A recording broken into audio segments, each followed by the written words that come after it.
Dreamscape presents Where We Started by Ashley Munoz.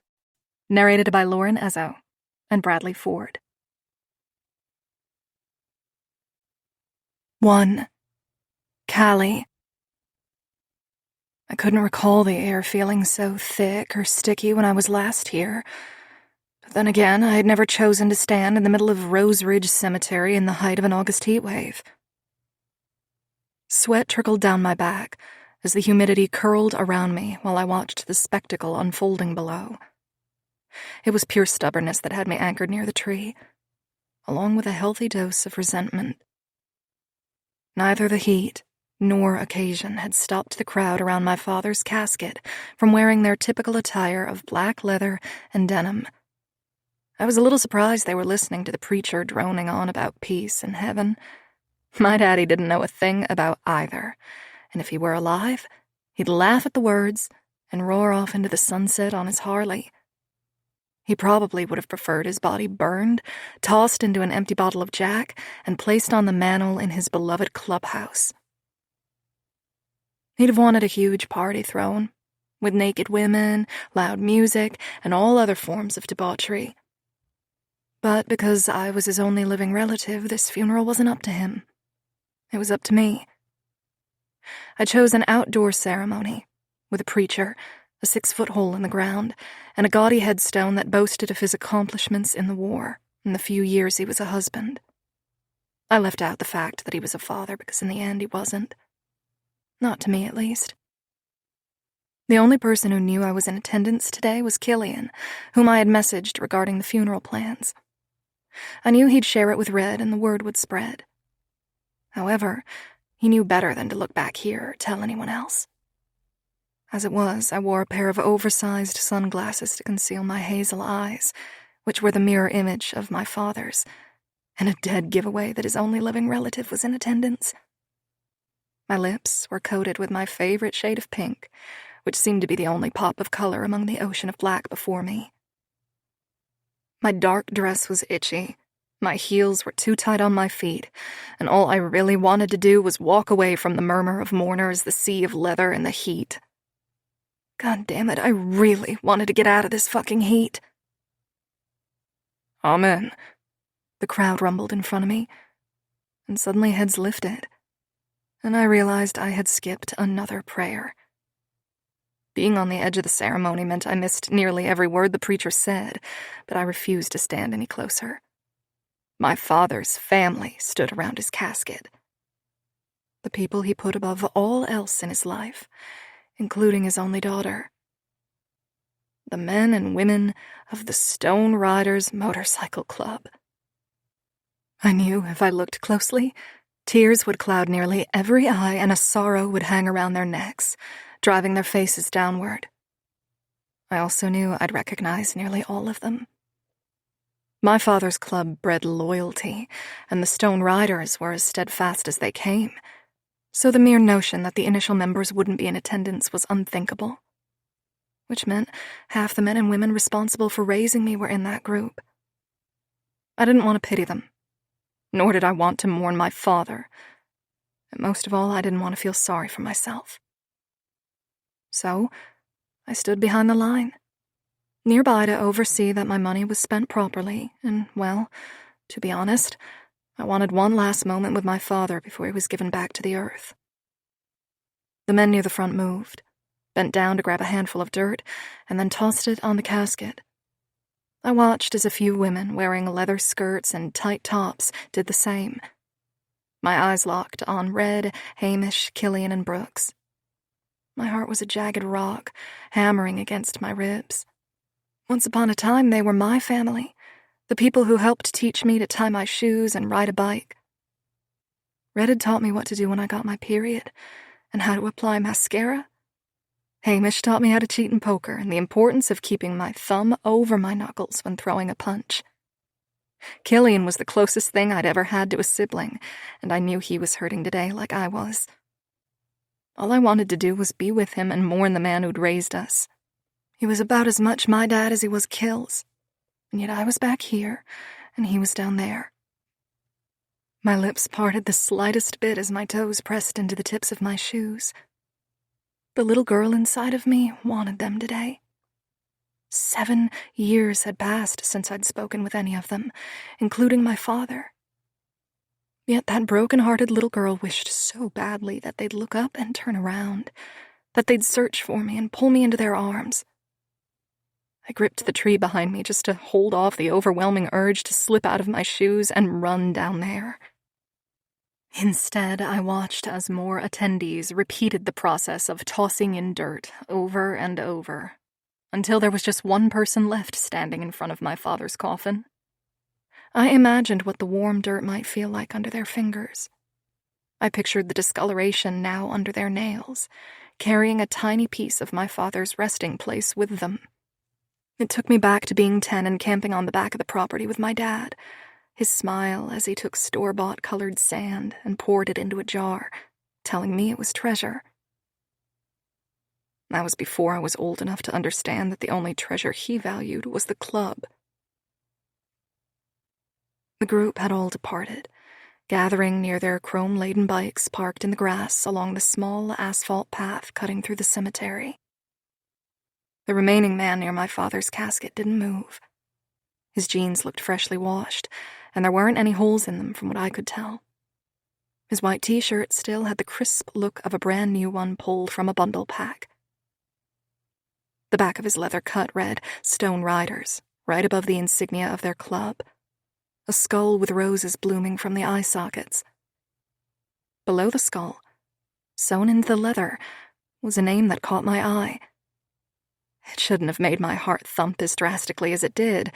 Still, my eyes narrowed and could have burned a hole in the back of this man's shoulders as I finally processed who he was and what he'd become. Wes. President. Shock had my eyes widening and my lips parting on a silent breath. My stomach churned as thoughts flitted through my mind at a rapid pace. Questions I had no right asking, and confusion all swirled in my chest like a storm cloud. My nose burned, which was usually the only warning I got before the tears started. So I dropped the rose I had intended to place as an act of peace upon my father's grave, stepped on the petals, crushing them under my heel, and left. With every stride away from the funeral, I felt pieces of my heart tumble around, as frail as the petals crushed beneath my feet. I wasn't supposed to mourn my father. I wasn't supposed to be affected at all, and I certainly wasn't supposed to see that Wesley Ryan had decided to stay with the club and had succeeded my father as president. I blinked, pushing the hurt back. My glasses would hide my tears if they did fall, but I had promised myself I wouldn't shed a single tear today. Not one. I was headed right back up to D.C. I just had to get back in the car and ignore the sensation that I was bleeding out every ounce of hope I'd ever had of the possibility of reconciliation with my father. Or Wes. Miss Stone? I turned quickly on my heel, a tiny yelp escaping my lungs. Sorry, I didn't mean to scare you. I just wasn't sure if that was you or not. A small, thin man held his hands up with a wince. I adjusted my posture, flicking my gaze over his shoulder to ensure no one from the ceremony was headed in my direction. No, it's fine. I was just lost in my thoughts. The man's expression stayed even, but he took a step closer. I'm Earl Staton, your father's lawyer. I saw you rushing off and wanted to stop you before you left. Oh. Lawyer meant he had legal matters to address. I just need a few minutes of your time tomorrow. There's a few signatures I need from you. I tucked my arms in close as a phantom chill found its way to the back of my neck, even in the sweltering heat. I planned on leaving this evening, actually. Earl shifted in his suit. It was too big for him, but he still wore it with confidence. My office opens at 8, and the meeting won't take long. There isn't much to go over.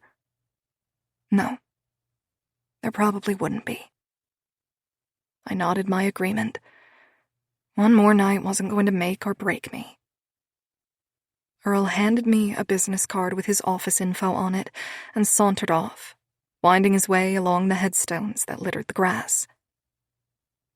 I gripped the edges of the card and continued toward my car. Right before I unlocked the doors and slid inside, I peered over my shoulder one last time. I hated the tug in my belly that demanded I turn around and go cry in front of my father's coffin. One last look, and I'd let him go. But it wasn't the casket that drew my gaze.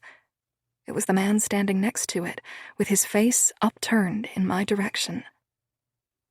I hadn't seen Wesley Ryan in 7 years, but the letters sitting in my top drawer at home suddenly came to mind. He'd started sending them about 3 years ago, once a month. I hadn't opened a single one, not after that first letter, nor did I return to sender. I just collected them and hated myself for caring enough to keep them.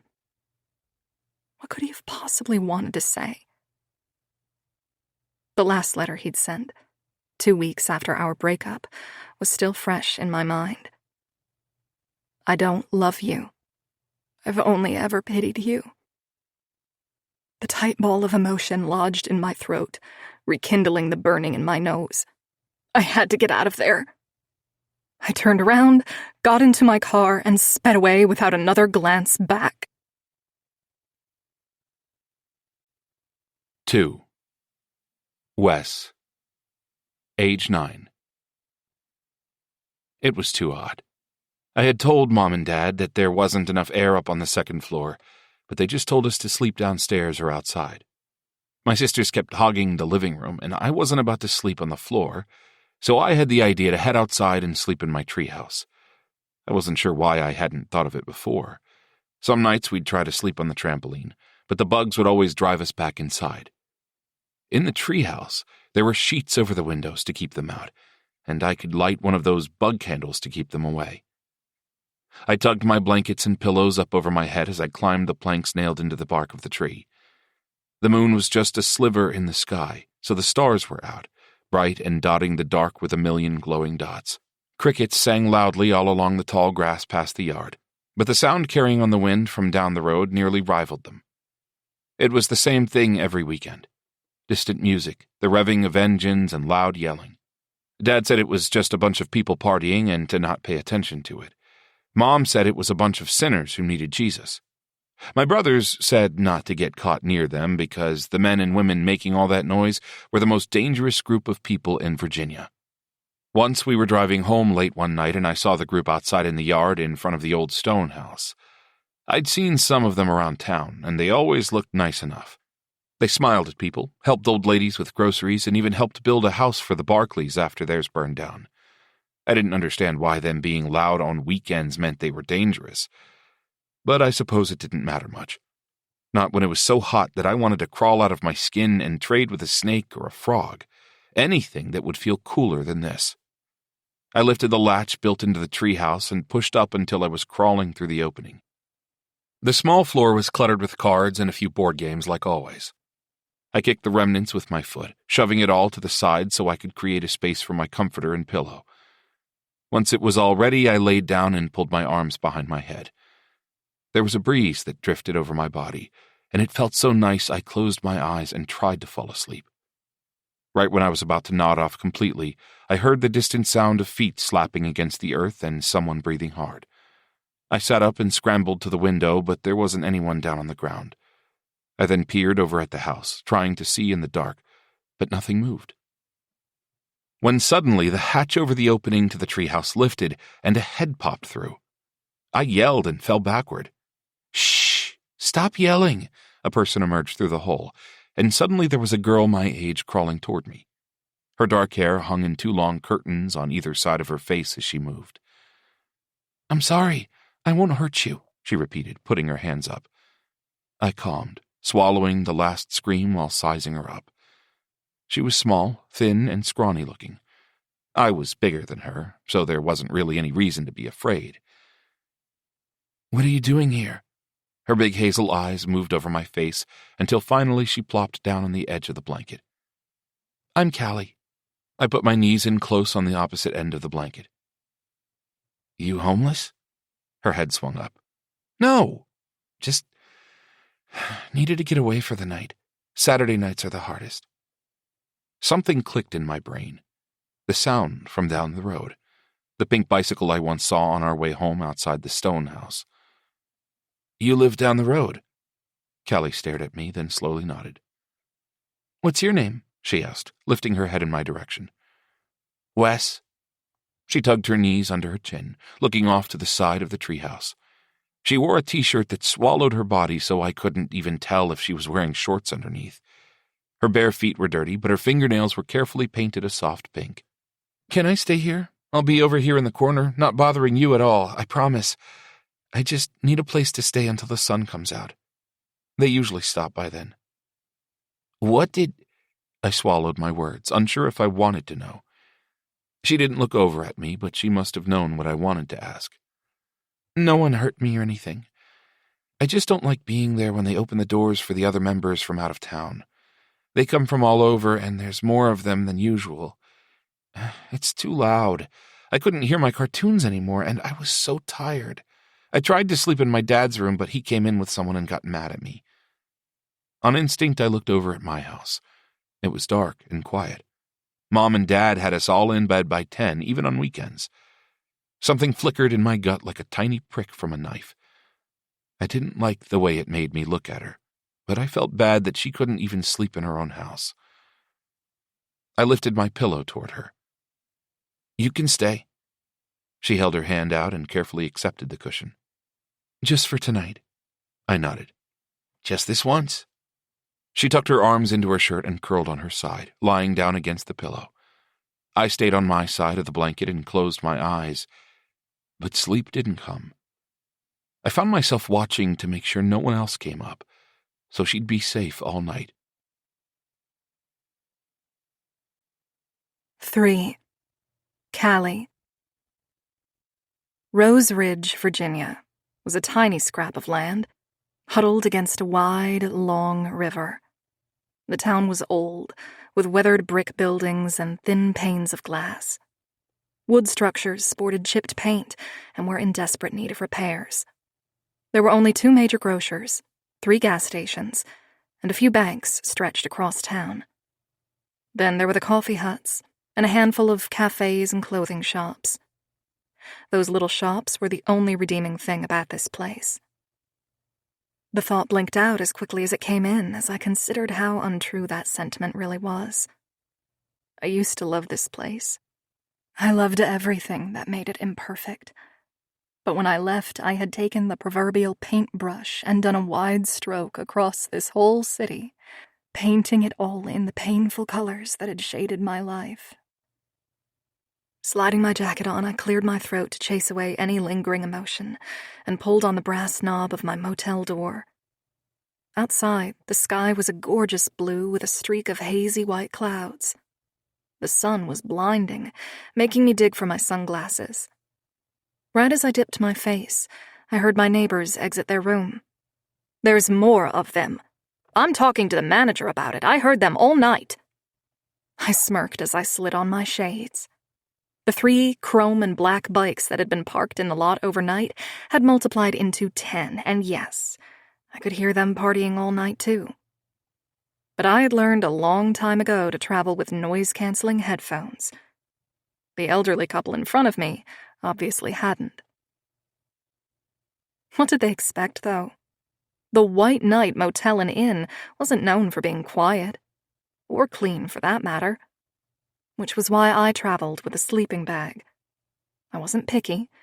I had grown up sleeping in worse. One of the doors opened a few rooms down, and a figure stumbled outside. Tattooed arms were all we could see under his leather cut until he turned, and I caught sight of his fitted tank top, revealing every single defined muscle along his chest. I wasn't staring, but he caught my gaze as he straddled one of the bikes. He froze for a second, his lips slung to the side in a sensual smile. Hey, beautiful. Want to come for a ride? He called to me, while pulling on his bucket helmet. I was frozen for an entirely different reason. 7 years removed from this life still didn't erase the red flags or gut check you obtained while surviving it. This guy was dangerous. I could feel it. I may not know if he belonged to the Stone Riders without seeing his patch, but there was no doubt there was something dangerous about him. The elderly couple had said something while loading up their car, but I didn't catch it. I was too busy tilting my wrist to hide my tattoo. Whoever this was didn't need to know who I was connected to.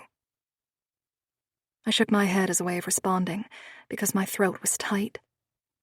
Something about him had a trail of angry goosebumps running down my arms. He lifted one of his shoulders before sliding his key in and twisting the handles on his bike. Then, in a loud roar, he was speeding off. And that's when I saw his colors. The back of his vest didn't have the Stone Rider's patch. Instead, it was the Grim Reaper sickle-cutting a skull in half. Death Raiders. The air was trapped behind my breast. No, no, no. I needed to leave before any more exited the motel. I gripped my bag and sleeping bag and threw them both in the back of my car, then got inside and locked the doors. I held my keys in a death grip as I sat there staring at the steering wheel. The past was a ghost with clawed fingers, raking against my mind as I battled to control my emotions. Death Raiders were in Rose Ridge. Death Raiders were sleeping here as though they were on vacation. My mind whirled. Had Dad called a truce with them? No way. There's no way in this life he would, not after what happened. Clenching my fists, I counted to 10 and tried to collect my thoughts. A lot of time had passed. Maybe there was a reasonable explanation for this. But as I wasn't currently speaking to any of the members from the club, and my father, the president, had just died, that meant this little blip would have to go unchecked. I couldn't worry about it. This wasn't my life anymore. With 30 minutes until my meeting with the lawyer started, my car pulled easily into one of the available spots outside my favorite coffee shop. The fact that the Drip was still open and bustling with people brought me some sense of joy. It was nice to see that some things hadn't changed. Once I had a medium coffee in my hands and had settled back into my car with the doors locked, I pulled my cell phone out. I had missed a few texts from my best friend Laura, who was pet sitting for me. Laura, he's a monster. Laura, or at least like a goat. I know his breed is technically Great Dane, but he eats everything. He tried to eat my Kindle, Callie, my Kindle. Laura, you owe me $1,000 in crypto for having to clean up that mess he just made in the street. Yes, the street. Laura, why do you live like this? He's a horse. He just hit me with his tail, and now I'm icing my knee. That's not normal. I smiled, punching out a new text. Me. He gives the best hugs. Better than humans. Me. Be good to him. It's not his fault he's a giant. Besides, your finished tattoo will look so beautiful. Just think about that. Since paying for my dad's funeral slightly cleaned me out, I was trading a tattoo for her watching Maxwell. Well, and a few other things. I'd started her mermaid scales a few months ago, and as she helped with things like pet sitting while I took on extra shifts, or went to work-mandated trainings and expos, I would work on her design. It was almost finished and looked incredible. Laura, I just went from a medium-sized mermaid to a fucking Loch Ness monster. I sputtered a bit of my coffee, picturing her gorgeous scales transitioning into that creature. Me. You're only punishing yourself. Laura. I feel like it might scare Maxwell when he sees it, so it'd be worth it. So, off topic, but are you ready to hear what the lawyer has to say? The remainder of the meeting pulled me back into the moment, making me glance at the time on my dash. I had 15 minutes. Me. I'm nervous and desperate to come home. I miss my boy. Laura. Eye roll. He misses you too. He keeps sniffing your pillow like a weirdo. Smiling, I tucked my phone away and started the car up.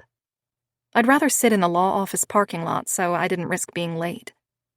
Pulling back onto Main Street, I heard the rumble of a motorcycle behind me. Gently sipping my coffee, I peeked into my rearview mirror, nervous that it might be the guy from the hotel. Chrome gleamed under the early sun as a man straddling a black leather seat made his way down the main artery of town. His dark sunglasses shielded his face, and at this range I couldn't tell who it was. But I saw the red and white patch color for Stone Riders and immediately released a pent-up breath. Some things would never change. And regardless of all my emotional damage, the safety I felt when I saw that patch would never waver for as long as I lived. Of that, I was positive. Still, I wanted to get back home, away from motorcycle clubs and ex-boyfriends. My life in D.C. wasn't glamorous or amazing. I didn't have a boyfriend or a family or an amazing community in which I took refuge. I had Max, Laura, my chair in the tattoo studio, and a tiny apartment. It was in one of the worst parts of the city, and the danger I was eager to escape here was likely 10 times worse in my stairwell alone. But it was a harbor for my heart. It had held me and kept me intact 7 years ago, when all I wanted to do was fall apart. The city was a rough landscape I learned through trial and error. It was the duct tape to my tattered past, and that shit was still holding. I hated that a tiny, frail piece of me felt like being back here was tugging at the seams of my proverbial patch job. Just a few signatures and a quick document saying I could sell Dad's car or bike or whatever, and then I'd return to my comfort zone. The engine behind me cut right, veering off down a different street, and I pushed down the gas a little harder. The sooner this meeting was over, the better. Earl's office sat near the river, with a gorgeous view of the docks and a few fishing boats. His building was freshly painted a beautiful sapphire blue with clever signage. Honestly, it looked like something you'd find in the D.C. metro area, not small-town Rose Ridge. It spoke to how well Earl must be doing as a lawyer in this area. I parked, hopped out, and slammed my car door shut, tossing my cell and keys into my purse. The glass door pushed open easily as I found my way to a neatly organized desk with 2 chairs positioned in front of it. Earl wore a similar suit to the one the day before, this time in gray. He waved me over, gesturing toward one of the chairs in front of his desk. Just finishing up a few copies. Help yourself to coffee or water. There was a cute coffee bar to the left of his desk, but I had already had my fill of caffeine, so I took a seat, kicking my leg over my knee. His office wasn't large, but the windows facing the river offered the illusion of space. Okay, we are just waiting for one more and we can get started, Earl murmured, staring down at the pile of papers on his desk. My brows caved into the center of my forehead as I processed his statement. Who else? Words died on my tongue as the sound of a motorcycle cut through the office from the parking lot. I turned in my seat to look past the glass door I had come through in time to see someone park right next to my car. The man cleared the bike and removed his sunglasses. His mouth turned down into what seemed like a natural frown as he traipsed up the few steps to the door. My confusion turned to alarm, smearing my thoughts into a jumbled mess. Wes? I briskly straightened in my seat, facing forward as the man made his way inside and bobbed his head at Earl. Mr. Ryan, so nice of you to join us. Miss Stone just arrived, so if you want to take a seat, we'll get started. My face was suddenly warm. Why was he here? Wes made his way around the chair, and his eyes pinned me down before his body claimed the seat. The intensity of his stare was like stepping into one of those murky lakes that went too deep, too fast. His elbows nearly touched mine with how close the chairs were placed. His knee nearly grazed my foot as he folded himself into the cushioned seat. I quickly jerked my leg back. I heard him scoff, but didn't pay it any mind. Okay, let's get things started, Earl said cheerfully, apparently unaware of the tension between us. My pulse quickened as 2 folders were placed in front of us, while Earl flipped through a few pieces of paperwork. This is the last will and testimony of Simon Stone.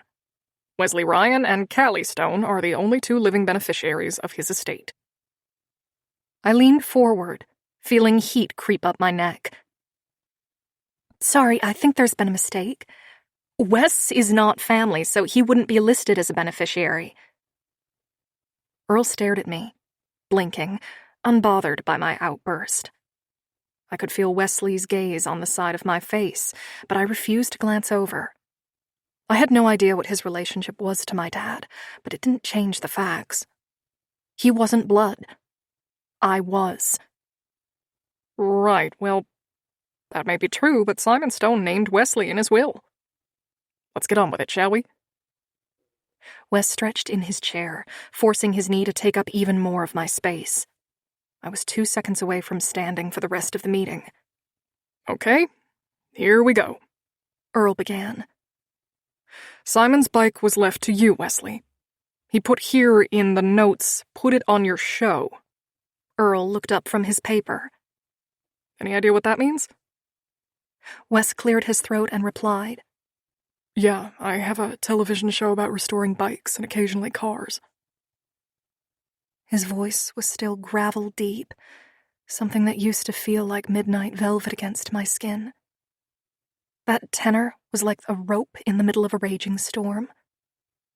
I wasn't as unaware of his life as I wish I was, or as I really should have been. I was well aware of his accomplishments with the digital streaming show. Hell, nearly everyone on planet Earth seemed to know about his freaking series. According to his Netflix special, he was doing custom work for Hollywood movie stars, and even foreign royalty. Did it cut me deeper than a hunting knife when I saw those TV producers zoom in on his chiseled jaw or well-toned body? Fuck yes, it did. Did I torture myself for days on end, watching all the clips where he'd taken his shirt off and the people on the internet apparently went insane, stitching, duetting, and every other type of sharing to show how drool-worthy Wes was? Also, yes. I hated myself for caring. I had moved on. I remember watching that special right after a hookup. I was still pulling up my jeans when Wesley's face popped into view on the television, and my heart nearly flung from my chest. The guy I was with had started telling me all about the famous Wes Ryan and his garage, and how everyone wanted to have their cars worked on by him. I remember just sitting there, feeling like I was having an out-of-body experience. It was at that point I had kicked my hookup out and cried in the bathtub for an hour. I didn't even fill it with water. I just crawled into the empty basin and begged Max to follow me in so I could lean against his massive chest. He never did, but he placed his face next to mine with a worried look in his blue eyes. Wes, he also left you whatever remains in his savings and checking accounts, and his investments, which were mostly made to your shop from the looks of it. He had a car, older model, that's been left to you as well. Suddenly, a swarm of insecurity fluttered behind my chest. What was I here for? My father didn't want me. Of course he'd leave everything he ever owned to Wes, because apparently over the past 7 years, he'd become the son he never had. If all I got was his DVD collection or an old dish set, I was going to scream. Okay. That seems to be it for you, Mr. Ryan. Miss Stone, there's a letter here for you from your father. He asked that you read it privately. You've also been left the property on Belvin Drive, looks like 10 acres in total, and a house registered to the Stone Riders Motorcycle Club? Earl looked up, confused. His beady blue eyes searched my face, and then Wesley's. Do either of you know what that means?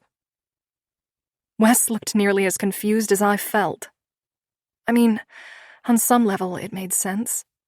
It was my childhood home. But why was it registered to the club? I dug deep for the ability to appear smug, but it didn't come, even as I watched Wesley's Adam's apple bob and his square jaw tense. This was obviously not the news he was expecting. That's the clubhouse. You're sure you didn't mix up the paperwork? It would have made more sense that he'd left that to me or someone who could continue his legacy. It doesn't make sense he'd leave it to Callie. Okay, that fucking hurt. I was my father's legacy, and the only reason he wouldn't have left it to me was because he chose his club over me. Also, I hated how Wes saying my name sent butterflies erupting in my chest. Scratch that, they were moths. After all this time, the dust was being kicked up, so they were absolutely moths. Earl went back through the papers, but shook his head. I verified all of this myself, ensuring Simon knew exactly what he was doing. Maybe the letter Callie has will explain things better. Our eyes all landed on the letter in question. I leaned forward to snag it before Wes got any ideas. Well, that's it. Wes, you've got what you need. There's bank passwords in here and a list of assets. Callie, within the next few weeks, the title of the property will be signed over with new paperwork showing your name as the owner.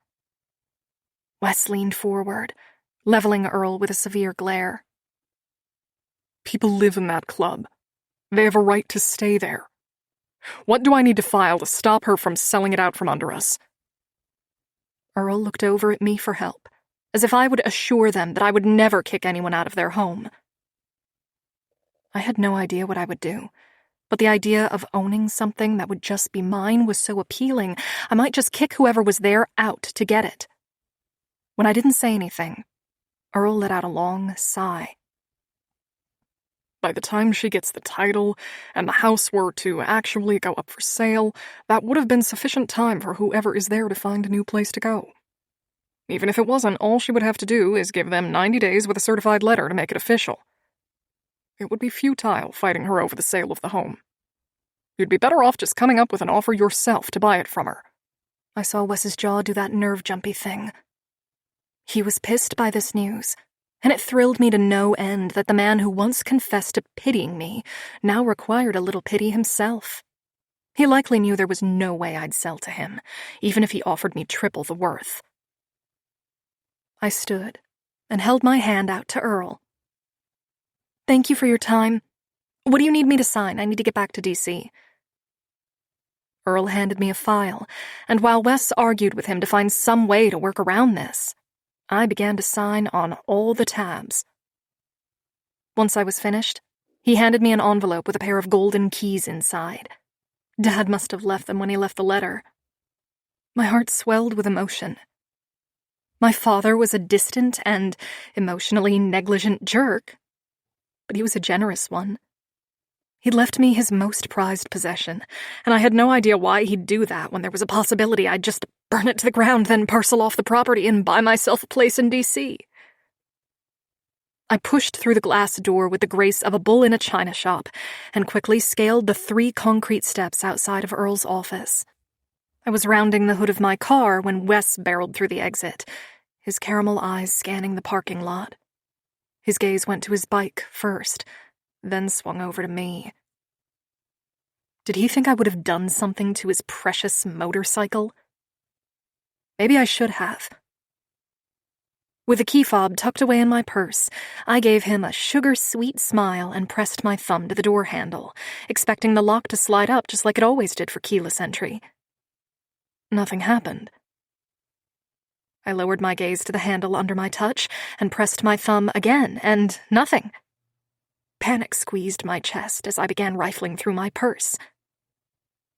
Wes didn't waste a second. His long legs ate up the space between Earl's office and my car. I glanced up and saw that his face was a fuming mass of hard lines and furious edges. "Wes, don't," I warned, my hand still buried in my purse, my other clutching the letter. But he was already in front of me. His tall stature nearly swallowed me up. His broad chest and strong hands were all I could see as he closed in. Then, his right hand went to my clenched fist, and I had to withhold a gasp as his fingers tugged at mine to pry them open. I wasn't prepared for the contact. His warmth, his scent, his touch. I hadn't even realized I closed my eyes until his rough voice scraped against the shell of my ear. You don't get to suddenly show up and decide to start reading his letters. Not after you've ignored them for the past 3 years. Shock had my eyes flying open and my grip going slack. "What are you talking about?" My father never wrote me. He didn't call me. He didn't do anything to reach out and have a relationship with me. Wes scoffed, and this close I could smell the delicious scent of leather and cedar, plus something else annoyingly intoxicating. His body was still nearly flush with mine as his chest heaved, and his eyes searched the envelope he'd stolen from me. His eyes roamed over the page for a brief second before they landed back on me, as if I'd stolen his attention. This close, it felt like we'd stepped back in time. He was my first love. He was once my protector, my savior. And then he ruined me.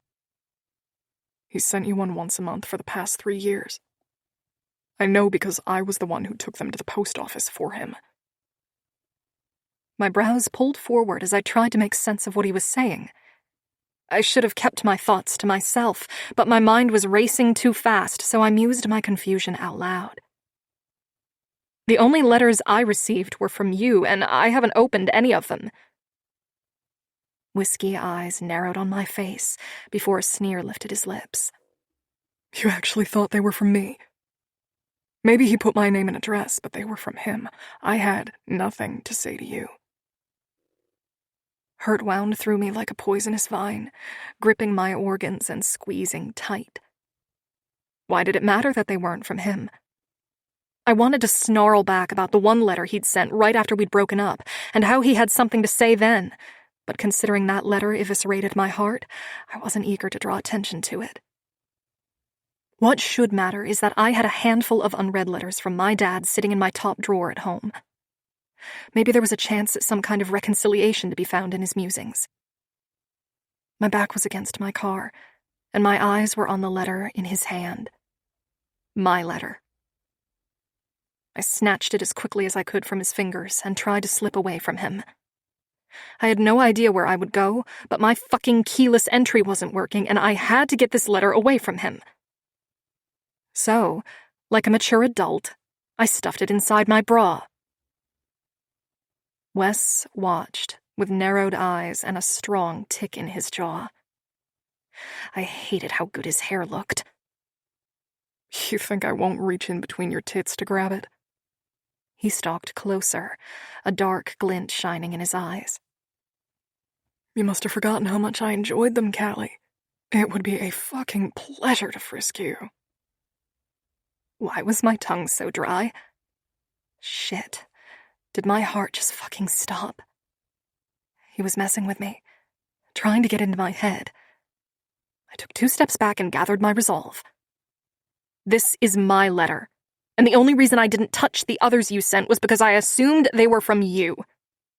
Now that I know they're not, I will go home and read them, just like this one. I lifted the paper and shook it slightly. Wes's face transformed, as if the sun had suddenly broken through the graying clouds. His lips twisted to the side with a sly grin, and his arms came across his chest, linking under his armpits. Why do you keep them? He stepped closer, that curl of his lips growing more sinister. Better yet, why keep them and not read them? Why not just trash them? How did I get out of this? Just fuck off, Wes. I don't owe you shit. His face shuddered the slightest bit, his jaw tightened, and then his eyes found the concrete at our feet. Callie, you can't take the club. Your dad wouldn't have wanted that. Why did it hurt so badly to hear from him what my father would have wanted? I needed to get out of there and collect myself because there was a sob working its way up my throat. My father rejected me. Wes didn't choose me. Now it felt like they were both mocking me somehow. Why do you even care? And why did you stay in the club anyway, much less become the president? I thought you'd have gone to college or started your own garage. I didn't think he'd reply, but he shocked me by saying, I did both, actually.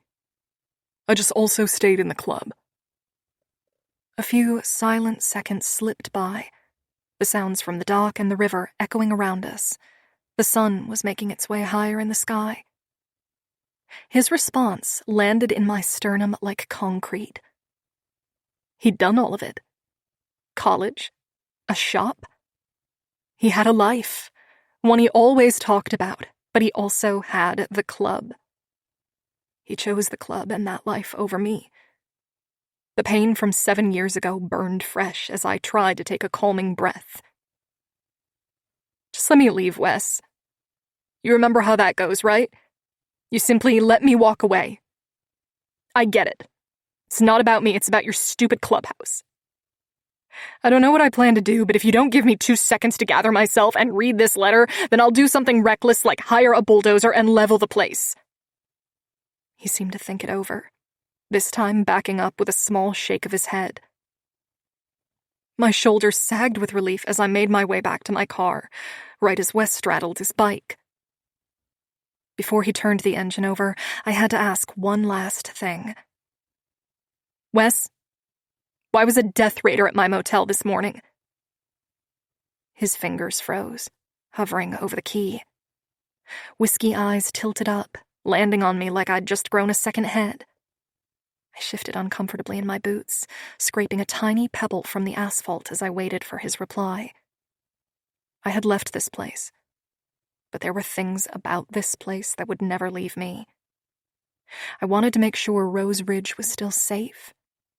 There was a reason Death Raiders didn't come here.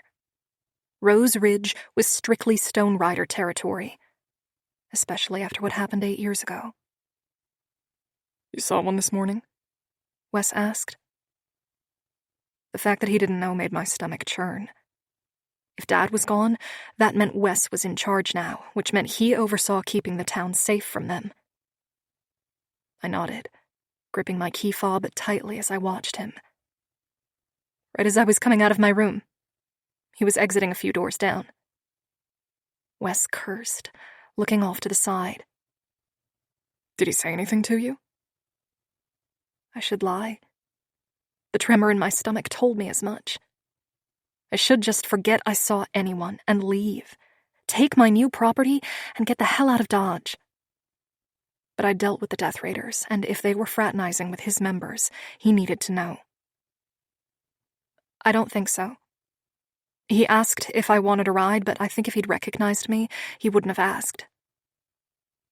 When he didn't reply, I took a step closer to him. What's going on, Wes? Deliberating, with a jaw that looked as though he was chewing glass, my ex finally let out a ragged breath and ran a hasty hand through his hair. You don't need to know. Just go back to D.C. There was a... His chin dipped to his chest as he let out a muttered curse. Just go back to your life. I will right after I get what's mine. That's my property now and my house. I'm coming for it. His expression hardened. He toyed with the key in his bike before leveling me with that glare again. If you come for the clubhouse, you'll be met with a war princess. I didn't want to show that I was already afraid that I might be walking into a turf war, but like hell would I let that stop me from taking what was owed to me. In case you forgot, I grew up in this life, Wes. You don't scare me. You terrified me. His eyes stayed locked on mine as he started his engine, which was his form of cutting our conversation off. When he began backing his bike out of the space, I finally ducked into my car. Then I inhaled a choppy breath and resisted the urge to scream. 4. Wes, age 10. Don't be a sore loser, Dustin teased while gathering up the pieces of our board game. My brother was winning because he cheated, and while I knew he was doing it, I didn't care enough to stop him. I was biding my time. It was Saturday night and way past our bedtime. I was focused on my treehouse. Last summer, Callie would sneak up into my treehouse every Saturday night. Most nights I would go out and say hi to her. Sometimes I'd stay, but most of the time I'd just take her a sandwich and leave her be. I didn't want to make her uncomfortable. She'd stopped coming as soon as the cold weather snapped into place, which was near Halloween of last year. She hasn't been back since. The school year flew by. Winter came. Spring passed, and now summer had arrived. Tonight the music from down the road echoed through our open windows, along with the laughing and revving engines. My family found a way to ignore it, but to me it was an anthem, a call to go outside and see if my friend had come. "I'm not a sore loser, I'm just tired," I said, pushing away from the table. I was lying, but I'd do anything to get him off my back. "See if Jake wants to go." Dustin stood and stretched his arms above his head. He was 13 now, 3 years older than me, and 2 years younger than Jake. "Nah, I want to go watch TV now that Mom and Dad went to bed." Our parents were strict and religious. Any chance of freedom we found, we grabbed hold of it. Watching television after hours was one of our favorite things about summer, but it still didn't hold a candle to my possible guest arriving tonight. The house was quiet as I gathered 2 sleeping bags, 2 pillows, and my backpack. Thankfully, no one was watching. If they had been, there would be a lot of questions. I made sure the screen door didn't slam as I exited and walked down the porch. Tonight, the moon was bright and the crickets weren't as loud, but my insides seemed jumpier than normal. Once I cleared the top of the treehouse, I began to roll out the sleep sacks, trying not to let my hopes get too high. As I waited, thoughts began to expand in my head. What if she didn't come? What if she never came back and I never saw her again? I must have drifted off to sleep at some point because I woke with a jolt as I heard the sound of the hatch opening. "Wes?" Callie whispered, and hearing her voice again made sparks prance under my skin. I sat up quickly and tried to adjust my vision to the dark. "Callie?"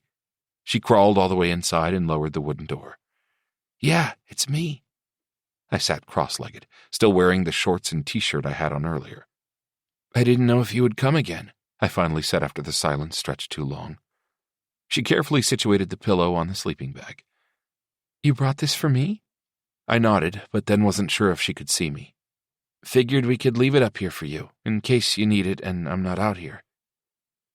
"Are you going somewhere this summer?" she asked, tugging the backpack I had brought open. I didn't want to go anywhere for the summer, but it was too late to change any of it. Camp in a week or so, then my grandparents' house for a bit. How about you? She pulled out the sandwiches. "No, I never go anywhere." I thought about that for a second, letting it sink in. We'd had a dozen or so conversations about her life, but I still felt like I didn't know her. I hated that pity knitting together in the bottom of my stomach. I always felt it for her before, but now it felt a little different. It felt more like anger. "How come I didn't see you at school ever?" Callie bit into one of the peanut butter and jelly sandwiches. Her eyes stayed on me as she chewed. It was stupid to feel embarrassed by this, but people always treated us weird when we said it. "I'm homeschooled." Callie's eyes rounded. "Oh, I looked for you a few times." My chest felt like a firecracker had been shoved inside it. I had looked for her too, but only when I rode my bike or when I was brave enough to stop by her mailbox. I was always too scared to go any further. "Do you like being homeschooled?" I shrugged, toying with the sleeping bag string. The moon was bright enough that with the sheet pulled to the side, I could see Callie and she could see me. "It's okay. Gets boring from time to time, and my siblings are annoying. But my mom finds us a lot of stuff to do in town with other homeschool groups." Callie pulled the water bottle free and twisted the cap. "You have brothers, right?" I nodded. 2, and 2 little sisters." She tipped her head back, drinking, and then let out a sigh. "That must be nice not to feel alone." "You don't have any siblings?" I wanted to be closer to her for some reason, but I wasn't sure why. Still, I straightened my legs so my toes were near the edge of the sleeping bag. She shook her head. "Nope, just me. My mom died a while back, so it's just me and Dad, plus all his girlfriends and the guys in his club." She'd mentioned the club before, and it intrigued me now, just like it did the first time I'd heard it. "So the club, they all ride motorcycles, right?" Snatching up the bag of potato chips, she pulled it open and tossed a crisp into her mouth. "Dad says it's like a family. The members are usually all hairy and old, but they're nice. They just scare me sometimes when they get really loud, and they do grown-up stuff with the girls around the clubhouse." "There are girls around the clubhouse?" I couldn't help but ask, because all I could picture were girls her age. "Yeah, There are always girls around. I only like the old ladies, though. They're the permanent ones that aren't going anywhere." A yawn interrupted the tail end of her sentence, and I realized she was tired. But a part of me didn't care. A part of me wanted to be selfish, because like every other time, she would slip away as soon as the sun rose.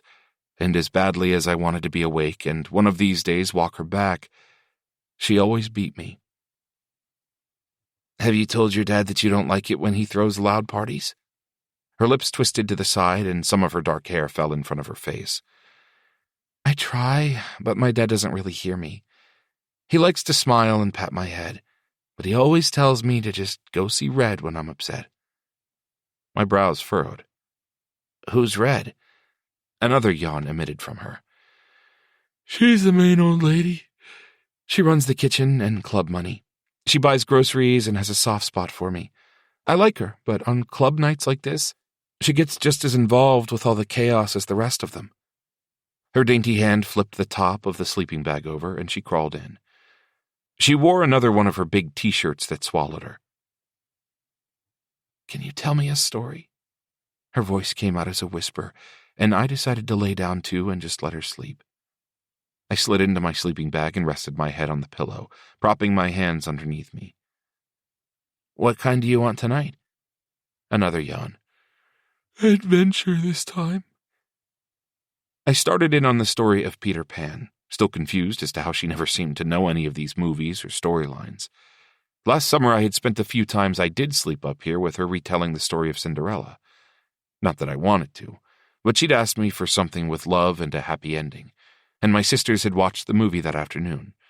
So I started, and she didn't let me stop until she'd heard the very end. "Does Peter love Wendy?" Callie suddenly asked, the sound of sleep heavy on her voice. I stared at the ceiling of the treehouse and considered her question. The story of Peter Pan was always something I associated with pirates, cannon fire, and sword fights. But love? I had no clue. But I suppose... I think he did love her. Callie waited a second. Why? I thought it over and just went with the first thing that popped into my head. I think he loved her because she wasn't lost. She just wanted an adventure. She was always sure of who she was. She knew what her role was in Neverland. And with Peter. But he rescued her so many times, Callie argued softly. I shook my head, knowing she couldn't see me. Sometimes rescuing someone can lead to a pretty fun adventure. I bet Peter enjoyed it. She didn't ask anything else, and I started to drift off. Right before I fell asleep, I heard her whisper, I think Wendy loved Peter more. 5. Callie. Maxwell rested his jaw on my raised knees. My Great Dane was a cuddler, like an oversized emotional support dog. He could always sense when I was upset or hurt, or just needed extra love. He was a gorgeous blue breed with floppy ears and practically no manners whatsoever. I found him at a shelter as a puppy, and at the time they had him labeled as a mutt, likely a healer breed, but I didn't even care. His eyes met mine, and it was like we both just knew. I'd driven home from the lawyer's office under a cloudy sky, with rain pelting my windshield. It was good. It made me focus on the road and not my raging emotions. The reality that I had spoken to Wes sank into my mind like mud. Not really spoke. We argued. His words were tiny pebbles in my mind that I kept turning over and over. Did I want a war with him? With the club? Obviously not. But at the same time, I wanted what was left to me. The funeral was still heavy on my heart as well, regardless that I tried to act unfazed. It really hurt that my dad was gone. I assumed I'd made peace with the fact that he and I would never have a relationship, that my dad was set in his ways and would never care what I did one way or the other. But as I sat reading his letter from the will, tears stuck to my lashes and a sob gathered in my throat. My dearest Callie, Don't know how I even got to this point. The one where I can't pick up the phone and just call you. It's my own fault. I know that. So, before I lay anything out, you should know that I'm sorry. I am so sorry, sweetheart. I was a failure as a father and have so many regrets. More than you'll ever know. I found out I was sick about 6 months ago. I didn't tell a soul, and I know that I could have tracked you down. I could have had Hamish look you up. He's old as hell, but he knows how to track. Never left those bounty hunting days behind. But I was scared, sweetie. I was scared you'd reject me even knowing I was sick, knowing my time was limited. Then I thought about what I'd even say to you, and I panicked. You need to know that you were my son, Callie. Everything since has just been cloud cover and rain. I've learned how to live with it, but I've been miserable every day since. I hate what happened to you. There's a part of me that can never forgive myself for them taking you. After the incident, I sort of just shut down, and I knew back then you'd take it personal. I knew it, and I still did it. It may be hard to understand, but me shutting you out forced you away, and by you leaving, it meant you'd live. That had to be enough for me. I never wanted any of this.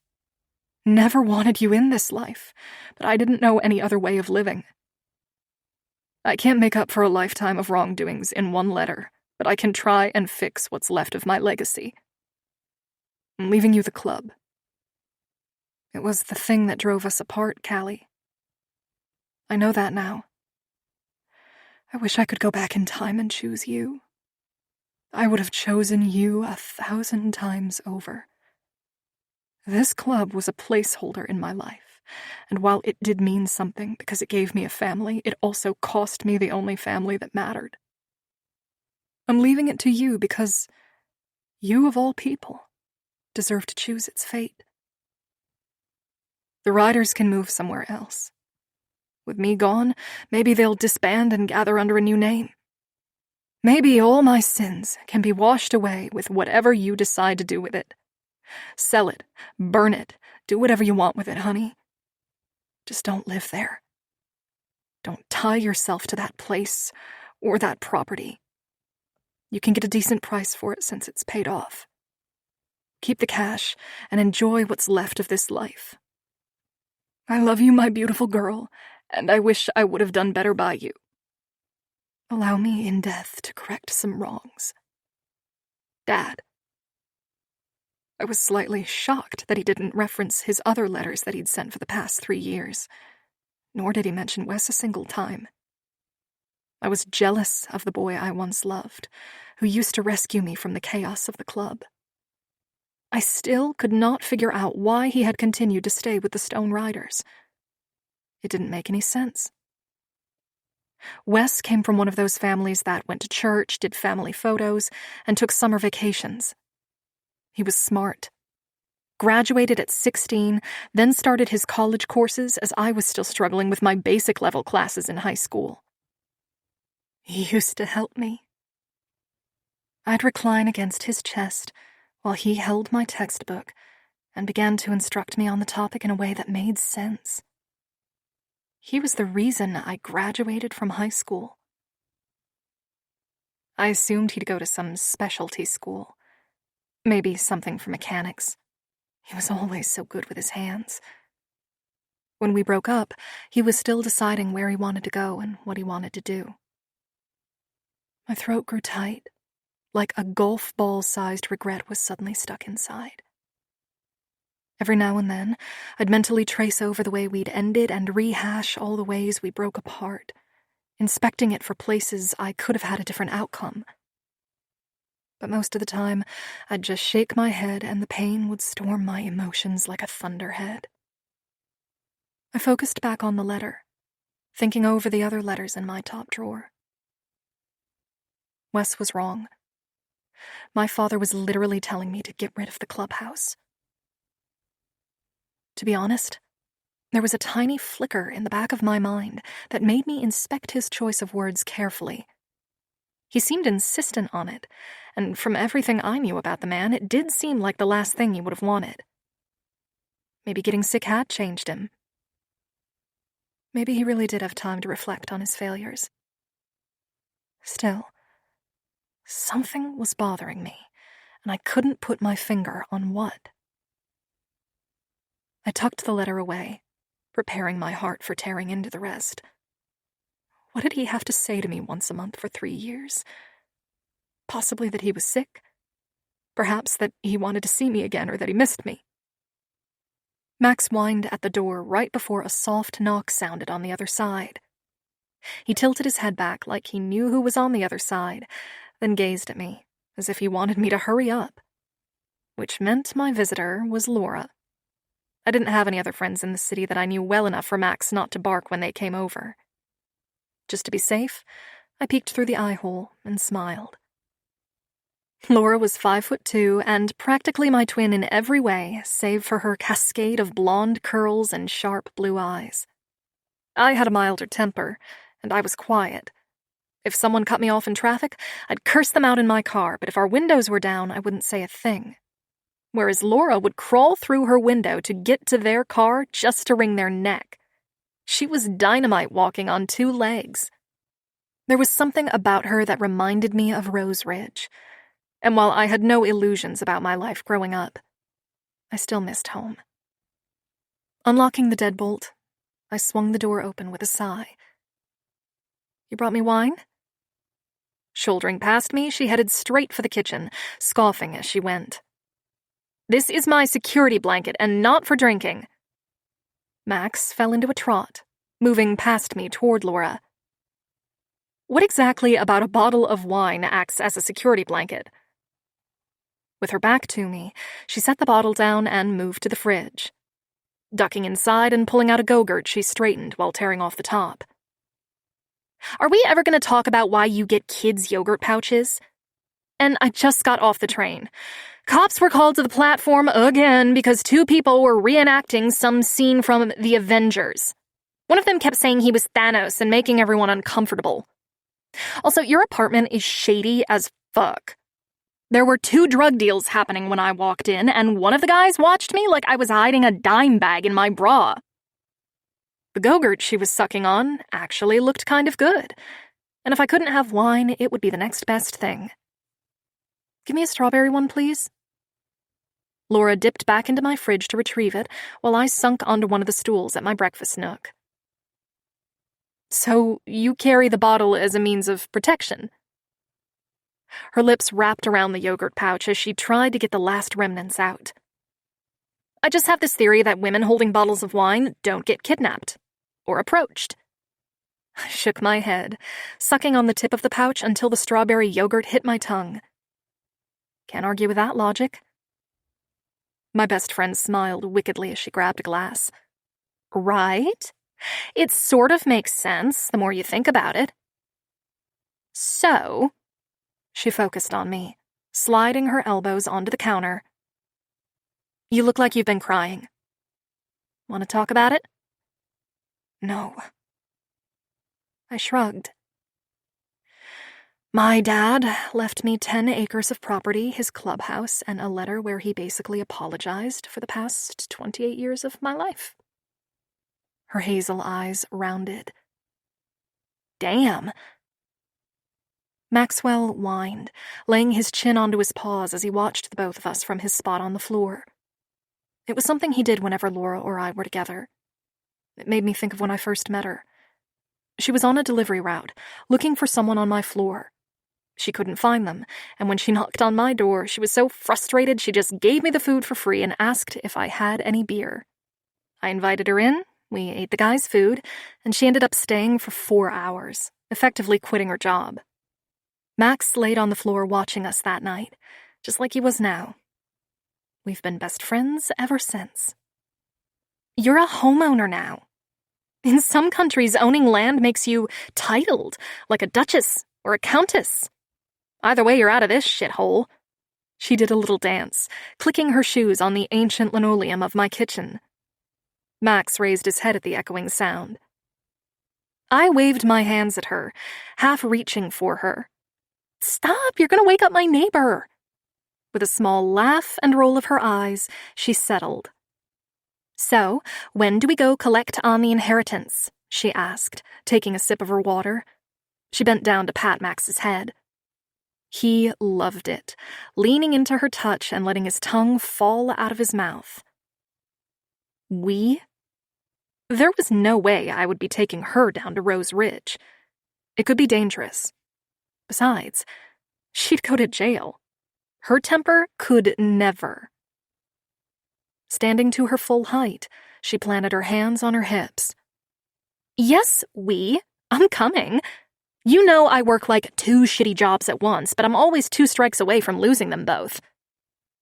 She wasn't wrong, and I knew her lust for adventure would always compete with her willingness to keep a roof over her head. As it was, she shared an apartment with 2 other roommates and didn't get along with either of them. The only reason I had this tiny place to myself was because I didn't mind living on this side of the city. The rent was nearly 1/3 of what she chose to pay near Capitol Hill. Laura, this isn't like a normal family inheritance. My dad was the president of a biker club, and not the nice kind that does teddy bear runs. Their club did illegal stuff. And somehow my ex-boyfriend is the new president. My friend's eyes didn't shift or move. In fact, she began inspecting her nails while I spoke. Sounds juicy. I can't wait. Laura, I'm serious. It's dangerous. She clicked her tongue and slumped onto my 2-seater couch, while Maxwell tracked the movement with his eyes. Look, if you really don't want me to go, I won't. I can watch Max and let you go take care of business, but I would love to go and see all the craziness that made you who you are. I tipped my head and stared up at the ceiling. A water spot was in the corner above the window. I liked to keep tabs on it to ensure it didn't grow. I honestly didn't mind her tagging along, but the idea of putting anyone in harm's way made my stomach sour. Growing up, I was shielded from a lot of the realities of club life because of who my dad was. No one touched me, no one hurt me, no one did anything harmful at all except forget that I even existed. Still, the parties got to me. The noise, all the chaos of having people in my house all the time. It was manageable until other clubs mingled and Dad would drink too much. Those nights were the scariest, because the new people didn't realize I was Simon Stone's daughter. I had way too many close calls, one of which had initially run me out of the house that night and down the road to Wesley's. What are you going to tell Jax?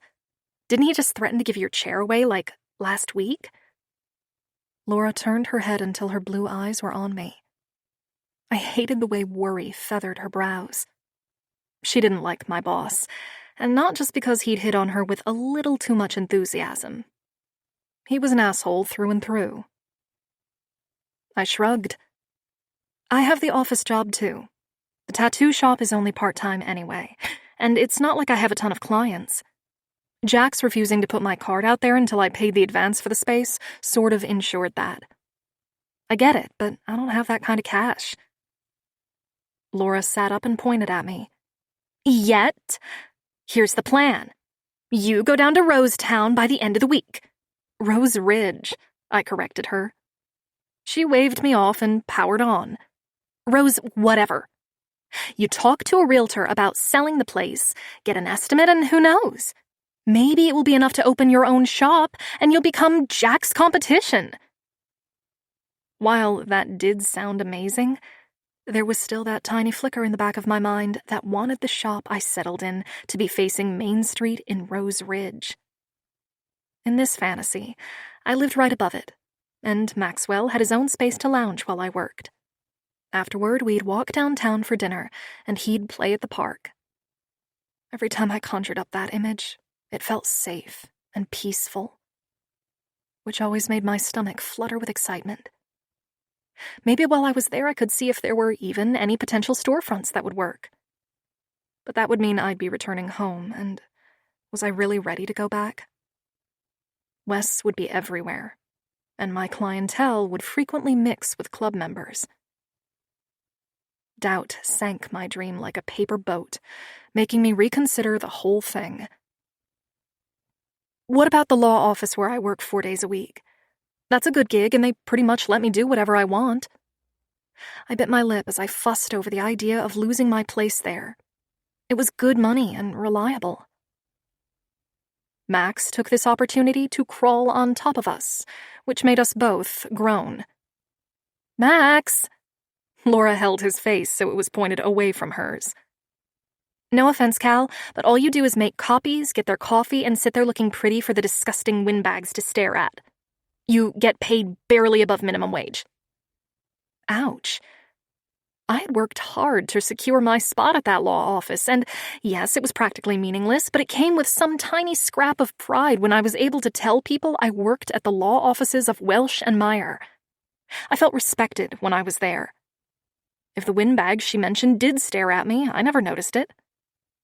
Look. She reached around Max's chest and grabbed my hand. Just ask if you can take a week off. Start with a week, and we'll figure it out from there. Okay? 1 week. I could do that.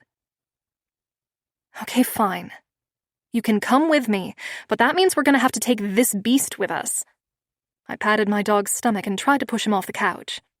He wouldn't budge. Max is good people. He'll love it down in Rosetown. Ridge. Rose Ridge, right? Sorry. She winced, but her mouth tipped with laughter.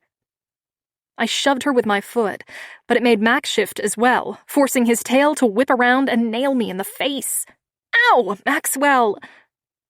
Laura laughed, and I pushed her off the couch. This is going to be fun.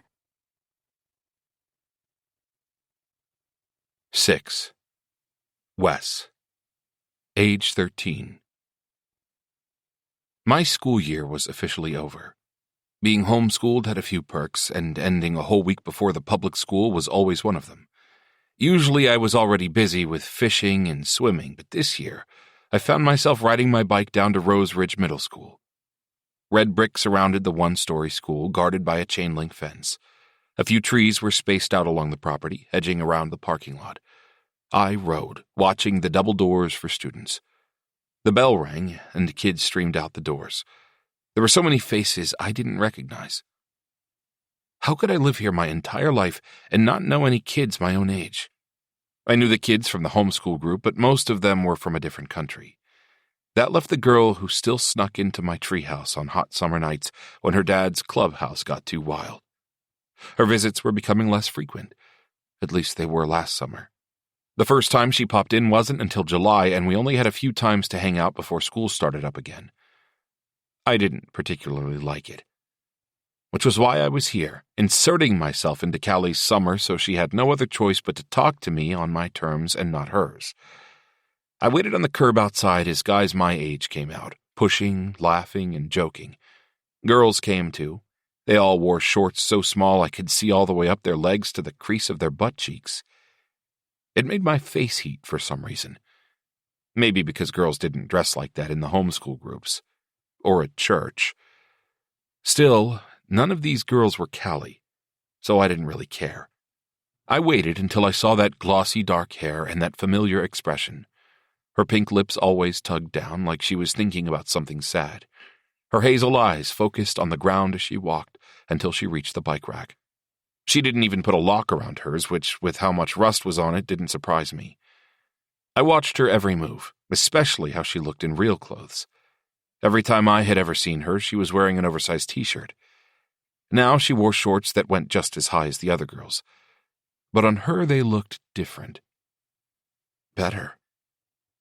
That firecracker in my chest feeling came back as I took in the shirt hanging off her shoulder, revealing more skin on her than I had ever seen. Her long hair hung down her back in a slick sheet of silk, and a horrifying realization settled in my chest. She was breathtakingly beautiful. Callie walked her bike along the sidewalk, away from the school and toward me.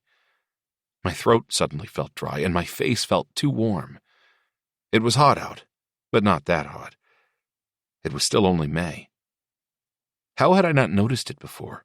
How stunning she was. It was like I couldn't take my eyes off her. Perhaps that was why I didn't care if the other girls wore shorts, because Callie was all I could see. My hands sweated on the handlebars of my bike as I held it up. Callie didn't see me yet, but she would as soon as she cleared the gate. Panicked anxiety made my mind spin with ideas of what I would say to her. "Hey, how was school?" No, that would be stupid. "Nice to see you outside of the treehouse. You look really pretty in the daylight." I blushed, hating myself for feeling so anxious. She was just Callie, the treehouse girl. Nothing special about her. But then some guy my age ran up next to her and covered her hands with his on the handlebars. And suddenly she wasn't just Callie. She was the girl I was supposed to keep safe. The one who trusted me to give her a place to sleep. The one who smiled when I told her Disney stories and acted like they'd really happened. She jolted to a stop. A look of alarm forced her eyebrows up and her lips down. They were saying something, but I couldn't hear. She tried to move her hands, but he wouldn't let her go. The guy lowered his face until he was whispering in her ear, then laughing at her as she pulled her face away and blushed. There was a fire in my chest, burning my lungs to ash, as I shoved my bike down and began walking forward. My eyes focused on the distance between me and Callie, and how tears began to trail down her cheeks. I was in front of them within seconds. I guess I had started running at some point. Then my fist flew. The fire came out, and all I could see was red. He had made her cry. He made her blush. He touched her. I swung again and again. My fist hurt, but I couldn't process it. "Wes!" I heard Callie yelling, but I couldn't stop. I'd never been in a fight before, didn't even know how to throw a punch, but all I knew was that he needed to remember this moment. He needed to remember me, and never go near her again. I felt my knuckles slam into his jaw, heard him cry and beg me to stop. I couldn't. I knew there was a crowd of kids around us, and one of them tried to push me. Callie was screaming my name now, her voice sounding hoarse. I still couldn't stop. Not until someone much bigger than me was pulling me away. "Come here, little man. You're gonna break your hand. This little asswipe isn't worth it." I blinked and saw chrome, leather, and Callie. She was following us, pushing her bike as I was being guided back to mine. "Callie, this a friend of yours?" the man asked, and that's when I looked behind me at the kid I'd hit. He was sitting up on his elbow, staring at me, his nose busted and his eyes swollen shut. Teachers were starting to huddle around him, their eyes landing on us as the kid pointed. Crap. "He's my friend," Callie said softly, and it put my focus back on the person leading me to my bike. The guy grunted and then laughed. "He's got art. I'm going to mention him to your pops, see if he can be the new detail." "Don't say anything about this to my dad," Callie snapped angrily. The guy laughing at us was just a few years older than us. He looked like a high schooler. He had a leather vest with a skull and roses blooming out of the eye sockets on the back, and a motorcycle just like the other guys from the club. He mussed Callie's hair and then let out a sigh. "Calm down, little fox. You're getting all red in the face. Take your friend to get some ice. His knuckles are going to swell up tomorrow. Clean him up so his parents don't get pissed." Callie's hazel eyes finally shifted to me, and the air seemed to get caught inside my lungs. "I'll take him." She paused as the guy nodded and then straddled his bike. "Thank you, Killian." He smirked at her, then winked at me and started his bike. I watched as Killian twisted the handle, forcing the engine to rev louder and louder. Then he pushed the kickstand up and darted off down the road, kicking up dirt as he went. Once he was gone, I picked up my bike and waited for Callie to lead the way. I had no idea where she was going to take me, but I liked the idea of icing my hand. It throbbed, and I really didn't want to show that it hurt in front of Callie. She walked next to me, calm and quiet. My thoughts were all mixed up, swirling and spinning in places they had no business going. "Why'd you come?" Callie asked, breaking into my thoughts. I stared ahead, suddenly feeling shy. "Who is that guy?" She kicked a pebble in her way, then veered off the road through a few bushes. "Come this way, we're going to clean you up." I guided my bike without a second thought. The trail was dense and hard to see as the canopy mostly blocked the sun. but it was only a short trek before there was a babbling stream cutting through the woods. She tossed her bike on the bank and then slowly climbed down to the river. "Here, come on. You want to stick your hands in. It's cold, so it'll be like sticking it into an ice bath." I did as she said, taking my shoes and socks off, then wading into the water. "It's freezing," I hissed. Kelly laughed, and it sounded like something I wanted to hold on to, like a lucky rock or a charm. I found myself smiling up at her. She joined me moments later, removing her ripped tennis shoes and mismatched socks. "I like this spot. I mean, it doesn't go super deep for swimming, but it's private. I almost ran here that first night instead of your house." Callie walked in far enough for the water to reach the hem of her shorts, and I tried to ignore how pretty she looked with the fingers trailing the top surface and how her eyes lit up. "Why did you come to my treehouse?" She shrugged. "Remembered seeing it on one of my bike rides and wondered what it would be like to sleep inside it. Sleeping in a tree seemed like a safe idea. Away from predators, away from people, drunks, and bikes." I didn't like her words. They made me feel like I did when I was hitting that idiot. "Who was that guy back there?" I asked again. She let out a sigh and began taking water and wetting the back of her neck. "Logan Linton. He's an asshole. Football player and thinks everyone in the school is there to please him. He's always grabbing me and hurting me." I clenched my aching fist that was already starting to swell and dipped it under the water. "So, he's not your boyfriend?"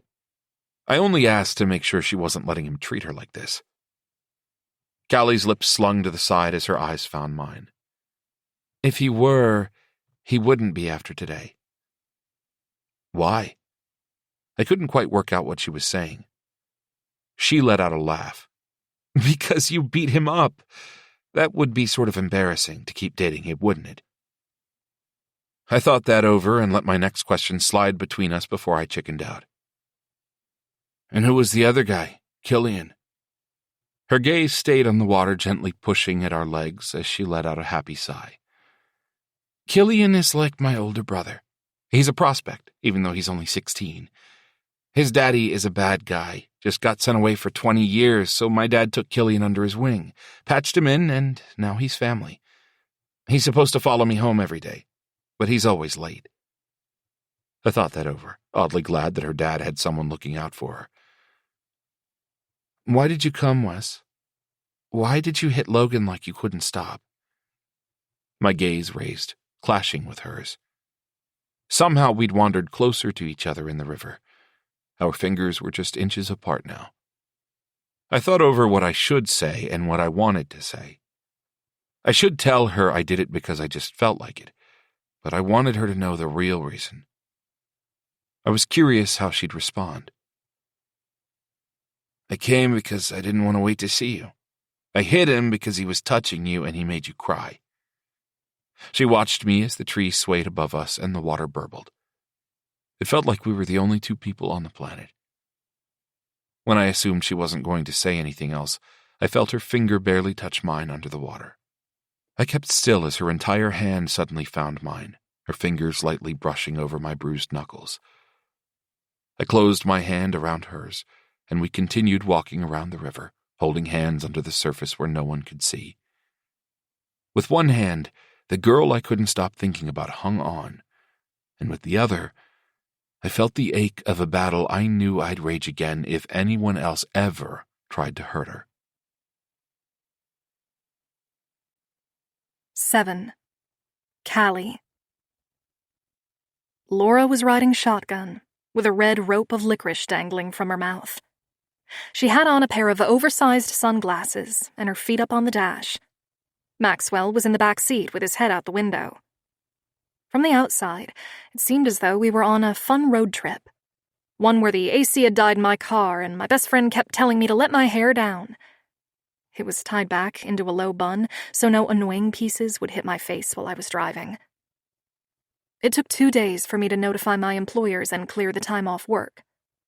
Considering I had just taken 3 days for the funeral, none of them were very pleased with the idea of me taking even more time. Jax told me he wasn't holding my chair, or space. Mr. Myers from the law office told me he wouldn't fire me, but I would need to get in touch with them by midweek to discuss my return.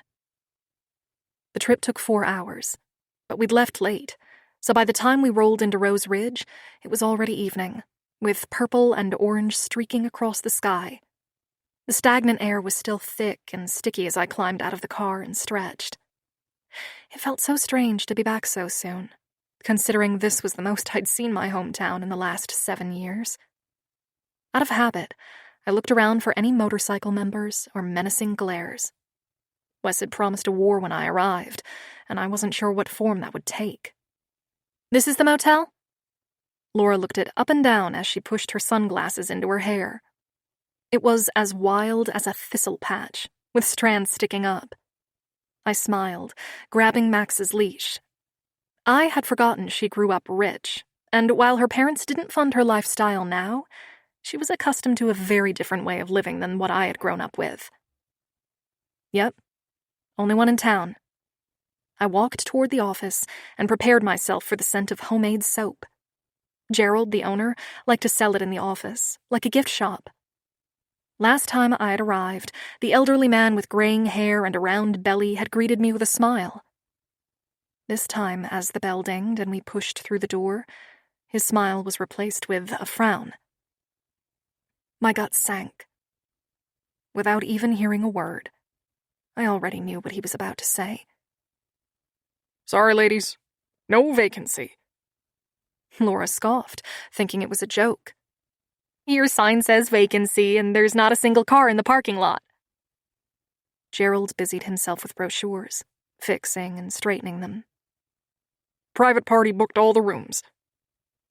Translation: Wes had told him not to rent a room to me. There was already someone watching the motel. Or us.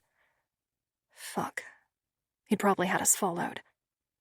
Wes had likely investigated why Gerald had allowed members of the Death Raiders to party here as well, which would give the motel owner extra incentive not to help me. Okay. Thanks anyway, Gerald. I turned away, taking Max with me. Laura chased after me, right on my heels with her hands held wide. "Wait, you're just gonna leave?" "He's lying, Callie. He doesn't have a private party. That's bullshit. He must have a room available." Tugging on the car door, I loaded Max and then reclaimed my seat in the driver's side. Laura reluctantly followed, slumping into the passenger seat. "You're not surprised." "Why?" The engine came to life as I turned the ignition over. There had to be a vacation rental or something else in town. Laura was already scrolling on her phone as I pulled out of the parking lot, veering toward the river. Tourists loved the river. Anything? I looked over at my best friend, while also stealing a peek into my rearview mirror. No motorcycles yet. None that have a vacancy. She swiped some more, her brows furrowed in concentration. Okay, this one might work. Let me call. 10 minutes later, we were parked on the side of the road, letting Max relieve himself in a patch of weeds. Laura was fuming, and I was trying to come to terms with my new reality. 5 places, Callie. 5! She was referencing the number of places that had turned us down. Not because they were full or even because of my dog. They had all given the same cryptic reason, which all led back to Wes. Private party booked through the rest of the summer. That was bullshit, and Lauren knew it. I knew it. Max knew it. We all fucking knew it. You wanted to know why I wasn't surprised? This is why. These guys run this town. You can't argue with it or fight against it. Laura kept her head down, hands tethered to her hips. The silence was interrupted by a chorus of crickets in the tall grass off in the distance. The next town is like 15 miles away. I mean, it's gonna have to work, so let's go. My temper was usually mild, and I didn't try to cling to things I couldn't change. When Wes and I broke up and I decided to leave, he let me, and so did Dad. No one tried to stop me, and that was response enough for me. What good would it have done to get upset, yell, or scream? None of it would have made a damn difference. But now I was feeling this fire build in my chest.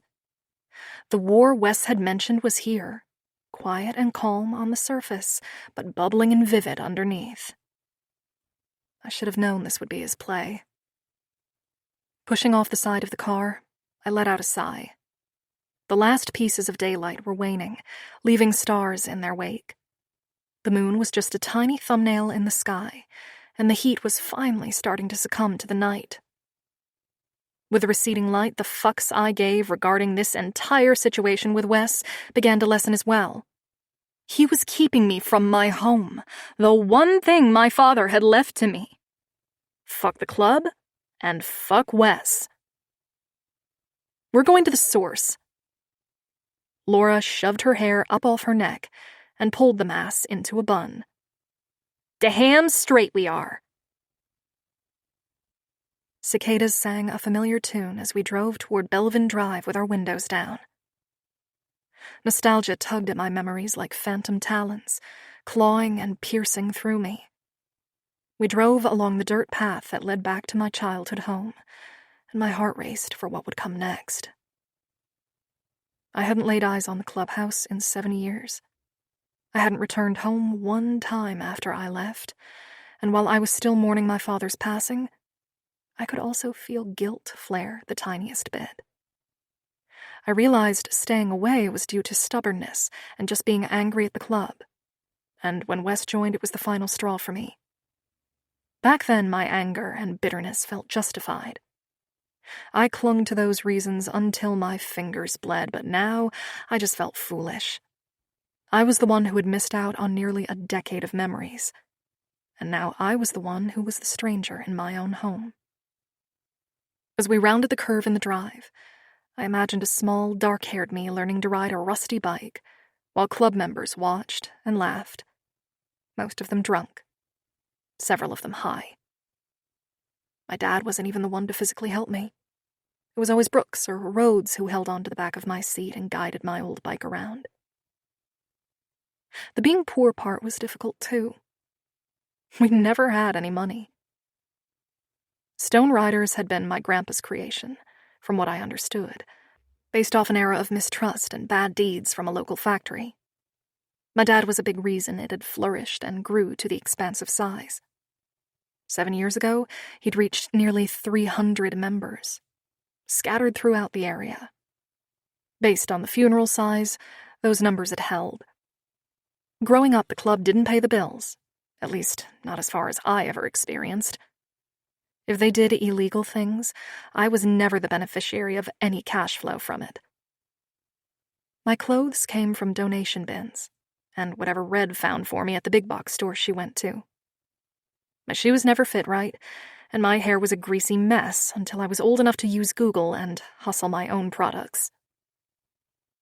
It wasn't until I was in high school that Dad's club was suddenly flush with money, and I was too in love with Wes to pay it any mind to realize they'd likely started moving bigger or better product. Laura gasped next to me, which brought me back to the moment. This is where you grew up? I stared at the massive structure in front of me. It wasn't at all where I grew up. No. I was raised in an old 2-story house that was in serious need of a renovation. This is something else. I stared at the enormous windows at the top story, at least 10 feet long, and arched into a beautiful design boasting of tall ceilings and opulence. A few feet below were oversized French doors that led out to an expansive patio, and there on the first floor was a deep inset porch that wrapped around the whole house. The home was divided, with a nice, private covered patio and gated entry. Off to the other side was a huge glass garage door that was currently open, showcasing a myriad of club members drinking, laughing, and even working on their motorcycles. "This is wild," Laura muttered, still staring. A large fire pit with several chairs surrounding it was off to the edge of the yard, and a row of motorcycles were parked off to the right. Gone were all the rusted cars, bikes, and junk. The weeds were controlled, the grass cut, and there were even river rocks filling some of the pathways around the house. It looked like something you'd find on a magazine cover. Where do we park? I dug for the same confidence I felt earlier. Wherever I fucking want. I own this place now. Laura gripped her thighs and let out a low whistle. I've never seen this side of you before, Callie. I'm equal parts excited and terrified. Feeling empowered, I pulled right up to the front, ignoring the club members gawking and staring at me. Max started barking immediately as more eyes were drawn to us, but I didn't care. I grabbed his leash and helped him exit the car. Just stay close to me, okay? I whispered to Laura. The sound system from inside the house was blaring Hozier, and there was something weirdly soothing about the fact that it wasn't the same classic rock I grew up with. Maxwell had calmed as he walked next to me, his head reaching my waist. I kept my eyes forward, not bothering to give in to the men whispering, laughing, and milling around me. I heard a few whistles and a few catcalls, but my eyes stayed ahead. Laura was right next to me as we pushed forward into the clubhouse. Her gait was looser than mine, almost like she was comfortable here. Or like she wasn't concerned in the least that danger surrounded her. Through the wide-open doors was what looked like a high-end mechanic shop, with waxed floors and several motorcycles being worked on. On the opposite side was a long bar filled with a dozen or so different people scattered around it. 2 women were dancing on top of the bar, pouring drinks into glasses like they were extras in Coyote Ugly. There were couches, pool tables, a massive flat screen, but there were still a few original fixtures from when I had lived in this house. The fireplace under the mounted screen was one of those things. The brick was still exposed, but the inside was screened off, as though the chimney had been removed. Is that a fucking horse? Someone slurred, and Max barked as if he knew they were referring to him. Another shout echoed through the loud space. Yes, new sweet butts. Who the fuck brought them, and how do I thank you? I heard a few members curse, and then someone ran out the back door. Wes was around here somewhere, and I didn't want to see him before I saw Red. Why did he call us sweet bud? Laura asked in a rushed whisper, stepping closer to me. They aren't going to do stuff to our butts, are they? I'm a kinky girl, but only for the right guy, and only if I'm lubed appropriately. Biting back a laugh, I whispered back. Sweet butt is just a term for girls who come by to fuck the guys. They're just passing pussy, essentially. I hated summarizing the term so dully, especially after knowing so many kind women throughout my life that were just considered a sweet bud, never transitioning into a property patch or becoming an old lady to any of the members. Still, I couldn't change what the term meant. So they think we're here to fuck? Laura gripped my arm. I ignored her as I searched the faces, a few familiar, a few finally processing who I might be. I had my father's eyes and my mother's lips. It was something the club members had commented on regularly, and I had no idea what their fascination was. I also had a tattoo on the inside of my wrist of their patch. I had gotten it done when I was 18, in an attempt to grow closer to my father. Holy fuck, that's Stone's daughter, boomed someone from behind the counter, and right as they did, 3 things happened at once. The back door slammed open. The music cut, and I heard a familiar voice that had my head swiveling and relief swimming through me. Cheese, rice, and all the holy saints. Is that you, Callie Ray Stone? Red made her way around the bar right as Wes stormed down the hall, coming in from the back. He wore his leather cut over an oil-stained t-shirt and dark denim jeans that were tucked into untied motorcycle boots. His dark hair was greasy, with pieces falling over his dark, furrowed brows. His face was cut into angry strokes of determination and chiseled perfection, but I was determined too, and he could go fuck himself. I focused on the woman behind the bar, who had sugar-white hair tied up into a high bun, and a face done up beautifully with exaggerated makeup. Huge lashes, filled arched eyebrows, contoured cheekbones, and, of course, apple-red lipstick, which didn't hide her age at all, but also didn't dull her shine. Honey, how the hell have you been? She swept me into a tight hug, which made Maxwell bark and nudge my waist with his head. That fucking horse can't be in here, Wes roared, storming up next to us, aggressively pointing at my dog. I put my hand on my hip, noticing that Laura had her arms folded over her chest, her resting bitch face firmly focused on my ex. I looped Max's leash around my knuckles. Well, we wouldn't even be here if you didn't blacklist us from every single hotel and establishment in the city. Wes smirked. Then you better go find a different city. Wesley, you didn't, Red scolded, throwing a hand to her hip, her voice going stern. The other club members began flitting in and out, trying to catch on to what was going on. The music restarted, but it was softer now. Wes didn't reply. His arms were linked over his chest, his legs spread apart, and his face unmoving. I tried not to notice his eyes, or the way the whiskey brown seemed so stark against his features. He looked older. The tiny lines around his mouth, the few days' worth of growth along his jaw that he never allowed to grow before, the scar running through his lip, even the arch of his dark brows, felt like he'd lived an entire lifetime already. All without me. She's trying to sell the club, he finally explained, as Red's glare intensified. He hasn't even given me a chance to figure out what I want to do. But this is my home, always has been, I argued. Wes threw his hand out, stepping closer. Look around, Princess.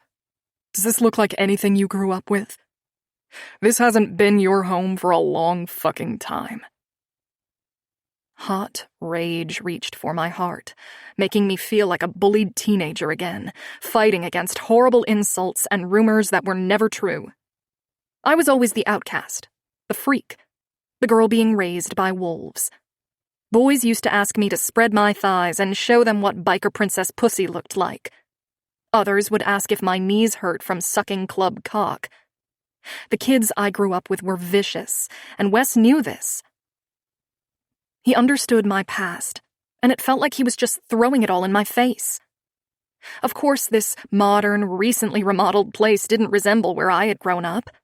We had mold in the bathrooms, odd stains in the tub, broken mirrors, mice, and shag carpet.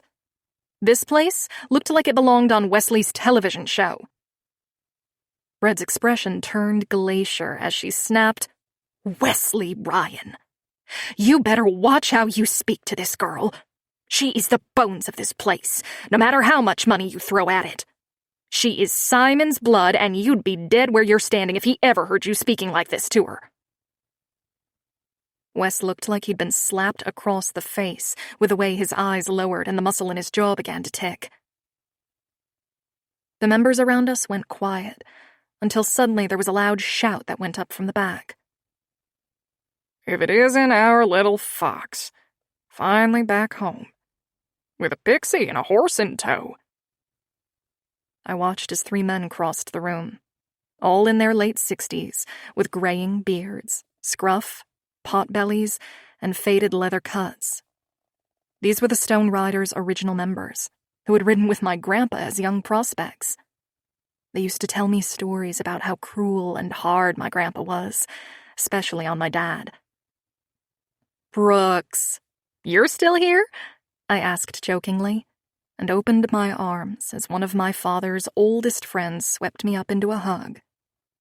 "He's still making me miserable, too," Red joked, pulling Brooks in for a kiss. They had been together long before I even knew what a property patch meant, or the term old lady. I just remembered the obsession Brooks had over Red, and the way she wore her vest that boasted of being his property. She was his, and it was nice to see that he had only ever been hers. "Don't forget me," a shaky voice requested. I turned and found a pair of soft brown eyes on a weathered face attached to a beard so long it nearly reached his navel. "Hamish," I would never forget you, I rasped, emotion clogging my throat. Memories of him helping me read came back swift and harsh. Me on the back porch, him tipping a glass bottle, the dim light of the porch light catching on the amber. He was the only one sober enough to help me with my homework. Each night, he'd hold off on hitting the next beer until I'd gotten through all my work. My father made fun of him for it. How are you, my girl? His tight embrace had Maxwell growling. I stepped back and patted my dog's head to put him at ease. Nice hound you have there. Hamish dipped his face and lowered to get a better look. Then he laughed. The fox and the hound. Where's Killian? He's going to shit his pants when he sees you. I looked up in time to see Wes whisper something to a guy standing next to him. The man wasn't listening to Wes. His eyes were on me, and as I caught his expression, a small smile crept along his face, and I felt mine do the same. This time, I moved first. People parted, and Wes stood staring as if I'd grown horns, but the man next to him took a long step forward and then scooped me up. How the fuck have you been, little fox? Tears finally broke through and were trailing happily down my face. I heard Wes mutter a curse next to us, but I didn't care. He could fuck all the way off. I've been good. He set me down and continued to smile at me. You look good.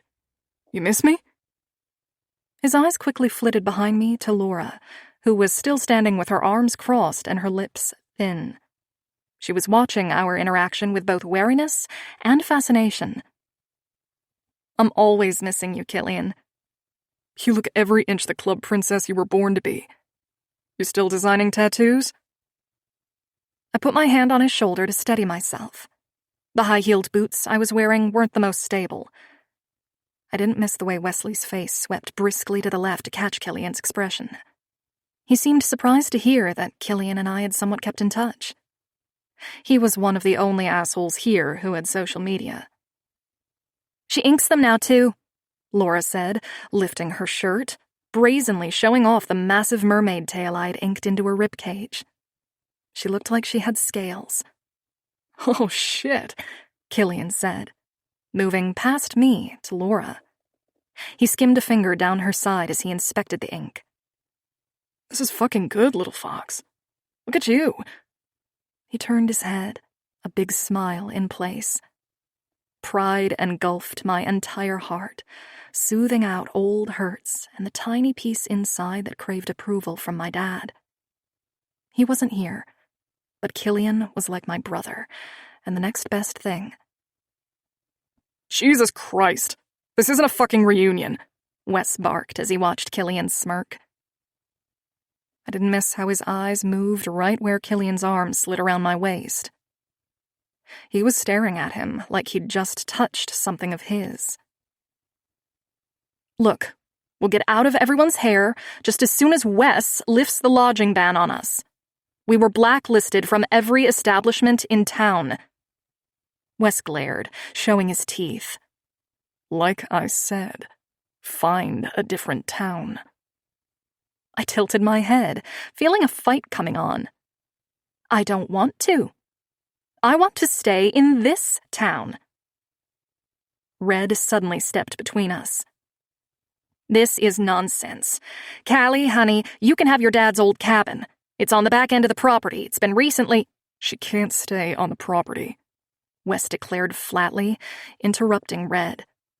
He acted as though I was an unwanted stray and not the rightful heir to this clubhouse. That rage in my chest roared with a silent scream, forcing me to step closer to my ex.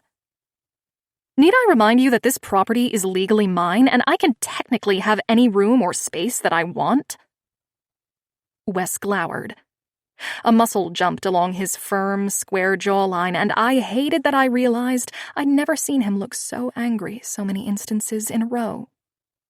He used to be pure sunshine. Now he was all storm clouds. They can stay with me, Killian offered with a wide smile. Wes darted his eyes to the man right at the same time as I did. I had no clue where he lived, but it had to be better than some rundown cabin on the edge of the property. I was exhausted, and all I wanted was a bed to collapse into. Do you have space for us? Killian eyed me, lingering on Laura, then took in Max. I do. Killian, Wes warned. It made me curious at their relationship. When I left, Killian was my dad's second-in-command, and Wes looked up to him for some unknown reason. While Wes wasn't a part of the club, he was considered a hang-around by the other club members. Someone who wanted to join or was interested, but hadn't pledged or become a prospect. I hated it because I did everything within my power to ensure they never saw him as a potential member. Still, he and Killian were good friends, but Kill was always in charge. So it was strange to hear Wes bossing him around. I watched Wesley as I responded to Killian. We'd love to stay with you. not fucking happening. Wes stepped in between us, and his hand was suddenly on my hip, guiding me backward. Because I'd let go of Max's leash to hug Killian, I had nothing to keep me from moving with Wes.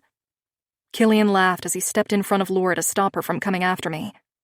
Max began barking, but it was muffled a second later when Wes shut us into a storage closet. He clicked the string above my face, illuminating the small space. Our bodies were nearly flush as his chest heaved, and mine did the same. His hand was still on my hip, and I had no idea if he was aware of it or not, but there wasn't even enough room to shake it off. You're not staying with him, Wes stated, towering over me. I tilted my head back, watching his jaw work back and forth.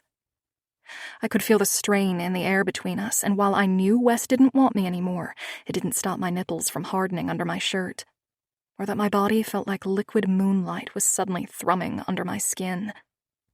This was the effect Wes had always had over me. He was sunshine, and I was always the sleepy flower, waking up to bask in his warmth. Where am I supposed to stay, Wes? I was practically whispering at this point, and while it was quieter in here, I didn't need to soften my tone.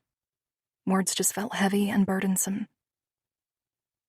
Wes searched my face, that conflict twisting and forcing his hand at my hip to cinch the fabric in his fist. I told you. Shaking my head, I cut him off. I'm not driving 15 miles to the next town. His voice dropped to a whisper. I warned you, if you came for the club, you'd be met with war. His mouth spoke of war, but his hands at my waist, and the way he kept closing the space between us, spoke of something else. Something we'd both left behind and closed the book on 7 years ago.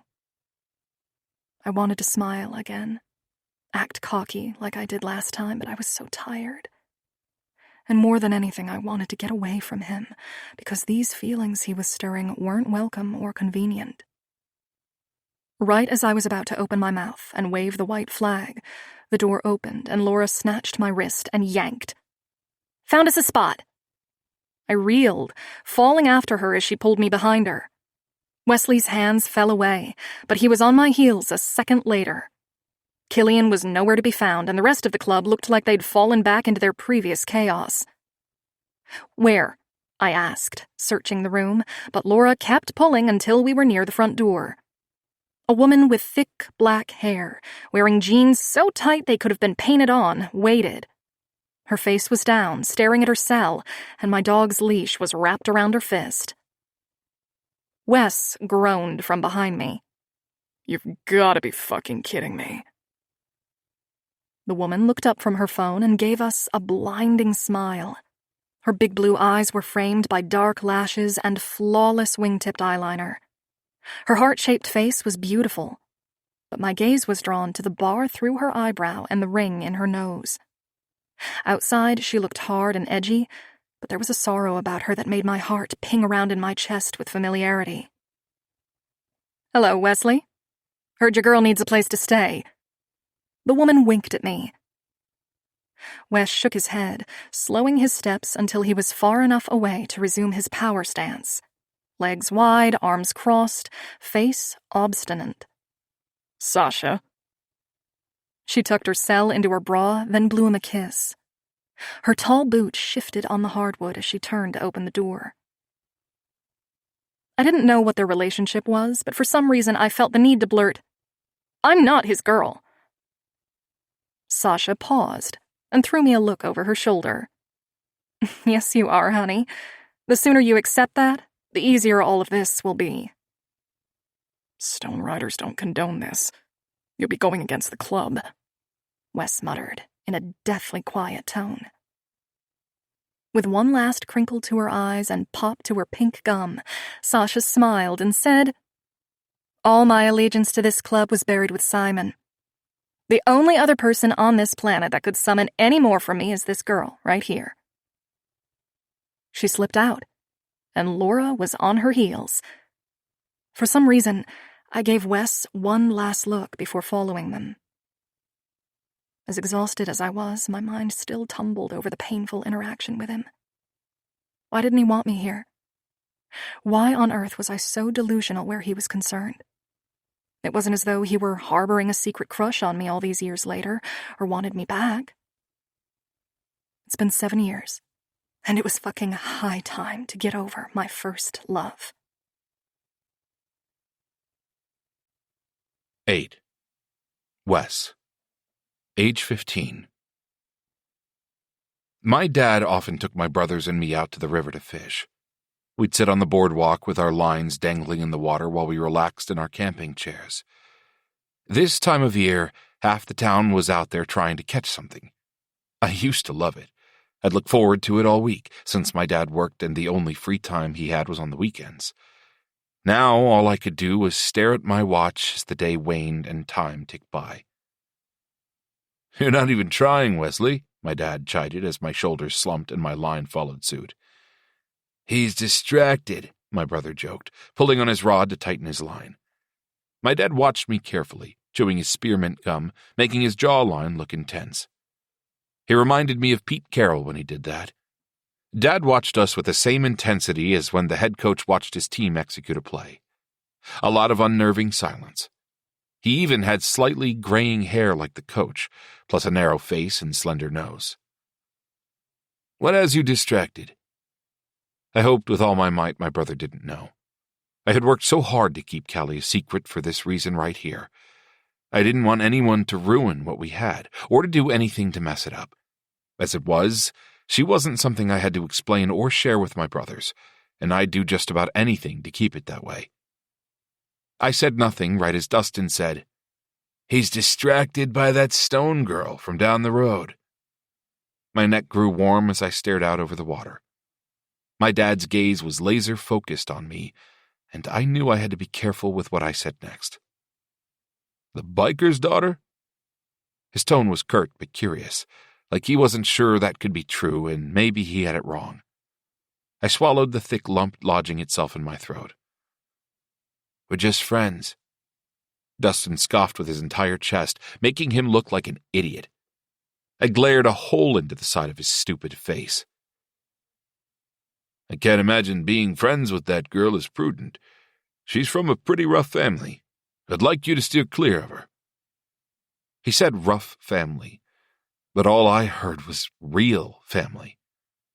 My parents shoved faith and family values down my throat so often I wanted to tear through them with my teeth just to get some air.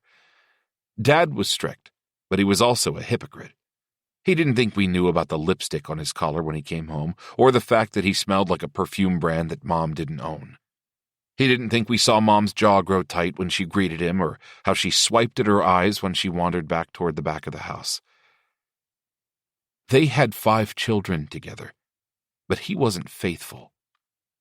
Regardless, if I spoke any of these thoughts out loud, it would be a big production of yelling, grabbing my collar, and shoving me into the basement to think about my mouth. I'd miss seeing Callie, and it wasn't worth it.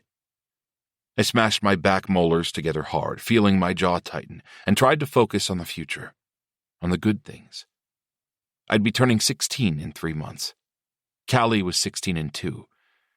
For the past few summers, we had continued sharing the treehouse, but our legs were getting long for the space, and our innocent kisses started turning much less innocent. 2 weeks ago, when the weather had shifted and school let out, Callie had snuck over like usual.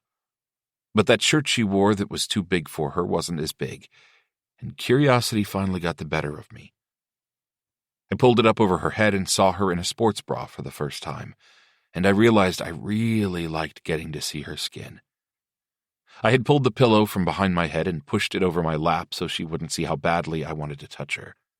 Since then, we'd done a lot of kissing and exploring with our hands, but there was a part of me that wanted to do more. Feel more. See more. We continued fishing and drinking sodas, and I ended up betting Dustin $5 that I'd catch something before he did. I won, just like I usually did. On our way home, we stopped for gas, at which point an idea formed in my head. I have to go to the bathroom, I declared to my dad and brother, and then darted inside. I knew I didn't have much time, so I searched carefully for what I wanted. The options were limited, but I found what I needed and took it up to the front, silently praying I was able to pay before my dad came inside. "Just this?" Old Man Barker eyed me suspiciously. I blushed under his scrutiny. "Yeah, just that." He rang me up and slid the item into a bag as I handed over the $5 I had won. I gave him a brief nod of thanks and then hurried outside. Instead of keeping it in the bag, I removed it and shoved it into my back pocket so there'd be no questions whatsoever about what I had purchased. Once we were back home and I'd helped put everything away, I began pacing the backyard. It was late June, and while I knew Callie would come by later, a part of me didn't want to wait to give her what I'd bought. I wanted to see her face when she held it in her hand and realized I was thinking of her while I was out today. "Mom, I'm going to ride my bike down to the park," I called out, knowing she was in the kitchen. She made eye contact with me, her sharp brown eyes assessing me for lies. "Be back by dinner." I nodded and took off down the road. If she talked to my dad, he might put two and two together and realize I was trying to see Callie. But I didn't have a phone yet, and it wasn't like they could track me or call and ask me to come back. I rode hard, standing up on my pedals to gain speed and distance from my house. The sun was setting, leaving pastel streaks across the horizon, but it was still sandwiched against a pale blue sky. Within minutes, I was at the top of Callie's driveway, staring at the rusted mailbox and the painted image of a skull with roses blooming from the eye sockets. Not once had I ever ventured down the gravel path or dared to get any closer to her house. But I was almost 16. Soon I'd be driving, and my hope was that I could pick her up on dates, which would require me to get closer than her mailbox. With a nervous swallow, I pedaled down the path. Every few feet, rusty metal littered the patch of grass on either side of the dirt drive. Bike parts, truck frames, old wheels, wildflowers grew among some of the rust, which was oddly beautiful. Soon enough, I was right in front of Callie's house. It was 2 stories, but it looked even older than my house. Dull windows, some patched up with plywood, lined the top story of the house, and the lower story was much of the same. Bed sheets hung as curtains, and car parts littered the ground and porch. There didn't seem to be anyone around until I heard the screen door screech open and a man with long, dark hair walked out. He wore a leather vest with a few white and red patches covering the right side, and in white lettering the word President was sewn into the left side of his vest. Dark ink covered his arms down to his knuckles, and under the loose shirt he wore there was even more ink along his torso. I knew this was Callie's dad. He was staring at me from a pair of eyes that seemed to match hers, and even his expression was similar to hers when she got upset. "Who are you?" he asked harshly. Words died on my tongue as I stared at him. All the warnings about him being dangerous came rushing back, freezing my limbs. I probably looked like an idiot just straddling my bicycle, not saying anything. "Well, you here selling something or what?" Sweat trickled down my neck as I stared up at him, until finally words came.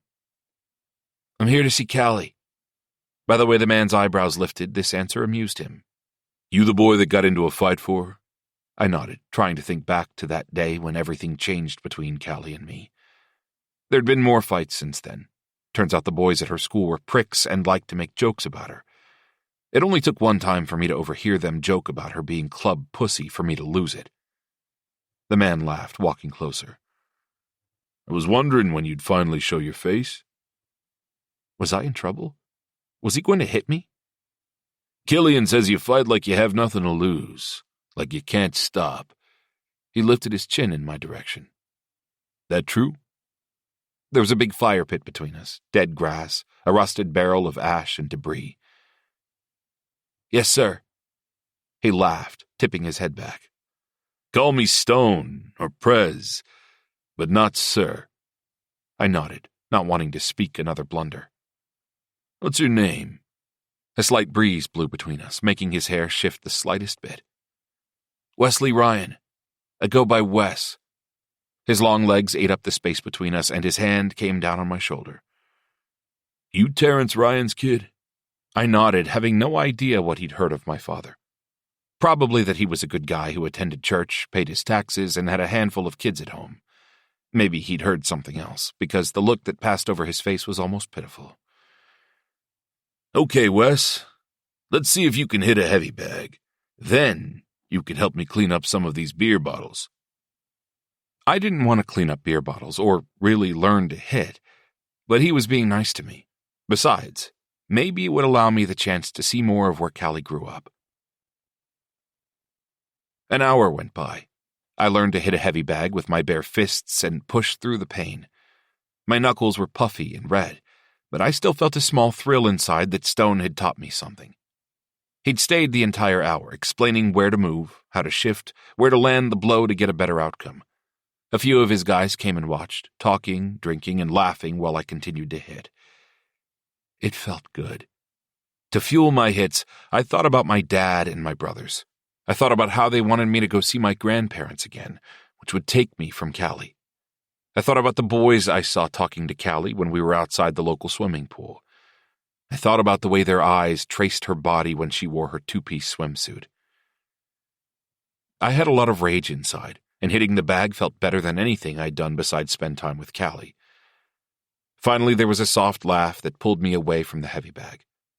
I turned around and saw Callie making her way into the large garage. She wore a pink skirt and a flowy white top. Her hair was braided, and her lips were glossy. I felt my stomach dip, and suddenly I swiped at my forehead to get rid of any sweat lingering there. Her dad watched me with a smirk.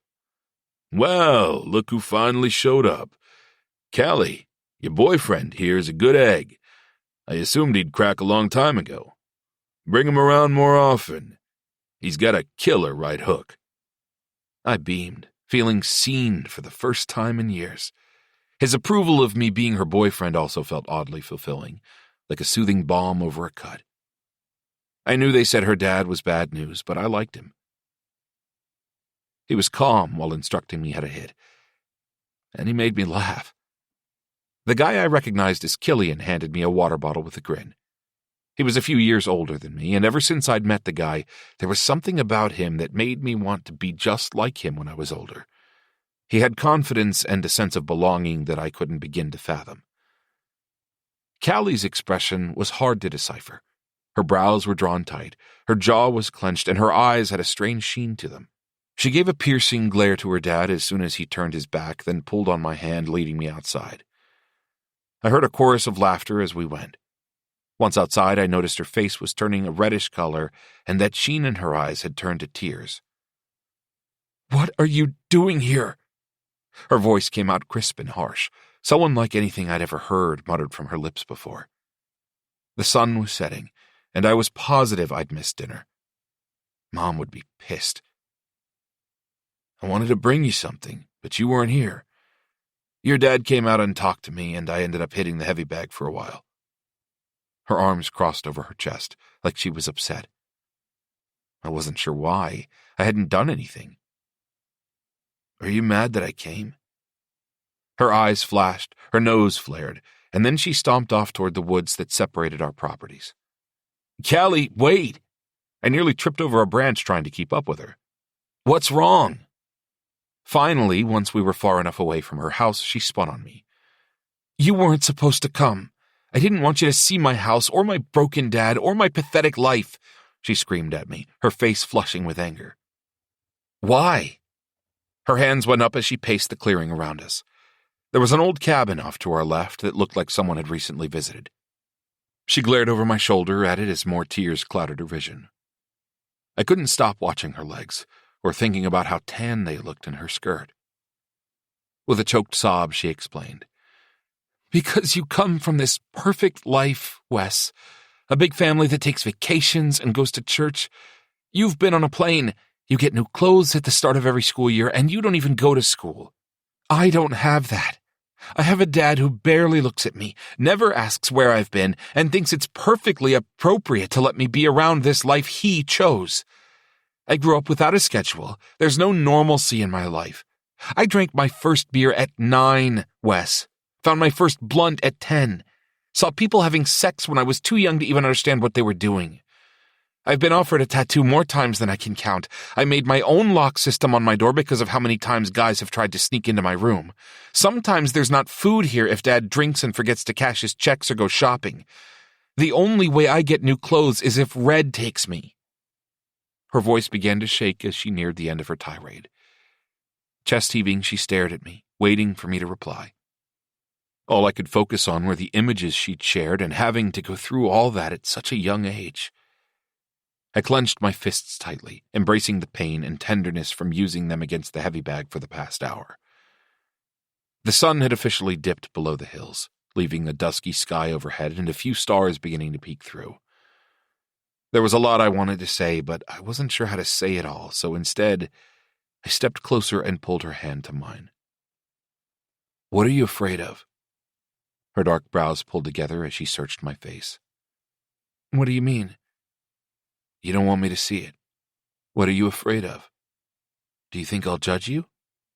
She wrapped her arms around her middle, as if she was trying to become smaller. I hated it.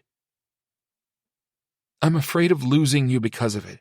Like it'll be too much for you and you'll cut me loose like one of those fish you're always catching. A laugh loosened the tightness in my chest.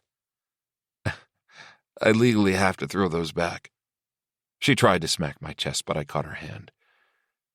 You fish for the thrill, to hold it in your hand for a pretty photo, a memory. Then you toss it back, never to think of it again.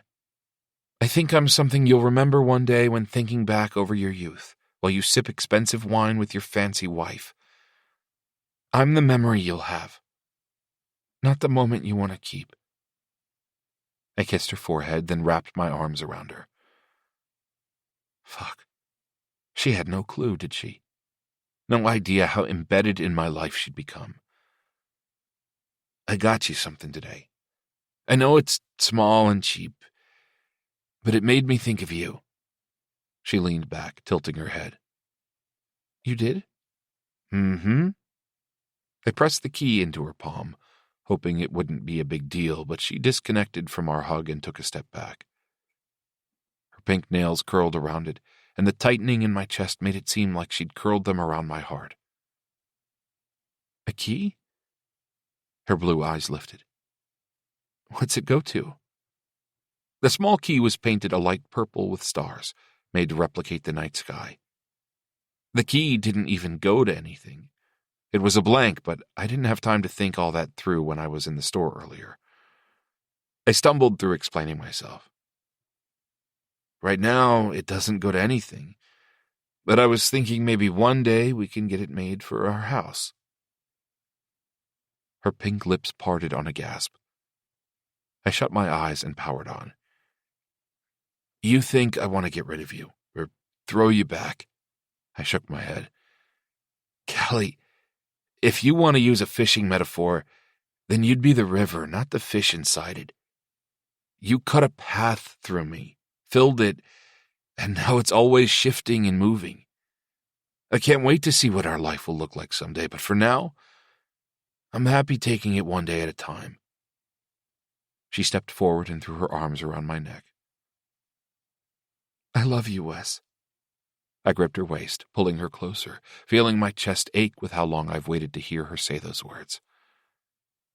I love you too, and one day when I have a house for us, that key will be the one to open it. She giggled into my neck, a slightly watery sound that had me realizing she was crying happy tears. Okay. I shifted back to catch her gaze. You realize that will mean you have to get used to me hanging around your dad, right? She pushed her bottom lip out, then rolled her eyes. That's exactly what they'll call you if you're not careful. My brows caved in confusion. They'll call me what? A hang-around. They're going to think you want to become a prospect, Wes. You have to make it clear you're only there for me, otherwise they'll take you from me. I laughed at the mere idea of not only them accepting me, but me ever wanting anything more than her. I'd never choose anything over you. I grabbed her hand and pulled her along with me as I headed back to her house. No way was I letting her walk home in the dark. And I'd be in trouble once I got home, so I couldn't go out to the treehouse. I pulled her to a stop and kissed her. She moved with the kiss, returning it breathlessly, then adding, "You do realize you sort of make it seem like you might want to marry me someday, Wes, with this sort of thing?" I laughed into her neck. One day at a time, River. 9. Callie. Sasha lived in a barn. On the outside, it was plain, with weathered gray chipped boards and a dark pitched roof.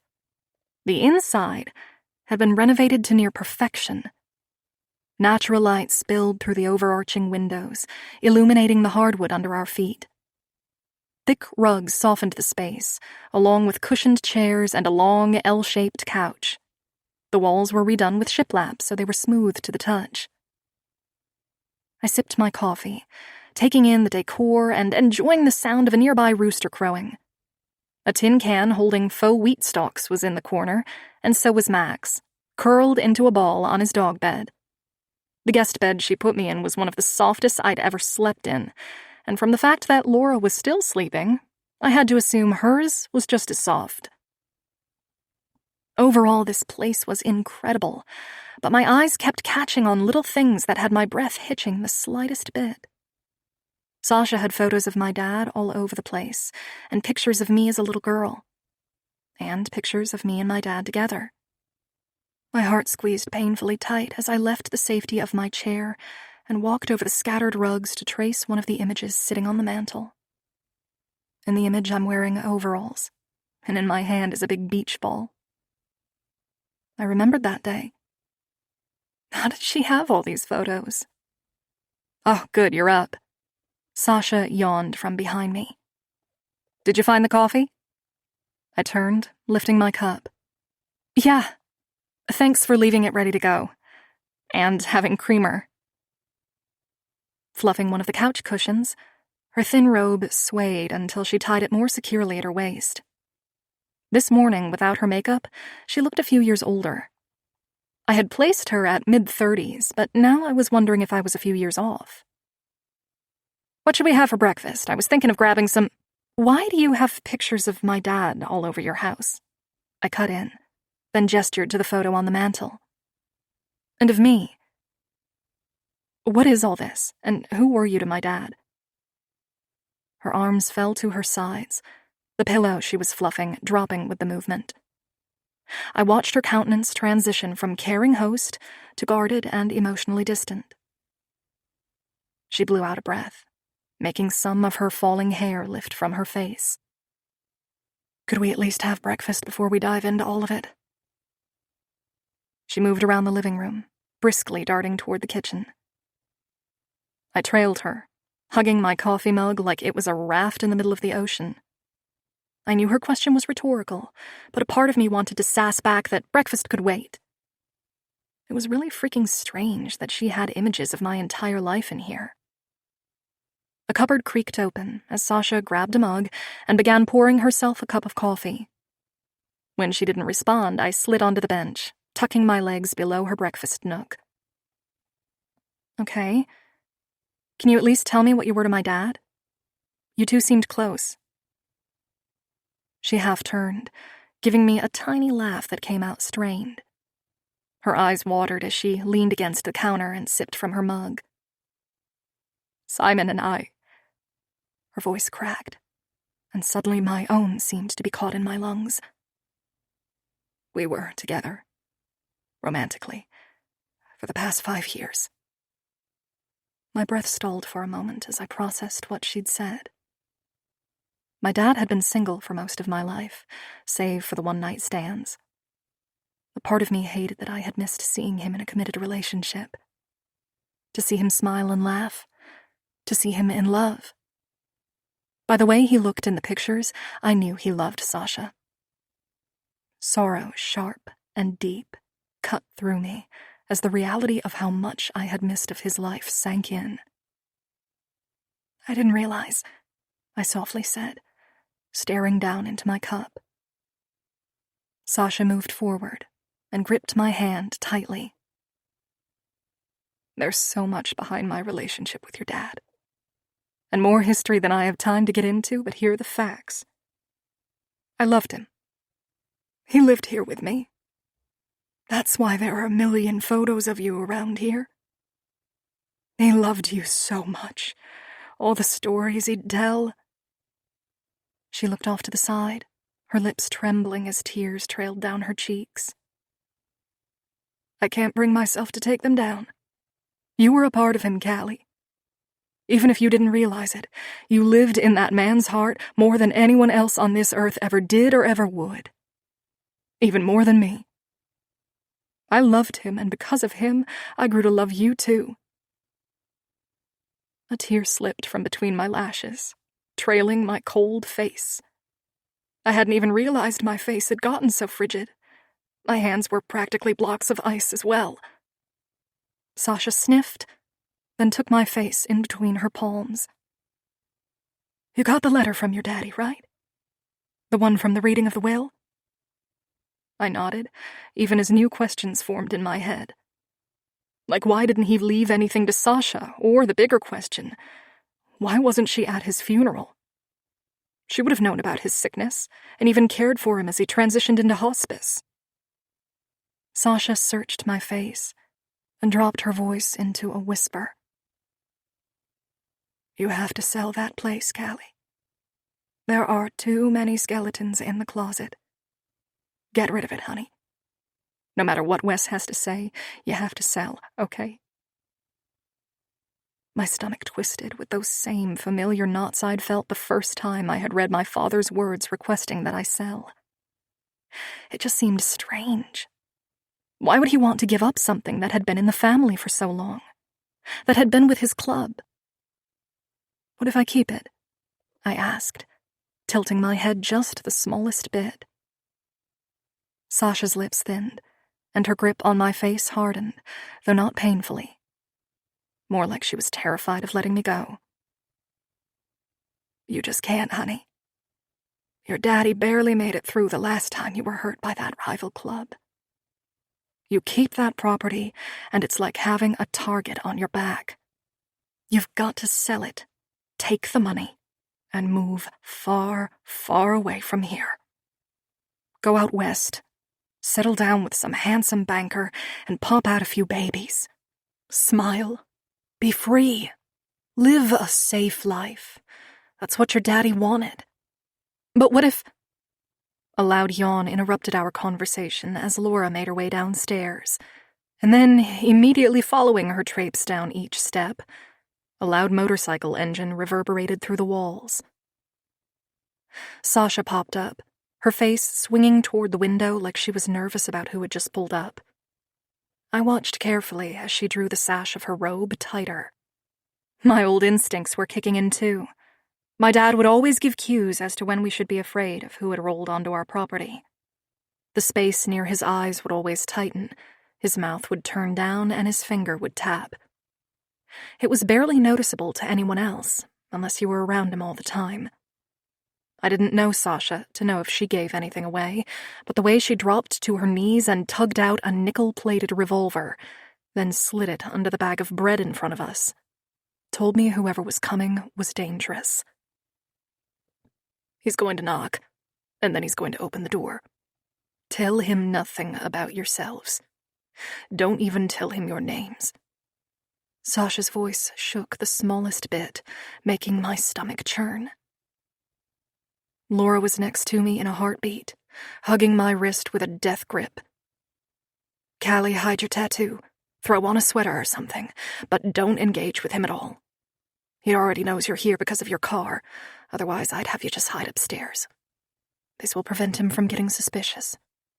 Ignore everything that comes out of my mouth in the next few minutes.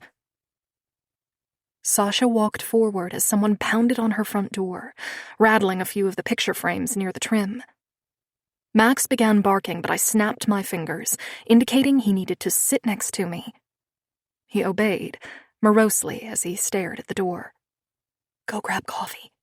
You have to act like we aren't scared as shit right now, I whispered to Laura, so she'd let go of my wrist. She snapped out of it a second later and did as I said, keeping her eyes lowered to the counter and the task at hand. Sasha smiled widely as she opened the door, and a man walked in. Max made a sound, but I put my hand on his head, indicating he needed to calm. The man wore a faded leather cut with a red, gaping shirt underneath, leaving all the ink on his arms available for me to see. The Grim Reaper was inked into his skin over and over in varying ways. That, and a few snakes, some military sigil that I wasn't familiar with, and a few other faded lines I couldn't make out. But it was enough to identify him as a Death Raider. My skin pebbled with goosebumps as fear gripped me and my fingers itched to reach for the revolver hiding just inches in front of me. Thought you were coming over last night, the man asked, walking further into Sasha's home like he owned it. His boots tracked in dirt, and his greasy hair was held back by a black bandana. His skin was tan, likely from riding, but it also looked weathered and hairy. He looked to be roughly around the same age my dad was before he passed. Well, shit. I hadn't seen him in 7 years. He likely looked older. I pushed the thought away so I could focus on the interaction in front of me, regardless of the painful lump in my throat. Sasha ducked her head to the side as he stepped closer and gripped her chin. I had no idea what was happening, but I knew she didn't like this man, nor did she want him touching her. As if he could feel my gaze on him, his eyes suddenly jumped up, landing on mine. Who are your friends? I doubted very much this man was smart enough to make the connection of who I was based off the pictures around the room. I wasn't any older than 15 in any of them. Sasha led the way, smiling as she gestured toward us. This is Sheila, the daughter of one of my best friends. Her and her friend were just passing through for the night, but I made them promise to stop in and see me. The man drew closer, and my breathing hitched. I didn't like him this close, and my head and gut were screaming at me to grab the gun. His eyes were dark as they lingered on Laura's exposed legs, and then ever so slowly, he slid his gaze to me. With an oil-stained finger, he pointed at me. You're familiar. Why are you so familiar? Max barked, loudly, and it reverberated around the walls so much the man cursed. Fuck, that a horse or some shit? I was thankful for the distraction Max provided, but the man's gaze returned to me a second later. I shrugged, a knot stuck in my throat. Sasha laughed him off, tugging on his vest to get his attention off me, but his gaze was laser-focused. I finally made my voice work, just so he'd stop looking at me. I've never been here before. No idea. Sasha glanced at the bag of bread, then flicked her gaze to me. The message was clear. If he made a move, shoot him. No. I know you from somewhere. I've seen you. That nose. And those lips. I recognize you. My heart hammered in my chest as he spoke. Was he there that night? Was he one of the men in the van? Spider, stop scaring the girl. She said she doesn't know you, so let it go, Sasha teased, tugging on him again. He finally relented, shifting away with Sasha's pull. His lips landed on hers a second later, his hand shoved deep into her hair as he deepened the kiss. Sasha moved backward, so they were shifting further from us. I eyed Laura, silently telling her to stay where she was.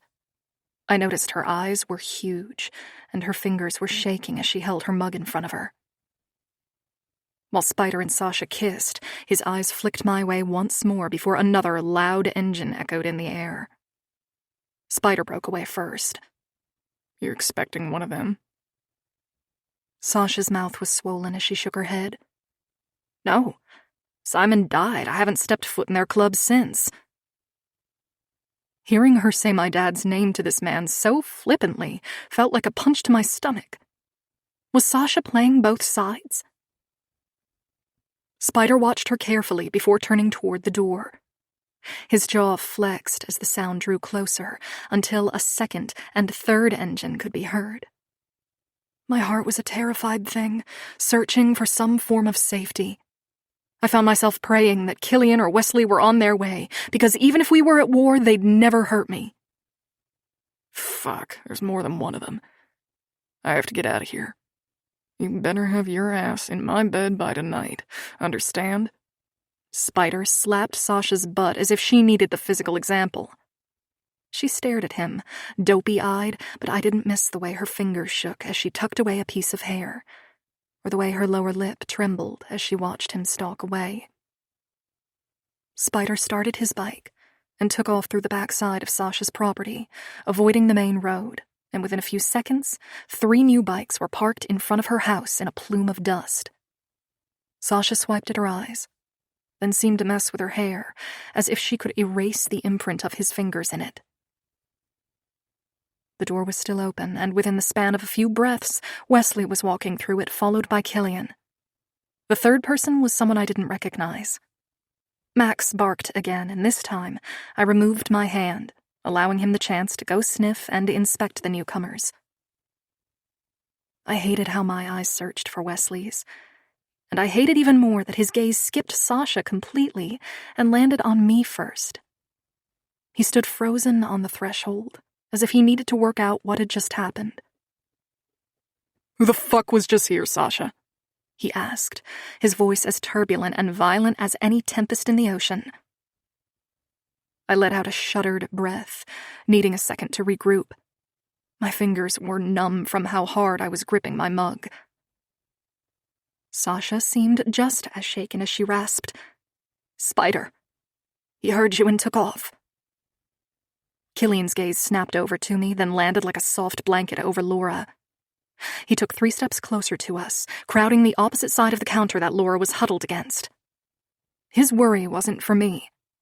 Killian knew I would know how to handle a random rival member showing up, regardless that it was the one rival group that had kidnapped me when I was just 18 years old. Still, deep down, I knew he was standing there for my best friend, and a piece of me wanted to reach out and thank him for it. As it was, I was far too selfish to care for Laura myself right now. Wes was across the room within seconds, their third member hanging back near the door, watching the road through one of Sasha's windows. You had a fucking Death Raider in your house while Callie was here? I flinched at how loud and angry Wesley's voice carried through the room. Sasha lowered her head, as if she were ashamed. I forgot that he was expecting me last night. I heard she'd arrived in town and you refused to let the poor girl stay anywhere, so I brought them here and forgot about my meetup. Wes ran his large hand through his dark hair. Worry lined his face, and fear marked his movements. I wanted some answers, but I knew if I asked, no one would give them to me. It was club business, and I wasn't in the club. Did he recognize her? Wesley's voice pitched the slightest bit, which was the only indication that somewhere down deep inside was the boy I once loved. Sasha shook her head, but I was nodding. Wesley's eyes narrowed on us both. Which is it? Did he fucking recognize her or not? I lifted my hands like I was weighing something and shrugged. Well, he said I was familiar, but he couldn't place me. Laura scoffed, stepping closer, and I noticed Killian's jaw clench as she stepped closer to him. No, he knew her. He might not have acknowledged her name, but he knew her face. Sasha had to practically offer a lap dance to get him to stop looking at Callie. That was exactly the wrong thing to say to Wes. I knew it the second his dark brows formed a shelf and his eyes narrowed, all while that deliciously firm jaw of his ticked. Get your things. He said it to me, but he was staring at Sasha as if she had somehow let him down. Wes, I had no idea, Sasha started, but Wes cut her off. No idea? He snarled. I flinched, and so did Laura. And while I would normally never do anything my stupid ex-boyfriend ordered me to do, I was scrambling off the stool and rushing up to the loft with my best friend and dog on my heels. I hurriedly tore off my pajamas and pulled on a pair of shorts and tank top, tossing my remaining things into my bag. Then I tiptoed closer to the banister to eavesdrop. I heard Sasha apologizing again, and saw Wesley gesturing wildly with his arms. What if he had realized who she was, Sasha? You wanted to protect her, and you threw her right into the mouth of the fucking lion. Sasha stepped up, pushing against his chest. What about you? You refused to keep her safe by denying her entry anywhere. Wes scoffed and ran his hands through his hair. So she would leave. Sasha spun in a circle, gesturing for Killian's help. What would have stopped her from stopping in Rowland or Calder? Both towns are newer raider territory. She wouldn't even know she was walking into danger. You weren't thinking, Wes, and you're pissed because one slipped past your defenses. You can't keep that girl from what's owed to her. Wes stared off to the side for long enough that the conversation died down. Killian took a call, glancing up every few minutes. Laura had her things packed and was just patting Max's side while we waited. Finally, Wes looked up and made eye contact with me, then slid his gaze to my friend. You're following us back. Laura squeezed my hand, and I nearly choked on my spit. He better not mean what I think he means. I slowly got to my feet and strangled the handrail as I glared back at him. He must have known what I was about to say because he cut me off. I can't trust that you won't drive off. So you're riding with me. Shaking my head, I started to protest, but Wes glared, clenching his jaw. It's not up for debate, River. Get your ass down here, now. That name. I could hardly breathe as I reeled from the way that name rolled over me and struck at my heart. Laura rubbed my shoulder encouragingly, which helped me focus on moving. I gripped the handle on my suitcase and began descending the stairs. I didn't want to ride on the back of Wesley's bike.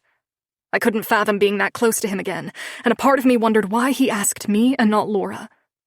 It didn't matter. I didn't want to be mixed up with Death Raiders, and considering they'd been at the motel we wanted to stay at and now were at Sasha's, I was willing to go with my ex, wherever he decided, because I knew at least it would be Death Raider free. I had traded cell phone numbers with Sasha, much to Wesley's frustration and multiple protests, but she had been kind to me, and regardless of whatever sort of weird raider situation she had going on, I liked her. She hugged me tight, as I always imagined my own mother would, and sent us on our way. Once we were outside, I tossed my things in the back hatch of my car and clutched my best friend in a tight hug. I'll make sure you don't get lost. Just follow close. She nodded and took the keys from me, while I helped Max into the back seat. Wesley waited near his bike, standing like a god clad in leather and denim. He watched me walk over, hesitant and unsure. I had on my heeled boots, but I was wearing shorts, and after burning my calf on my dad's exhaust pipe as a kid, I swore I'd never do it again. Wes caught my eye, holding my gaze as I trailed my fingers over the leather seat positioned behind where he'd be sitting. You remember how to ride, bitch, right?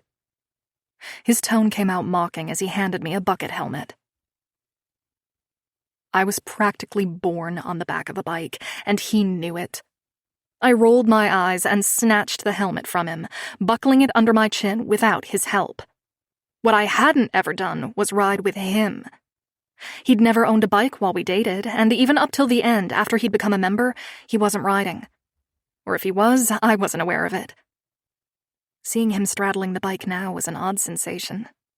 My stomach tilted in excitement, but nerves threatened to burrow deep enough to make me sick.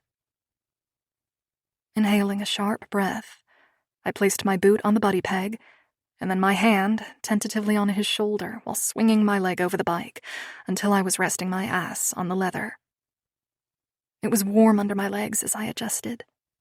His large, calloused hand skimmed down each of my calves, as if to ensure they were set properly on the pegs.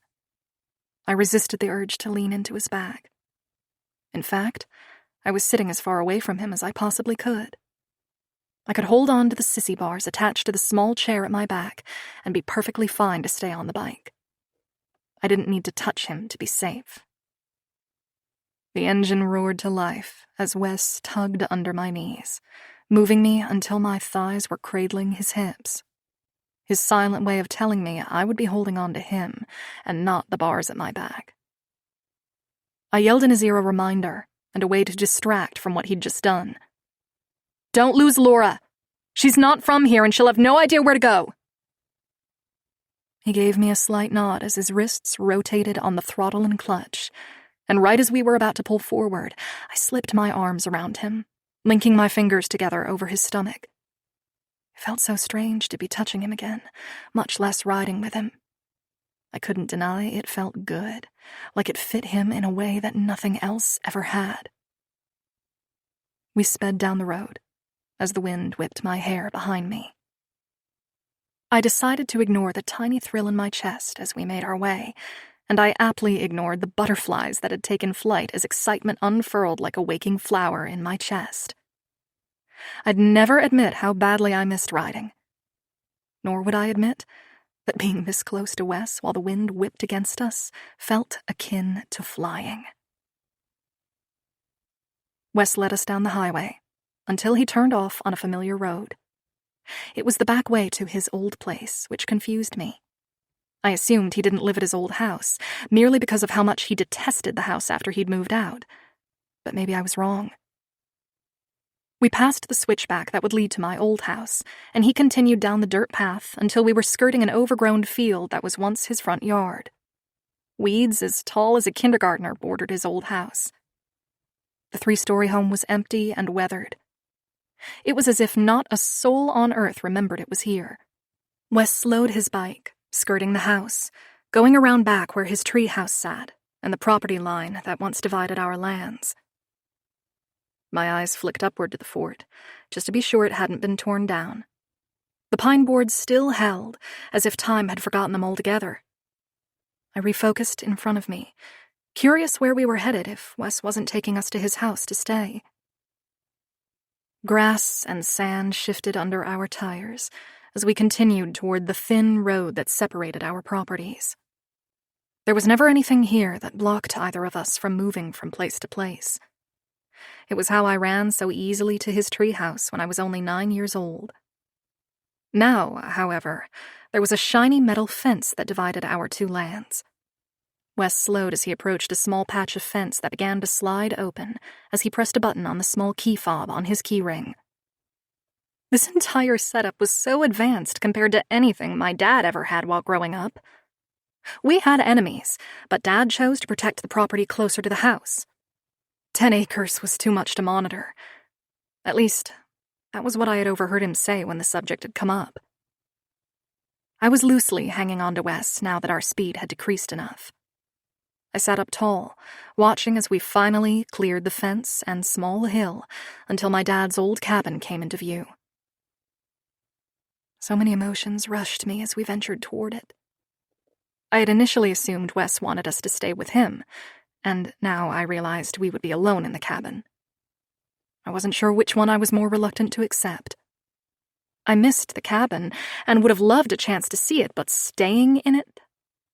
Never again. Wesley parked and straddled the bike while taking out his cell, acting as though I wasn't on the back of his bike at all. It needled my nerves, but I pushed it away and dismounted, using his shoulders and the foot peg to keep my balance. Laura pulled in next to us and put the car in park. I stared at the front door, feeling my stomach twist into a knot. "What is this place?" Laura asked, sounding gentle as she exited with Max and came to stand next to me. looking over the humble one-story cabin. A smile tilted my lips in an effort to find the joy in this scenario. This was my dad's cabin.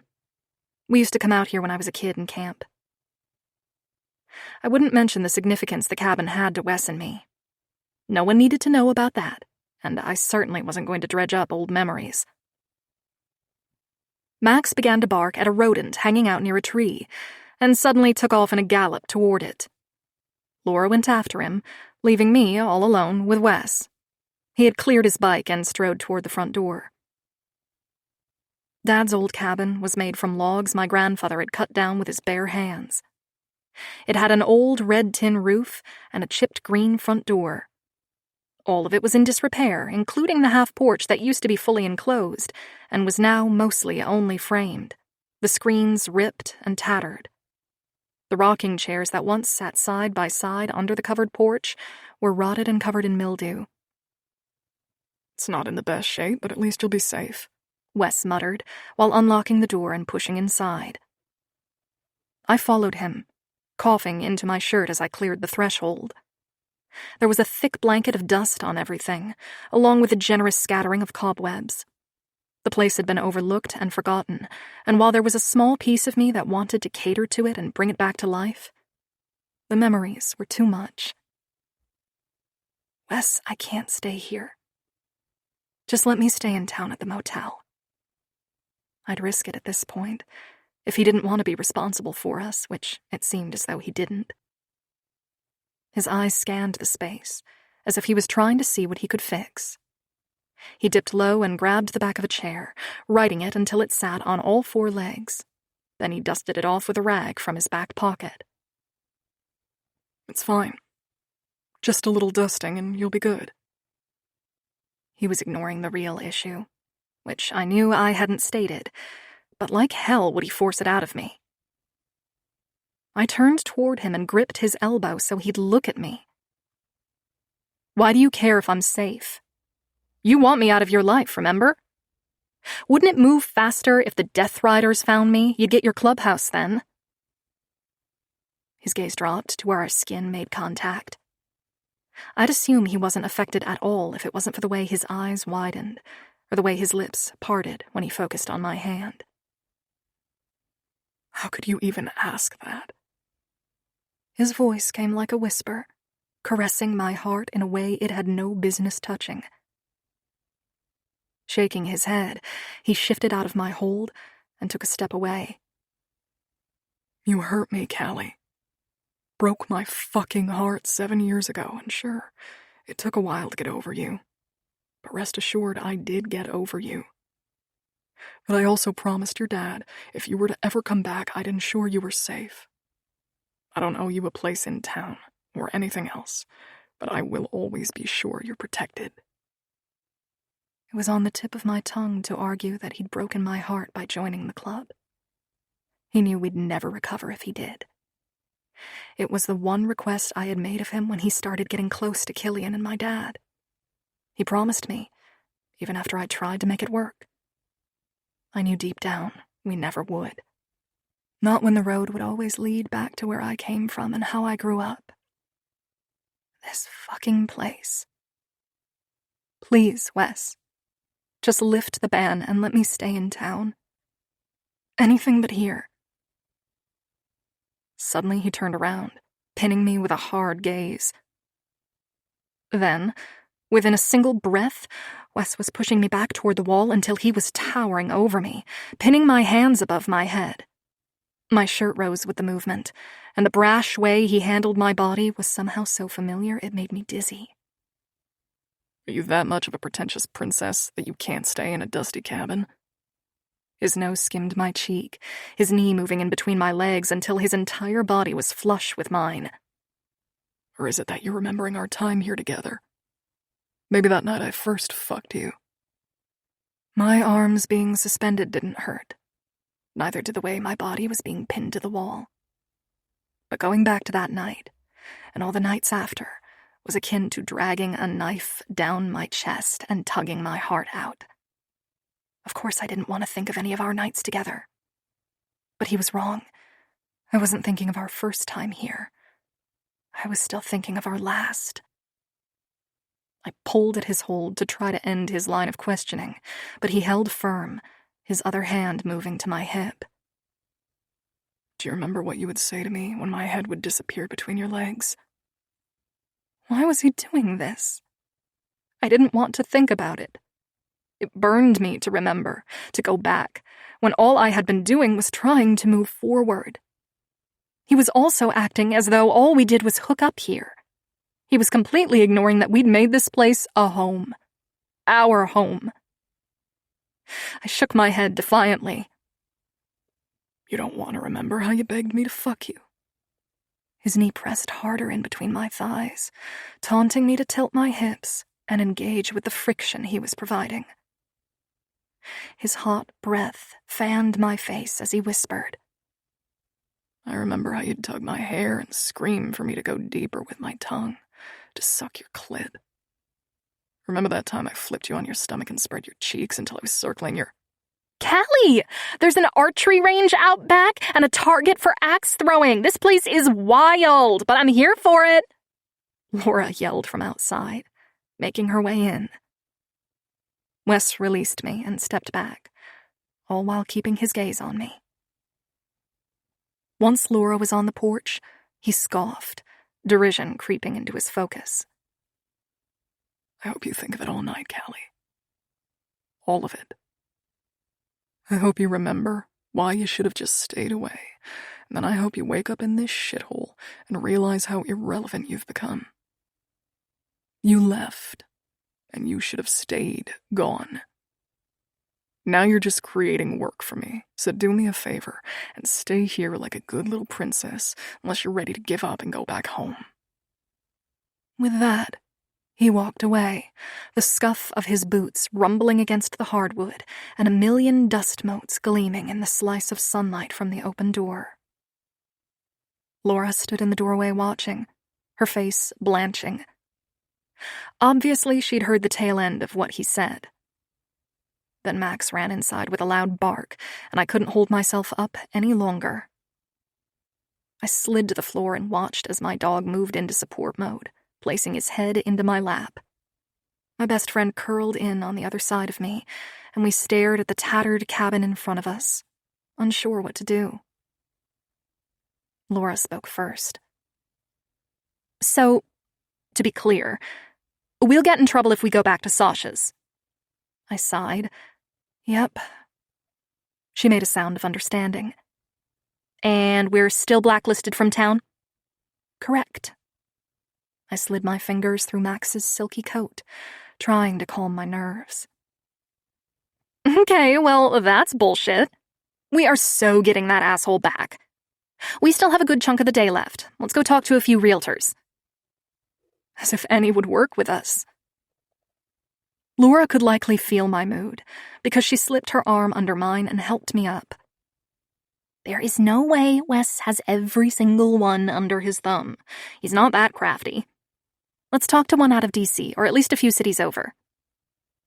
I hated this, because I knew how delicate the situation was, and it wasn't as simple as just going a few cities over to find a realtor. If that one person had any ties to a rival club, then there would be a war. They couldn't know that the club was for sale, but what option was Wes leaving me? I had to figure out some way to get the upper hand. Sasha wanted me to sell so badly. Surely she would know of someone I could talk to. Decision made. I'd reach out, but be discreet about it. Wes didn't control everything. It was high time someone stepped up and showed him that. 10. Wes. Age 17. I tugged on the back door one last time to ensure it was locked before flipping the lights. It was part of closing procedures, but even if it wasn't, I'd still do 2 rounds, double-checking all the locks.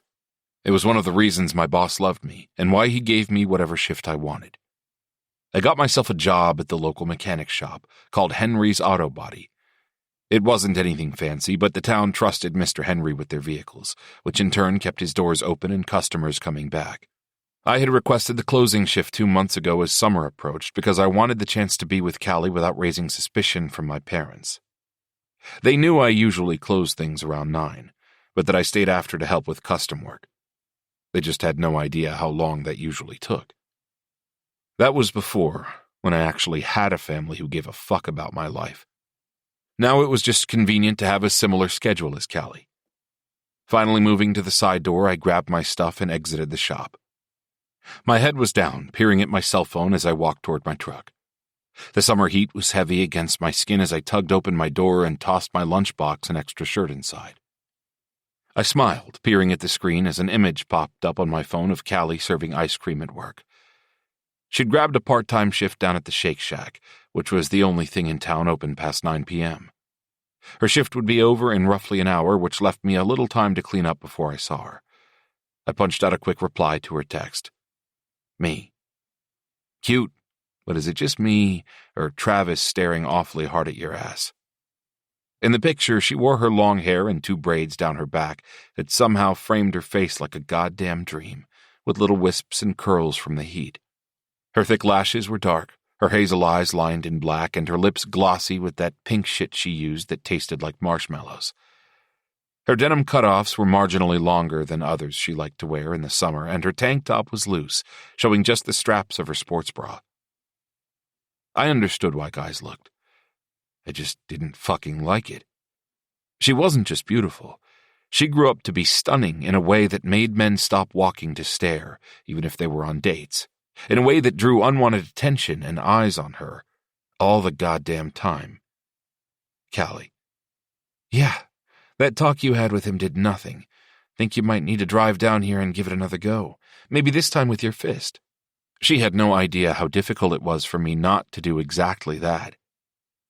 She was bullied a lot growing up, guys making her feel unworthy because of her home life and circumstances, but it made her hard as nails.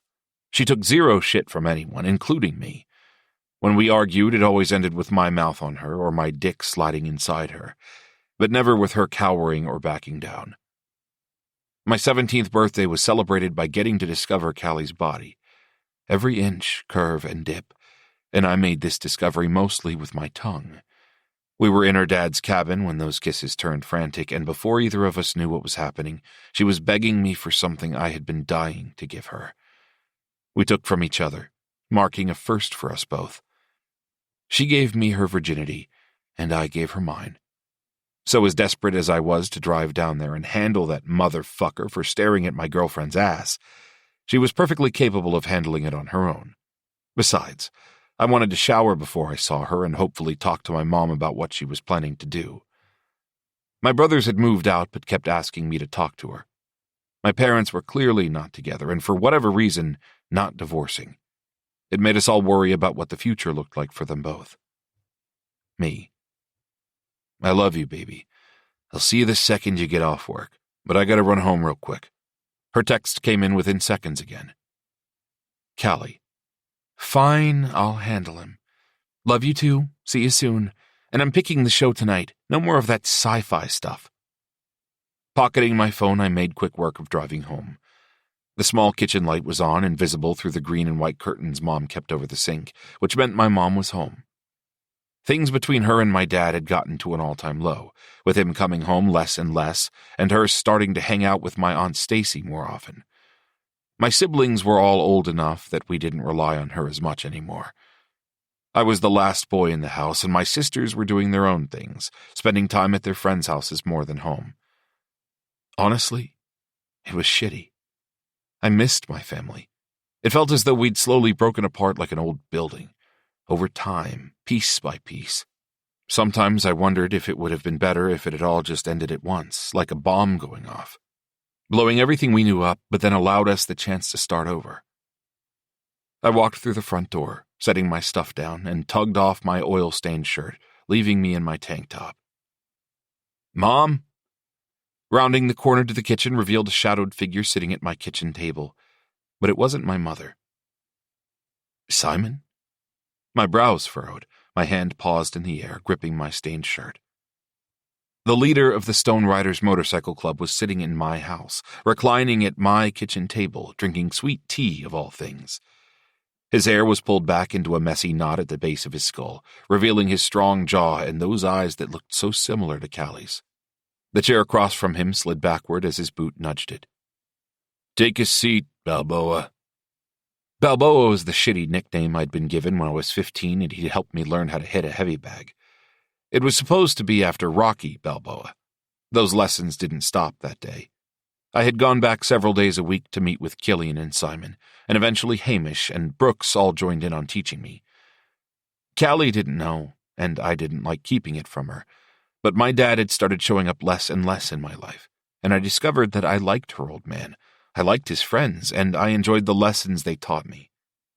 Over the years, he'd become a mentor to me. "What's going on?" I asked, warily taking a seat. I would ask about my mom or sisters, but if Simon was sitting here like this, that meant no one was home. Typical.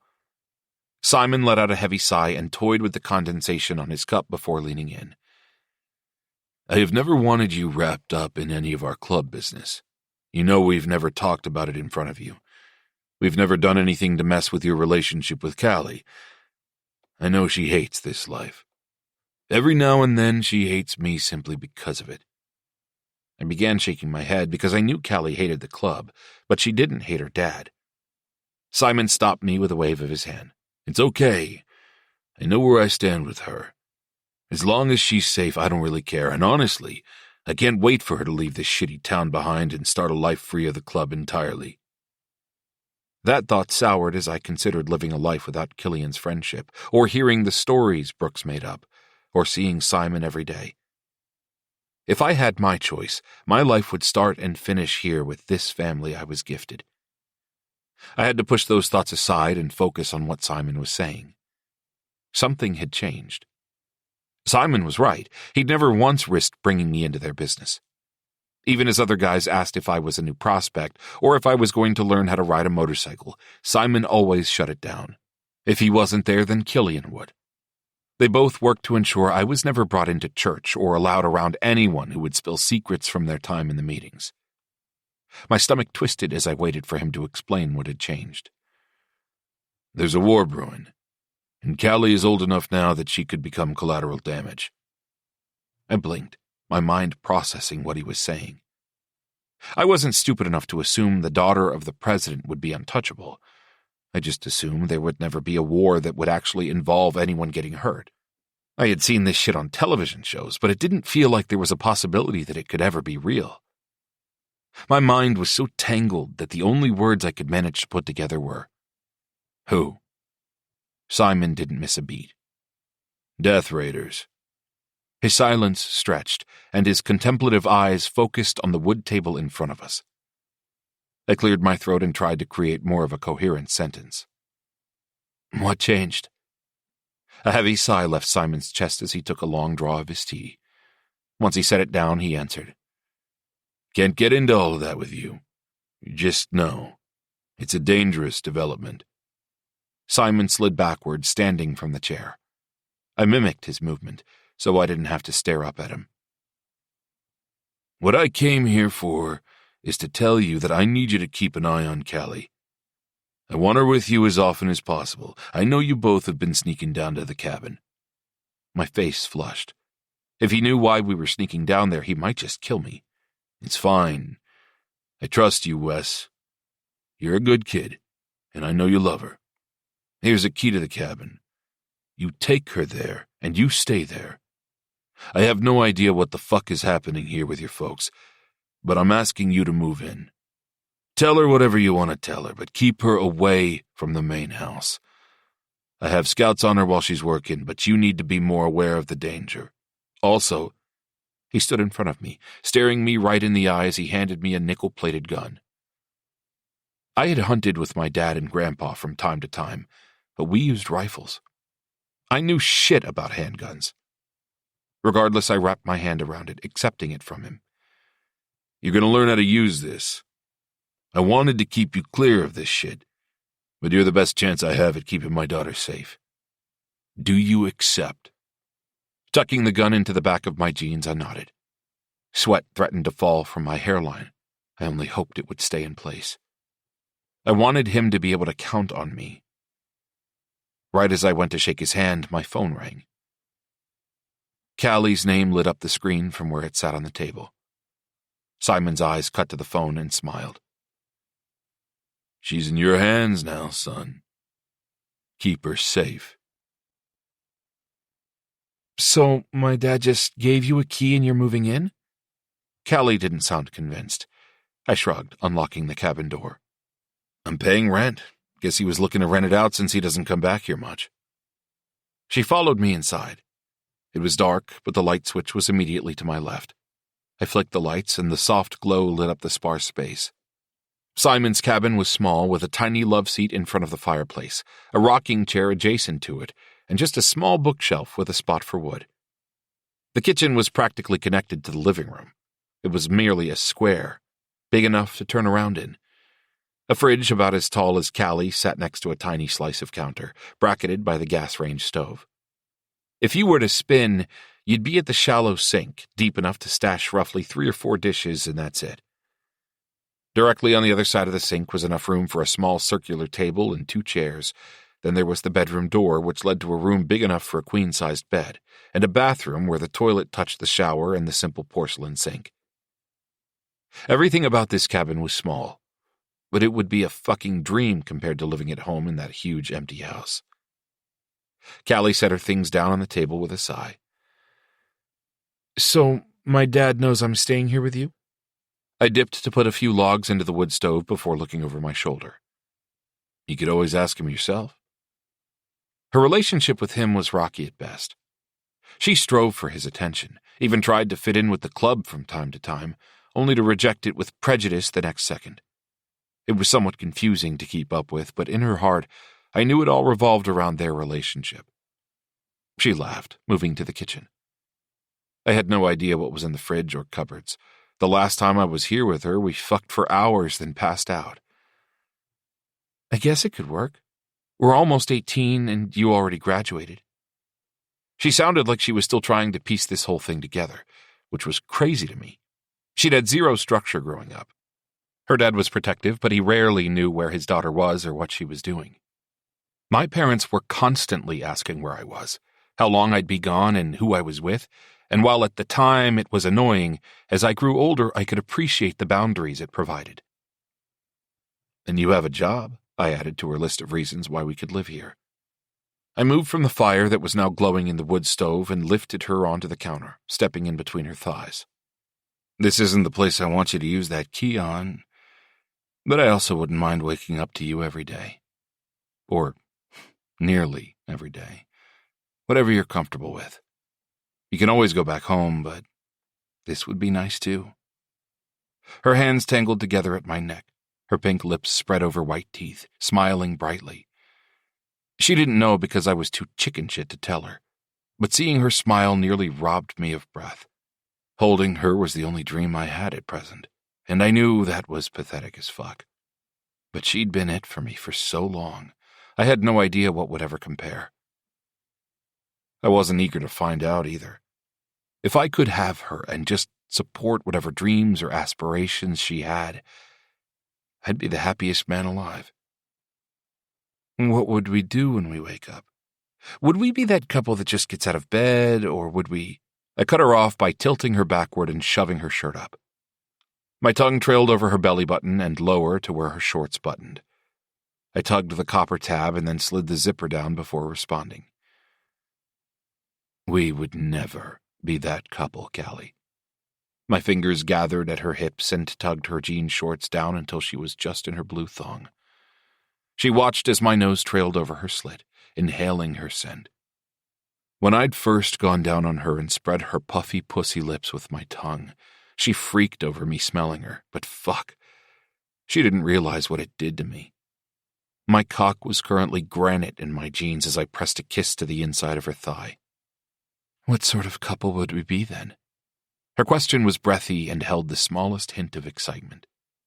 With my finger, I pulled her underwear to the side and groaned a curse. She was glistening, her slit wet and ready for me. Well, I can't speak for you, but I know for me, I plan to start every morning like this, my nose in your cunt. I bent down and inhaled again. Fuck. With my tongue, I slowly trailed up the length of her center without parting her. Each morning, I'd be buried inside you until you screamed.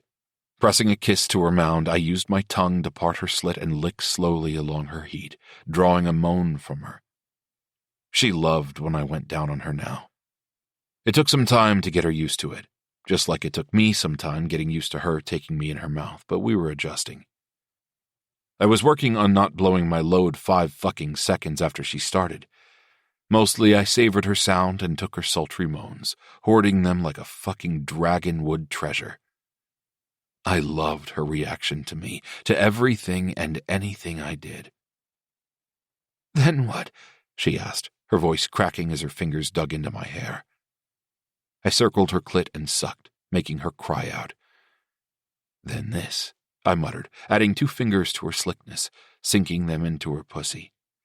My thumb found her clit, and I began to finger fuck her, watching her face as she fell apart under my touch. I knew if I moved my wrist fast enough, I could make her soak the counter, but I also knew she became too sensitive for my cock when I did that, so I slowed my movements and kept applying pressure to her clit.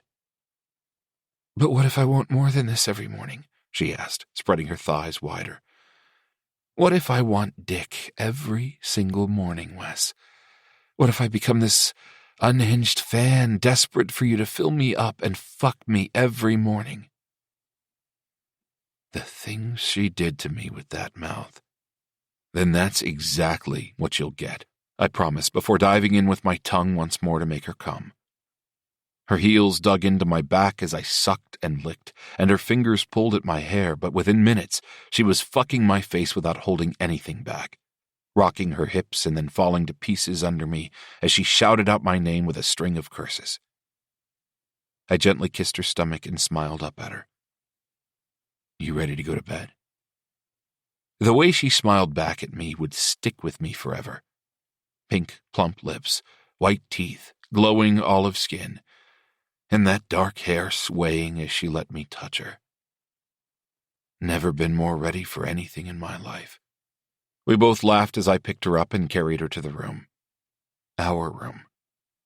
First, let's do something, she said excitedly. I let her down from my arms as she ran over to her purse, her ass swaying in that thong as she pulled something out. Let's hang this up, as a good luck token. She held the key I'd given her when we were 15, making my heart stutter. You just carry that with you? She laughed, pressing the metal to her lips. If I could ink it into my skin and carry it as a constant reminder that one day we'd be married and a happy family, I'd do it, Wes. For now, it hangs out on my keychain. I stalked closer, feeling my chest grow significantly tighter. My nose burned, which was the oddest fucking feeling. How was it possible to love someone this much? Where do you want me to hang it? I gently pulled the key from her fingers. Her dopey smile made my knees weak. Above the mantel. See where that picture is? Slide the key over the nail, then replace the picture. That way only the 2 of us will know about it. Grinning, I did as she asked. Once the picture swung back into place, Callie was on me. Her arms went around my neck, her lips crashed against mine, and then her legs were around my waist. We never made it to the bed that night. We ended up on the couch, and after a few rounds, I just tucked her into my chest and held her tight against me. I thought over the conversation with her dad, then decided to push it out of my mind. That was my first mistake. 11. Callie. It was early. The sun had just barely cleared the ridge surrounding the valley as I sat on the front porch, sipping my coffee. I had an oversized sweater over my pajama shorts. The sweater stopped mid-thigh, but no one was out here to see me flash my ass if I bent over. The night spent in the cabin was as frustrating and exhausting as I assumed it would be. After Laura and I cleaned, we went into town for food to stock the kitchen. As soon as we reached the fence to exit, there was a member from the club there to meet us and trail us into town. It annoyed Laura, but I was beyond caring anymore. I had grown up with members tailing me and following me around, so I just shoved it into the back of my mind. Once we'd returned, we began drinking. We were trying to find the silver lining of this trip, but Laura ended up passing out on the couch early, leaving me to an empty cabin full of memories. The itch under my skin to check behind that picture for a certain key had gotten the best of me. I didn't know why I thought it would still be there, or why I assumed Wes didn't throw it away when he moved out. I should have just taken it with me when I left, but I was too proud and too damn angry. Sure enough, as I slid that old picture to the left, there was an outline of where the key had once been. I searched the mantel to ensure it hadn't fallen or slipped into a crevice somewhere, but it was gone. Now, under an early dawn, I felt foolish and annoyed. Why was I allowing my memories of Wes to define my connection to this place? It was always mine and my father's before it was anything to Wes and me. I took another sip, allowing the foundation of this place to wash over me. When I was a little girl, my dad used to bring me out here to camp. It only lasted until I turned 14 or so, but when I was little, it felt magical. He'd take off his leather vest and simply become my dad.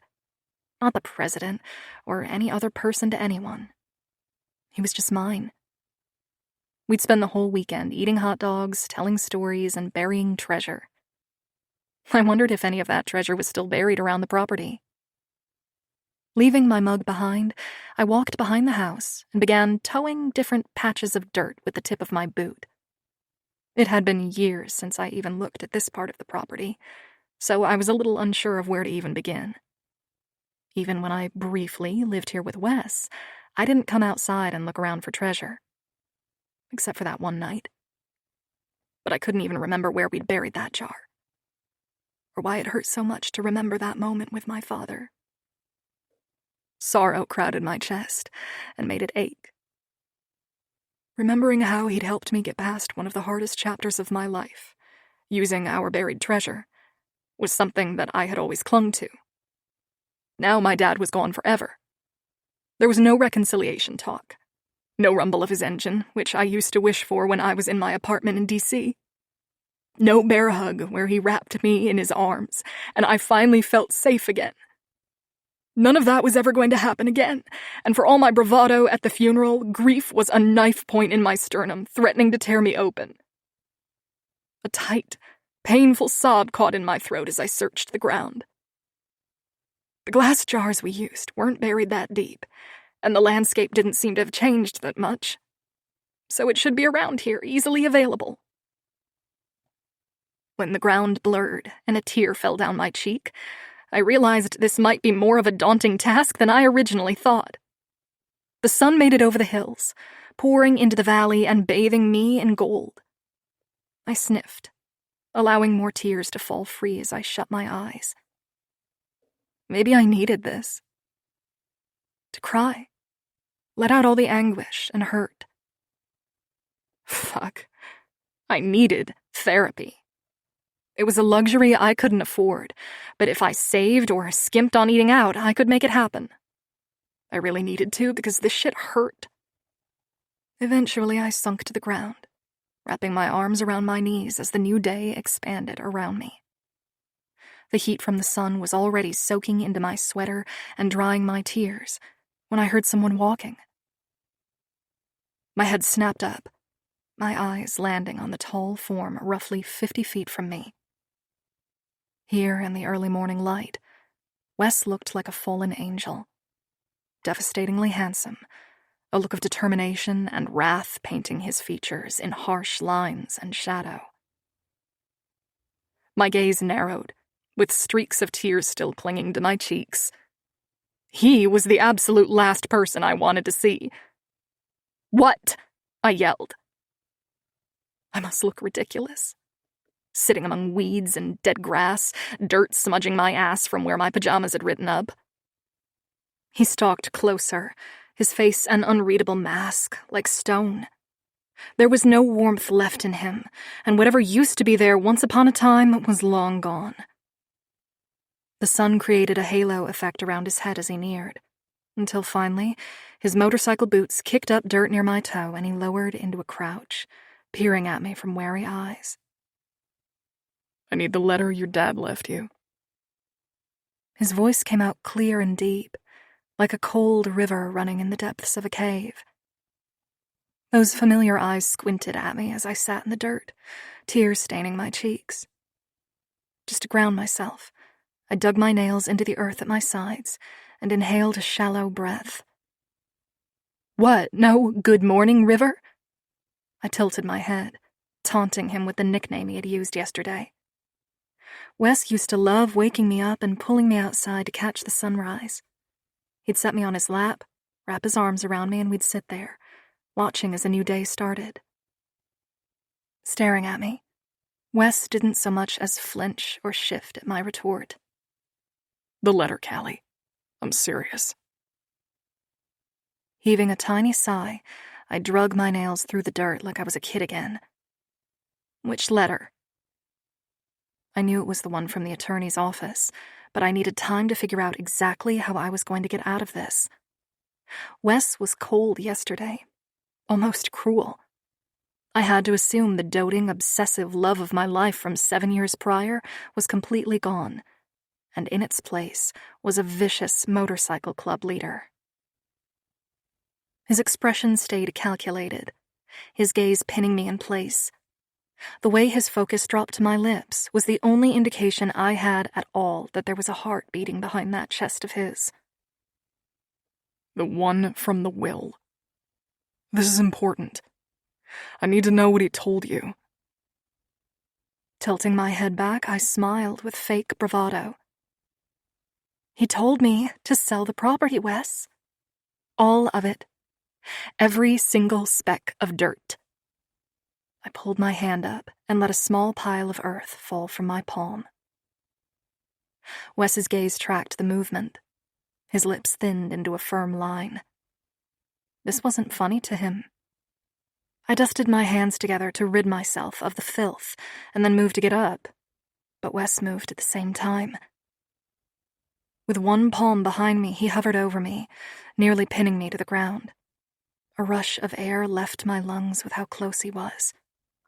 His chest brushed against mine, his knee came down between my thighs, and his face... Fuck. His face was equal parts menace and mirth. This isn't a fucking joke, Callie. Lives are at stake. Now, tell me where the letter is. His breath fanned my face, and how unfair was it that he smelled like peppermint. With all the strength I had, I glared at him. Our faces were inches apart. One of his hands was behind me. The other had drifted to my waist, and I could feel the heat of his palm teasing the exposed skin where my sweater had risen up. There, under my chest, deep in the rivets of my heart, was a tiny spark, bursting to life with vengeance. The meek mask I pulled on to hide and stay out of everyone's way was slipping off, and a tempest was raging inside my breast. "Why is it you think you can treat me this way?" I asked, my voice shaking. I wanted him out of my space, off me, and away from me. This close, I could feel the embers of what used to be between us, and all it did was uncover how badly he'd burned me. Wesley's expression shifted to curiosity for a single moment, his eyes drifting across my face like he couldn't figure out what I was referring to. His voice was even and low as he replied, "I'm not treating you any differently than how you treat me." "You are!" I tried to push at his shoulder to get him to move, but he only leaned closer. This isn't about being nice, Callie. It's about life and death. I'm not playing a fucking game here. I need to see that letter, and I don't frankly give a shit if you think I'm mean by asking for it. A burning sensation was starting up in my nose, which meant tears weren't far away. Why the fuck was he on top of me right now? I pushed again, and this time a small growl reverberated in his chest. "I'll move as soon as you tell me where the letter is." I sagged back. frustrated and, annoyingly, turned on. Fuck you, Wes. I'm not giving you anything, especially when you treat me this way. His lips skinned my jaw as they traveled near the lobe of my ear. Hot breath slid across my skin, and even with the sun caressing the field, his trail left goosebumps behind. How is it you want to be treated, Callie? Do you want to be treated like the victim you're begging to be seen as? His hand at my waist slid under the fabric of my tank, and his heated touch moved along my back, up my spine. His mouth stayed level with my ear as he continued to whisper. Or did you want to be treated like the princess you've always been? Worshipped and adored by everyone in your daddy's club, but too blind to see it. What was he talking about? Or... His teeth snagged my earlobe, right as his hand moved down to my ass, sliding underneath my shorts to grip my cheek. Did you want to be treated like a dirty slut and have me fuck the answers out of you? A gasp left my chest, right as he licked the space he'd just snagged with his harsh bite. That tongue traveled down the length of my jawline until he was sucking on my neck. Oh, shit. That felt good. Too good. I slammed my eyes closed as I tried to focus. Wes was playing me, toying with me like I was an idiot who didn't have a brain. He wanted my letter, and I wanted my property. There was no way forward for us. But it didn't change how hurt I was over his words. Victim. Princess. Anger surged in my chest as I bucked my hips and screamed, "Get off me!" He sat up immediately, removing his body from mine. Confusion, then worry flashed across his face as he searched my body for the reason I yelled. As if he'd hurt me physically. Like he'd fucking care. I scrambled up to stand and began dusting myself off as I turned away from him. Do not come near me, Wes. I mean it. I'm not a fucking toy. I'm not a... I couldn't even process what I wanted to say with how hard my heart pounded in my chest, and how hurt I was over what he'd just done. Why was it so easy for him to pretend like nothing had ever happened between us? Suddenly I turned, needing to shout that at him because there was so much venom built up inside me that I needed to let it out. What did I ever do to you to make you hate me like this? My voice cracked as a few angry tears slid down my face. He was standing now, dirt streaking the knee of his jeans and down the length of his legs. That strong jaw tensed again as he stared down at the ground. I continued yelling. I loved you, Wes. I was so in love with you, and then you changed. Overnight, you became a different person. Losing you, it made me feel... Made you feel what? He took a step forward, abruptly cutting me off. Helpless? Out of options, left with no other choice? Did it make you feel like you were forced to cut out your own fucking heart? The way his voice shook, the determined but lost look in his eyes, robbed me of breath. What was he talking about? Gold-brown eyes searched my face as though he was trying to silently communicate something, but my heart was pounding too hard to see clearly. I couldn't look past this immediate situation long enough to go back and inspect what happened. Never mind that I was basically asking him to do the same exact thing. Shaking my head, I retreated another step, but he stepped forward and tugged my hand. I made a decision, Callie, and you left me because of it. What did you want me to do? My eyes widened as more tears flowed freely and unchecked down my face. I wanted you to choose me, Wes. I needed you to be different from my dad. He clenched his jaw tightly, letting my hand go. Yeah, well, at some point, it stopped being just about what you wanted. I wanted you, and you wanted out. Your dad was my family. Brooks, Killian, Hamish, they became my family too. I pushed his shoulder again, hating the vile anger burning through me like a virus. What? Your perfect fucking family wasn't enough? You needed mine too? Gripping my wrist, he glared down at me. Yes.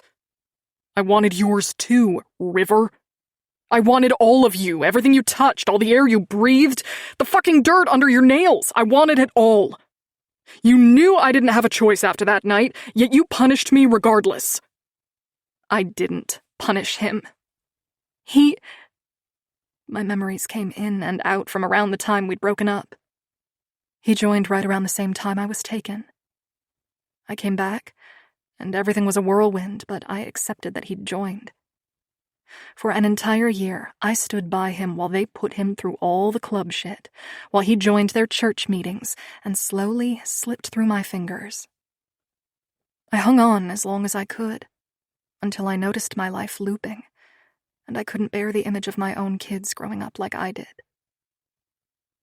All I remember, Wes, is you choosing a life you were too privileged to ever know anything about, and you chose it over me, effectively breaking my heart, I whispered.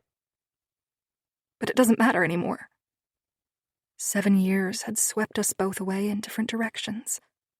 So no, it really did not matter, because it wasn't like we could go back in time and fix any of it.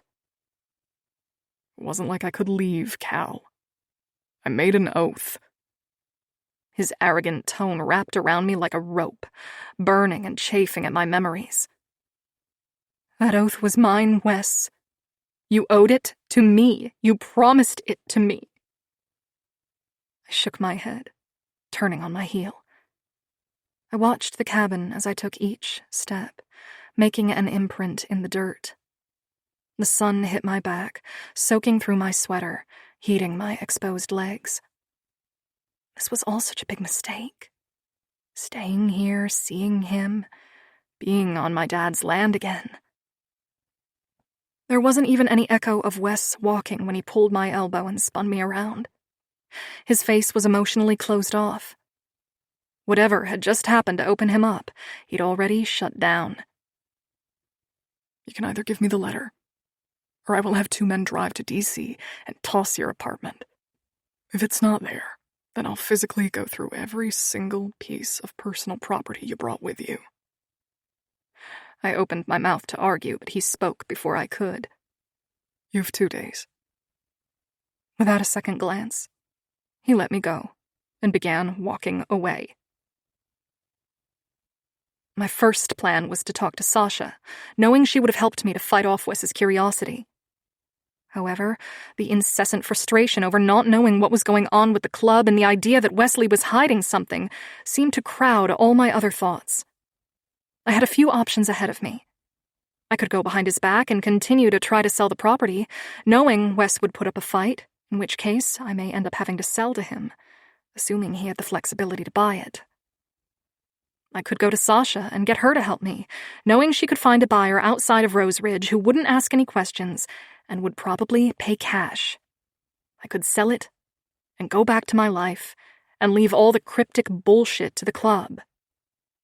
But my heart was tangled in the same barbed wire that Wes had tossed around it back when we were kids. It had never gotten free, no matter how much time had passed or how good I had gotten at functioning without the use of my heart. That bloodied organ belonged to him. I'd never tell him in 1,000 years, but because of it, I cared what happened to the idiot. That left me with another option. Uncover what secrets were being hidden in the club and figure out a way to help. Okay, so we are walking to the clubhouse. Am I understanding you correctly? Laura asked, swiping under her arms with a stick of deodorant. I stood in the doorway with my arms crossed, still thinking through my plan. Yeah. We need to start showing up and digging for information. That could work. The older members would all talk to me, and I had a feeling the newer members could be swayed by Laura. No, we're the one that shows more cleavage. I shook my head, seeing her toss on an old, tattered crop top that showed off her midriff. She looked down and frowned. My stomach is way more attractive than my boobs. Let me keep this one on. Your boobs are fantastic. She gently caressed the mermaid scales on her rib cage. But this shirt shows my tattoo. Letting out a sigh, I gave in, realizing it was foolish to try and tempt answers out of Wesley's club to begin with.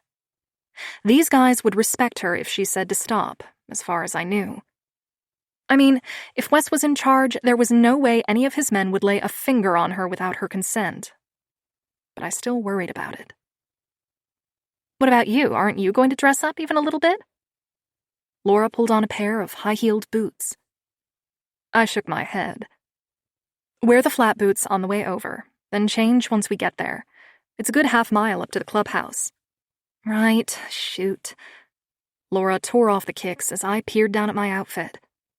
I was in a cropped, black tank top and a pair of ripped jeans. This outfit works, doesn't it? I was nervous now that she'd said something. Laura stood and tossed a pair of shorts at me, teasing. Show off your best ass-set, Callie. The way she emphasized the word ass in asset had me laughing, but I knew what she meant. The shorts she gave me would leave the lower part of my ass hanging out, but it would make me fit right in with the other women in the club. I changed into the shorts, pulled my heeled boots back on, and then did my makeup. Will Max be okay while we're gone? Laura's hands were on her hips as she stared down at my pup. With his chin on his paws, his eyes moved back and forth between us with a little huff. He's fine for a few hours, as long as he's fed and has water. He actually knows how to twist doorknobs to let himself out, did you know that? I applied some lip gloss, forgetting we'd encountered gnats and other flying insects on our way over to the clubhouse. Laura scoffed. Oh, I remember. He did that when I took him with me to a friend's house. Scared the shit out of me. I checked Max's water bowl and then pressed a kiss to the top of his head before walking out the front door. By the time we were headed down the road toward the clubhouse, Laura and I both looked like we'd just stepped from a magazine, so long as it was one that featured tattoos, ripped clothes, and smoky eyes. My hair was curled down my back, Laura's was tossed into an updo, and our shaved and moisturized legs were on display. We were on a mission, and with the way my heart kicked inside my chest, I was nervous that someone might catch on. The sound of revving engines echoed as we came upon the back entrance to the club. A large patch of grass with cornhole and yard darts stretched in front of us. Off to the side, there was a nice paved patio with cushioned furniture and a fire pit that was contained to a circular stove, all neat and tidy. My gaze kept bouncing from feature to feature, practically laughing as thoughts of some HGTV episode kept popping into my head. How was this the same club that my grandfather had started? Growing up, everything we had was broken, chipped, rusted, or busted. Nothing was new, and the members of Stone Riders preferred it that way. I couldn't imagine they were happy with this manicured getup. Up the stairs led to the club, and I noticed again there was a partitioned privacy fence along half the back of the house, dividing it from the club and someone's living space. With hardly anyone out back, we went unnoticed as we slipped inside through the rear door. Creeping down the hallway, we rounded the back of the kitchen, where Red was wiping out glasses, joking with one of the girls. Several of the older members were scattered around a jumbled mess of tables all pushed together, playing cards, while the younger ones seemed busy around the garage area. This round there's no cheating, Hamish hollered around the cigarette dangling from his mouth. Brooks and Rafe laughed, staring at the cards in their hands while the overhead speakers played something older, drowning out the sounds from the garage across the building. Laura came up to my side, giving me a curious look. My eyebrows were arched, too, confused as to how exactly we'd timed this so poorly. The place was practically empty. No sweet butts were hanging around, no prospects were doing any projects or big overhauls. From what I could tell, it was just the old-timers. Looks like you're up. Laura pushed at my waist, forcing me to move. I skirted the bar top, sliding onto a stool as Laura busied herself around the club, likely snooping as much as she could before getting caught. The men playing cards weren't looking up, so they didn't see me, but Red caught my eye from the kitchen. With a small gesture from her, I was off the stool and making my way toward the kitchen. Once I was far enough back, I sidled up near Red and waited. "You came back?" She looked up, palming an onion. The girl with her was about my age, but seemed a bit skittish. With a quick glance up at me, she blushed and went back to sorting through a box of vegetables. "I did," I answered, letting my response drag out. I flicked my gaze back over the room to ensure Wes wasn't around. "Red, you wouldn't have a way to get into Wesley's room, would you?" Growing up here, the clubhouse was always my home, but it was the club first and foremost. The top floor had 8 bedrooms, and the bottom level had 7 makeshift rooms, all for members. Then there was the garage and attached spaces that housed even more, so I knew without a doubt that Wes had to have a room in the club somewhere, especially as the new president. Red gave me a sly smile as she focused on the onions, sorting through a large box, tossing out the bad and bringing a few to her nose. After a few seconds, she let out a sigh. "I was just telling Natty here how much things have changed over the years in this club." Red glanced over her shoulder at the girl, presumably Natty. The girl with long hair the color of honey smiled up at me and then ducked her head again. Red continued talking. "Before, when your daddy ran things, the president would stay here in the clubhouse with everyone else. It was a family, a chaotic mess of limbs and smells I didn't care for but had gotten used to after so many years. You get used to seeing a pair of tits and a swinging dick or two. Now it's not like that. The president lives privately from the club, in his own quarters. There's not even an entrance to his house from this side of the club. You'd have to go outside and use the door or find a window. He doesn't have a room like our old prez.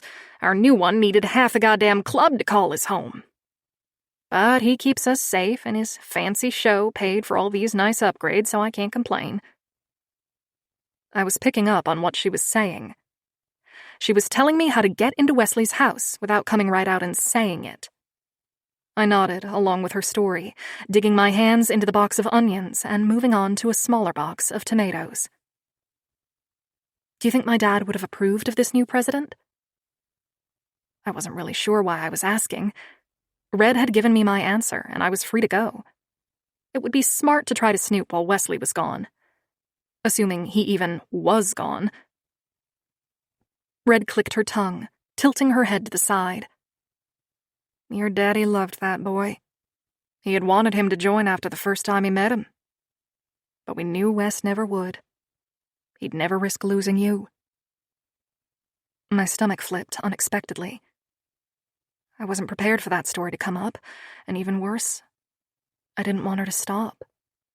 So I stayed quiet. "Your daddy often talked about how there was no love on this planet like the kind Wes had for Callie. The whole club joked and raised them for it, but behind closed doors it was an awe-inspiring thing. Their love was the most solid thing we'd ever witnessed, and the way it kept flourishing year after year. Then everything changed when that raider took you." Red's gentle gaze landed on mine, and suddenly I was 18 again, trying to breathe through another panic attack as memories of the kidnapping would slam back into me. Red used to help me through them. After the event. I decided that was enough story time for me. I reached out and gently squeezed Red's wrist while giving her a smile before slipping out of the kitchen. I still had no idea where Laura was, but it was probably for the best. She wouldn't know what to look for in Wesley's house. But I did. I knew exactly where to search. I just had to get in and out without being noticed. It wasn't until after I had snuck outside and crept around the privacy partition that I realized I never asked Red where Wesley was, or if he was home. My shoes were stashed near the back of the house, on top of the gas meter. My tiny black ankle socks moved silently up the small set of stairs leading to the private patio. Once I was behind the lattice, I peered around and then tested the door. The handle held firm as I jiggled it. Shit. There had to be a key somewhere. When Wes and I lived together in the cabin, we'd always leave the key above eye level, simply because people always looked down when they were trying to find the spare key. My hands moved along the surface of one of the beams, holding the awning in place, and sure enough, there was a tiny scrap of electrical tape covering something shaped awfully similar to a key.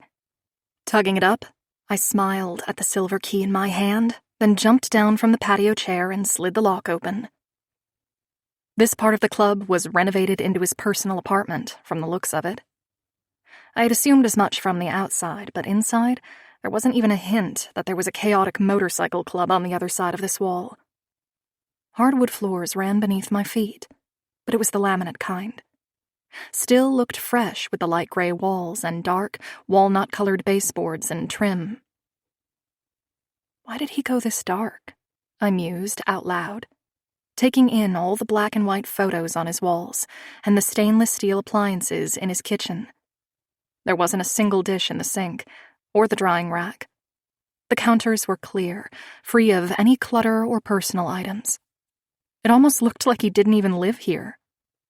Just to be sure, I tugged on the fridge door that had a touchscreen on the front. Fresh vegetables, beer, milk, eggs, condiments. Nothing spoiled or out of date. He definitely lived here. I moved past the dining room area, where the small table and 4 chairs sat, and past the living room with a leather sofa facing a massive flat-screen TV mounted on the wall. There was another door, leading out to the backyard, but I moved to the staircase. Pictures of restored bikes covered his walls, but there were a few of him and my dad, him and Killian, along with him and a few other guys. None of any women so far, and for some reason, I felt like I was holding my breath for the moment I came across something that would confirm that he'd moved on and had someone else in his life. With 7 years passing between us, I already knew he likely had other girlfriends, lovers, whatever they were to him. But seeing evidence of it might be too much. I certainly never framed photos of any other boyfriends. I'd never even had another serious relationship after Wes. I had a few one-night stands, and one time a guy stuck around long enough to fuck me 3 different times, but that was it. They all left, and I wanted them to. My heart had never recovered after Wes, and I didn't see the sense in trying to fix it just so I could risk it with someone else. Once you love someone so thoroughly, there's pieces of you they claim, and whether you work out or not, the tear in your soul can't be mended. If Wes had been bad to me, or mean and abusive, then I'd get over him and release those feelings. But he'd only ever loved me. It was me who did the hurting when I told him to choose between me and the club. Back then, it had gutted me, and I didn't stick around long enough to challenge his words. But his lack of actions after I left told me enough of how much he'd meant them. The stairs led to a small landing that held a bathroom to the left and a small open space to the right. Bingo. I walked toward the desk and began thumbing through envelopes and mail. There was a laptop sitting there, and while I knew eventually I might have to peek at it, I wasn't ready to yet. There was no telling how much time I had before he came home, and I wanted to snoop first. The drawers revealed files, but nothing outside of his legal garage business. He'd filed an LLC, and there were contracts and other legal documentation from the show he'd worked with. I was slightly curious if he was doing another season with them, and if so, when they'd start shooting. I recalled all the times I'd been brave enough to watch the show. There was never a single time I'd noticed anything familiar in the background or landscape when they'd rolled the restored bikes out. He was always in some high-end garage, surrounded by asphalt, which likely meant he didn't do any of the filming here. That made sense. Why would he invite the world into his super-secret hideout? Where would I keep secret stuff about my club? I asked aloud, setting my hands on my hips as I looked around his makeshift office. I'd found nothing, and my eyes kept trailing down the hall to the open doorway where I knew his bedroom had to be. Snooping in the open spaces of his home was one thing, but his bedroom... My stomach tilted at the notion of crossing that line. I knew Wes longer and more intimately than probably any other human on this planet. But a lot could change in 7 years. What if he did have a girlfriend, and there was evidence of her living here, in there? What if seeing it destroyed me all over again? What if Wes had changed, and was now into illegal stuff? My heart rammed against my chest as I slowly made my way down the hall. I was just about to push open the door when I heard one slam from downstairs. My eyes went huge as I searched for a place to hide. There were no linen closets, just the bathroom, but it was too close to the edge of the staircase to run into, which left his bedroom. Hearing his boots hit the stairs, I quickly darted inside his room and pushed down the way my nose flared at his familiar scent. I tucked myself into the back part of his walk-in closet where a few garment bags hung. The carpet under my feet felt stiff and new, and the smell of leather invaded my nose as I carefully slid further behind his clothing.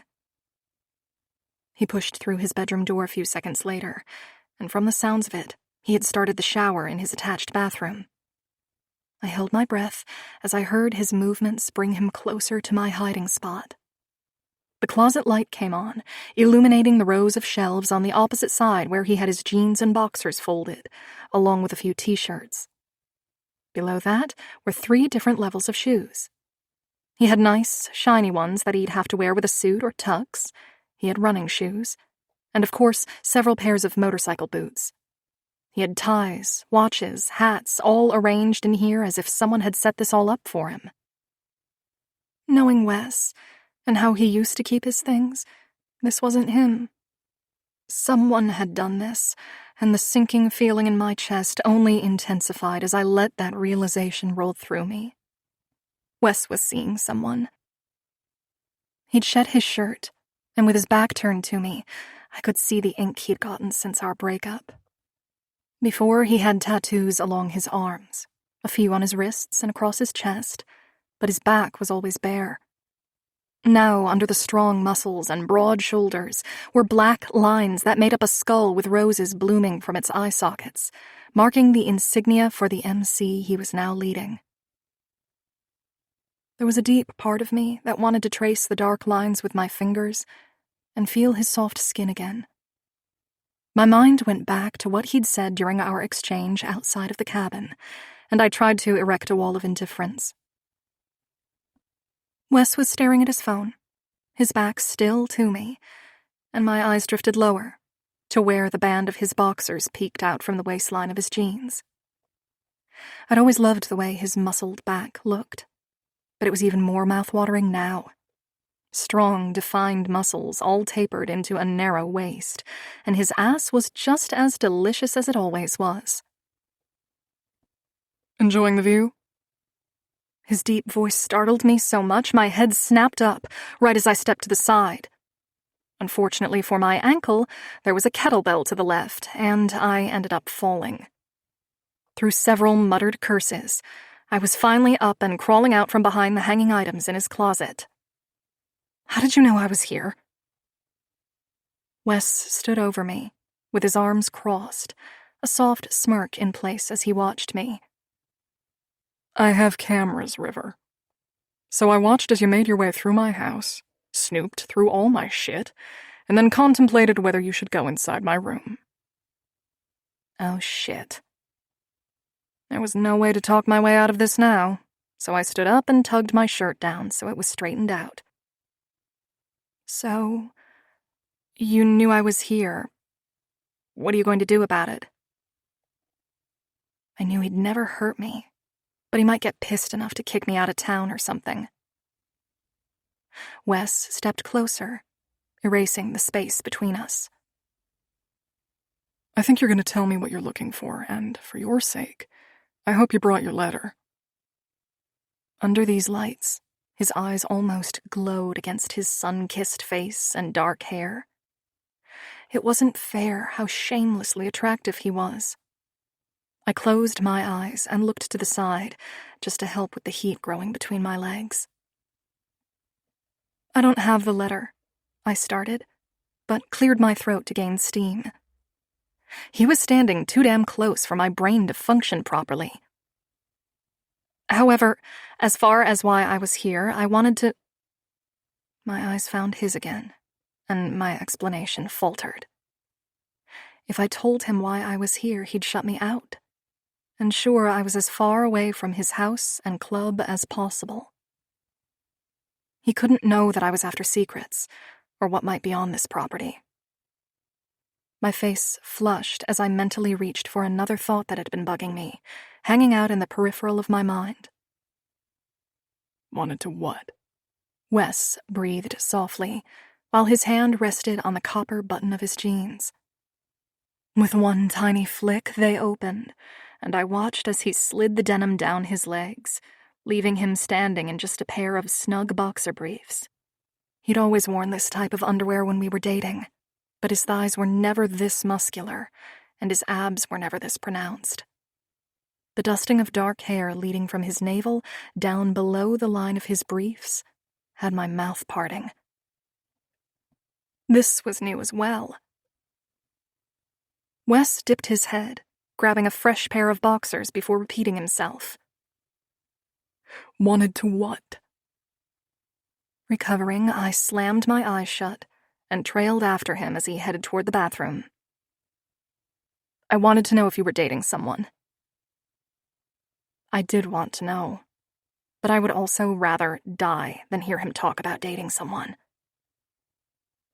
He suddenly turned in place, his gaze searching mine as if he knew I was lying, but there was something else there too. Something primal and full of hurt and need. I mean, I know I don't have a right to ask, but You don't have a right. He cut me off, his voice stern and laced with venom. I glared, tilting my head so he'd have an unobstructed view of my entire face. I mean, I do have some right, considering. That firm jaw clenched as he stared down at me with what felt like a twinge of madness. You think because I used to know you almost a decade ago, you have a right to break into my home and snoop around my shit? Just to see if I'm dating someone? He'd engulfed my face as he continued to stare, and his statement washed over us. It wasn't a question. We both knew the answer. I didn't have any right to be here or to care about him anymore. I had to remember that I wasn't really here just to see if he was dating. I was here to gather intel. The reassurance had me straightening my spine under his scrutiny. I'll always have that right, Wes. His incredulous laugh snuck under my skin, swelling painfully inside my chest. You are unfucking believable, Callie. With a shake of his head, he turned once more and continued to the bathroom, where his hot water had likely turned cold by now. I moved forward, wild and hurt, unsure why I was pushing this so hard. I should let him get in the shower and live to snoop another day. Instead, I followed him into the bathroom, where his bare ass greeted me. I sucked in a sharp breath. From over his shoulder, he glared at me. You come any closer and I'm pulling you in here, clothed, naked, I don't care. I can fuck that mouth just as easily either way.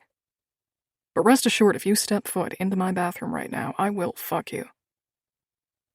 With that, he stepped behind the glass door. His eyes closed as he stood under the spray. His hands went to his hair as he washed, all while I stood from the threshold of the bathroom and watched. I wasn't sure why I was still there, when I had a clear opportunity to leave. He'd even warned me off, and yet I was caught between exiting and stripping.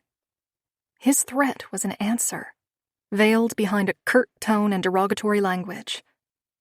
But an answer just the same. Wes was single. He'd never promised to fuck me otherwise. He wasn't a cheater. He may have girls he fucks from time to time, but he didn't have a long-term or serious person in his life at the moment. And there was something about that revelation that pulled a sigh of contentment from my lungs. Tucking my arms under my elbows, I leaned into the doorframe to continue watching his defined torso twist and bend as he washed his body. I was enjoying the show a little too much as that familiar ache began to grow between my legs. Then, Wes turned in the shower and locked eyes with me while gripping himself. My mouth parted, my eyes widened, and my breath stalled as I took in the perfection of him. He was the same but different, more defined, and his muscles had increased, which somehow made him broader, which only amplified his girthy, longer than I remembered cock. Placing a palm on the glass wall beside the door, Wes watched me as he began stroking himself. His abs contracted as his hips dipped forward, pushing his length into his closed palm. His breath clouded the glass in front of him as he groaned, his eyes still locked on me. I watched in shock and stupor as my own wetness increased, and the urge to relieve the ache with my fingers increased. This was so dangerous.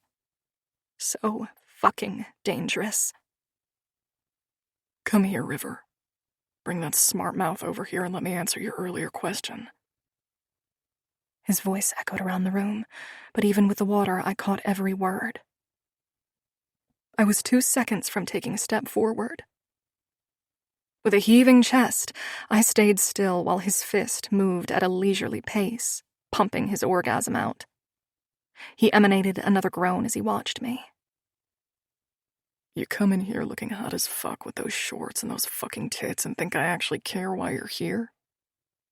You have no fucking clue how long I've waited for this. Now, this is your last warning.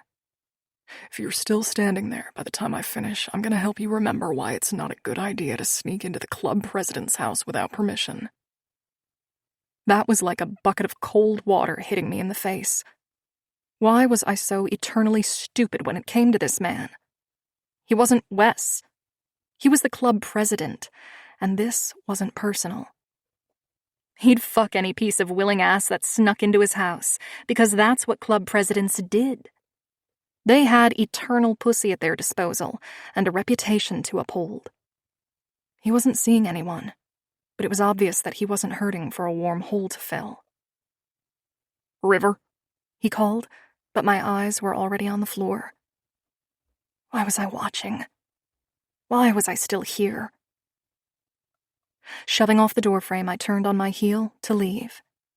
My feet pushed into the carpet as I heard him curse from the bathroom behind me. The water turned off, and I didn't hear the rest because I was already taking the stairs. He was soaking wet and naked as he reached the banister and peered over it to stare down at me. Callie. I kept moving until I was at his door, and without giving another glance over my shoulder, I slipped outside. As soon as I tugged on the door, I heard his feet slapping against the hardwood. His muttered curse reverberated in my ears as I slammed his door shut and darted around the side of the house, grabbing my shoes from the gas meter. I hated that I cared. I hated myself for thinking he'd be different when he was exactly like them. Which was why I knew I could never stay with him while he had the club. I was glad I left. I knew he'd never be any different once this life lured him in. Wes had made his choice, and I needed to get a fucking grip. 12. Wes, age 18. Waking up with Callie in my arms was the best part of my day. Hands down. There was no comparison to anything I'd found. Her pink lips were barely parted, and her dark lashes fanned the tops of her cheeks. She was naked every night she slept with me, and every single morning I'd wake up with a cock hard as stone ready to fuck her.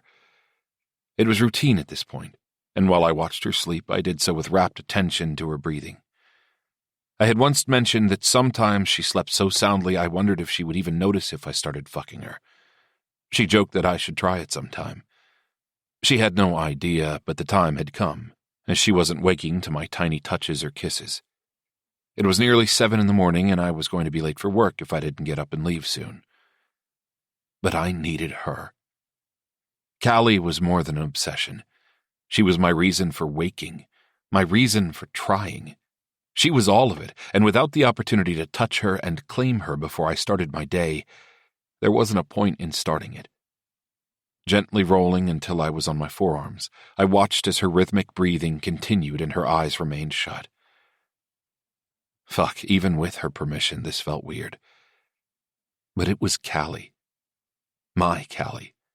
And she'd never be upset at the prospect of me touching her.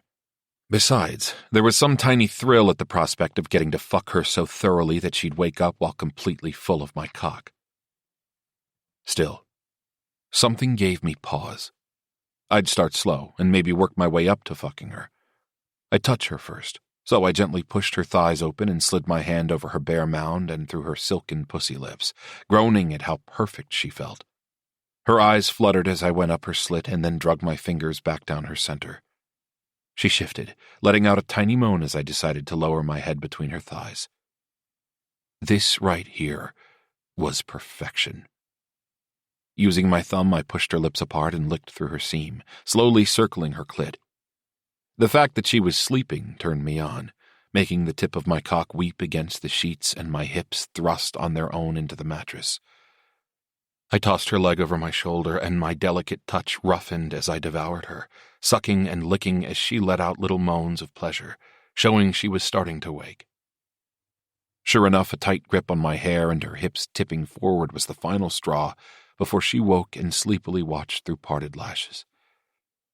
I had my tongue buried inside her cunt, fucking the mattress as I lapped up her arousal, unwilling to relent until she let out a breathy cry. "Wes," Callie moaned, slowing her hips while pressing on my forehead to stave the sensation of my tongue dragging across her sensitive center. I sucked her clit into my mouth with a devious growl, and she snapped. "Fuck me. Please, baby, fuck me. I need it." I loved when she lost her resolve like that and began to unravel. Moving over her, I gripped the headboard, staring down at her as I guided my erection along her completely soaked pussy. "You want this?" I asked, breathless. Her eyes were wide and glassy as she licked her lips. "Yes." I slid the head of my cock through her folds, groaning as her hips bucked. But you interrupted my fun. Callie touched my chest, wrapping her hands around my neck. What did I do? I was sliding into her ever so gently. You woke up. Moaning, she tethered her fingers at the back of my neck. You wanted to play while I was unconscious? I scoffed. You're always cognizant when you're with me. You clawed me open, Callie Stone, and demanded a position inside as queen of my heart. We can't be apart. Even in death, I'm pretty sure I'd follow you. How do you make that sound so hot? She breathed, tilting her pelvis, trying to guide more of my cock inside her. I held her hip in place so she couldn't. How are we going to rectify this? She seemed to think it over, then went limp in my arms, smiling up at me. Tie me up. The idea shot off like a rocket, the image of her at my mercy, unable to stop me from playing, from touching. It was like she'd unlocked a kink I didn't even realize I had. You're sure? My eyes were huge as I began to sink inside her, no longer able to hold back. She nodded, wetting her lips again. I bit down on her plump bottom lip as I pulled out of her and sunk back in, thrusting as hard as I could go. She let out a tiny yelp, but her hands came up, clinging to me. More of that. I love when you do that, Wes. I didn't have a rope or the resolve to pull out of her at the moment, but it would have to be something we tried another time. I did, however, pull her hands above her head and hold them there as I ruthlessly fucked her. I slammed into her heat repeatedly, watching as her tits bobbed and swayed with the movement. Her ankles connected over my ass as my free hand went to her right ass cheek, where I roughly grabbed her and thrust my hips without restraint.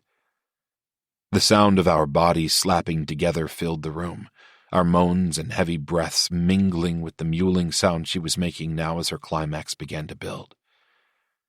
I gripped her wrists harder as I plunged my swollen cock so deep inside her that she let out a string of curses. "You're so perfect, River. So fucking perfect and so fucking mine. I can't believe I get to wake up to this every morning," I breathed, moments away from blowing my load inside her. We'd been sloppy and impulsive for the last few months, which resulted in a pregnancy scare. After the test came back negative, we stopped relying on condoms and Callie went in, getting on something more effective. I was thankful because it allowed me to fuck her bareback, and shit, that felt good, to not have to worry. Callie screamed as her back arched, her tits pushed up against my chest, and her mouth gaped open. "Oh my... Wes... Fuck!" She came hard, right as I did. Groaning into her neck, I finally released her hands. Lifting off her, I carefully pushed back a few strands of hair from her forehead and relished the soft smile she gave me. I cherished her after-sex smiles because they were unlike any other smiles she gave to me or anyone else. Dreamy, sated as if she was high purely from my touch. It always made my chest feel warm. It was familiar and safe, like coming home.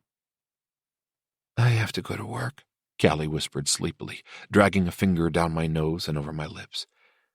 I did too, but with the way the sun washed over her face, highlighting her dark lashes and skin, it was too tempting to stay here with her. All I had to do was lean in and kiss her, slide into her slick heat that'd still be dripping with my release, and we could just keep fucking. Kissing her neck, I released a heavy breath and began to move. We had bills, and I was saving up for a ring. I had nearly all of it saved so I could buy her a ring that wouldn't embarrass her. I knew it wasn't going to be massive or boast that we were rich, but it would be hers, and it would remind her of us. I had the ring picked out. I just needed the last $300 to secure it, which would come by my next paycheck. "What do you want for breakfast?" I tugged her hand, helping her out of bed. She smiled sweetly up at me, then pressed a kiss to my sternum. "I made overnight oats, knowing you'd keep me in bed longer than I had time for." I smacked her ass lightly as she jogged past me and out of the bedroom. We were still in her dad's cabin, but we'd made it ours with tiny touches and framed photos of us covering nearly every surface. We'd taken a road trip last summer and saw the Grand Canyon, and we'd come too fucking close to getting hitched in Vegas before sense returned and we started our journey back. Callie wanted everyone there when she got married. Her dad, Red, Brooks, Hamish, even Killian. A part of me wanted that too, because as I'd grown close to Callie, I'd grown close to her family, and even Killian was like a brother to me now. As for my own family, Mom finally left Dad. She lived in Maryland now with her sister, as did my sisters. My dad moved in with his secretary, last I heard, and the house was being lived in by my older brothers. I wouldn't mind them attending my wedding, but they'd give me shit for not inviting my dad or not wanting to put up with my mom's opinions regarding Callie. She'd made herself clear when she found out we were dating at 15. The second she made the connection to who Callie's dad was, she began her quest to break us up. I never once told Callie about it. It worked because my mother was always sickly sweet to Callie's face. I'd hear all her real feelings behind closed doors. I showered, then brushed my teeth, and by the time I had ventured back into the kitchen, Callie was tossing her hair up and sliding a mug of coffee into my hand. "Can we go to that cute little food truck place tonight?" Callie asked, digging through her purse, probably for her keys. I was hesitant to make any plans that included leaving Rose Ridge without consulting her dad. I realized that made me seem weak, but her dad was acting more worried than usual, and Killian had made a cryptic comment the other day about including them if we made plans to go anywhere. They treated me like I was just her boyfriend, not a prospect or a hang-around. I was in a category reserved for family, but with that came the cold shoulder more often than I liked. I caught sight of the group attending their weekly church meetings, which was an odd term, at least in my world, but in theirs it was basically where they gathered to talk about club business. No women, no prospects, no outsiders were ever invited in. I never missed how Killian would throw a look over his shoulder when he'd head inside, and I'd be at the bar eating breakfast with Callie while she talked to Red. He'd stare at me like I was supposed to be in there with them, like he was just waiting for me to make the decision to join. It was on my mind more than it should have been, honestly. I knew Callie wanted to leave Rose Ridge. She'd started making lists of the places we could live once we'd saved up enough. Texas was on her list, so was Kentucky, and then randomly Wyoming. No idea why. I just let her dream, holding tight to the fact that she was the dream I was following. I took a generous sip of my coffee before responding, already feeling my gut twist with anxiety. Maybe. Let me check with work. She waved me off. Okay, but fair warning, I am probably going to head to that farm store that's on the way, regardless if we go or not. Shit. I didn't like that. Just wait for me, okay? She stood, one hand on the wall as she slid her foot into her shoe. Her eyes focused on my face, and I prayed she'd understand how serious I was. Giving me a sweet smile, she nodded. Okay, I'll wait. Once her shoes were on, she stepped forward and kissed me. Something in my chest churned, but I pushed it down. Dating the daughter of Simon Stone was never going to feel normal, and I likely would never stop worrying about her. When I married her and we had kids, that worry would double or triple. But as I watched her walk out the door, I knew deep in my bones, to my very marrow, that I wouldn't want it any other way. I'd wage war for that girl.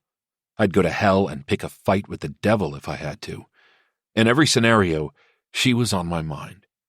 How to keep her, how to love her, how to make her mine. Nothing would ever change that. The day passed with nothing but fuck-up after fuck-up. My boss had called in sick, so I was in charge. We had a few oil changes on the schedule, but then there was an accident down on First Street, and all 3 vehicles were towed to our shop. Because we were down a member and the other 2 employees were still new, it fell to me to assess the cars so the insurance companies would have their quotes. It was frustrating, and the heat didn't help. I was sweaty and annoyed by the end of the day, and all I wanted was to see my girlfriend and take her to that favorite food truck of hers that sold the mango-flavored street tacos. I was supposed to head right over to Callie's work to meet up with her, but I texted her to meet me at home instead. By the time I was finally off work, I noticed she'd replied to my text over an hour ago. Callie, don't be mad, but I got off early and wanted to surprise you with something. I'm already here browsing the farm store. Love you. Hurry up so we can eat. Fuck. I had yet to even get a free moment to talk to her dad. I was hoping by the time I got home she'd shower and I'd slip outside to call him and run this by him or Killian, just to be sure. But perhaps if things were bad, they had a tail on her. I pressed her contact, hearing the phone ring while I started the truck. It went to voicemail after a few rings. I tried her again. This time it went to voicemail on the 3rd ring, which was suspicious, or maybe it was an accident. Still, I called again. This time she picked up. Hello? A female voice answered, but it wasn't Callie. Hi. Sorry, I'm trying to call Callie Stone. My foot was on the gas, pushing my truck faster toward home. The female made some sort of sound. There was a noise in the background, then she came back on. Sorry, I found this phone in the parking lot. I was trying to see who it might belong to here at the food trucks, but no one recognizes it. I can keep it here for you if you know her. The rock that had been churning in my gut all day sank as fear gripped my chest. I hung up and dialed Simon, almost on autopilot. My truck was flying down the road at a breakneck speed. I saw a few club members passing me, heading the wrong direction. I didn't care. I had to keep going. Simon didn't answer. Fuck! I threw my phone right as I rounded the dirt road leading to the club. I'd never sped down the road before because of the dirt it'd kick up. It was disrespectful, but right then I didn't care. I needed to find Callie. I slid to a stop, hearing gravel spray as I pushed the gear up and parked. Simon! I ran for the clubhouse right as Hamish was walking out. His eyes grew large and shocked as I ran past him. Where is Simon? I shoved inside the door, seeing dazed club members and Red behind the counter, her eyes narrowed in concern. Where's Killian? Fuck, I need someone. Callie is missing. That got everyone moving. Red came from around the counter right as the church doors flung open and Simon, Killian, Brooks, and Rafe all walked out. Their vests were on, their boots thudding against the floor as their eyes hardened on me. "What the fuck happened?" Simon's voice carried a sliver of worry, but he masked it well. Shaking my head, I tried to breathe and force my voice not to waver. "I don't know. She texted me over an hour ago that she was going to the food trucks early. I asked her to wait for me, but she said she'd meet me there." Killian came up next to me and gently took my cell so he could read the text. "I called and some girl answered. Said the phone was on the ground. Said she was asking around for who it belonged to, but no one was claiming it." My body was tense, my knees and legs shaky, but my adrenaline was pumping. I wanted to go get in the truck and just start driving, but I knew Simon would have a better plan. Simon stared at Killian for a moment before Killian said, "You think this is the demonstration they were talking about?" Simon's jaw clenched before he glanced at me and shook his head. "Not here." "Something happened. I know something is going on. Tell me so I can help," I shouted, trying to get Simon's attention, but he was already delving out orders. "Brooks and Rafe, you two go to Pile. Scout and see if you can find tracks. Get eyes out there." There were people moving around. Guns were grabbed and Killian walked toward the back wall, grabbing a bulletproof vest and pulling it over his head. My heart was thundering in my chest. Simon walked past me and I felt fucking invisible.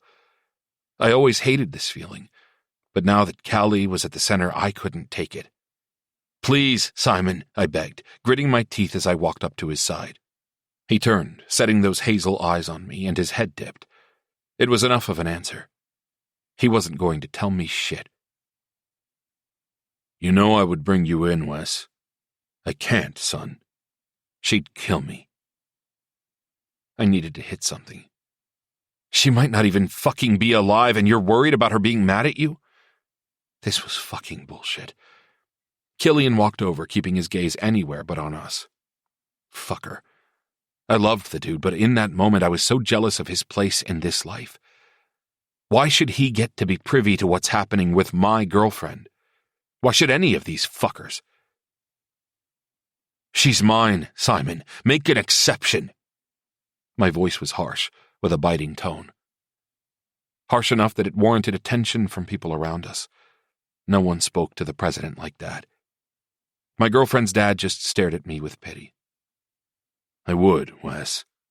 You know I would." Panic surged as they started moving past me.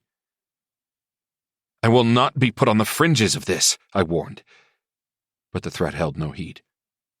What the hell would I do to a club of bikers following orders? All I knew was someone had to start talking to me, and soon. Tears were burning my eyes, and I just wanted to scream until somebody could actually hear what I was trying to say. Nothing mattered. Nothing but her. "Just give us a few hours. Let us figure out what happened. Killian will keep you updated as much as possible."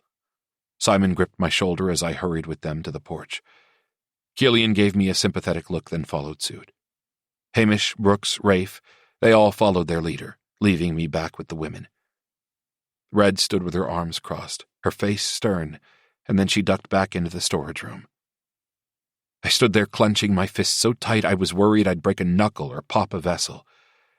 I needed to go with them, but I knew if I tried to follow, Simon would have someone knock me out or some shit. Their engines blared as the group of them took off from the property. Moments later, Red returned, holding a black leather vest over her arm. "Simon had this made a year ago.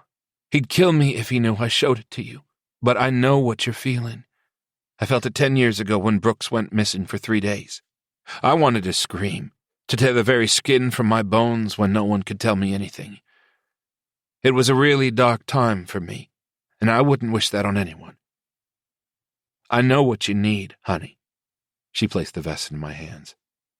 "Question is, do you?" Peering down at the leather, I skimmed my thumb over the patches sewn into the cut. My name was on the right side of the vest. The Stone Riders patch was under it, along with the acronym SRMC, then Virginia. My throat was tight as I realized what this was. My head snapped up. It doesn't say Prospect. Red smiled with tears in her eyes. Honey, you must have wildly misunderstood where you stand with that man. He loves you like his own flesh and blood. You'd never be anything but royalty in this club. Besides, you forget how many chores you did with Killian around here when we didn't have any prospects. Remember when Lucky started and you felt bad for him, so you joined in and helped him out? Back then I just wanted to be a part of what they were doing. Anything that allowed me to stay, I'd do. Holding the vest up, I noticed on the back of the vest there was a tiny fox patch, which was the nickname the club had given to Callie. Suddenly all I could think of was getting her a vest that said Property of Wes. The idea sent a rush of heat to my cock, which was the wrong fucking timing, but still the image played out. Then several more of Callie wearing that cut and nothing else, while she straddled me. Another with her wearing it while at a picnic with the club, holding a baby on her hip while tossing me a smile over her shoulder. That was the future I wanted. Suddenly I wanted it so bad I could taste it. I wanted this club, and I wanted her by my side. I wanted a future, one where I could show her that the roots she hated so much were strong and beautiful, where I could help her heal enough to love this life, to live it with me. You put that on, honey, and it'll mean something. It's not something you can easily take off. You become a Stone Rider. You stay one for life. Anticipation fluttered under my veins, paired with fear over where Callie was. I knew I was choosing something right then. But in my heart, it was Callie. I'd choose her over and over again, and in that moment, it was with her in my heart that I slid the vest on. Red made some sound, then squeezed my hand before walking back to the kitchen.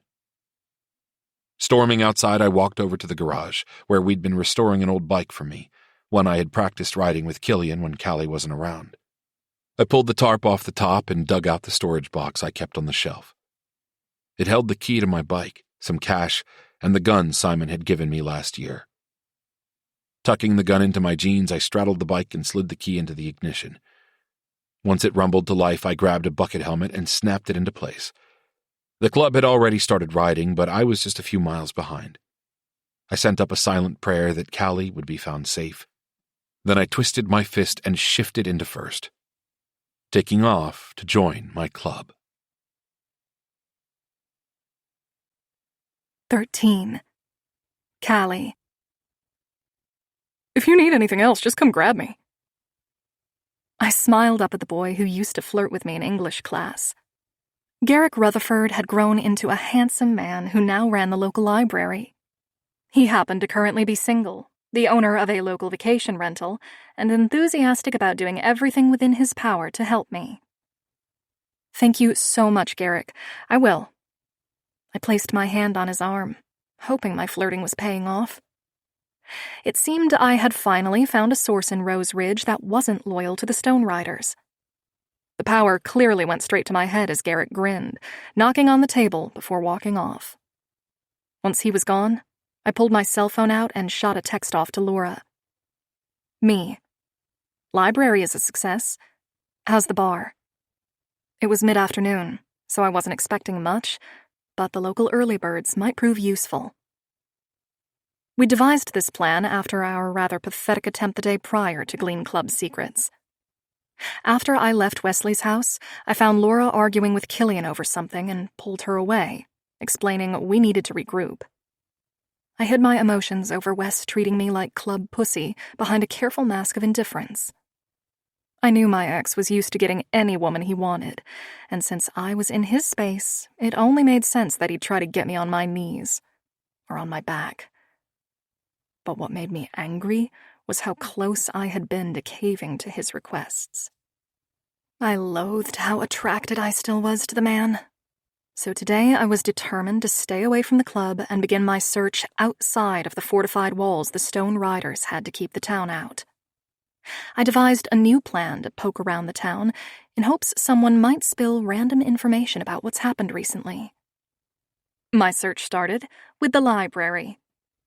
While I knew the local reporters were likely still on the payroll of the local club, There was a chance some smaller papers or even local bloggers had put out their own reports that would have been buried. Since the cabin didn't have Wi-Fi, I had my laptop with me while sitting at an old wooden table. Old carpet ran under stacks of books all lined up in rows in front of me, keeping me hidden away in the back. My phone buzzed on the table with a text. Laura, it's pretty slow here. All I've gotten so far is an invite to the Stone Riders' infamous community barbecue where they allow the town to participate in judging their chili. I have one guy who keeps drinking and seems to have a loose tongue. I'll be in touch soon. I smiled at my phone, excited that she seemed to be getting somewhere. I clicked on an article that seemed promising, all while I texted Killian, asking how Max was. When I concocted this plan, I knew I'd need something more stable for him today, considering we'd be gone for a while. Me. How's my boy doing? Setting the phone back on the table, I opened the article I found. Titled, Dangerous and Ignored, the article was written by someone with an ambiguous screen name, but seemed to know quite a lot about the different politics going on around the area. Leaning forward, I squinted as I began scanning the text. The problem is no one will speak of what they see or know. There seems to be a rapid danger growing in this part of Virginia, where local authorities turn their heads every time one of these local motorcycle clubs get into yet another gunfight. Take the recent battle between the notorious Stone Riders and Death Raiders. It's been said the Stone Riders originated here in town from Cecil Stone, who started the club with fellow factory workers. His battle with the Death Raiders, said to hail from Pyle or close to it, has been ongoing for close to 30 years. Just when the rival clubs seem to make peace, there seems to be something new they're battling over. My source says Simon Stone, the current leader of the Stone Riders Club, has engaged in close to 15 deadly encounters with the Death Raiders. This wouldn't really be news for anyone who has ever read about various turbulence due to a small, rough-and-tough group such as this. But the fact that this small slice of Virginia has not one, but 4 different rival clubs that wear the 1%er patch makes for a terrifying situation. I have personally written the governor to make sense of why so much violence has been overlooked in our part of the state, and have yet to hear a reply. There is even a group that has started pledging to eradicate the clubs from this part of Virginia for the safety of our children and local community. A vibration on the table made me jump. Killian, your boy is misbehaving and won't listen to a word I say. Heads up, he's going to be a mess to deal with. But that's not new. He's been like this for a while. My brows caved in confusion as I stared at his text. Max was usually a great listener, and a breeze to babysit, even for strangers, at least from what I've been told. Why would Killian have... I peeked up in time to see Garrick making his way back to me. His pallid face and strong chin were ruddy, and he stormed toward me with an exasperated expression. It took me a second to piece together why he would look so upset, but the person trailing behind him finally had it clicking into place. Wearing those brown motorcycle boots and denim jeans loose in the legs, yet tight enough to fit him perfectly in all the right places, Wes strolled through like he owned the whole entire world. His black cut was layered over a white tee, and his face was clean-shaven, revealing his wide, strong jawline that had become even more devastating over the past 7 years. And gripped in his fist was a dark purple leash, nearly forcing a bubble of laughter out of me. Max trotted next to him, his mouth gaping, tongue out, and drool leaking from his mouth as they walked. Killian was going to pay for this. Callie, this man keeps insisting on seeing you, Garrick explained in a terse tone, keeping his gaze low. The color of his face made me wonder what Wes said to get under his skin. I smiled at my old friend and placed my hand on his arm. Thank you, Garrick. Sorry about the trouble. Garrick gave me a small smile, ignoring the dog and the motorcycle leader standing next to him. Wes put his arm out, against Garrick's chest, effectively pushing him away from me. Thanks for doing your job, Jared. With a severe glare, my friend corrected him. It's Garrick. Wes gave him a smirk. I don't give a flying fuck. Get out of here. Max ignored them both and found his way to my stomach, where he nuzzled me. My hand went to the soft fur on top of his head. "Why do you have my dog?" I asked Wes as Garrick clenched his jaw and turned around, heading back to his desk. Wes took the opportunity to round the table I had been sitting at and steal my chair. "Hey!" His arm went up, pushing at my waist as I tried to protect what I'd been reading. Wes scoffed as he began reading out loud. These rival clubs are more akin to gangs and need to be stopped. Click here to read more about what you can do this next election season to ensure we put a stop to these clubs. Every one of their members deserves to be behind bars, and it's my mission to see that accomplished." My arms became a band of steel across my chest as he continued to scan the text. Wow, this is some riveting shit, River. I hated that he was still calling me that. Even more so because it still created a trail of goosebumps down my arms when he did. "I was just reading up on the news from around here," I said offhandedly, as if I could keep him from discovering exactly what I was trying to do. To make matters worse, a text came in, making my phone vibrate next to Wes's hand. He picked it up and read it out loud. "Laura, Killian just walked into the bar and pulled me away from the guy I was talking to. He said he's taking me somewhere to eat. If you don't hear from me tonight, either I'm dead or he is. If you care for him at all, keep him in your prayers, because that motherfucker gets under my skin. Prayer hands." Wes lifted his face, catching my gaze, with a small smile skirting his lips. "You've been busy since you broke into my house, River. I'm curious what exactly it is that you're planning here. If I didn't know any better, I'd say you were digging for information." I shoved past him and shut my laptop, then scooped up my phone. "What I'm doing is none of your business, Wes." He spun, gripping my wrist as I began shoving things into my bag. "Wrong. You are my business, River, and I think it's time we had a little conversation." Exhilaration tempted to pry my chest open with greedy fingers. A real conversation with him, where we sat down like two mature adults and explained what the other was thinking or planning.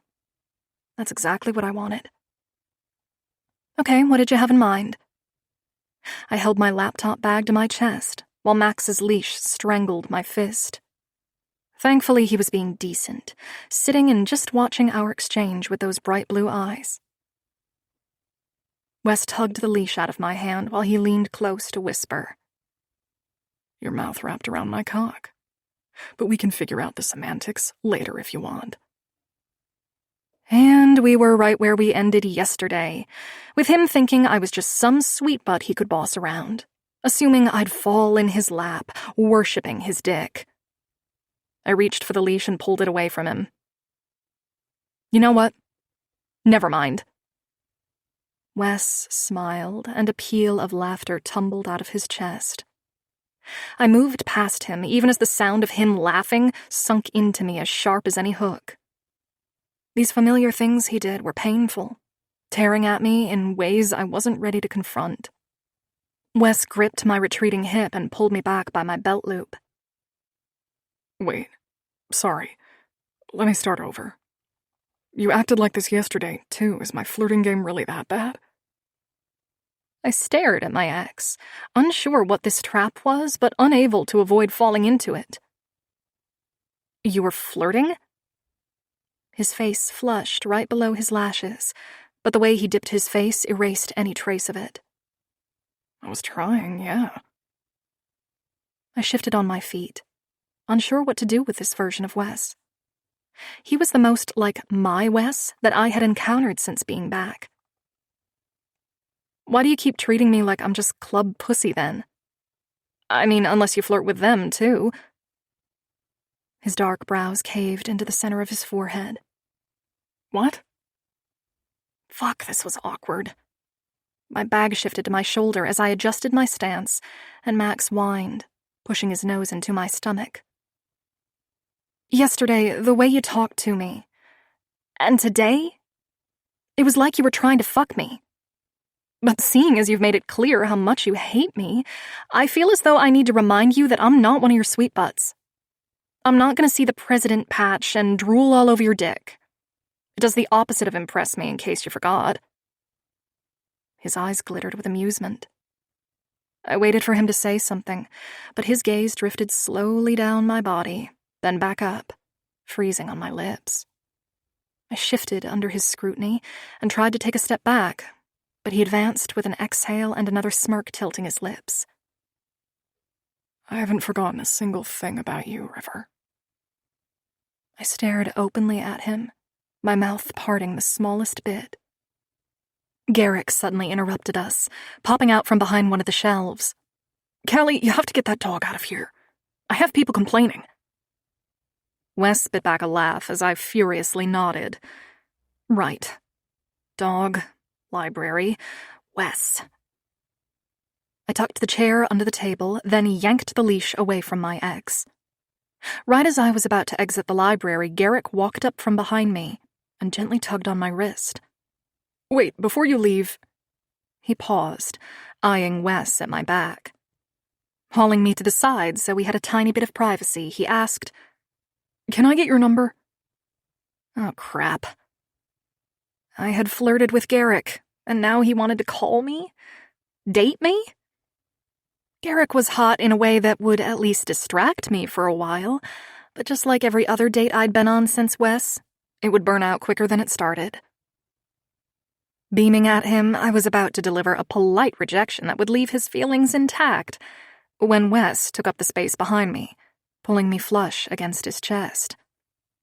You can have my number, Jared. You can call it and see if Callie wants to chat, seeing as she'll be staying with me. Wait. What? I tried to turn around, but Garrick was already walking away, and I felt like shit. We were finally outside when I slapped his chest. Why did you do that? Wes caught my belt loop once more and steered me toward the car. Like fuck is another man gonna date you while you're here? If you leave, that's one thing. I can't control who you're with. But in this town, you're mine. It's me you'll date. Me you'll call. Me you'll fuck. You need romance, then read one of those books you love so much. When you go back to DC, you'll have your fuck buddies again. But here, there's not a chance I'll stand by and let you be with anyone else. He didn't even wait for me to respond. He moved past me, opening the back door of the car for Max to jump in.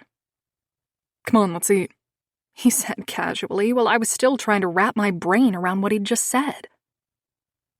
Wes had done a 180 spin on me, and I had whiplash. Or heart flash. God, that was a stupid thing to call it, but why else did it feel like my heart had just been tossed inside a furnace, only to be snatched and thrown into a freezer? It's getting late. I know of a few spots along Main Street that have outdoor seating, so we can bring the horse. Wes held my door open for me. Max tilted his head from inside, as if he were piecing together what we were doing. Why was he asking me to dinner? He was so mean to me in the cabin, and then every encounter after. This had to be a trick. Well, I started, but Wes cut me off once more by grabbing my laptop bag and gently packing it away in the passenger side of the car. Once it was put away, he straightened and moved, so he was holding the frame of my door. It was a silent prompt for me to get in, but my feet were frozen. The heat-soaked asphalt at our feet made sweat trickle down my neck. Wesley's brows constricted to a point on his forehead, and I knew he was confused as to why I wasn't moving. Max barked from his spot in the back, as if he was wondering too. I'm hungry, River. And if you don't move soon, I doubt you'll appreciate the meal I select. His gaze flicked down my body in a slow, measured way, slowing at my waist until he was boldly staring at the space between my thighs. This entire thing was scrambling my brain, but I finally slid inside, still feeling dazed and at a loss. Wes rounded the car, folding into the driver's seat, looking at odds with my vehicular aesthetic with his brooding stare and set jaw. Not to mention his leather-cut denim jeans and boots. As I buckled, I asked, How did you get here with Max? Where's your bike? Wesley gripped the steering wheel as he guided us down Main Street, pausing at a red light. Got dropped off. Figured we'd take your car back home. Hearing the word home come from his lips took me back to when we were 15 and he'd placed that star-embellished key in my palm, promising a future he had no business swearing.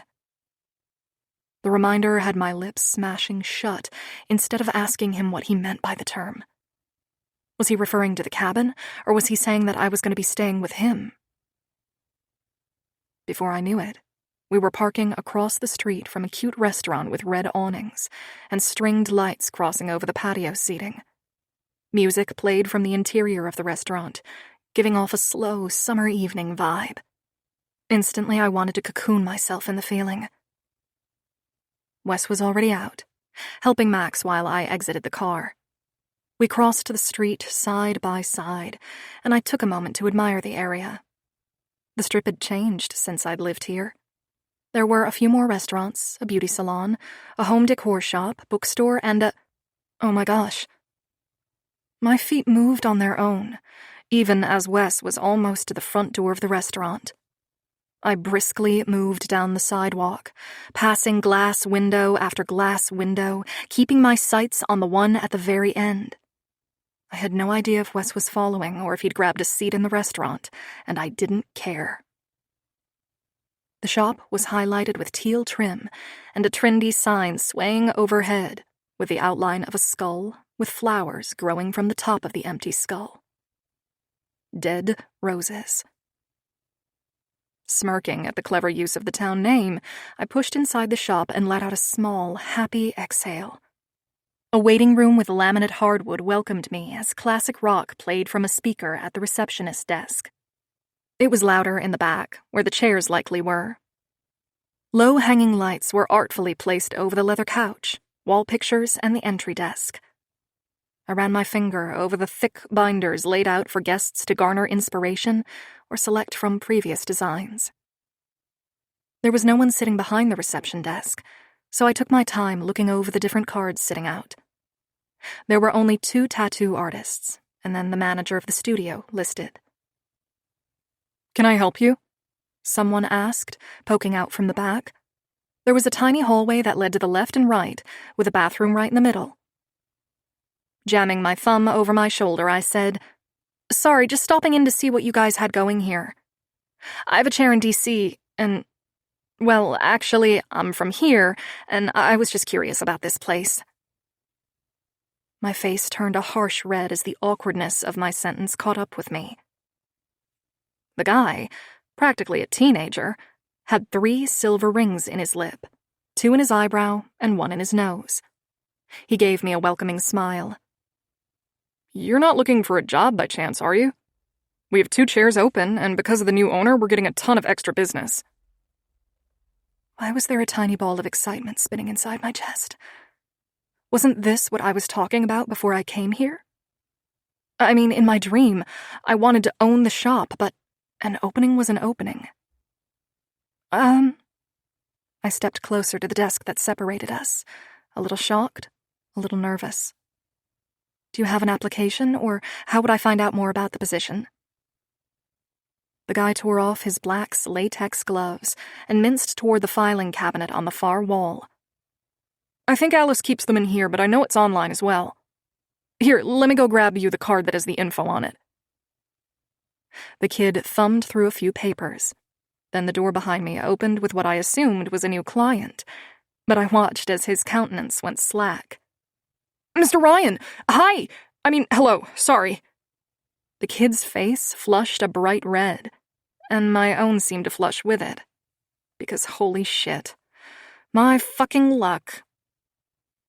I slowly turned to see Wes standing in the doorway with his arms linked over his chest and the purple leash wrapped around his fist.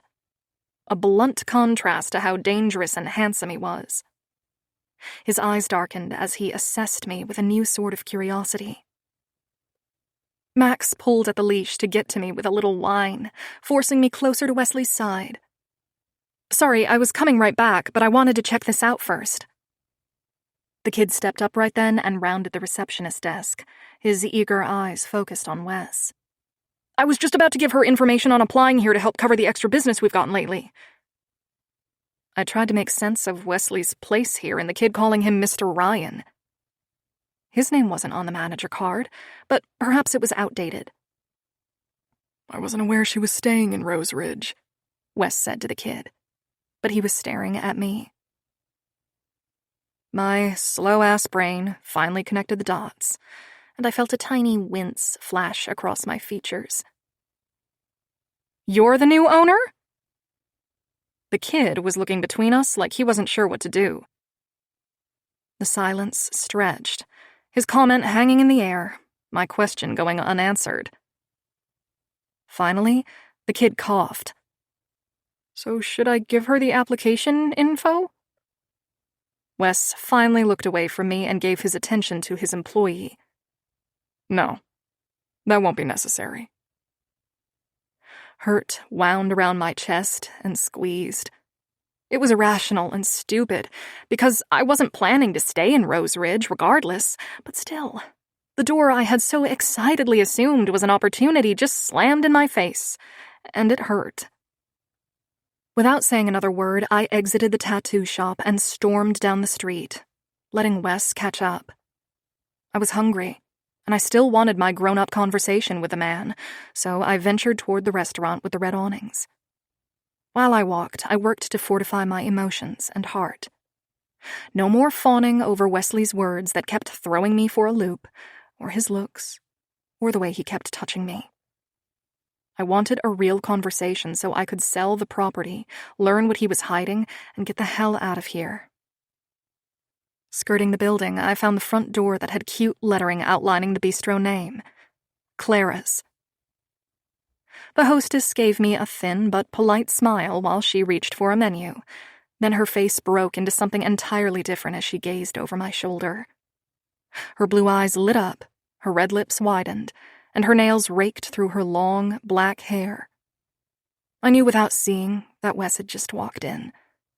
The way people in this town reacted to him was annoying as fuck. Hey, Jules. 2, please. His voice echoed through the small foyer, and Max whined again, pushing his nose into my side. Poor guy. It wasn't his fault the idiot had a hold of him, yet I'd ditched him twice already. I tried to gently tug the leash from Wes, but he only glared at me and held firm. Sure, outside, I'm assuming? Jules asked with a soft laugh, sliding another menu behind the first. Wes nodded and we followed her outside. We were seated at a table for 2. Max found a bowl of water, where he drank the thing dry, then plopped down next to me with a groan. Do you want your usual drink, Wes? Jules asked, leaning over the table. Her cleavage was conveniently on display, and it seemed like she'd popped the top button of her shirt sometime between when I walked in and now. Yeah, thanks. And can we have the brisket special, 2 plates, and an order of onion rings? Jules glanced at me briefly, as though she didn't want to bring attention or awareness that I was actually here. Then she gave us a quick nod before walking off. I grabbed the cutlery and began untying the little string. So, you come here often? Wes lifted the glass bottle of water and began pouring us each a cup while he smirked. Red, she loves this place. I come here with Hiram Brooks and whatever date they usually set me up on. They've been trying to get me to be a little more human and a lot less pissed off. They say I work too much and don't have a personal life. That made me smile. Red and Brooks were adorable, and the image of Wes wedged around one of these small tables with those two and some date while they all awkwardly talked was simply hilarious. You couldn't take Brooks anywhere, and if you added in Red and an awkward situation, you had pure mayhem. What? Wes asked, smiling at me over the brim of his cup. Just picturing that. I bet it was a bit much to have them set you up on dates. Did any of them stick? He smiled, and all that sunshine I had been missing suddenly came back, making my heart skip a beat. No. Red and Brooks would argue over the dumbest shit in front of the poor girls, and it always made them uncomfortable. They also never got a word in edgewise to ask me any questions. I had one girl ask me for my number afterward, just to see if I wanted to hook up. It wasn't my business to know how that ended, but I still asked. Did you say yes? His eyes found mine, and it felt like a rock had landed in my stomach. I had fucked other people over the span of time we were broken up. It would only make sense that he had as well. Still, the idea of him with anyone else nearly sucked all the air from my lungs. Do you really want to know, Callie? I sure as fuck don't want to know a single thing about anyone you've been with. I don't want to know if you have someone waiting for you in D.C. or if you got engaged or married. I don't even want to know if you had some stranger kiss you on New Year's. I sipped my water to help loosen the knot in my throat, letting his words wash over me and help me reassess what I wanted to say next. But it was pointless. My brain and heart were flipping me the bird tonight and saying whatever the fuck they wanted to say. Why? If you more than got over me like you said you did, then why would it bother you to hear about any of that? Wes leaned in closer, leveling me with a glare. Because as far as I'm concerned, they all belong to me. Every kiss, every moan, every touch. Whatever you chose to do over the past 7 years was all owed to me. You robbed me of an entire life, Callie. Forgive me if I don't want to hear about some guy named Craig who showed up at your apartment at midnight only to show up at your doorstep 2 more nights after that. Wait a second. My spine straightened as goosebumps moved down my arms. Or some fucker named Joe who picked you up at a farmer's market and took you to his place, where you stayed until midnight. I certainly don't want to know about some asshole with a cowboy hat who found you at a rodeo and thought he had the right to fuck you in the bed of his truck. Oh my God. Tears burned the backs of my eyes as my nose flared. How had he... Wes? My voice cracked right as Jules showed up with our onion rings, breaking the moment. I ducked my face to hide my emotions. The tears were clouding my vision at this point, and his confession had muddied my thoughts. Once she left, I glared up at him, my jaw tight and my face stern. How did you... was all I could choke out.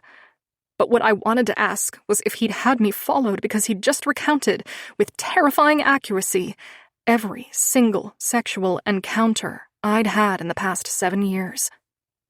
It wasn't much, just enough to shatter my self-respect and heart. Every time I slept with someone, it was a way to convince myself that I was over Wes, and each time I'd compare them to him. Each time they came up short, and I'd emotionally disconnect. I wondered if Wes knew about any of the ones who had continued to text me, who wanted more from me. But I just didn't have it in me to give. Wes glared, and after a few tense seconds, he rasped, The better question is, how could you? I felt like I'd been slapped. What do you mean? We were broken up. It had been years, Wes. His jaw moved like he was chewing glass, and suddenly there was a sheen to his gaze. You left me, Callie. You ended things with me. I was good to you. Never gave you a fucking reason to leave. Yet, you moved on. Scoffing, I tossed my napkin down on the table. And what, Wes? You're so fucking perfect that you never did? Because fuck that, I knew he had. There was no way he'd become the leader of my father's club without fucking someone at some point. I grew up seeing sex and nudity and learning it was just a part of life, and if anything, nothing to make a huge deal over. It wasn't until Wes that I realized it could mean more. Suddenly, Wes was leaning so far over the table, he was practically nose to nose with me, and it made it that much more intense when he ground out, No. His gaze slowly moved over my face, landing on my lips as he explained. I never could touch anyone after you. You were my first, and fuck, if you ended up being my only, there would never be another after what we had. My chest was so tight, it felt hard to breathe. My breath was a heavy cloud, hanging in my chest, useless and lacking any oxygen. Tears trailed my face, and suddenly, the reason I had clung so tightly to 7 years ago for leaving the love of my life just didn't seem very substantial anymore. I missed him. I loved him. It never stopped. Yet the distance was a divider in our lives, and had tossed us on opposite sides of the world with no way back to one another. I stared at him. He stared back. And when our food arrived, we ate in complete silence. What could I say to him? He'd not touched another person during our time apart, and I had. Why did that make me want to throw up? Suddenly, the food didn't have taste, and I just stared at the plate, pushing the meat around in slow, pathetic strokes. Not only was I the villain who ended us, but I was the one who moved on, too. I hated myself, and there was no cure for it. But still, the rustling in my heart echoed of betrayal from his lack of action. Why hadn't he come after me? He never tried to reclaim me, and that spoke louder than moving on physically ever would. Wes paid the check, and then we were on our way back to the property. We hadn't spoken of what I'd read in the library or anything else. I wasn't sure how to bring it up at this point. Wes had admitted why he never wanted to move on physically from me, but I believed with all my heart he'd moved on emotionally. The sun was below the hills as Wes parked my car off to the side of his house. I wasn't sure why I still assumed he'd take me to the cabin, but he just crawled out of the driver's side and gathered Max up before heading toward the front door. I couldn't stand it any longer. I needed to know what was happening. Why am I here? Wes examined me from over his shoulder, then unlocked his front door. I followed him inside, caging my chest in with my arms. His house was dark, save for the dwindling rays of dusk coming in through his windows. Grabbed all your stuff from the cabin already.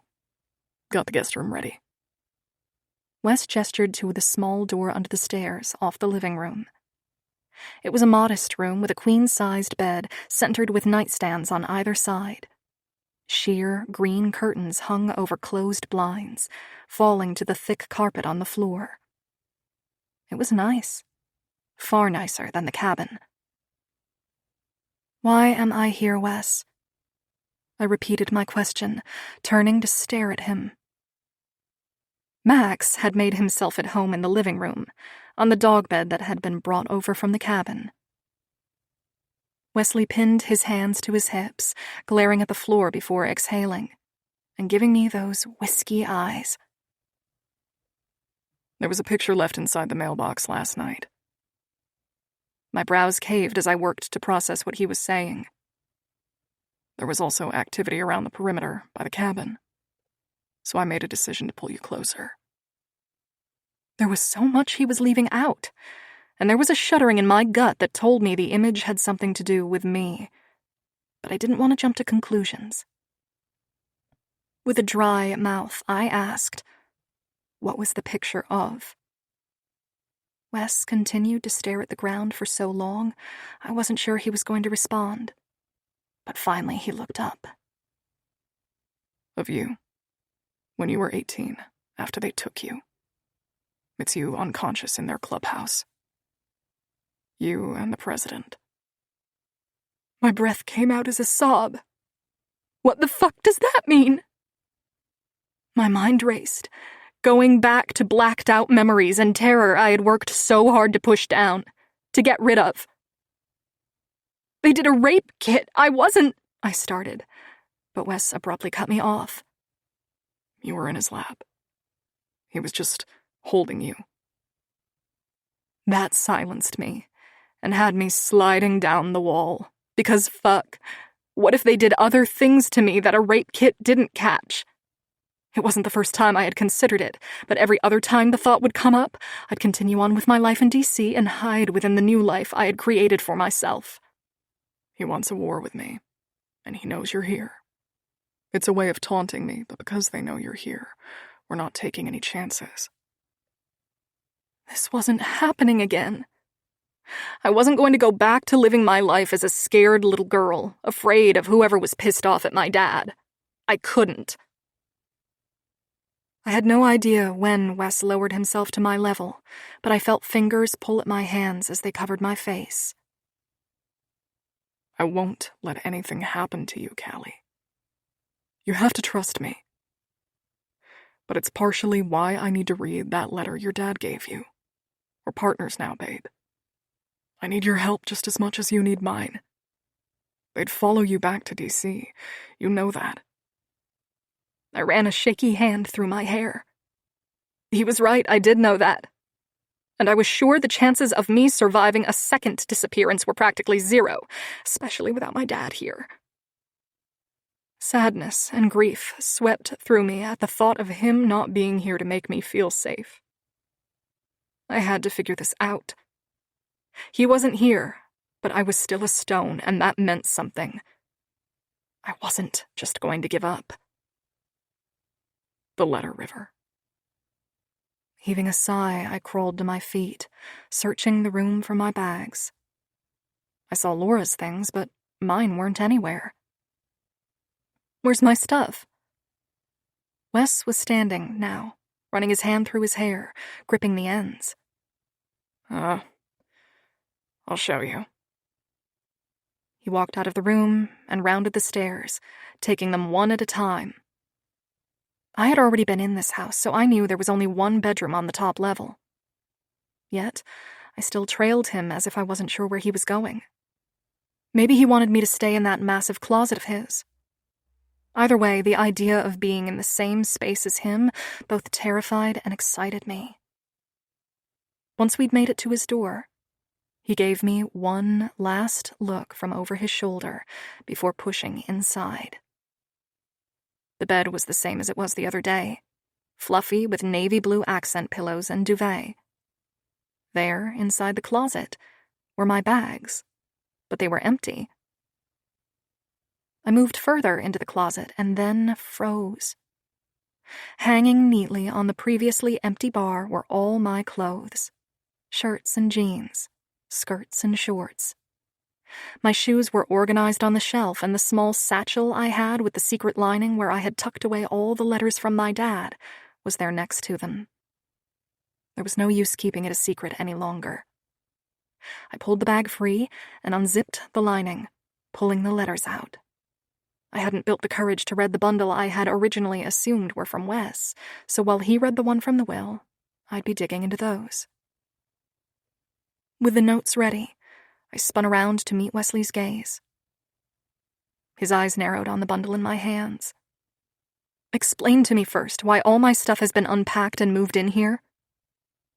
Maybe there was another explanation, and I was jumping to conclusions. Perhaps he was staying inside the club and giving up his personal home for Laura and me to use. And he wouldn't even be here. Wes let out a sigh before pushing off from the doorframe. Then he stripped out of his shirt and shucked his boots. I won't risk your safety. This is the best place for me to keep an eye on you.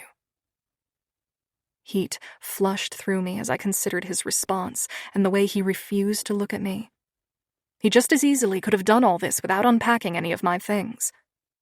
That was a personal touch that spoke to something deeper. Okay. I moved past the awkwardness of the moment and decided to focus on the letters. I'll let you read that letter, and you're welcome to look through these others too if you want. But I want to know what's going on with the club. I want to know why you don't want to sell this place. The real reason that has you scared. Wesley's glare hit the ground, and his jaw clenched tight as he considered my request. I stared at his bare chest while I waited for him to agree. His jeans hung low on his hips, revealing the gray band of his boxers. The defined muscles along his abs contracted as he stretched his hands above his head and let out a sigh. Fuck. Fine. He snatched a bundle of letters out of my hand, then headed to the bed. Well, come on, River. Might as well get comfortable. I walked forward, slipped out of my shoes, and crawled into his bed. 14. Wes, age 18. The leather cut felt like a brand, as if I'd inked the laws and vows of the club onto every inch of my skin, so everyone could see that I had finally succumbed to the patch. Even as I rode toward the Death Raiders Club under the cover of darkness, I knew the colors and words sewn into this vest would define the next chapter of my life. I only hoped Callie would understand and decide to keep me, regardless of doing the one thing she'd asked me not to. If she was alive. The thought sobered me and had me pushing the bike faster. No one had told me where to go or confirmed who had done this, but I knew enough to realize this was the tactic from the Death Raiders. They were the only other club that had been battling with the Stone Riders since I had started hanging around the clubhouse and began picking up on conversations. It was how I knew where to drive. The location of the Death Raiders clubhouse was something the Stone Riders joked about frequently. Down past Pyle, that old mill would go up in flames within seconds. That was something Brooks would bellow when he was drunk. I knew Pyle well enough to have an idea of where to go, which was proved correct as I pulled off a side road leading past the old mill. I slowed my speed, coming to a chain-link fence, and there, about 50 feet down the length of it, were rows of parked bikes. I continued until I saw 5 members patrolling, likely to keep them safe from sabotage. I parked alongside theirs and dismounted. "The fuck?" I heard Giles, one of the newer members, yell as he noticed me. With a harsh rasp, Hamish limped over to me. "Oh, no. No. What have you done, son?" I swallowed the lump in my throat. Everyone knew what wearing this leather cut meant. You didn't wear it unless you meant it for life. "I need to know where she is." Hamish gave me a sympathetic look that was saturated with pity. It made anger twist my insides uncomfortably. "Don't fucking look at me like that, just tell me." Hamish let out a resigned sigh. "They're inside, talking to Dirk." I recognized that name as the president of the Death Raiders. He was a sick man, from what I had heard, which was why Simon was at war with him so frequently. The Stone Riders were careful of what sort of illegal activity they got into. So far, it was just running alcohol and cigarettes. But they found out the Death Raiders had started trading harder shit, and there was even a rumor about a woman they had trafficked. Simon wouldn't stand for that shit close to his home. Or his daughter. It was another reason why my stomach was twisted into a tight knot, the fear of them doing something to her or taking her somewhere. I couldn't even process the thought. Hamish warned in a low tone. "You head in there, and it might make everything worse." The other members were smoking, talking to each other while eyeing me nervously. I hated that he might be right, and I could never live with myself if I did make things worse. But I had to get in there. "There a back entrance to this place?" Hamish tilted his head, but I already saw the light in his eyes, as if he'd had the same idea. "Take me to it and I'll sneak in. You can go back to your post. I'll deal with Simon." Hamish shook his head but pointed his finger past my face. "Your bike'll be too loud. Walk the perimeter, and after you pass an electrical grid there'll be a 2x4 with white paint on it. To the left there's going to be a keypad, as if you can't get in without using it. But it's a decoy. Squeeze past the fence and keep walking. There'll be a door at the bottom of the stairs directly to your left. Knock 4 times. When it opens, you need to let them know that Hamish sent you." How did he know how to get in? If he had this sort of access, I didn't understand why they hadn't led with this. Hamish must have read the question on my face because he let out a long exhale and slapped my back. "There's a kid your age in there. He's the son of one of my friends.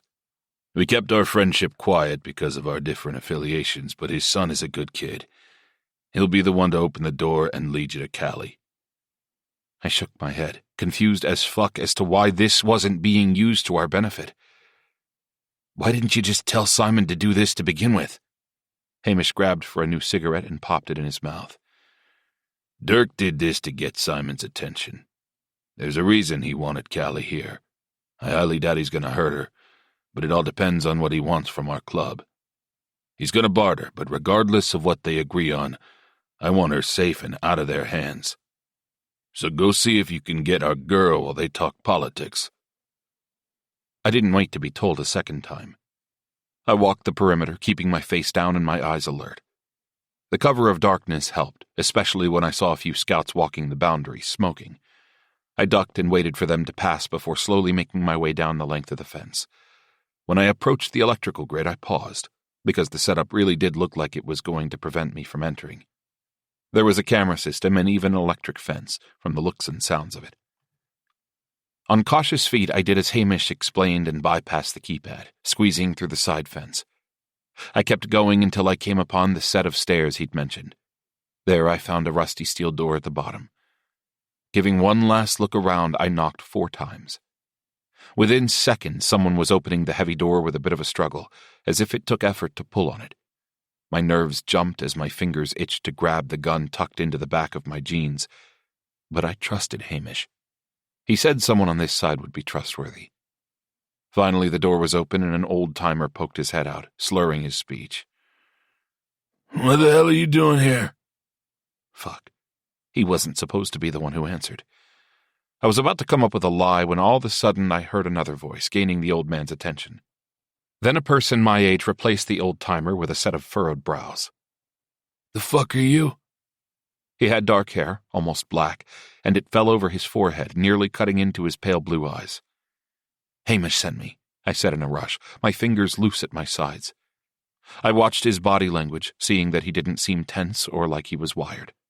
As soon as I said the elder member's name, his face relaxed and he moved to the side. I walked in, keeping watch of where I placed my back. The door shut behind me, and it took a second to adjust my eyes to the room. It was dim with a single floodlight lit up from above. Monty, keep up your post. This one is with me. The younger guy nodded in the old-timer's direction. He'd reclaimed his seat at a table, nearly falling from his chair. He must be the guard in some capacity, but he was completely trashed, and he looked like he was seconds from falling over. The guy my age led me away from the storage room and toward a narrow hallway. If Hamish sent you, then you must be here for her. Exhilaration lit up my chest like a fucking Christmas tree. I resisted the urge to grab him so I could shake the information out of him. Instead, I barely gave a silent nod. He walked past another storage room, this one with wooden boxes. The kid glanced over his shoulder and said, I'm Silas. Wes, I replied, following him further into the clubhouse. I gathered that this was part of the basement.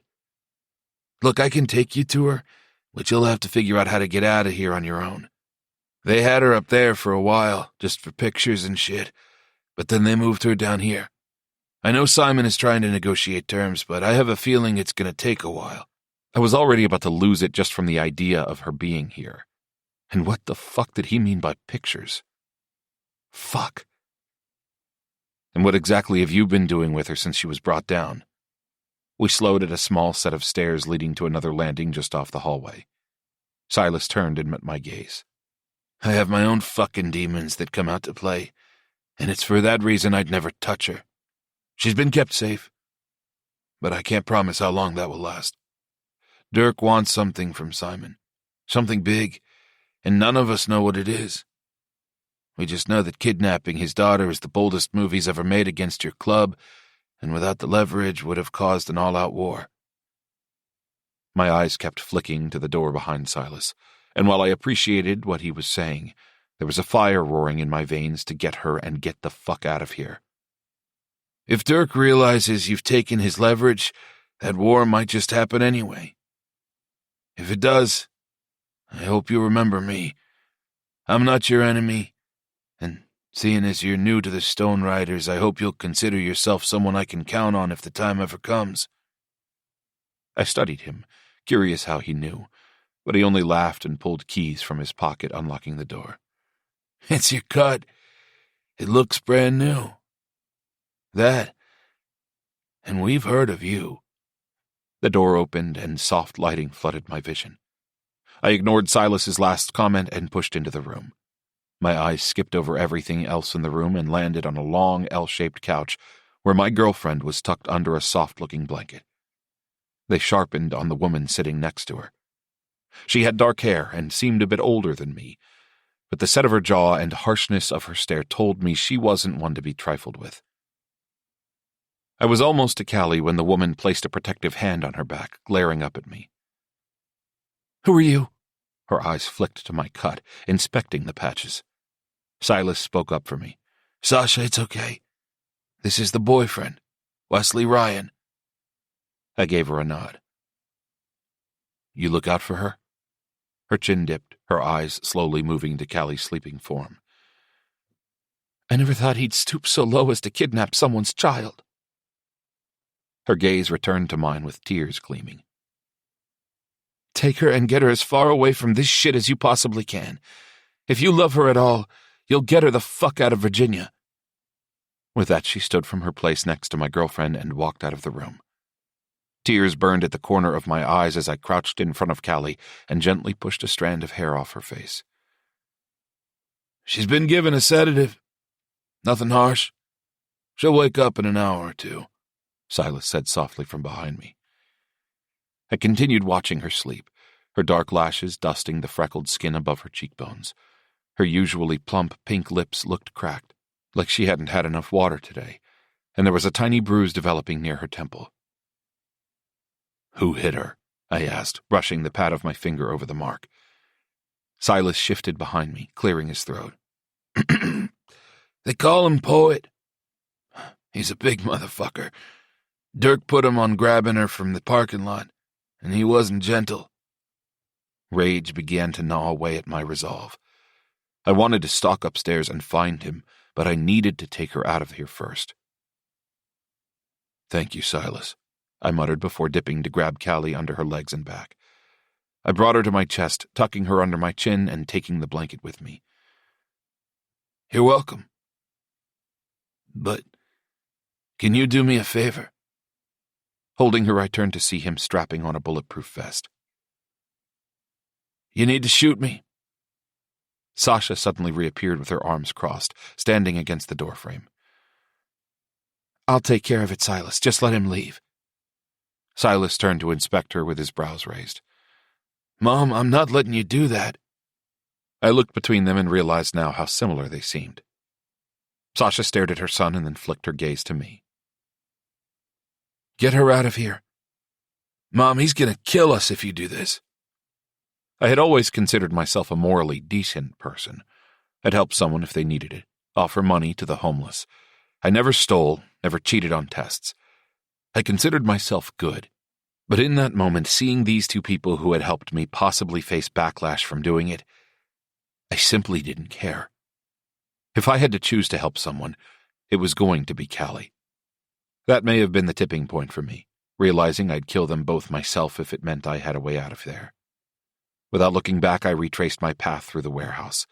The guard had passed out while watching his show, so I shifted Callie to my shoulder and pulled on the door, slipping out. My head hung in my hands as I sat across from Callie's hospital bed. She was hooked up to an IV, and her head wound was treated. But she was still out, and it was making my nerves raw. Once we'd cleared the Death Raiders Club, I took her to a field, where Hamish called a prospect to come and pick us up with a truck. That same prospect would be riding my bike back. I had no idea how the negotiations were going or what would happen, but I couldn't worry about it. Nor could I panic over what Simon would say regarding me taking his daughter to the hospital instead of using the club doctor. I had removed my cut prior to walking into the building, so there'd be no connection to the club. The ER nurse walked back into the small room and checked Callie's vitals. "You should go get some coffee or something. There's not a lot we can do until she wakes up." They weren't admitting her. Yet. The unknown of it all was riding me hard. I knew Callie couldn't fill in the gaps for me, but having her awake was the next best thing.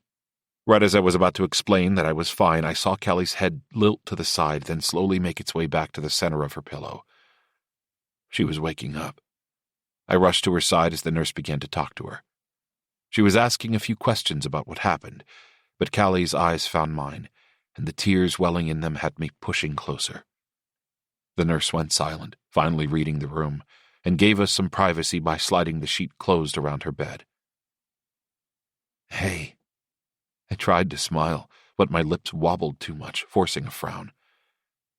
Callie's voice broke as she grabbed my hand. "Tell me I'm okay." "You're okay, River.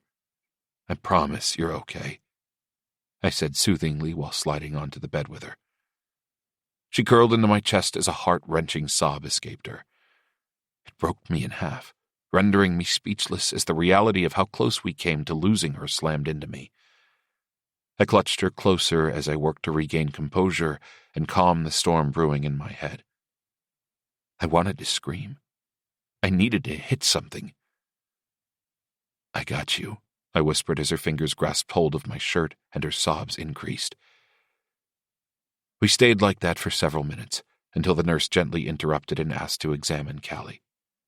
She gave her statement to the police, which included what she knew. Food trucks, hit from behind. Everything went black. I didn't add anything, knowing I'd have to fill her in once we got home. "Performal rape, kid," I said with a quaking whisper. I ignored how Callie's eyes swung toward me. "Why?" I winced at the panic rising in her tone. Thankfully, the nurse took over, explaining why it would be a good idea, considering she was wounded with no knowledge of who had done it. It was agony while we waited for all the results to come in. But finally they cleared her. No concussion. No rape. Just enough emotional trauma to last the rest of her fucking life. Not to mention the betrayal she'd soon discover. I'd hurt her worse than anyone else, and I was terrified at what she'd say when she realized it. 15. Wes. Present. The letter didn't tell me shit. I'd been waiting on this fucking thing since the day I saw it passed over the lawyer's table to Callie, knowing it was meant for me and it was just Simon's way of teasing me. He had told me before he died that if I was doing everything right, then I'd have access to that letter, because the only way to read his instructions would be to make amends with his daughter. Fucking meddlesome old man. Callie was sitting next to me, her eyes moving quickly over the other letters from her dad. I had no idea what Simon had been writing her throughout the years. I assumed it was apologies and other shit regarding his absence from her life, but I didn't know. I just knew he had handed me one once a month for the past 3 years and told me to make sure my name was on as a sender, not his. I didn't know what he was playing at, and sure, there was a part of me that wondered if Callie would open them simply because they were from me, but she hadn't. And it wouldn't have burned as much if I hadn't ever known, so that's one more thing I can thank Simon for. "You find anything good in there?" I finally asked, giving up on the note in my hand. He told her to sell. Why would he tell her to sell the property? It made no fucking sense. If we sold, we'd be out of place to call home and we'd lose our headquarters, which didn't make sense for the club. Where else were we supposed to go? Not to mention all the products Simon had left us in charge of moving from the last big deal he'd set up. If we sold, we'd be fucked, because we had nowhere else to put that much product without landing on someone's radar. "Nothing but apologies and memories." Callie swiped at her eyes and shoved the letters back into shape, tucking them into an envelope. Her somber expression did something to me. I hated seeing her like this, and considering this was the first time we'd been alone with each other in private, where I wasn't teasing her to shower with me or pushing her buttons about being here, it was hitting harder than I was comfortable with. Clearing my throat, I moved from the bed. "I got shit to do. You know where the shower is. Remotes are in the bedside table, and there's food down there if you get hungry. I'll be back later." Callie moved off the bed, trailing me. "Wait. Where are you going?" This felt so weird, being back in a domesticated space with her. It was like we'd never left, and yet there was nearly an entire decade between us. She hurt me. Fucking ruined me. So the urge to kiss her, or to soothe her worry, burned the tip of my tongue. All I had to do was think back to her face last night when she realized I had been more than aware of all her encounters over the past 7 years, and I'd sober right up. I have club matters to handle. I pulled on my boots and leather jacket, which was a replica of my cut. Same patches, same colors, just thicker and more protective when I'm riding. She stared, her arms crossed over her chest. So, us being partners now, that was just bullshit? I hid my smile by lowering my face, because I liked a riled-up Callie. Used to be my favorite thing to come home to. Nope. But there are some things I can't bring you in on. Some shit has nothing to do with the letters, or what's going on with the Raiders. That was a lie, but like hell did I owe her anything. Her plump bottom lip was pulled between her teeth as she watched me grab my keys. Her nails dug into her skin, and Max suddenly picked up his head like he knew she was getting pissed. What if I have to leave, or go somewhere? I grabbed the door handle and pulled before giving her one last look. Don't. I had to get her hazel eyes out of my head. I slammed the door behind me without a second thought and hurried over to the club. She'd try to follow. I knew that much. Callie wasn't the type to sit and stay or take orders. It wasn't in her blood, and that used to send a rush to my cock. Fuck, still did. But I needed her to listen this time. Thankfully, Killian was pulling up with the blonde-haired friend on the back of his bike. He parked, and before he could even take off his helmet, she was crawling off the back of his bike. She threw her helmet on the ground, then shoved him in the shoulder before stomping up to me. No fear. Nothing at all in her eyes but fire. Where is Callie? Shit, this girl made me want to back up a step. She looked like she was 2 seconds from throwing a punch, and all 5'2", 120 pounds of her would try to take me down. She was out of her depth, but she didn't seem to give a single fuck. I gestured with my head toward my house. Staying with me. Your stuff is already there too. Callie was outside seconds later, her face hard and determined. The blonde friend ran over to her, and with one last malevolent glance at me, she put her arm around her friend's shoulder, leading her into my house. I turned to see almost the entire club watching from the porch. Killian seemed pissed at something. No idea what was going on there. Didn't care. I walked inside and headed toward the back, but something inside my chest, squirming uncomfortably, had me yelling to the group of younger members. No one touches them. Don't look at them. Don't fucking breathe in their direction. Do you understand me? There was a rumble of confirmation before I pushed through the church doors. Brooks, Hamish, Rune, Pops, Killian, and Giles were all staring at me from their place at the table. Church was broadly just a meeting place for us, with one long table and our club's most prized memorabilia up on the walls. This room was a time capsule as much as it was a place of peace and safety. We planned here and set the course of the club right from this room. I thought back to my first time sitting in one of the chairs and watching as Simon went over detailed optics for a run Brooks was making for the Mayhem riot. I remember being scared shitless but excited too. That feeling never left me, and I decided it was probably a good idea to always be a little scared, especially in this life. You got the letter from the will? Brooks asked, tapping his weathered finger against the table. They were all in on Simon's joke. If I got back into Callie's good graces, I'd be able to see the last living wish of Simon Stone. I gave a curt nod, not willing to go into any of the details about Callie. He wants us to sell. Just to make sure they knew I wasn't bullshitting them, I passed the letter to Killian so he could read it. He passed it to Rune, and so on. Once everyone had a chance to look over it, we sat in silence. He can't really mean for us to do that, Giles muttered quietly. The prospect from years ago had transitioned into one of my closest friends and reliable club members. Everyone remained quiet while flicking tentative glances at me. It was times like this I wished Killian had been asked to step into this role. But Simon wanted me. Still wasn't sure why, especially when Kill had been the vice president. It took everyone by surprise when Simon told everyone his successor for the club would be me. There's something we're not seeing here. There's no way he'd ever want us to sell this place. Not from how many times he'd talk about the future of the club. He's hiding something. Killian rocked back in his chair before tipping his gaze to the ceiling. Might be worth a shot to ask his old lady. She was the closest person to him. Fucking Sasha. The woman had come into Simon Stone's life a few years ago, but we all knew her from being Dirk's old lady. Something happened over there with the Raiders, and suddenly she wasn't his anymore, just club pussy with no way out. Simon took a liking to her. She straddled the line between both clubs, falling for the leader of the Stone Riders while being tied to the Raiders. She was a good person, and I did trust her. Always had, ever since that night she placed her hand on Callie's back. But I trusted her son more. Let me meet with Silas first. I need to know how close he is on his end of things. It will help give us a timeline, especially after Dirk sent that photo of Callie.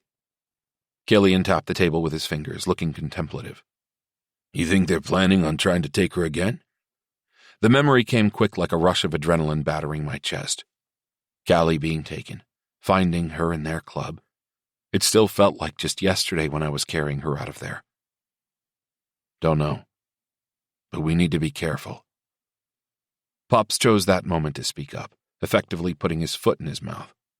We could always use her as bait. All eyes snapped to me, and I was already shaking my head. She might not wear my property patch anymore, but I made a promise to Simon that she'd stay safe. Offering her as bait isn't an option. They didn't know it ran deeper than that. It wasn't just a promise keeping her safe. It was me. She'd worn me down in the span of just a few days of being here. I wanted to be unfazed by her presence and act as though her scent didn't drive me so fucking mad that I wanted to punch something or someone. But property patch or not, she'd always belong to me. Which meant she'd always be mine to keep safe. I'll meet up with Silas and we'll reconvene tomorrow. For now, Hamish, I want you to stay around the club and keep an eye on these younger members to ensure no one bothers the girls. Hamish nodded, taking a drag of his cigarette. Brooks, tell Red to plan a big community barbecue for next week. Giles gave Killian a confused look right as Brooks sat back in his chair, folding his hands over his large belly. What are we doing throwing a town barbecue at a time like this? It's awful tempting for the Raiders to come crash. I waved him off, pulling out my cell. I'm not worried about that. Silas will make sure no one steps foot in Rose Ridge that day. Brooks glanced quickly at Killian, raising his brow before settling his curious gaze on me again. These fuckers all looked to him as the second. It should have been him. I had no fucking clue what I was doing wearing the patch of president. It wasn't something I ever wanted. And while the men liked me just fine, they didn't respect me the way they did Killian. I'm trying to draw someone out. See if I can pull on a loose thread, I explained, trying to help them without forcing them to ask it. Questioning the president wasn't admired in clubs like ours. Silas agreed to meet with me, so I waved everyone off. Try not to die out there. Keep Killian appraised on what you're doing. Everyone filed out of the room except Killian, which is how every meeting ended. Even if he wasn't wearing the patch of president right now, he was still my second in command and my best friend. Laura, Killian muttered, inspecting his nail, digging at some grease on the tip of it. What?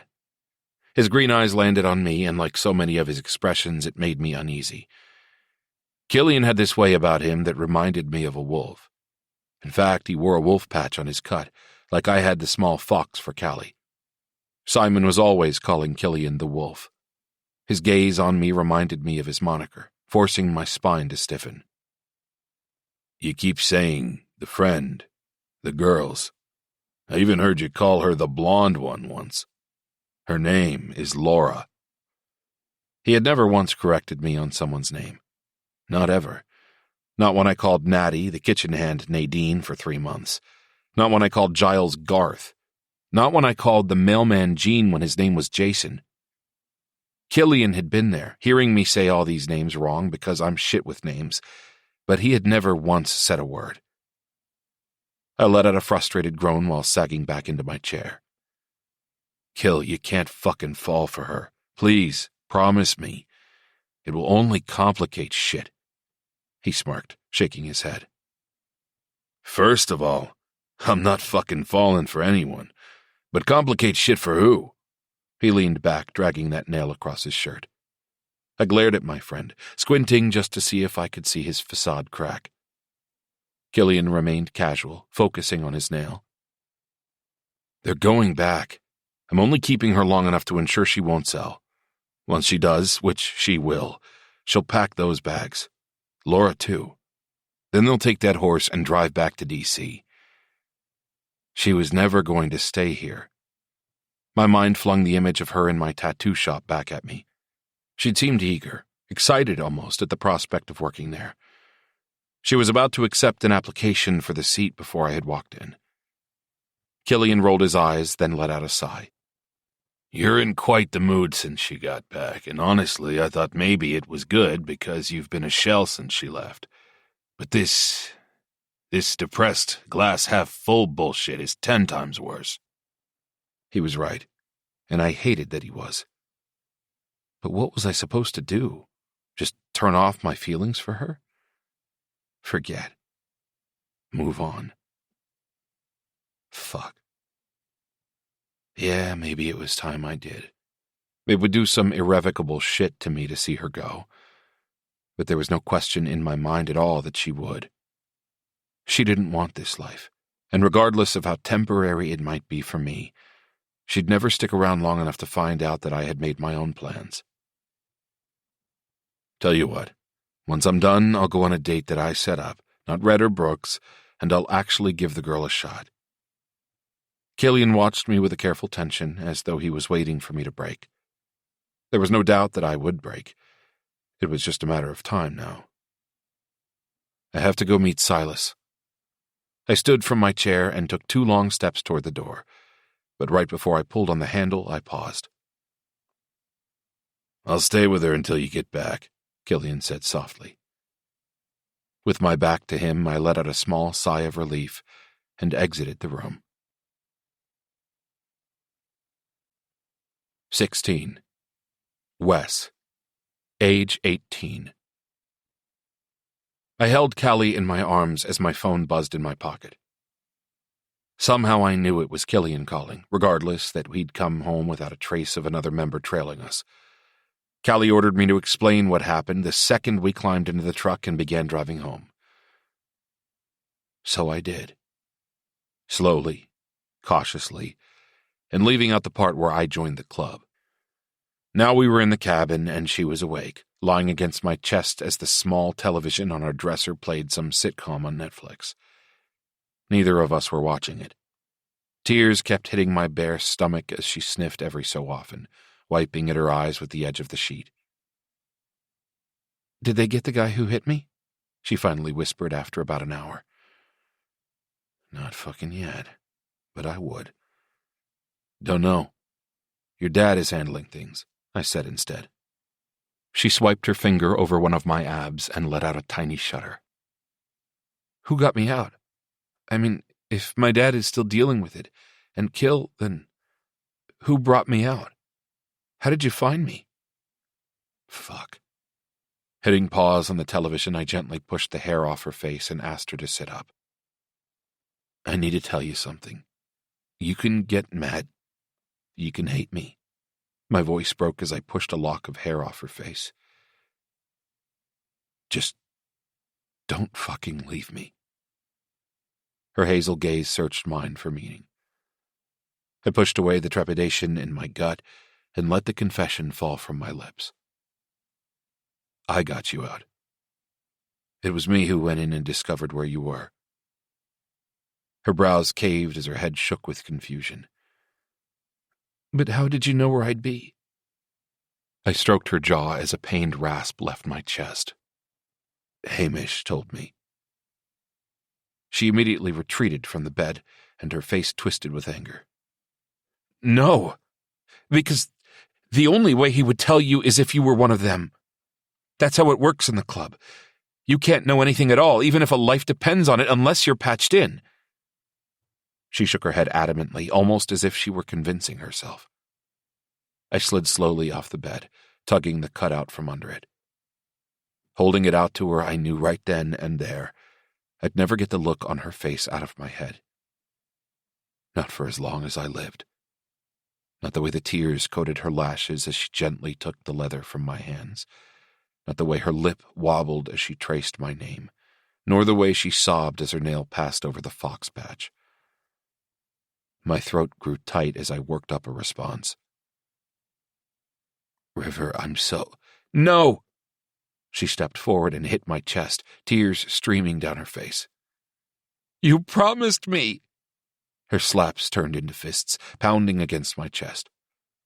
I walked forward, absorbing the hits, and wrapped my arms around her, sinking to the floor as she cried. They can't have you. They can't take you from me.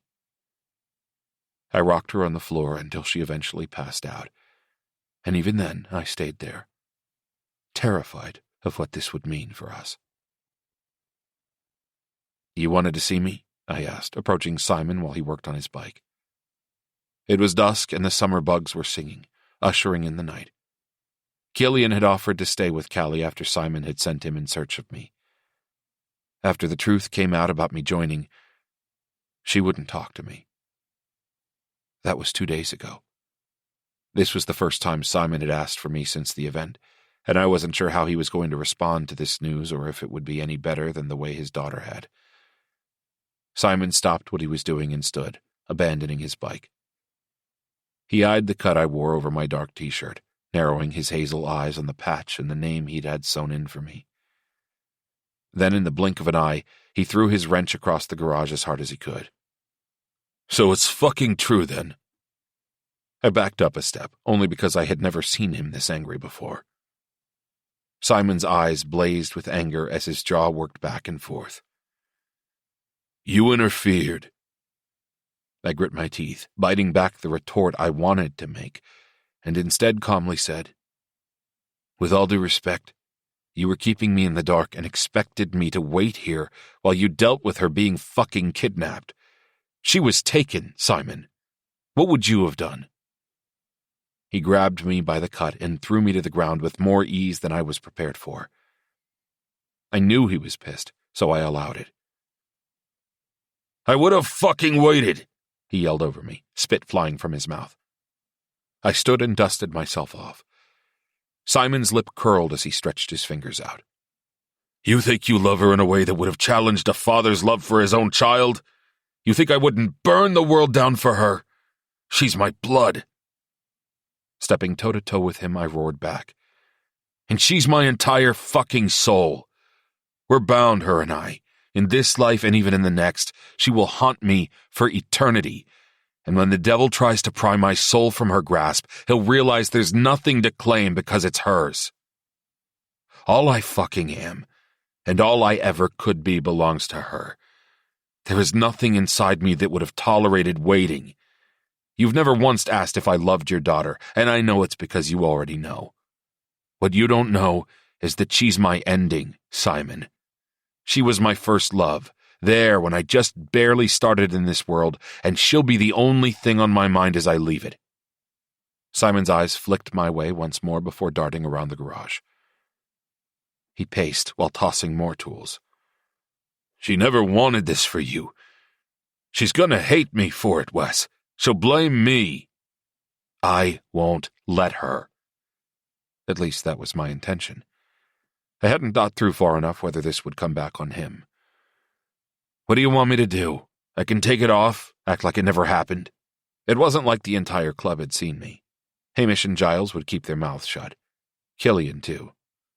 They all know, Wes, because after we'd made a deal for her release, they went to find her and found Dirk's woman instead. She was arguing with him over the kidnapping when her kids spoke up and said it was you who took Callie. Their entire club now knows you stole leverage from Dirk Lanier. You have a target on your back, and because you're with my daughter, she's not safe either. I scoffed, running my hand through my hair. She was never safe, Simon.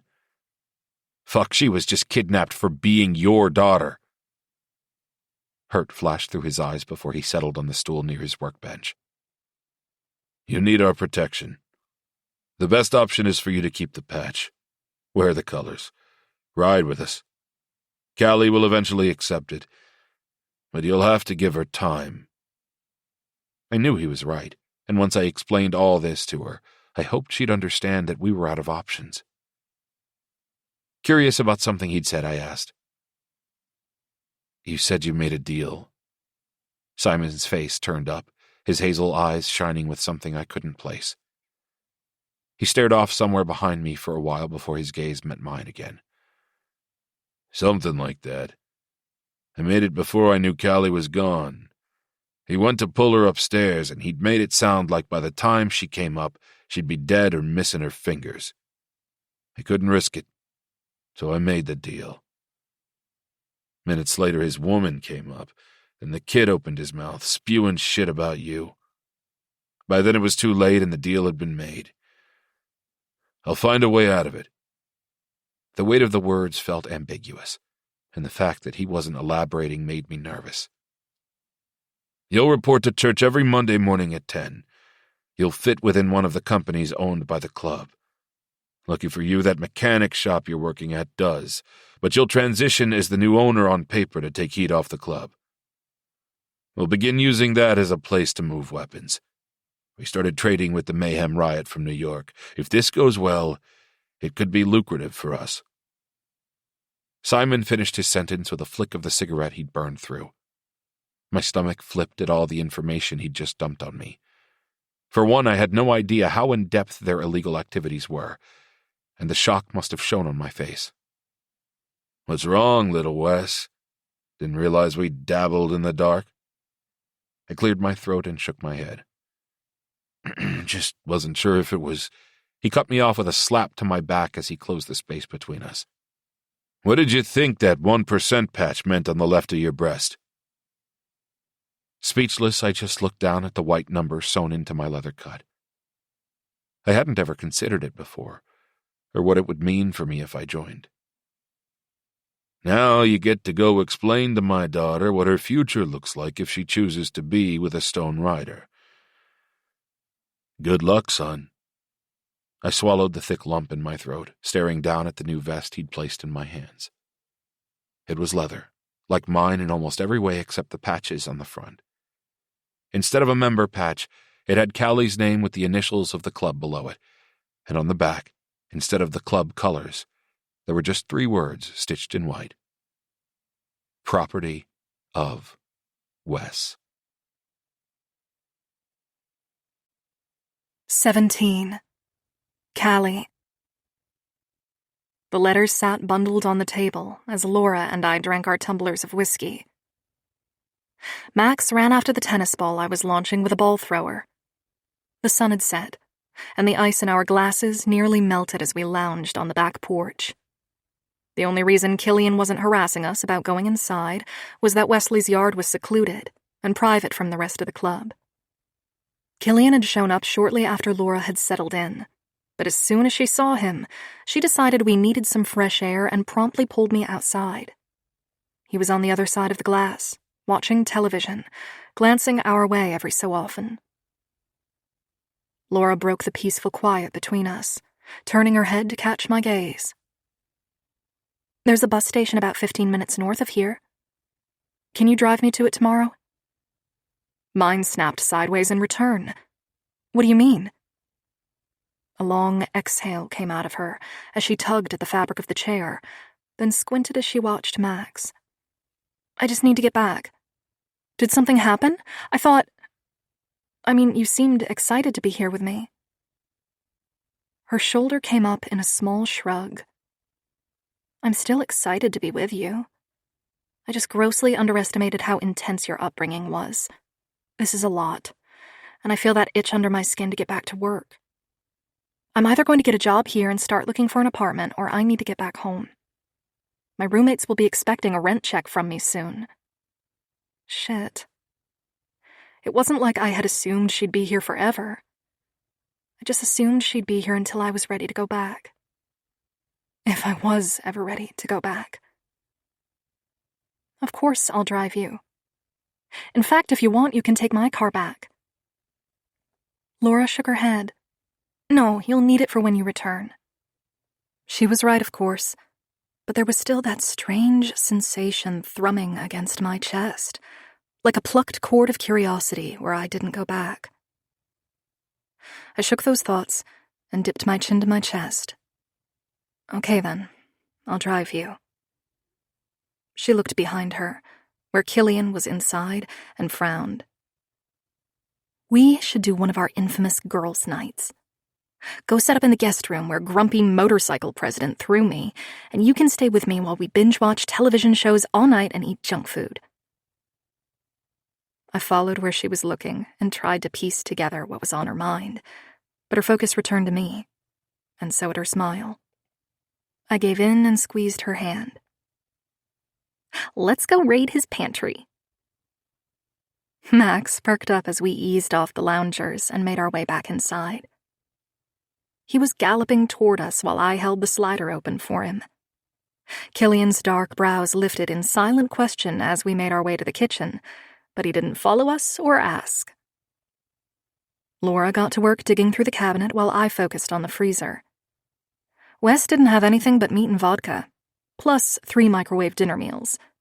I'm gonna see if he has another freezer in his garage, I said to Laura, before taking the side door through the small mud/laundry room, until I was walking into a pristine garage.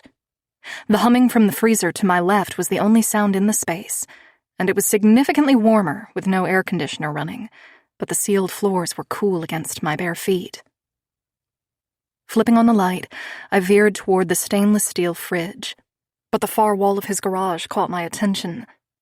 His tools were immaculate, but on the work table there were a few parts he was obviously in the process of working on. Above the table were pictures pinned to the wall. At least 10 4x6 glossy images were scattered around the space. I walked closer, desperately needing to see who was important enough to Wes to have them pinned to where he worked. Leaning over the table, my nose was practically against the image of a much younger Wes with his arm hung over my shoulder. In the photo, my eyes were closed, my mouth open with a wide smile, and my head was tilted into the crook of his arm. He was staring down at me with something that looked like devotion. That was the night we'd snuck into a concert to see one of my favorite bands. Neither of us had any money, so Wes would always find some loophole during the summer, when the bands played outdoor venues. I moved to the next image. It was of us kissing. We were 18 and living in the cabin. His arm was behind my head to take the photo, as my arms flung around his neck. The next image was of us dancing at sunset. Someone else took this photo because it was a few feet back from where we swayed under the gold and orange sky. My friend Jenny's wedding. That's why I was wearing a dress, and he was dressed in a button-down shirt. My eyes watered as they moved from memory to memory, soaking in every picture, branding it to my mind, because when I had left all those years ago, I left this all behind. Every photo, every memento, anything at all that would remind me of what I had, and here he'd been keeping it all up, as if I'd just walk right back into his life one day. And here I was. A sharp inhale cut through me as I swiped at my eyes and moved away from the table. I thought back to the letters I had read earlier, and how angry they'd made me. How his lies had found a new way to tear at the seams of my pride. Wes was salt to every wound I had ever had, every heartache, every hurt. He was the reason I was still hurting, and those stupid letters only proved it. I couldn't believe he'd lied about them. These pictures only worked to enrage me further, proving that Wes was only toying with me. Stupid Wes probably had cameras in this room, too, and was likely watching me right now. Just to show him I didn't care, I raised both my middle fingers and spun around in a circle. Once I was finished, I walked to his freezer and pulled out 2 pints of ice cream. It was late when I heard the murmuring of voices. Killian had stayed through the night while Laura and I had our own little party in the guest room. We binged-watched rom-coms from the 90s while eating our weight in junk food, even going as far as to order food from DoorDash. Unfortunately, we learned they weren't allowed on the premises, and someone would have to go meet them on the main road. Killian begrudgingly sent a prospect to get our food. He was being suspiciously quiet, even when I bought him his favorite burger and fries.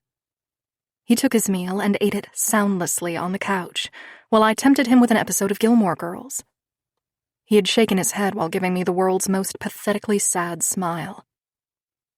I worried that maybe I was overstepping my role in his life with my return home, and maybe Killian was still pissed at me. But the way his gaze would linger on Laura had me assuming something else and wondering if maybe I was missing something there. I wanted to ask my best friend, but she had already passed out. I was about to turn off the television and try to get some sleep when footsteps echoed outside the door. I wasn't ready to see Wes after what I'd read in those letters, or what I saw in his garage, so I slammed my eyes shut right as the handle twisted. I couldn't hear his steps because of the soft carpet, but I could feel his presence drawing closer until he was right next to me. I worked so hard to slow my breathing, keep my eyes from fluttering so he wouldn't know I was awake, and maybe it worked because he remained silent. Until suddenly, his warm hand slid under me, drawing me to his chest in one quick movement. With long strides, he carried me out of the room. I'm headed out. I'll talk to you tomorrow, Killian muttered softly to Wes, while it sounded like someone shut Laura's door. We stood still for a moment when I heard another small exchange between the two, but I couldn't make it out. Then we were on the stairs, obviously headed to his room, and that's when the realization really hit me. I finally dropped the act and stared openly at him. I never agreed to sleeping in your bed. He ignored me, continuing with me flush against his firm chest. It was dark as we passed the small office space and finally entered his bedroom through his open door. The urge to sneak up here had ridden me all day, just to snoop for more clues about his life. But I remembered he had cameras and stuck to downstairs. He shut his door with the heel of his boot, and when we were within a foot of his bed, he tossed me. I landed with a bounce, a gasp leaving me. "Hey!" It was still dark, but Wes clicked on the bedside lamp, revealing his handsome face and sculpted frame. Even with a simple t-shirt on, I could see his hard pecs and the way the fabric strained against his well-toned biceps. With a feral gleam tilting his lips, he grabbed the hem of his shirt and pulled it over his head. I must have sucked in a tiny bit of air, because that grin turned arrogant as he leaned over me, his palms dropping to the mattress. and I didn't agree to you ending us. Now strip. When you're in my bed, you're either naked or you're wearing one of my shirts." I could feel his breath against my face as I stared into his whiskey eyes and felt a tug deep in my belly. "What happens if I don't?" I whispered. He framed my head with his strong arms, making me feel both protected and weak at the same time. The smirk fell from his lips as he searched my face, his focus dropping to my mouth. The tug in my belly tightened, but I couldn't kiss him. I wasn't ready. Not like this. He lowered his mouth to mine just the same, but at the last second I turned my face. His lips landed on my jaw, which didn't seem to deter him. His tongue came out, tracing a path down my neck, but he was stopped by my hoodie. I felt his smile against my jaw as my breath hitched. "I don't think you're ready to find out what I'd do if you don't." He lifted off me, staring down while I returned his gaze. I should move, strip like he said, but my limbs were frozen. Being in his bed, smelling that familiar, intoxicating scent he always carried, was overwhelming me. It had a hint of leather mixed in now, and I wished I hated it, but I didn't. There was a warning in Wes's eyes as he watched me lie motionless under him. I knew I'd likely regret what happened next, But there was also a small piece of me that wanted to curl into this moment, like a voyeur just watching from a dark spot in my mind. There would always be that little girl who found refuge in his treehouse. And that same girl eventually realized the peace wasn't the space, but the person. Wes calmed all the storms, so if he wanted to raise a little hell, then I'd wanted to be on the receiving end. His lips returned to my skin, marking me in new ways that felt feverish. Don't say I didn't warn you, River. His voice was rough against my stomach as he shoved my hoodie up. His touch was a thing I'd been starved for, and I wanted to indulge, even if I knew it wasn't smart.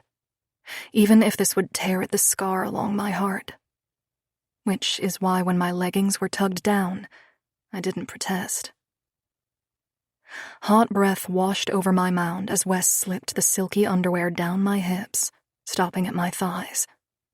My sex was completely exposed to him, and with my fists clenching the sheets, I didn't care.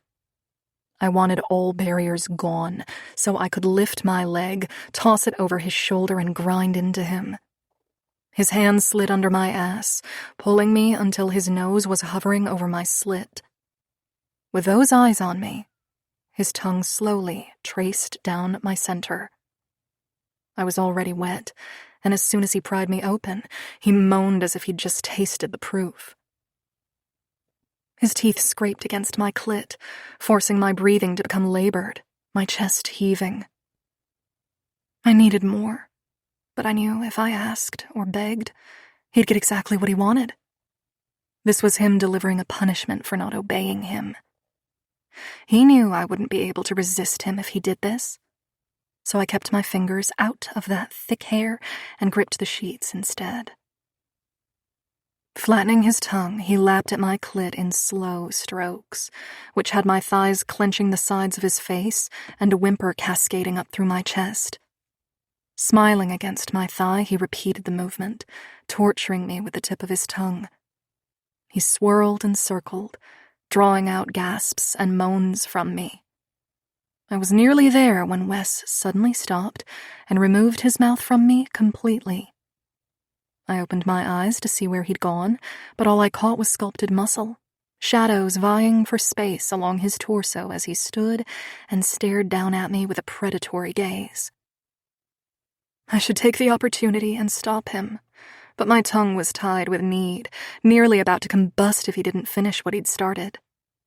So when he grinned wickedly at me, and then gripped me roughly by the hips to turn me face down, I didn't object. The roughness of the sheet against my face somehow added to the hollow need aching between my legs. I was desperate for his touch, in whatever form it might come. A light slap landed on my ass, followed by a soothing stroke and a low sound from his throat. How are you still so perfect? I tried to look over my shoulder, but his hand came out and held my face firm against the mattress. Hands above your head, Callie. I did as he said, too desperate for his touch to argue. My fingers dug into the sheets above me, and then my knees were guided up. I could only track him in my periphery now that my hands were in front of me, but it must not have been enough for him, because he pushed my hoodie down until it was over my arms and covering my face. I could still breathe, but I couldn't see anything. The thrill of not being able to visualize what he was doing shot straight to my core, making my hips move backward. Another slap landed on my ass as he chided me. No moving. Just sit there with your ass up. Let me play. I tried to hold still, but the space between my thighs was wet. My core ached, and I needed him to touch me. With a firm grip, he spread me wide and made a groaning sound before dragging his finger along the sensitive hole there. Teasing the tightness, he played for moments before slipping lower. I cut out a sharp breath at how intrusive his fingers were, but the friction was divine. Soaked, Callie. Fucking soaked, he rasped quietly, before pressing a kiss there. My hips rocked against his mouth, desperate for contact, when his mouth left me again. You're not listening very well. Another slap landed, followed by another, certain to turn my ass red. But I was so turned on that all I could do was moan. He laughed before returning his mouth to my pussy. He was sloppy, licking and sucking, making a mess of my crack while his thumb found a place over my tight hole and 3 of his fingers sank into my cunt. Oh, fuck. My voice was muffled by the bed, and out of desperation my hand left the space above me and went to hold my cheek so he had more room to pleasure me. But of course he stopped completely when I did. Frustrated, I argued, "I'm just trying to help." With a slap to my ass, he replied, I don't need your help.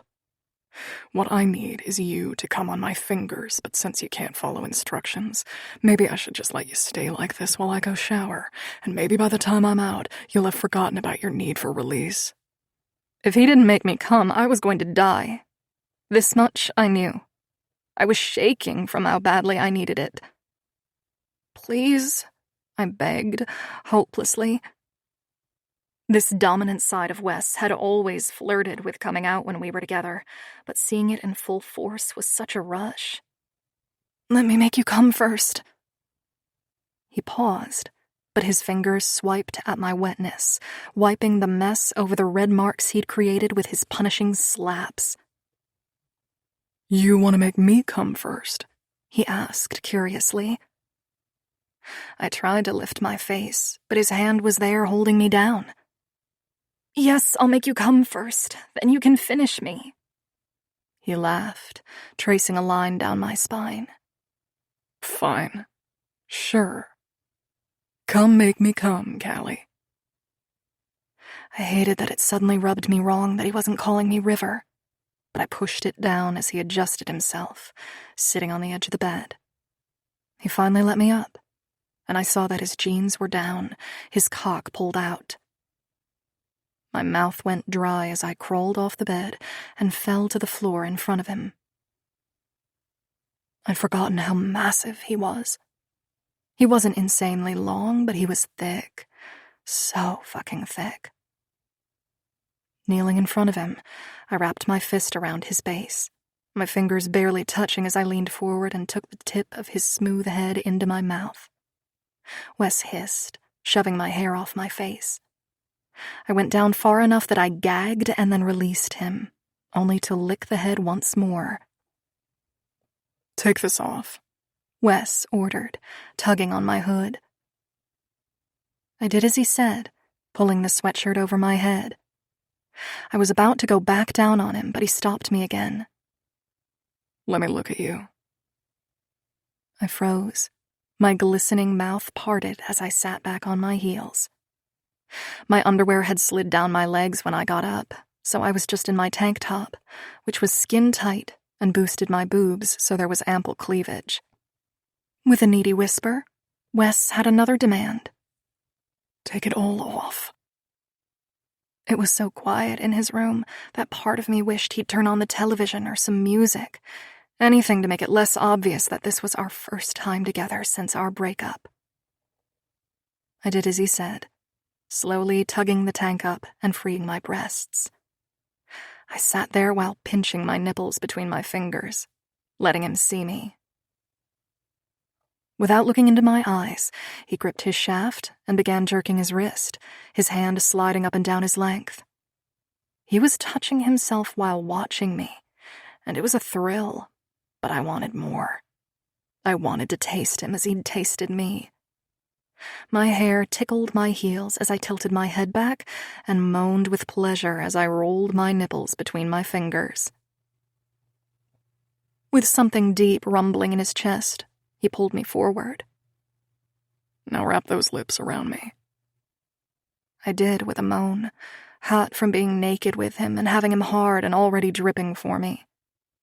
I gripped the sides of his thighs as I bobbed up and down on his hardness, the taste of him coating my mouth but not filling it. I wanted him to combust, lose himself, and more than anything, I needed him to watch as I sucked every drop down. Right as he began to buck his hips, meeting me move for move, He suddenly gripped my jaw, his thumb pushing down on my bottom lip. "That's enough," he rasped with a heaving chest.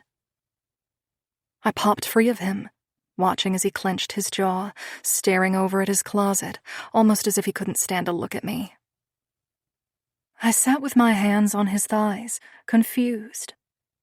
"But you didn't—" He abruptly stood, tucking his hard-on back into his jeans, cutting me off. "Realized I didn't need to after all." Heat began to creep up my neck. I was naked, on the floor, while my ex literally stopped his blowjob simply because he couldn't stand my mouth on him. Frustration burned under my skin. Why go this far with me, only to reject me at the last minute? Is this part of me not liking what you'd do if I didn't obey your rules about sleeping in your bed? It didn't feel like that. His threat from earlier felt playful, sexual. This was different. His eyes still wouldn't return to me as he crossed into his open closet and came back out with a shirt fisted in his hand. Tossing it at me, he passed me, veering for the shower. "Nope. Just didn't need to finish." I stood, trailing him while I held on to the shirt. Because I didn't want to be naked in front of him any longer, I pulled the heather gray material over my head. "You're lying! What the hell just happened?" I should have kept my voice down and considered Laura below us, but my heart felt like it wanted out of my chest, and I hated that I'd put myself in such a vulnerable position with him. He reached into his glass shower and turned the chrome handle until a steady spray of water heated the tiles inside.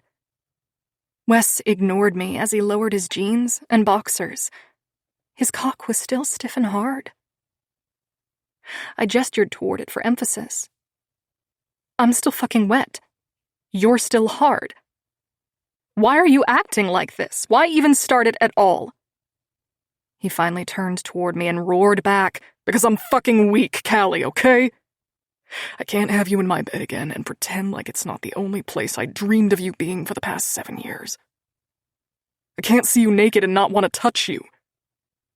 His whiskey gaze slid down my frame as pain slid into his features.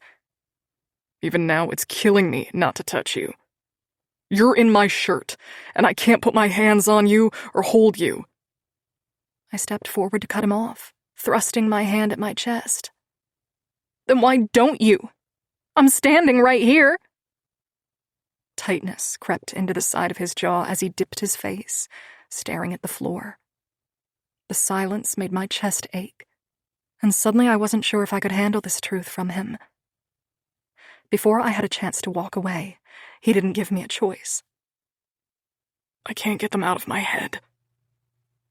My fingers pushed through my hair as I waited for him to finish, but the weight of his gaze nearly had my knees buckling. "What can't you get out of your head?" With sadness in his gaze, he stared at me before shaking his head.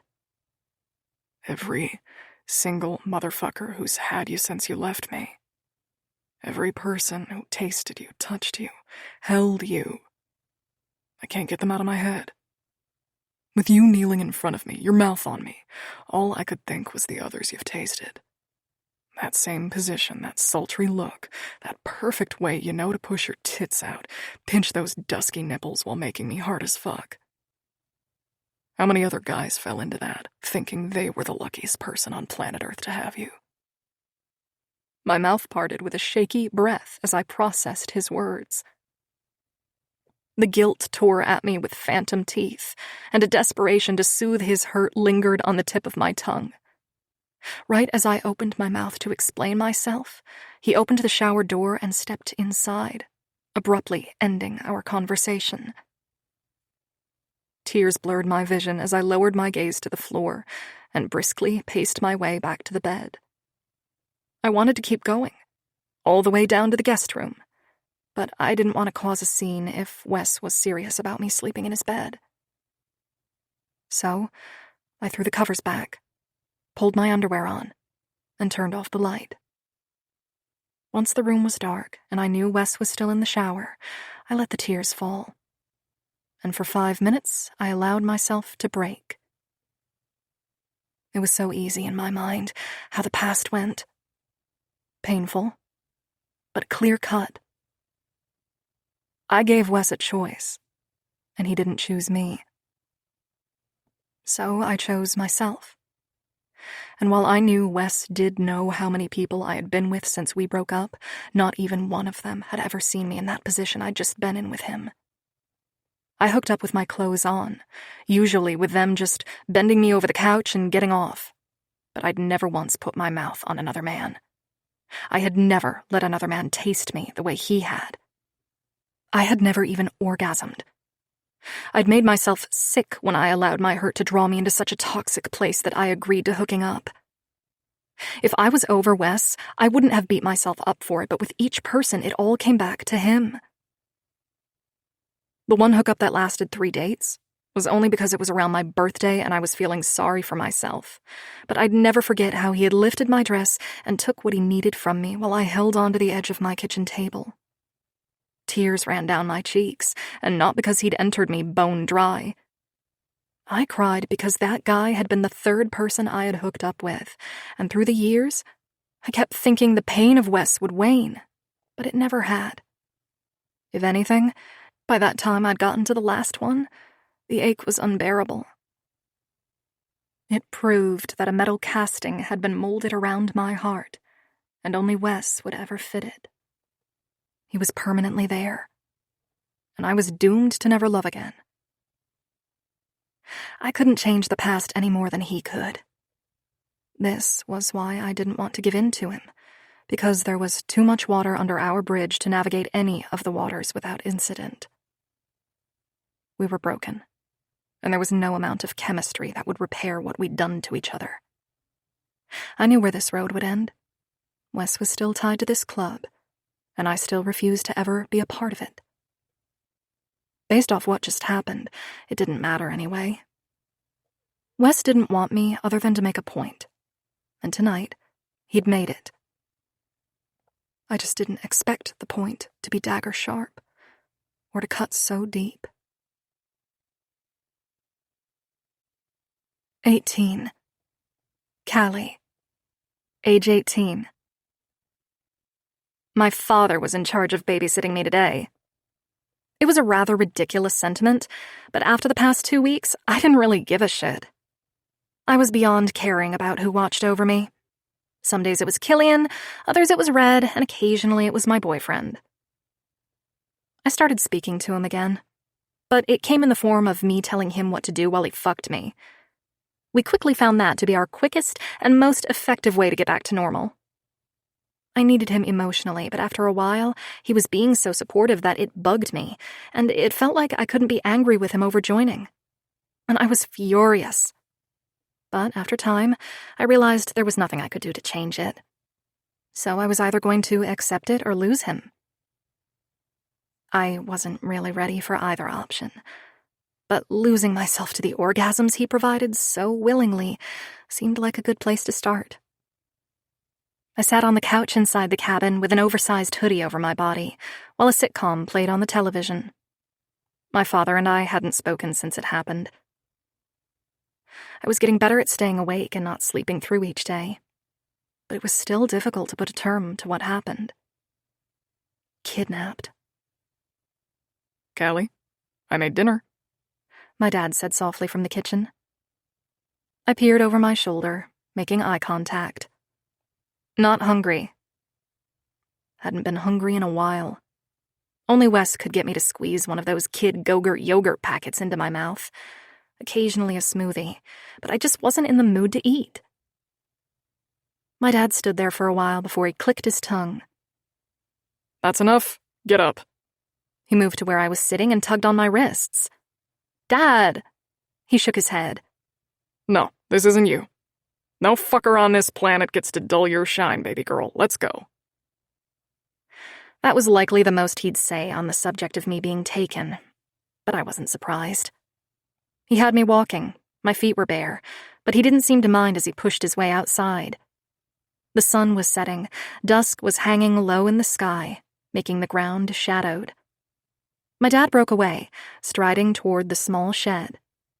It was tiny. Couldn't even fit an entire body inside.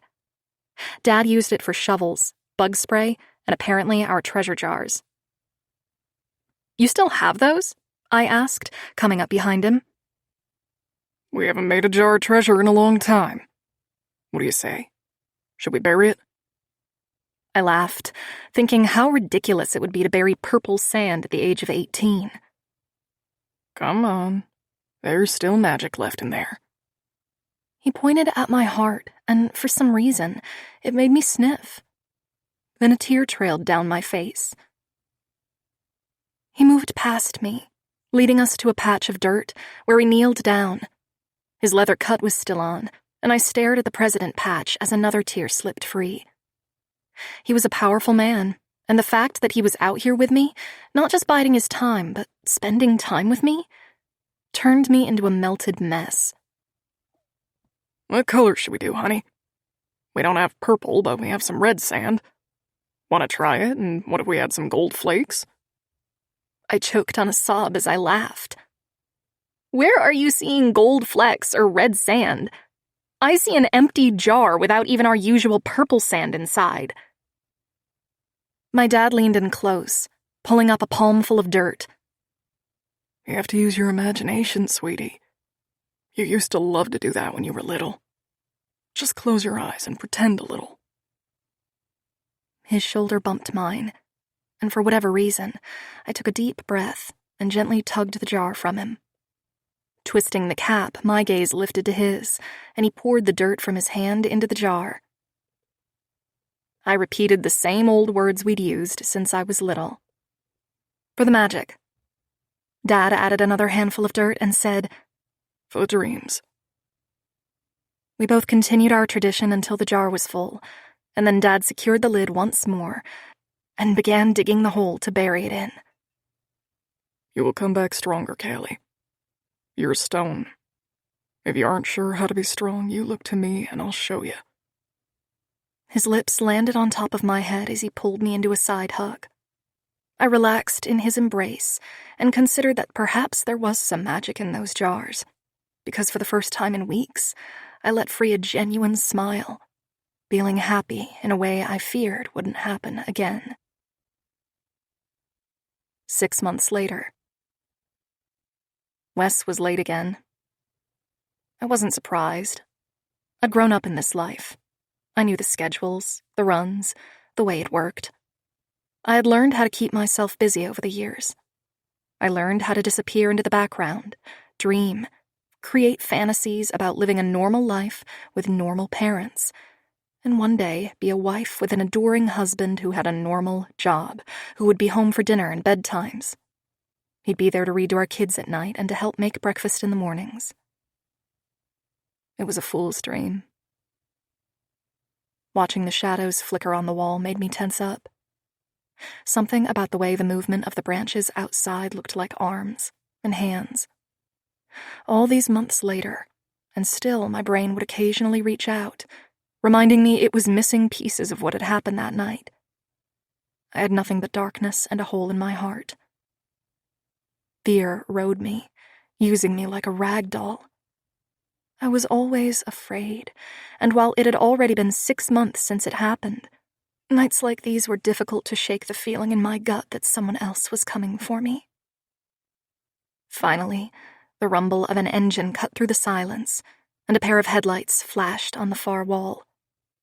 I heard his boots on the porch, and then the door unlocking. Within minutes, he was hovering over me. Hey, did I wake you? His lips landed on my forehead, then my nose, and eventually my neck. I pushed my hands into Wes's hair, loving that he was home. Regardless of how angry I was that he was late again, I was always happy when he returned. Where did you have to go tonight? Why are you so late? My voice was raspy with sleep that taunted me but never came. Wesley's eyes gleamed in the darkness, the lights from outside illuminating enough of his face for me to make out his expression. He was already shutting me out. Babe, you know I can't talk about it with you. He didn't call me babe very often, because I hated it. He called me River. Why was I suddenly babe? I let him go and withdrew my hands. Fine. Another kiss landed on my chest, this time over my heart. Let me shower and I'll come apologize properly for being late. I stared at the ceiling as he moved around the room, until I heard the water turn on. Tomorrow was the club picnic, and I already knew what would be expected of me, and I was already dreading it. I had worn my property patch when I was around the club, but every time I did, there was a slice of my pride that seemed to be cut from me. I never wanted this life. I didn't get to choose the father I had or the mom. I didn't get to choose my home, or the car we drove, or the way I was picked up from school as a little girl. I didn't get to choose anything about my life, except Wes, it seemed, and now he'd been taken from me too. Recently, after learning of what Wes had done, and coming to terms with how he'd made his bed, and I was reluctantly going to lie in it with him, I had come to terms with my anger over the situation.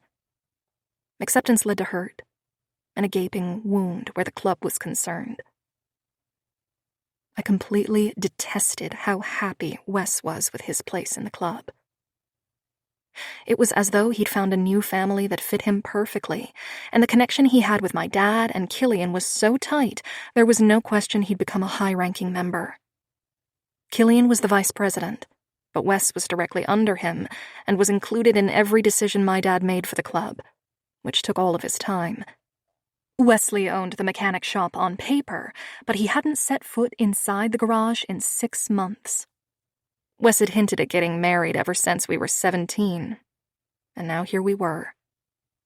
I'd just turned 19, and there wasn't a single conversation we'd had about it since. In fact, I hardly saw him, and when I did, it was at home. Tossing the covers off my legs, I sat up and took a calming breath. The shadows continued to flicker along the far wall as the branches swayed outside.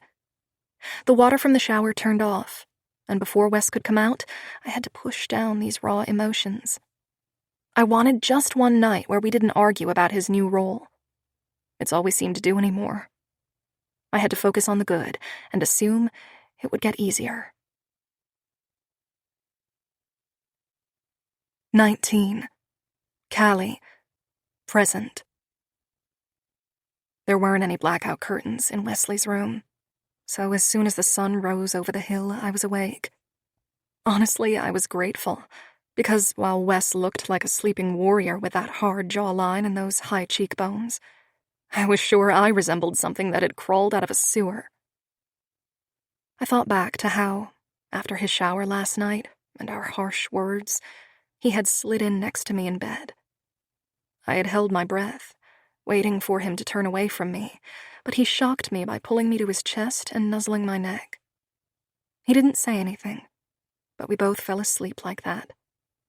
Sometime during the night, I escaped his hold so I could reflect on what I was doing and why I was doing it.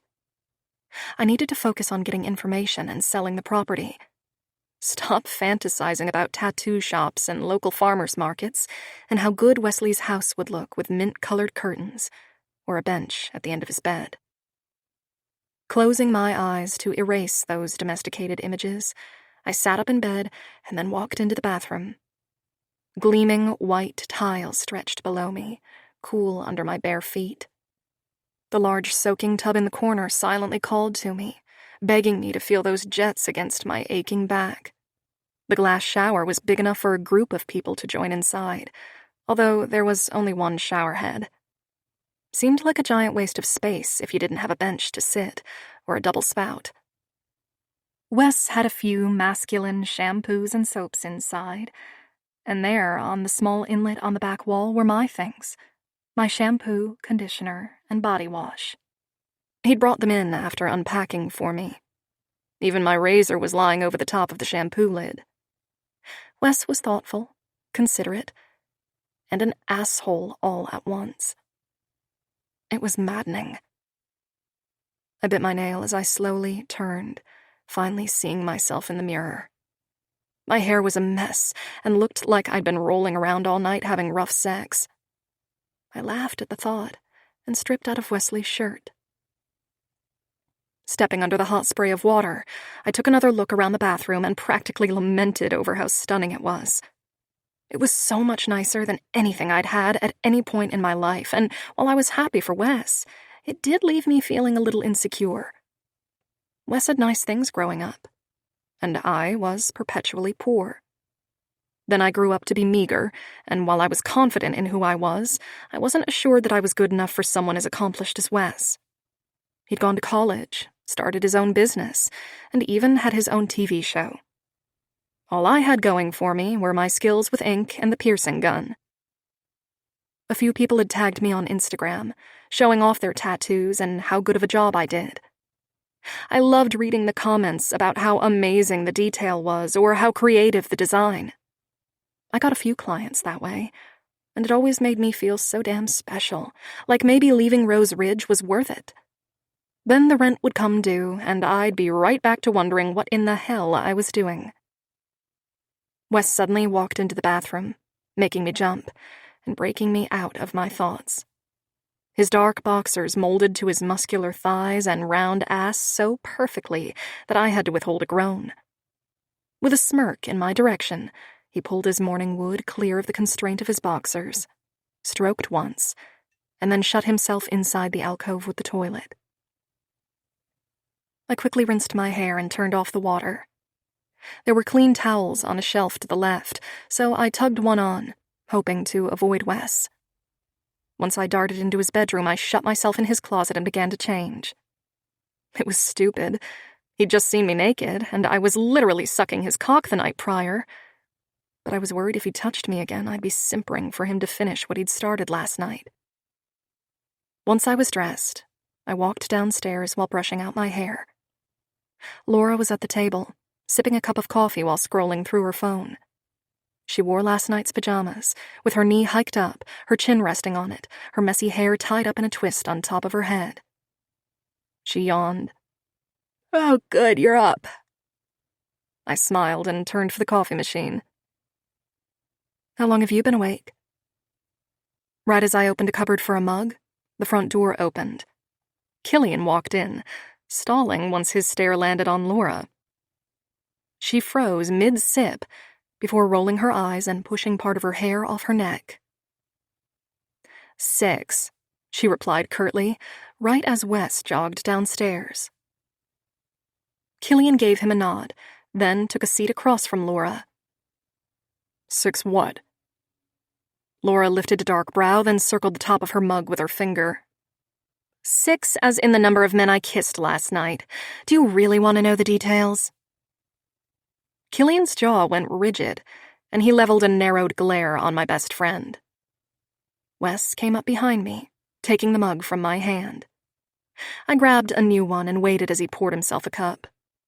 Opening the fridge, I grabbed the half and milk, rotating in time to hand him the milk as he handed me my mug. We both poured a dash of liquid into our mugs. Then we traded, repeating with the other beverage. I didn't even realize it was quiet in the room until I looked over my shoulder at Killian and Laura, who were both staring at us. "What?" I asked. Killian shrugged, smiling. "Just funny watching you guys. You'd think you've done this a time or two before." I glanced over my shoulder, seeing Wes already watching me. I broke my gaze and moved away from the counter, the awkwardness of how easily we'd fallen back into our roles trailing me. "I need to get to the bus station," Laura exhaled, setting her mug aside while standing from the table. I sipped my coffee while my eyes flicked up to catch Killian's expression. He was staring at Laura, his jaw tight. Then he glanced at Wes. For what, I had no idea. It felt like there were more secrets, and things I didn't know, but I knew my best friend well enough that she wouldn't tell me until she was ready. Maybe if I asked Killian, he'd tell me. Laura went off to the room to get ready, and a piece of toast with apple butter landed in front of me. I looked up to find Wesley glaring down at me. "Eat something." His attention was put on Killian next, where they began talking about different club members and plans that had been made earlier. I bit off pieces of toast while I gleaned what I could. Red says she needs more time to plan the barbecue, Killian said, sipping from a glass bottle of orange juice he must have purchased before coming over. Wes shook his head, staying across the kitchen while munching on his own toast. Don't have time. Just throw some fucking hot dogs in there. That's a Costco run. Tell her not to complicate it. Killian nodded. How was your conversation with the Roman? Killian asked Wes, but his gaze flicked quickly to me. Who was the Roman? I'd never heard that name used before. Wes stared down at the floor before saying easily, Fine. There's follow-up that I'll need to make. He needs to ask his mother if she'd feed us the intel we asked about. Fuck, I hated this. I was dying to know what they were talking about, and it felt rude as hell they were doing this in front of me. But it wasn't anything new. My father had talked in code and half sentences, where bits and pieces were missing, my entire life. Wes still let his gaze linger on me, as if he knew I was curious. I tilted my head, and he just moved on to a different topic, ignoring me. About to interrupt them, I opened my mouth right as the guest room door opened and Laura walked out with her bags on her shoulders. I jumped up to help her. Make sure she's with you when you come back, Wes told Killian, while pointing at me. Laura winced as if she'd run into a glass wall. Callie can just drive me in her car. We don't need to be escorted. Wes stared down at his phone as he replied curtly, He won't ride with you. Just follow. Laura locked eyes with me. Seriously? I shrugged, blushing a little because it was ridiculous, but things were tense with the Raiders, and I knew better than anyone that it wasn't something to take lightly. Still, that didn't mean I didn't have my own plans to ditch Killian the first chance I got. I wasn't 18 anymore or walking alone in dark parking lots. I carried mace and a taser now, along with Max. Shoot. I hadn't even checked on him this morning. Max? There was the jingle of his collar, and then I heard him clumping down the stairs. Why were you up there? I asked, stroking his head. Wes came up next to me and lowered to his haunches with a bowl of dog food. I put his dog bed in the office. Figured he'd want to be close to you. Tapering my eyes on the food in the bowl, I realized it wasn't what I had packed for Max. What Wesley gave him was something much fancier, an expensive wet food I couldn't afford because it was more spendy than human food. Ignoring the kind gesture he'd made, I focused on helping Laura. Here. Killian stepped up and took one of the bags from me while we exited the house. I allowed him to take the brunt of Laura's things, packing them in the back of my car while Laura crammed in the rest. Wes watched from the porch. I took a break from the other two and sauntered over with my hands tucked into my back pockets. So, you said yesterday that you'd tell me what you're worried about and why you're afraid of selling. You gonna share or keep talking in code around me? Wesley's lip curled for a half second, almost like he was amused, but he sobered quickly with a quick glare. His phone was tucked into his pocket, and suddenly he was pulling my wrist, tucking us behind the siding, obstructing his porch from view. With his hands on my hips, he drew me close and put his lips to my ear. I closed my eyes because it was so intimate, and I was weak. Can you keep a secret, River? I nodded, bringing my hand up to grip his arm. His hot breath washed over my skin as he whispered, I finished making myself come last night in the shower, picturing you on your knees with those lips all wet from sucking my cock. Then this morning, I woke up hard as stone, still thinking of you. Then I saw you in my shower, all wet and soapy, and I fucked my hand to the image and what it would have felt like to have walked in there with you. You make me insane, River, and I don't know if I'm going to be as strong tonight. So do me a favor and don't test me. Just be a good girl and do what I say. so I don't have to teach you any lessons. Fresh air hit my face as he moved past me, walking down the steps. I swallowed, suddenly needing air, and turned to see a smug smile cross his features as he continued toward the clubhouse. Killian was straddling his bike, Laura was in the passenger side of the car, and everyone was waiting on me. I hustled down the steps and calmed myself enough to drive without revealing how my hand shook. That asshole messed with me on purpose. He knew I was desperate last night, and I had begged him to finish me. I hadn't even slipped my hand in between my thighs last night after everything. I just lived with the ache. Son of a bitch. Tonight, I was going to pull Max in the bed and put him between us. He thought he was clever, but he had no idea how stubborn I could be. Laura hugged my neck tight as we watched the large Greyhound bus roll to a stop. "Are you sure about this?" I asked for the billionth time. I still felt uneasy about her reasons for leaving. I knew her well enough to know she wasn't telling me the entire truth. Something else was going on, and maybe she just wanted to go. That was okay too. I just wished I knew the entire story. Letting each other go, she took a step back. "I'm sure. I'll call you as soon as I get back, and if you want, I can check on your apartment." I waved her off. "No need. There's no plants or anything there I need to keep alive." "What about your mail?" She tilted her head as a few people disembarked from the bus, and others were loading their things into the bottom storage hatch. Killian was placing Laura's bags neatly into one of the slots. "Actually, it would be amazing if you could get my mail for me." She smiled and took a step away. "I still have your key from when I last watched Max." Laura stalled as Killian stood awkwardly, watching everyone bustle around him. Laura focused on him, tentatively tucking her hair behind her ear while going toe-to-toe with the giant. They were laser-focused on each other, silently speaking with their eyes when Killian produced something from his pocket. I couldn't see what it was, but the moment felt private. I realized this would be my best chance to slip away from Killian without him noticing. The car was parked behind the partition for the bus platform, so I could drive off without drawing his attention. Hustling into the car, I quickly reversed and watched in my rear view to ensure I wasn't followed.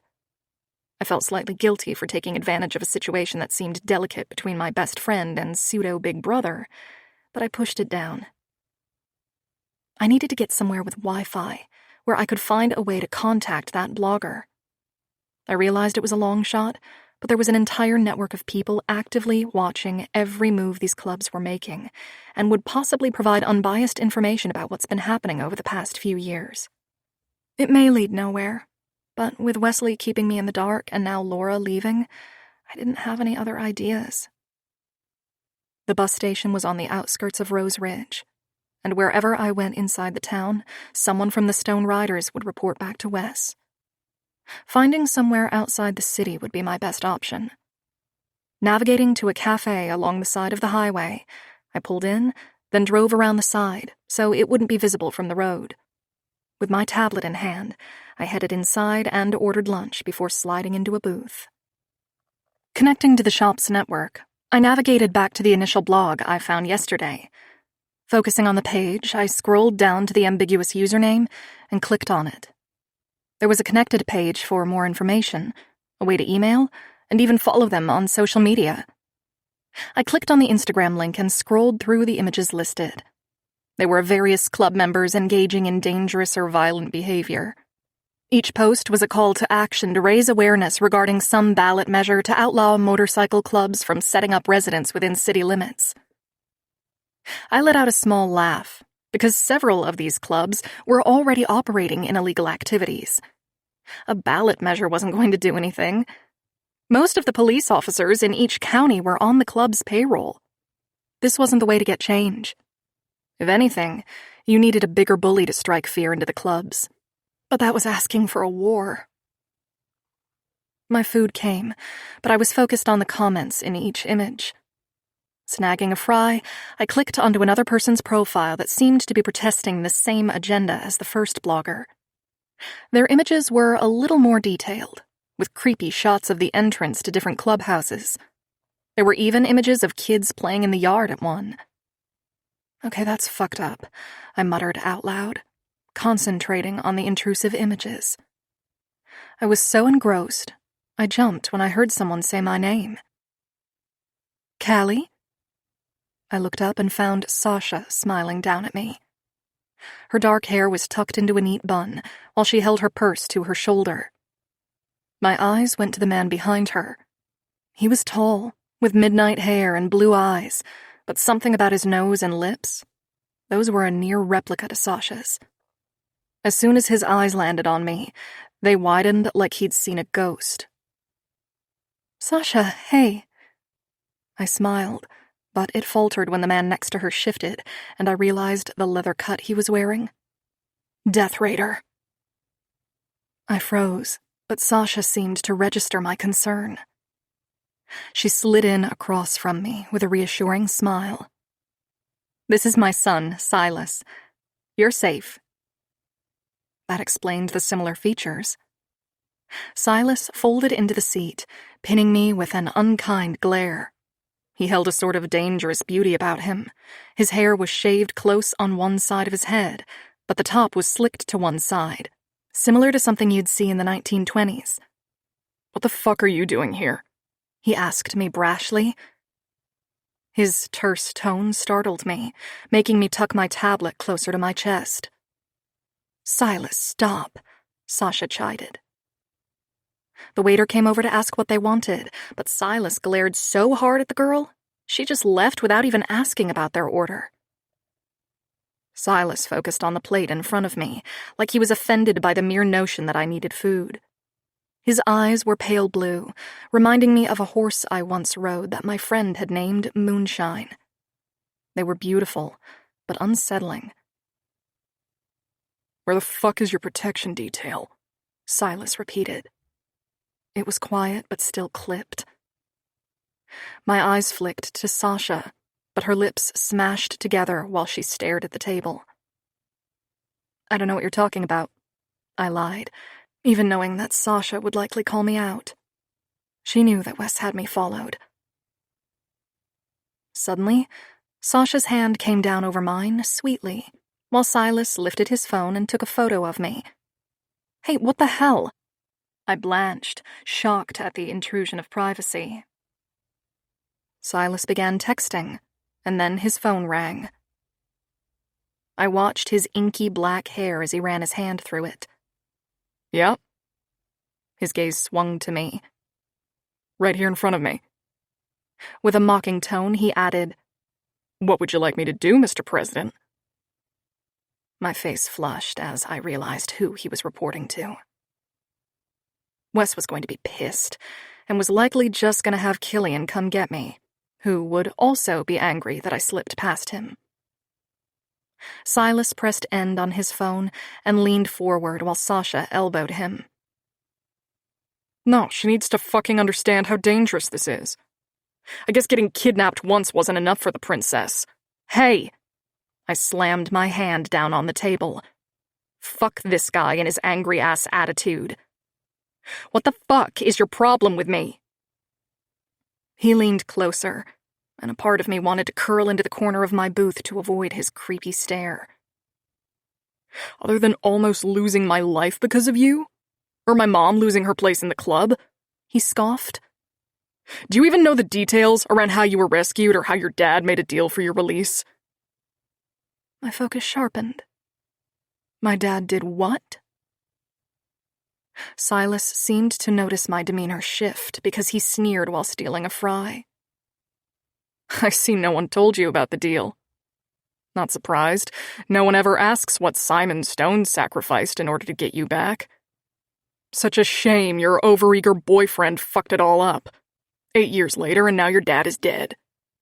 Who do you think is responsible for holding up that bargain now that he's gone? Fear slid in between my rib cage, forcing my breath to shudder. Silas smirked and Sasha remained quiet, although her face was about as somber as mine, almost as if we were both getting lectures. It's you, Princess. He took another fry. The Death Raiders are after you, because you're the only way Dirk can secure what he's owed. No. This was more information than anyone had given me, but it was all wrong. Like finally seeing behind the curtain only to realize the secrets all led to my demise. Most of the kidnapping was a blur, but absolutely no one had shared any of these details with me. Not Wes, or my dad. And now I just wanted to scream with frustration. Silas shook his head, wiping his hands on the extra pile of napkins. My appetite was completely gone, but I worked up the nerve to ask. What is it he's owed? Sasha tried to stop Silas right as the roar of a bike echoed outside, shaking the thin windows of the cafe. From the way the gravel crunched outside, I knew Wes was being reckless and about to rip me away from the one and only chance I'd have at answers. The bell rang over the front door, and I heard Wesley's boots hastily reverberate along the floor. Sasha looked up right as Silas leaned closer and whispered, Your daddy's club, of course, and every single piece of property it sits on. Your dad traded your inheritance for your freedom, and now it belongs to the Death Raiders. With a wink, he was sliding out of the booth, following his mother while Wes stopped abruptly next to me. With a severe glare, he stared down at me like I'd just ruined his day. I couldn't even care if I had ruined his plans. My brain grabbed hold of the information Silas had just leaked and tried to process what it all meant. Why would my dad leave me with something in his will that was owed to someone else? River. Wes regarded me coldly, then grabbed my elbow, forcing me out of the booth. Ow, Wes, that hurts, I snapped, but he kept walking, dragging me along with him. Sasha and Silas were forgotten as Wes rounded the side of the cafe. He finally let me go as he fished for his key, gliding next to his bike. I searched the lot, the sun partially blinding me as I held my hand up for cover, but my car was nowhere to be found. I'd a prospect take it. Wes clipped out, apparently picking up on my silent question. I didn't appreciate him manhandling me or being a dick, so I scowled at him while he straddled his bike. You made a copy of my car key? Wes shook his head, laughing acerbically while pulling on his sunglasses. No, River, we fucking hot-wired it. Now get your ass on the bike. We've already been here too fucking long. I was so upset I couldn't even speak.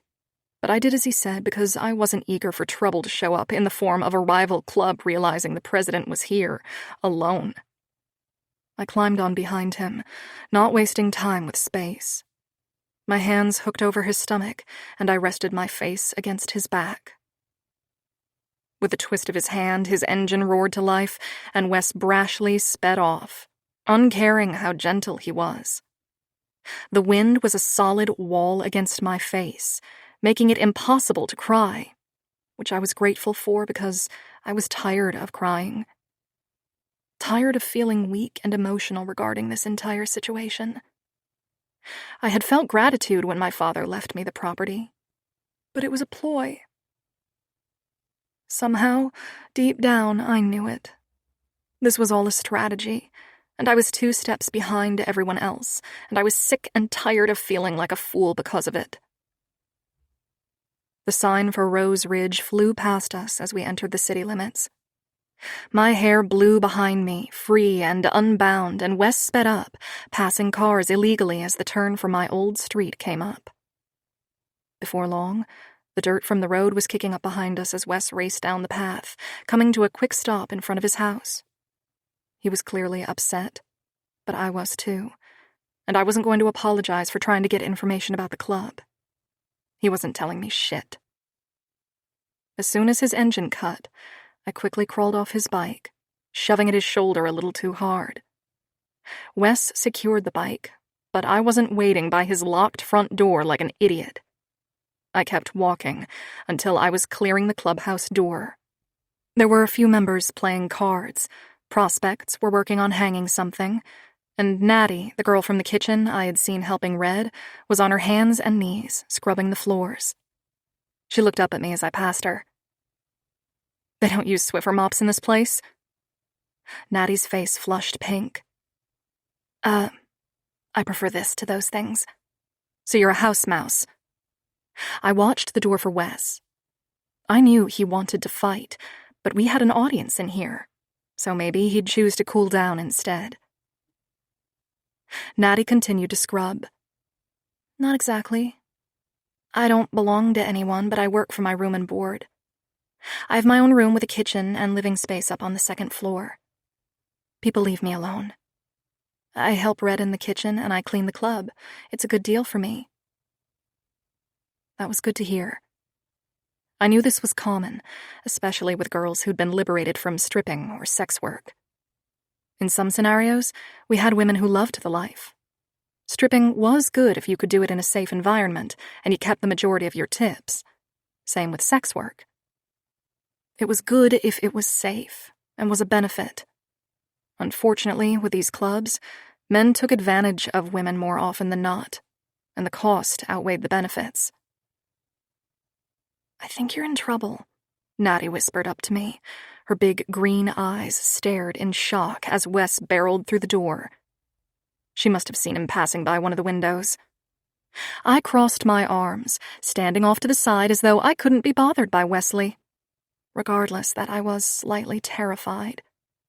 Not that he'd hurt me, but this was a new Wes, and I wasn't sure what he was capable of. His gaze caught mine. He flexed his fingers, stretching them out before stalking directly for me. "Get your ass in my house, River." He reached for me, but I moved, putting the sofa between us. His head tilted to the side, as if he couldn't understand why I was evading him. "You need to calm down first." He laughed, and then grabbed the sofa and flipped it backward, advancing toward me. Holy shit. "Calm down. You ditched your detail and snuck off, unprotected, in rival territory. You literally put yourself in harm's way again." Okay, the "again" comment hurt like hell. I didn't mean to get fucking kidnapped when I was 18. There were things I wish I had done differently, but I had no idea they'd be willing to ever go that far. On quick feet, I moved again, this time around the poker game. "Better move fast, Prez. She's already eyeing the stairs," Hamish grumbled around his cigarette. Wes cut off the path that would have allowed me to escape, and then as I turned my back to put the pool table between us, his arms came around me. The old-timers all cheered as Wes held me to his chest, walking us backward. "Now, are you going to act like an adult? Or do you want to keep playing games?" Wes asked, his lips warm against my ear. My chest was heaving for some reason, but I relaxed in his arms. Fine. Wes walked us backward. "I'm going to let go, and you're not going to run away." I nodded, while eyeing the exit. I could run to the cabin, or even the treehouse, and have the upper hand. Closer to my ear, Wes said, "If you do, I will punish you later tonight. That ass looks good streaked with my handprints." I stilled completely, and when he released his arms, I didn't run. He relaxed, glaring at me while pinning his hands to his hips. "What the fuck were you thinking?" I wasn't about to argue about this or be talked to like a child in front of everyone, so I bolted for the door. "Son of a bitch!" Wes yelled, but seconds later he was behind me. I ran for his house, hoping he'd unlocked his door because every second was precious. Twisting the knob, I practically cried with relief when it turned. Since I wasn't petty and it wouldn't be any use, I didn't bother locking it. I just ran upstairs and locked myself in his bedroom. Max was already lounging on Wesley's bed, so with the door locked, I shucked my boots and slid under the covers next to Max. He made a chuffing sound while relaxing his head against me, and I curled further into him, like he could save me from Wesley's wrath. I heard Wes yell from the level below, but it was muffled. Something broke, and then his boots hit the stairs. Seconds ticked by, and then he twisted his doorknob. Open the door, River. No! I don't need another lecture from you. I'm so sick of you and your stupid ego and your stupid mean streak and your stupid control during sex, and I'm mad about last night. I know I fucked up. I know I ruined everything when I got taken. My voice began shaking as I continued. Please just leave me alone. He went quiet, and I relaxed. He'd listen and let me process this afternoon before. The sound of something smashing had me quickly sitting up in bed just in time to see wood splintering around Wesley's boot as he kicked the door in. Max jumped up, barking at the intrusion. I watched every step it took for him to get to me, and all my fire had finally fizzled out. His eyes blazed as he stared, and then he shocked me by bending at the waist, gripping my chin, and pressing his lips to mine in a hard, punishing kiss. I was confused, but also completely enraptured. Opening my mouth to him, his tongue slipped inside, and I melted under him as he advanced, claiming more than just my mouth. His strong hand cradled my jaw, perfectly positioning my face so he had better access, while my hands went limp at my sides. He knew this was what would render me completely frozen and unable to fight him. I kissed him back, molding my lips to his, and then he stopped with a rush of air against my mouth. Don't ever do that to me again. Promise me, River, never again. I stared, confused at the shudder in his tone, but I nodded. I promise. He straightened, and without a look back, he was gone, out of my space. I heard him on the stairs, and then the front door slammed shut. I eventually fell asleep curled around Max, and when I woke up, Wes was gone and the remnants of the broken door had been cleaned up. The memory of his kiss played through my mind, making me trace my lips with the tip of my finger. His kiss was just as memorable as it had ever been. It was moonlit paths at night, starlit skies, and first kisses in the dark. He was still just as overwhelming as ever, and my lips seemed to remember how his kisses used to linger. I remembered when I was 17, daydreaming at work while tracing my lips because of how he'd kiss me. Now, I was in his bed, hiding from having to face the consequences of my actions. Giving out a dramatic sigh, I got out of bed and went searching for Wes. I scaled the stairs, seeing that sunset was bleeding through the blinds along the back wall, casting a glow over the hardwood floors. Rubbing at my cheek, I pulled on the freezer to see if I could find any food. A knock at the door had me shutting the appliance door while I looked around, as if Wes would materialize. Seeing there was a small security camera feed set up next to his landline, I was able to see who was on the stoop. Curiosity and insecurity bled through my actions as I tugged on the door. Oh, hey. Natty, the girl from earlier, smiled at me, holding onto her foil-covered dish. I slid out of the door a bit more and gave another look around. Hi. Wes isn't here if you were looking for him. Had Wes lied to me? Maybe he hadn't had sex with anyone, but did he have dinner with Natty or other women from the club? Maybe he had companionship, which in my book was 1,000 times worse than a hookup. Natty ducked her head, laughing. No, I was looking for you. Oh. Well, come inside. I moved so she could walk in. Sorry. I know this is awkward, but I felt bad for you after today. I know the stories about you and the president, but you seemed frustrated. Right. Because I had made a complete fool of myself, running from a man I was still in love with, and knew would never hurt me. Trying to brush it off, I took the casserole dish from her and set it on the counter. Wes would never hurt me, but I hate when he gets his way. That was just my way of fighting back. It was sort of stupid. Natty slipped onto one of the stools. I didn't think so. I thought it was sort of cute. If my love story doesn't have flirtatious, evasive maneuvers in it to avoid conversations, then I don't want it. That had me laughing while turning to grab a serving spoon. Well, I appreciate that. And this. Did you make me spaghetti? Natty perked up. Sort of. It's called $1 Million spaghetti. I hope you don't have a dairy allergy. Nowadays most people do. I should have asked. I shook my head. I don't. And this smells delicious. Do you want to join me? I think Wes has some beer. Probably not any wine around here, though. There's not.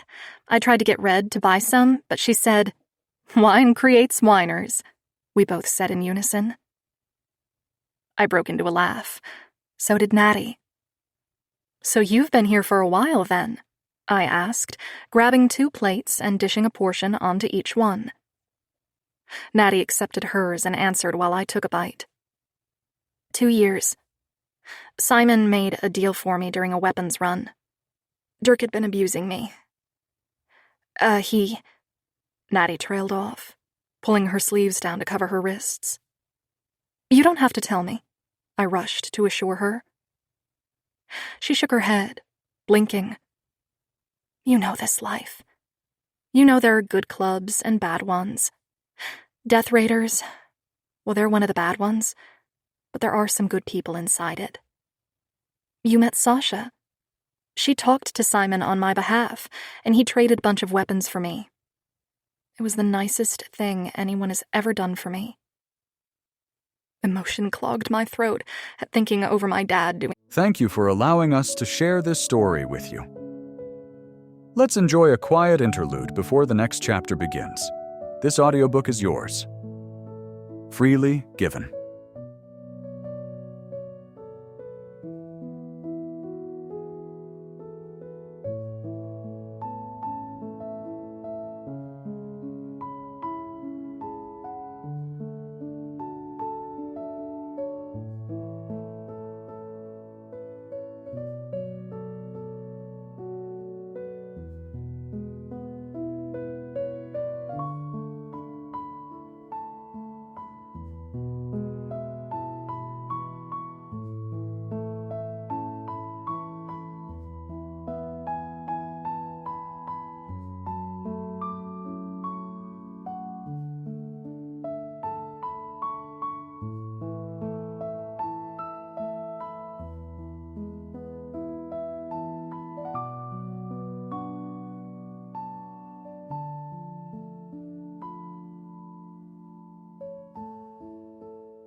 Something so sweet.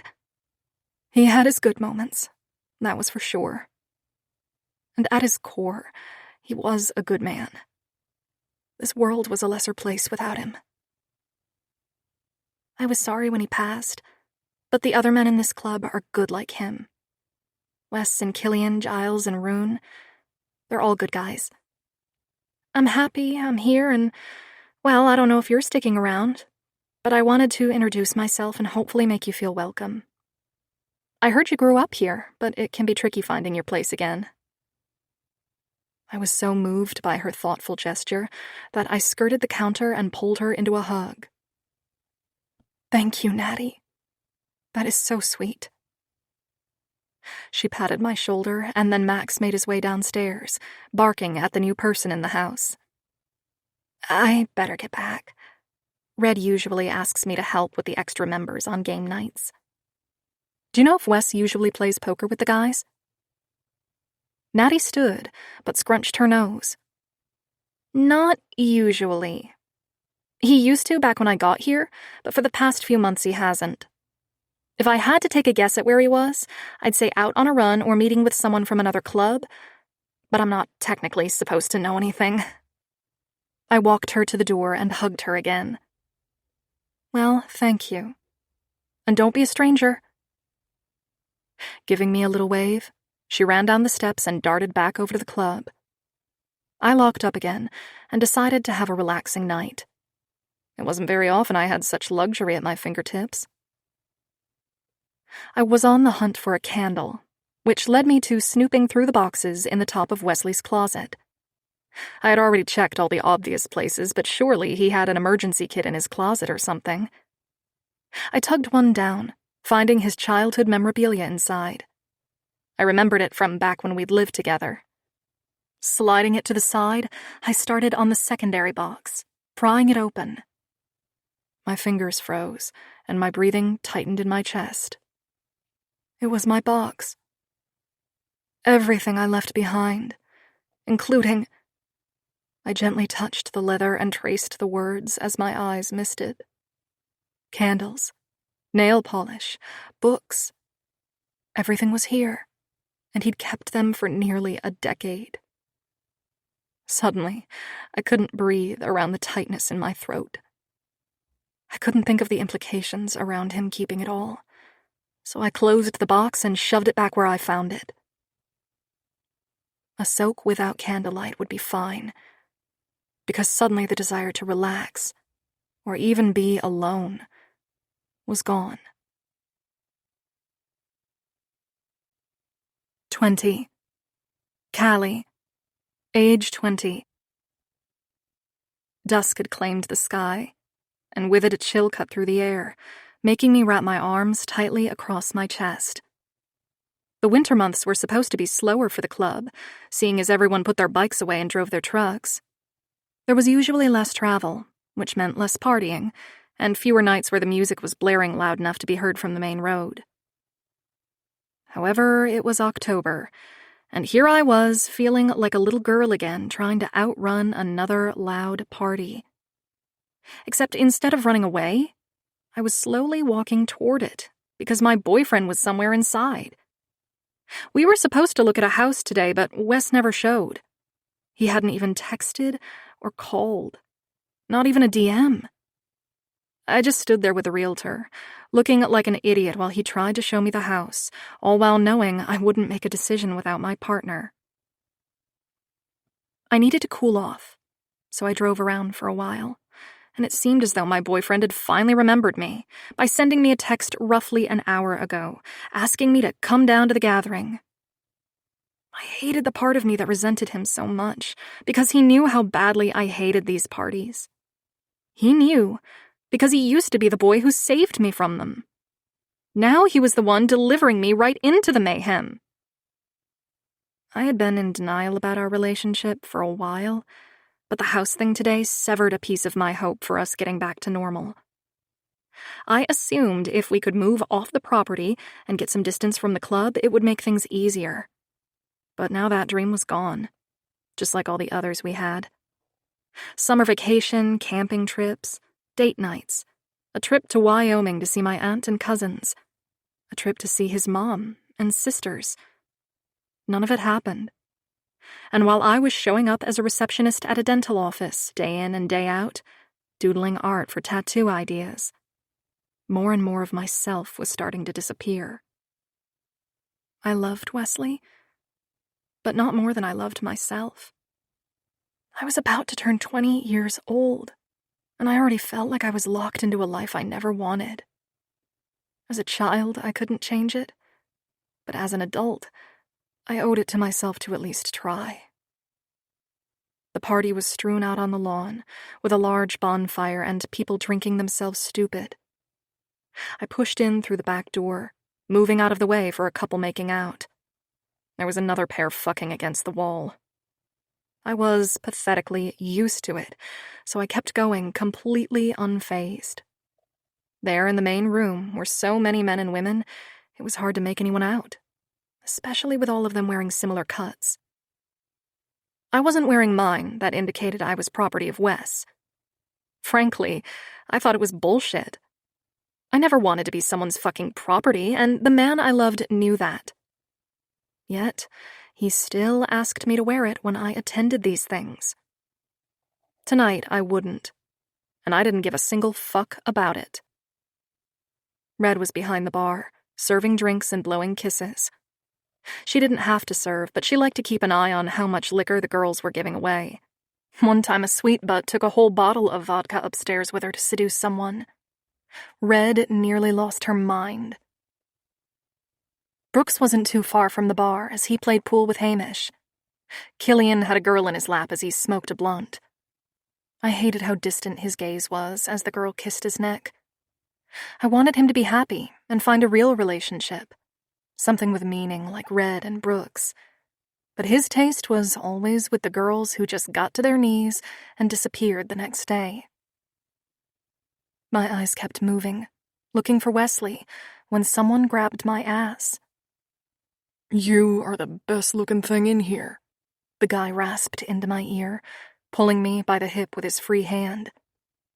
I pushed at him as panic seized my limbs, making them feel heavy and frozen. I knew logically that he'd feel stupid and terrible as soon as he realized I was Simon's daughter. In the past, the panic would relent, but my brain and body seemed at odds as anxiety robbed me of breath and fear prodded at my lungs, worsening as his grip tightened. Get off me! I attempted to push him, but his lips landed on my neck as more of his long arm wrapped around me. I like fighters.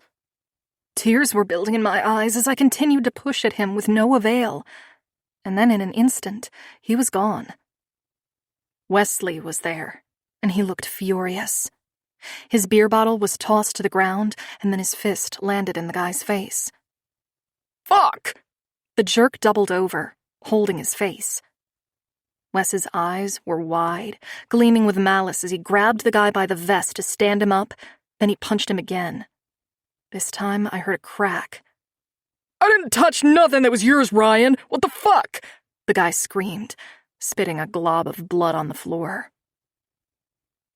That's when Wes finally looked at me and must have realized I wasn't wearing my property patch, because that angry glare was now aimed at me.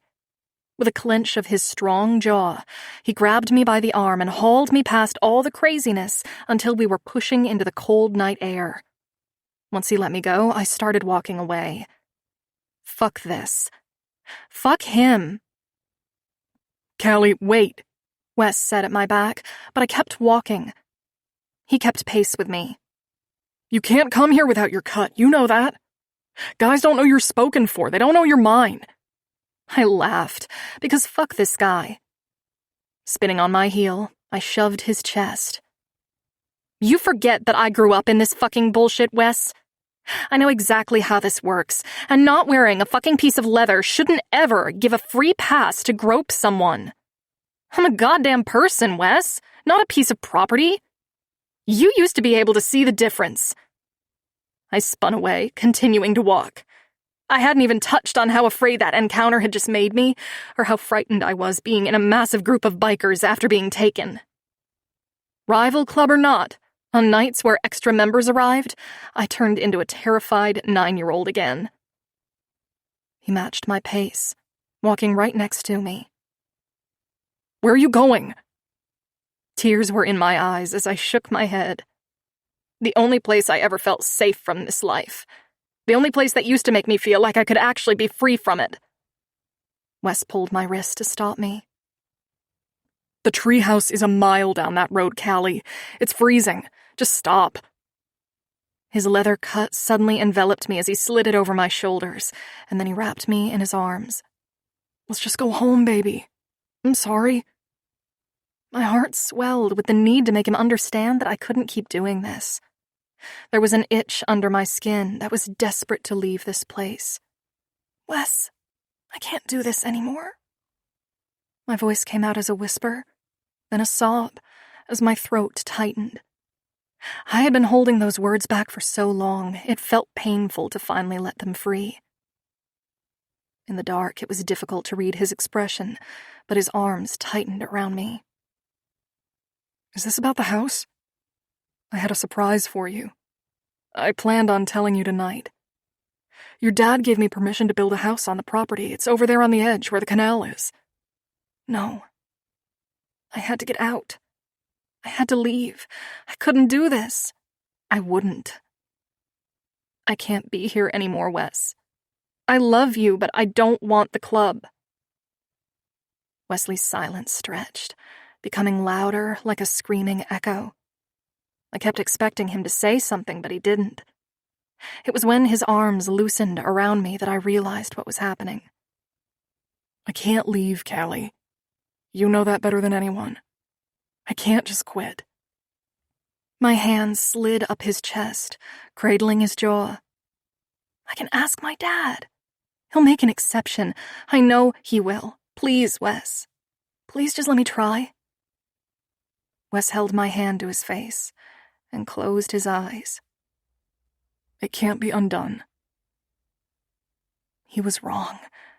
There had to be a way I could undo this. For us. For me. There had to be some benefit to being the president's daughter. With tears staining my face, I decided for the night I would drop it. I let Wes take me home, and when he slid inside me that night and held me to his chest, I knew it was him saying goodbye. I knew, because he fucked me 5 times before the sun broke into the valley, as if he was afraid of losing me. As if he knew I was already gone. I found my father in his office. When I was a child, I found it so strange to see him sitting at a desk with a pair of black-rimmed reading glasses while he read over paperwork and made phone calls. It was the only time he seemed like a normal person, and I used to pretend he was just a regular dad who did taxes for people or something else that required him to work from home. But seeing it now as an adult felt strange. Like I'd outgrown this place.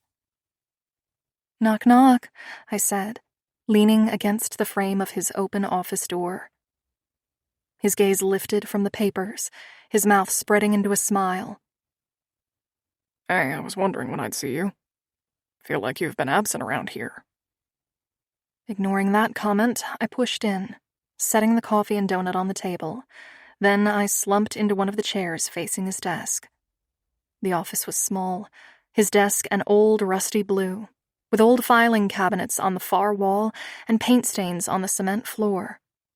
It wasn't much, but considering our house was a piece of shit, it wasn't a shock. What brings you in today? My dad lifted the coffee to his lips, smiling over the brim. You always pick the best places to go for this stuff. No one can ever get my order just right.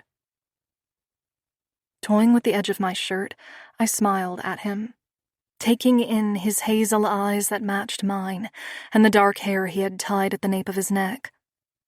A few strands of his hair fell free along the sides of his face, and I realized then that my father was sort of beautiful. In a hauntingly dangerous sort of way, he was a piece of artwork. Suddenly, I felt like a little girl again, desperate for him to bury a glass jar full of treasure with me. It's the splash of cream and spritz of sugar. I smiled, lowering my chin. I let out a tiny breath I'd been holding and met my father's gaze. Dad, I want to leave. His countenance didn't change much. I suspected it was his ability to mask his emotions. After years of being the harsh president of a dangerous club, he knew better than to reveal his true feelings. Leave where? His eyes dropped to the donut on the table. He took a generous bite while I considered my words carefully. I called about an apartment in D.C. I trailed off, trying to sort through my thoughts. This life, the club, I need space from it. My dad nodded, taking another sip of his coffee. You think about college at all? That could be good for you. I can help with the money. Shaking my head, I sat forward in my chair. I don't know. Maybe down the road. But for now, I'm just getting a job and an apartment. I'm happy for you, honey. I think it'll be good for you to spread your wings a little bit. He wasn't getting it, and I was starting to get annoyed. Dad, I want Wesley to come with me. I want you to let him leave the club. His demeanor changed then. His jaw clenched as he studied me, almost as if I had just transitioned from being his daughter to becoming one of his enemies.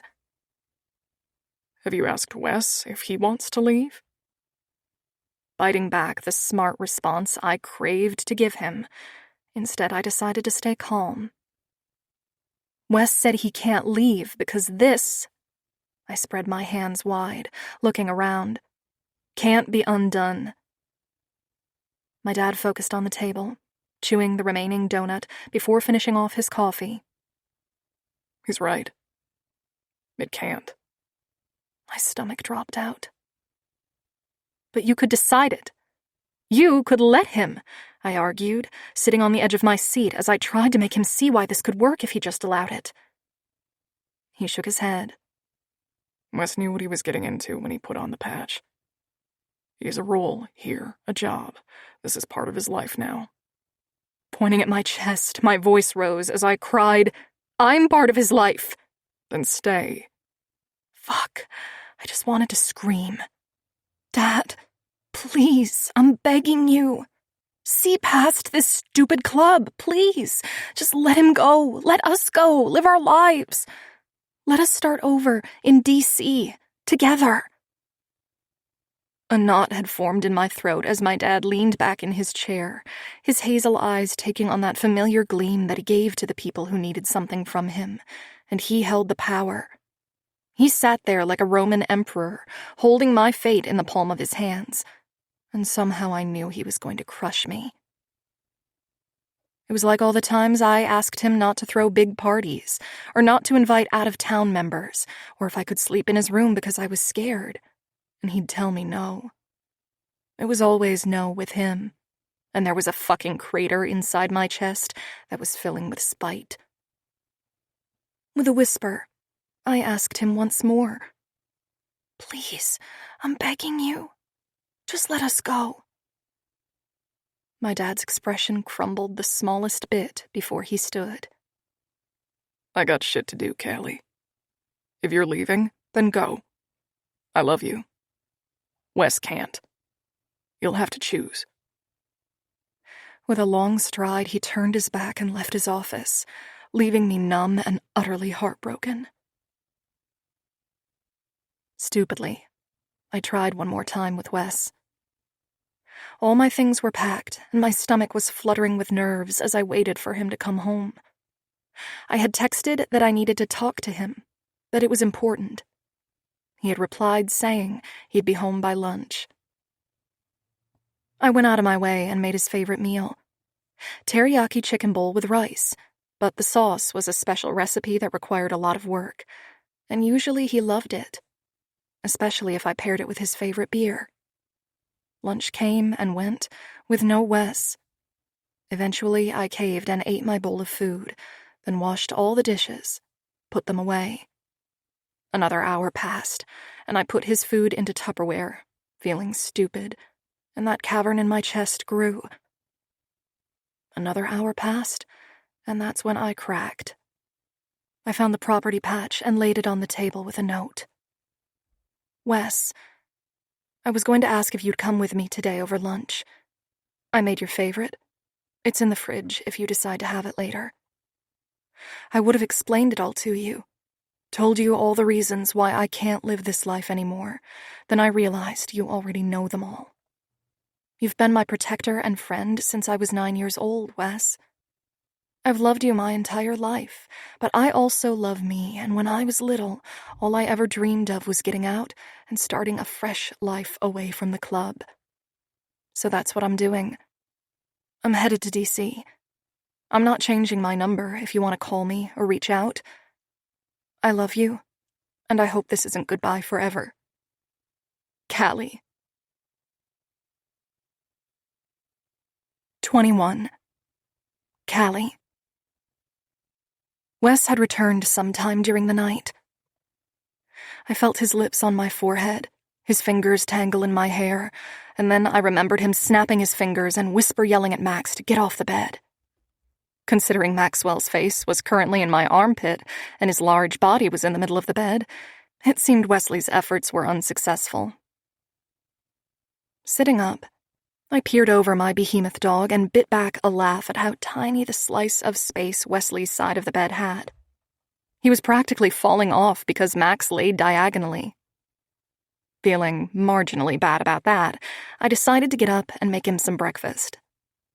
My behavior from the day prior had caught up to me. I knew I'd fucked up.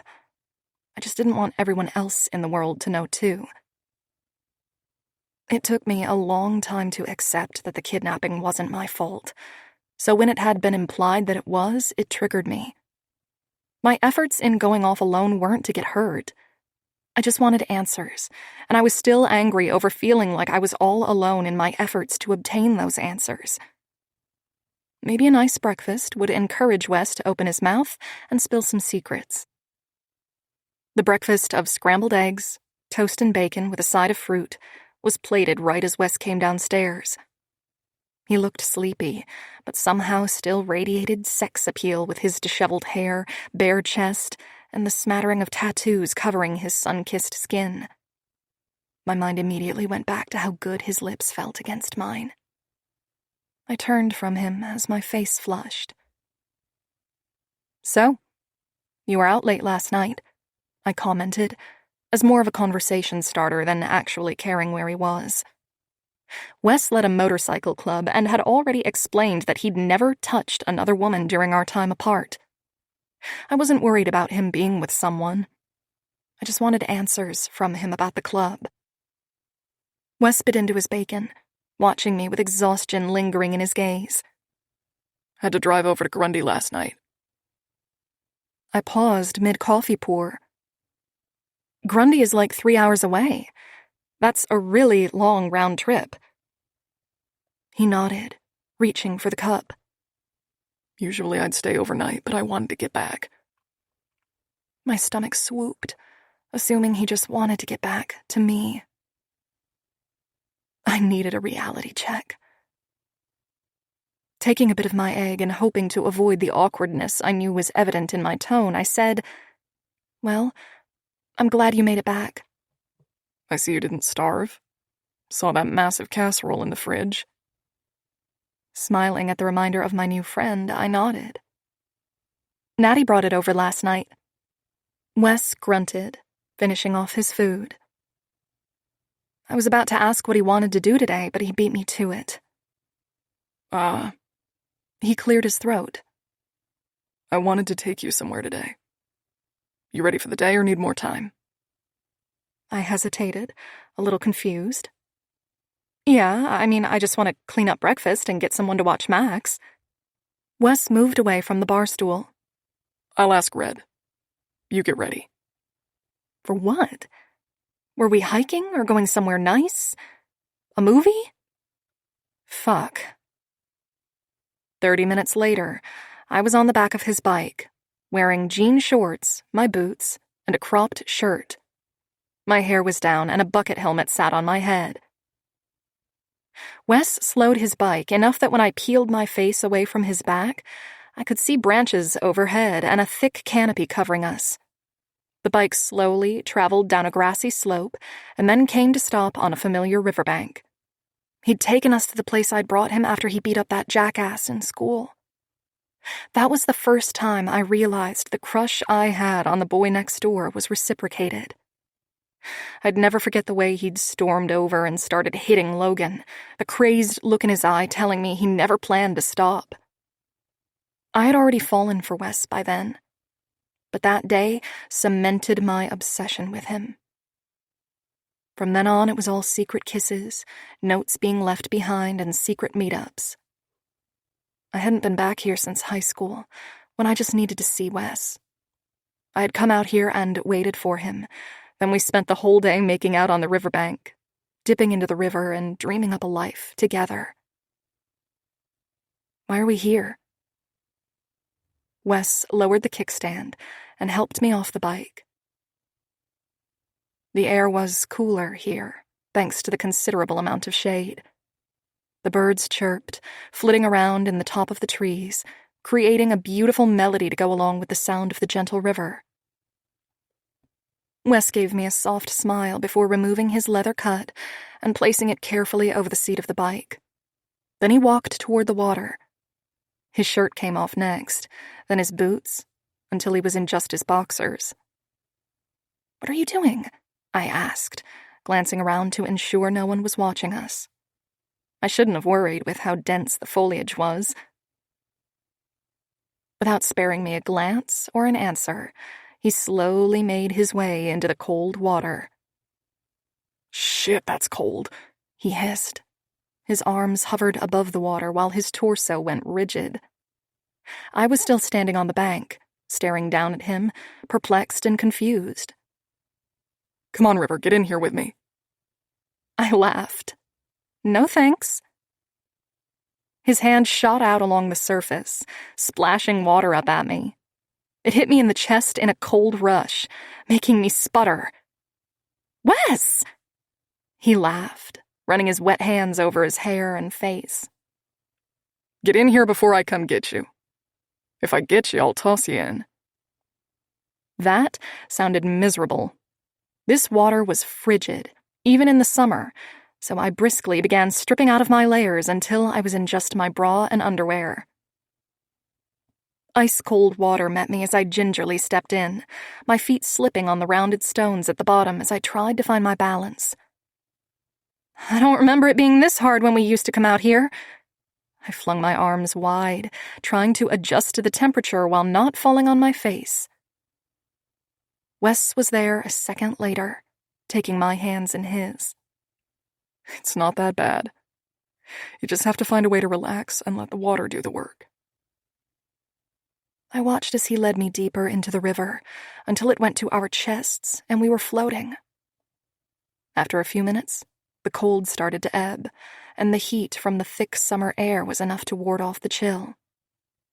Soon enough, it was refreshing. I tipped my head back, getting my hair wet and smiling up at the stark blue sky. With the water soaking my back, I twisted my hair into a bun and pulled it into a knot on top of my head. I hadn't realized my back was to Wes, but when I heard his intake of breath, I knew he'd seen the tattoo I'd gotten on my neck, usually hidden by my hair. He cut through the water, and then his cold finger was trailing over the design that I had Axel, one of my friends, tattoo for me back when we were both in training together. He added shading so the key looked three-dimensional, like it was real. "You once said if you could tattoo it onto your skin as a way to make it happen, you would," Wes muttered, almost in awe as he stroked the replica of the key he'd given me. It was the same exact design with the stars and everything. My frustration from the day before began to dissipate as he brought up what I'd said that time he realized I carried the key around with me. I turned around, coming nose to nose with him while keeping myself afloat in the water. "What did you do with it?" I'd been wondering since I found that empty spot behind the picture in the cabin. I assumed it had been lost over time, or maybe he chucked it. But when Wes gave me a sad smile and pulled me closer, I wasn't prepared for his answer. "You said it was a good luck charm. After you left, I considered maybe it wasn't, but I put it above my mantle at home just the same. I guess I'm superstitious." He shrugged, looking so much like the boy I once knew, it made an ache in my chest bloom to life. "Guess I'm foolish for still wanting to keep it, but I can't seem to let it go." Wesley's lashes were coated with water as he stared at me, confessing these truths. Pushing closer to him, I placed my hands on his shoulders. He anchored at my hips, holding me in place while we floated. I stared at him, and for the first time in years, I felt like I really saw him. With a whisper, I began confessions of my own. I guess I'm stupid for making it last forever on my skin. Even after I left you, I couldn't let go of you. His gaze searched mine. I loved you. I begged my dad to free you of the club so you could leave with me. I left so I'd have a chance to chase my own dreams, free of the club and all the trauma from it. But my biggest dream was always being yours. I was so young, and I made the biggest mistake of my life. Wesley's thumb came up, tracing a tear that had fallen unbidden from my lashes. There was so much happening inside me, like that casting over my heart was being pried open, melted, and reformed. I just didn't know what to do, River. I went insane when you went missing. They couldn't tell me anything, and I was expected to just sit back and wait. I couldn't. It's not in me to sit and wait, so I made a choice. I would have left, but Death Raiders knew what I had done, so they put a hit on me. Your dad wouldn't let me leave with you because that hit would put you in danger. How come no one ever told me? A broken plea left me, hating the secrets of the club, hating this stupid wedge that had divided us far from one another. Wes pulled me closer, pressing a kiss to my nose, then my jaw, softly, slowly. Couldn't, River. I wanted to, but I also wanted you to live your life and do it safely.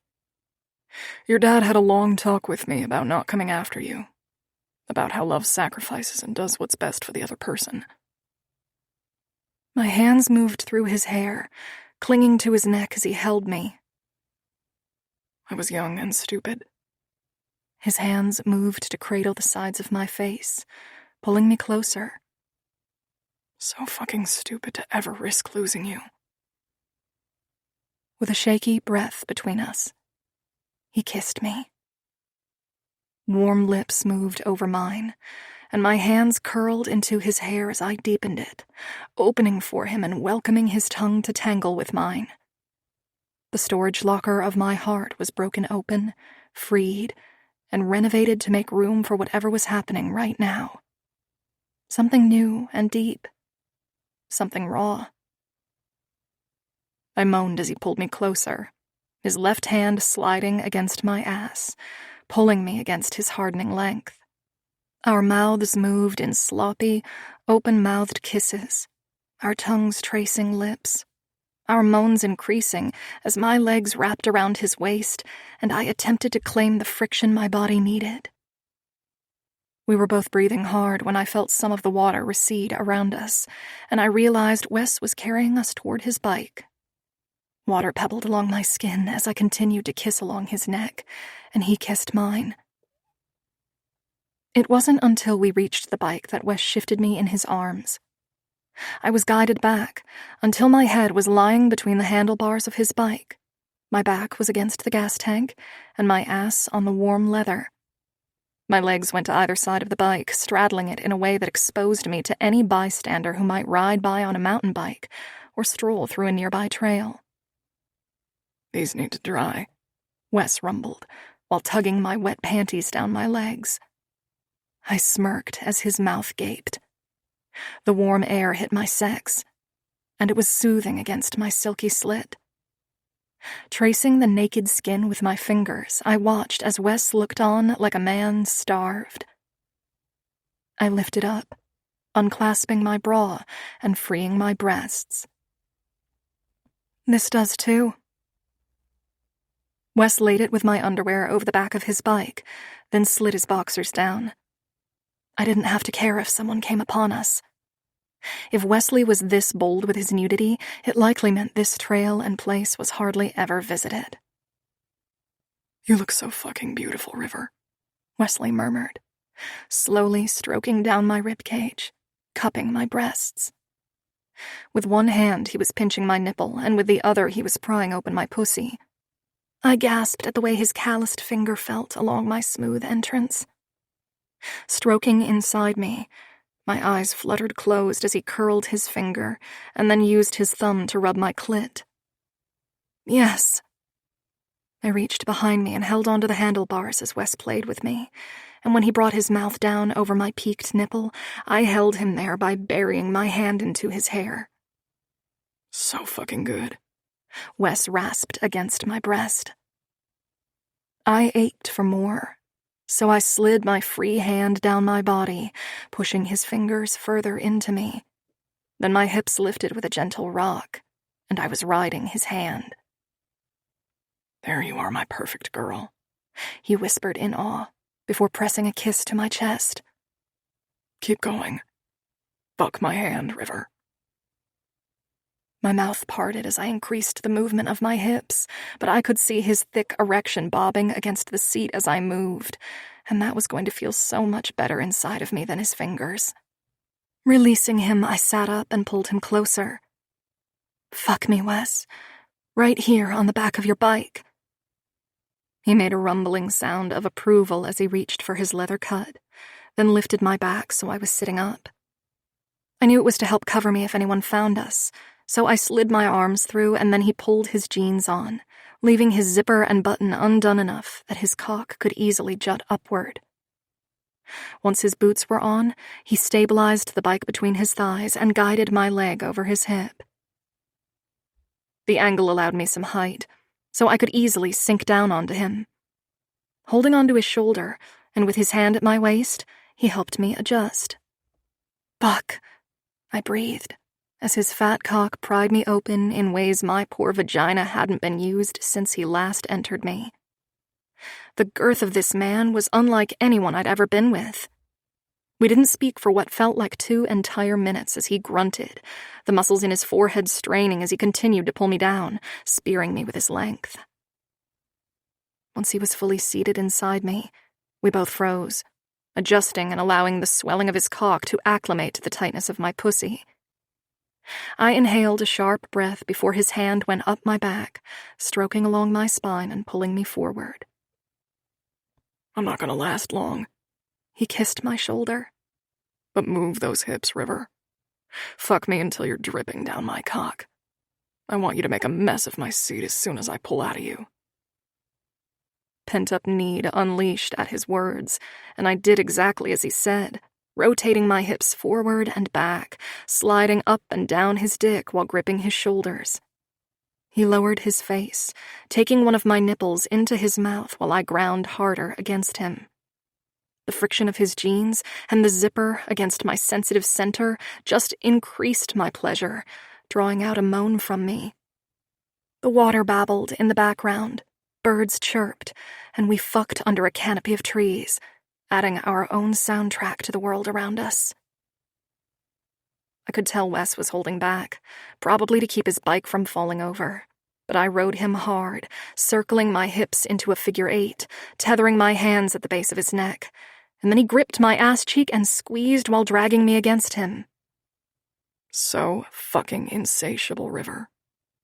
You really haven't been stretched or taken care of since you were last with me, have you? He reverberated while tucking loose hair behind my ear. I shook my head, gasping for air as my climax slowly took hold of me. You poor thing. Your cunt is squeezing my cock so hard it's milking every fucking drop from me. It was his turn to gasp, and then I was seeing stars. Wes! My head tipped back as I moaned his name. My hips shuddered forward as my orgasm ripped me open and robbed me of breath. Wes held my ass in place as he rocked forward once, twice, and then he was groaning into my shoulder, finding his own release. Our chests heaved as we both went limp in each other's arms, and when Wes helped me up and off his shaft, there was indeed a mess that followed. On instinct, I closed my thighs, but Wes held them open, staring up at me with that feral grin. Keep 'em open, River. I told you that mess is mine, and it belongs here. Blushing the smallest bit, I let him handle me, while he leaned back, watching as his release dripped down my slit onto the seat. With a groan, his fingers slid back inside me, dragging the remnants of our joint release from my cunt until it was smearing his seat. Every piece of you belongs with me when I ride, especially what's drawn from that body after we fuck. God fucking damn. This man and his mouth. I was already rocking my hips again, because he hadn't lied. It had been too long since I'd been taken care of, and Wes knew my body intricately. With a small chuckle, Wes helped me up until I was standing barefoot in the dirt, wearing his cut and nothing else. His eyes blazed as they trailed down my body. The breeze was making my nipples pucker, and the wetness between my thighs had me clenching them together. I don't ever want anyone else on the planet to see you like this. I'm an obsessed motherfucker, too zealous for my own good, but fuck, you've ruined me. I was back in front of him within seconds, pulling his mouth to mine in another kiss. I wasn't sure what we'd just done, or if this was a way of hitting reset for us, but I wasn't brave enough to ask, and I wasn't strong enough to hope. Guilt rode me hard as I listened to Killian get his ass chewed by Wes. I had assumed this little conversation would have taken place yesterday, but I was wrong. Kill was on the back porch, sipping a cold beer when Wes lit into him about being focused on his own shit and losing focus of what's on the line. Apparently, it was my life that was on the line, and after talking to Silas, I realized now more than ever how dangerous leaving on my own was. Once Wes was finished with Killian, both men walked back inside. Max didn't even lift his head from my lap or move from taking up half the couch. I locked gazes with Killian, seeing his eyes narrow on me in a glare as he passed. I mouthed, sorry, but he ignored me, storming out of the house and slamming the door shut. That seemed pretty bad, I mused, slipping off the couch. Wes locked the door after Killian left, and then took off his coat and boots. He'll get over it. In just his t-shirt and jeans, Wes returned to the living room and tugged my hand into his, encouraging me to follow him upstairs. You don't like hanging out in your living room? I asked, as Wes shut his door, then slid the small dresser in front of it, because the lock had busted when he kicked it open. Max had followed us inside, plopping down on what looked like a brand new dog bed. It was bigger and plusher than the one I'd brought. Wes stripped out of his shirt, tilting his head. Easier to get shot down there. That was a sobering thought. It made me curious how many times Wes had been shot at during his time with this MC. But also, it would have been nice to know when I was all alone here last night. I chewed Killian's ass for losing you, but we need to talk about what happened yesterday. I silently nodded, watching Wes slowly strip out of his clothes. Are we bathing first? He smirked. We are. I jumped up, running into his bathroom excitedly. I freaking love this tub. Wes laughed as he bent over and started the stream of water, ensuring the tub was properly plugged. I still had my body wash next to the spigot because Wes had no bubble bath. Pumping in a few handfuls of soap, I moved the water around, letting the bubbles froth up. Once the tub was halfway full, I stripped and settled inside, then made room for Wes. He adjusted us so I was in front of him, leaning against his chest, while he caged me in with his legs. Once the tub was full, I turned off the faucet with my toe. The quiet settled around us, and it was peaceful, comfortable. I shut my eyes and relaxed in the firm chest at my back, relishing when his strong arms came around me. You met Silas?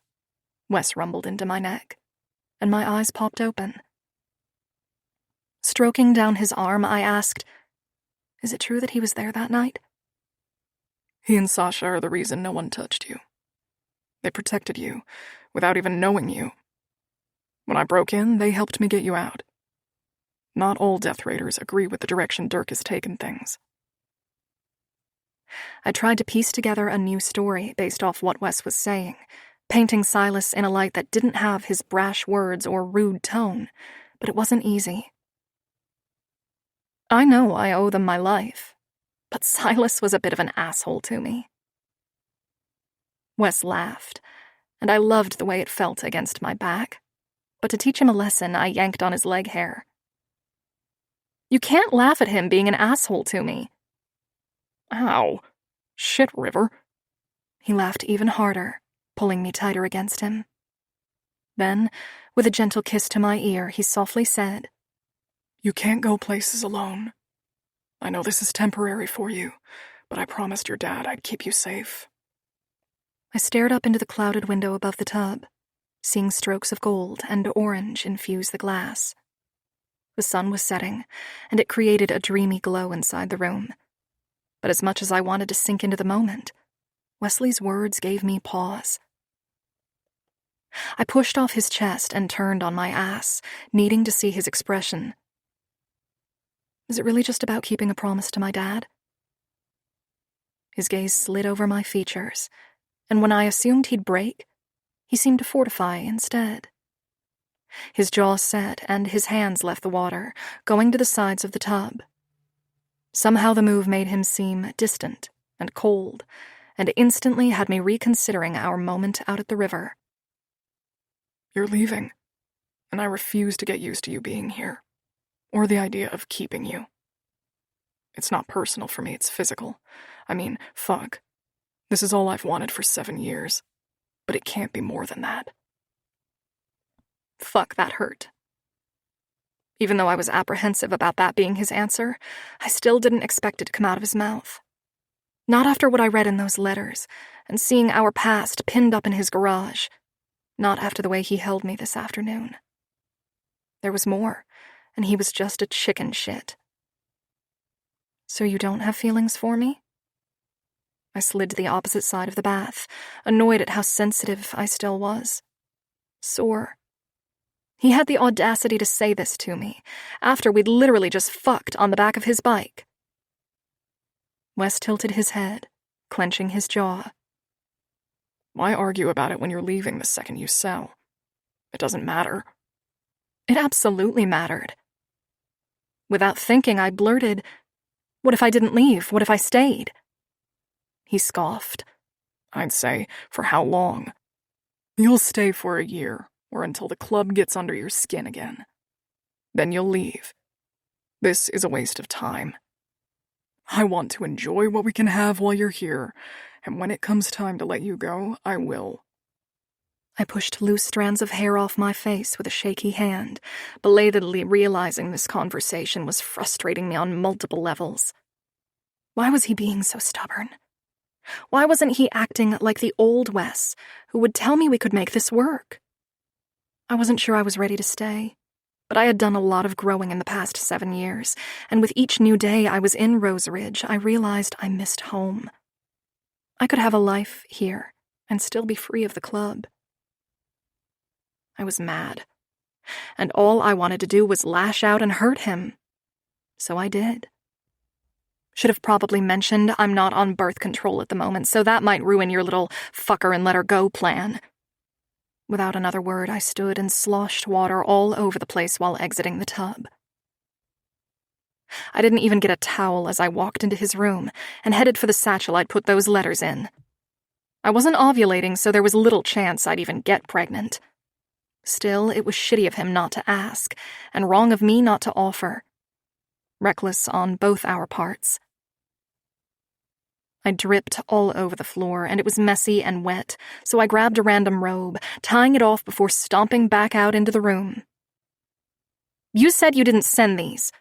I held up the bundle of letters my father had sent. That they weren't from you. But they were. Just like the one you sent 2 weeks after I left. Wes tied a white towel around his waist.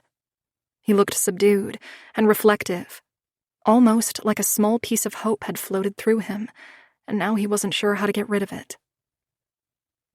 What are you talking about? I didn't send you a letter after we broke up.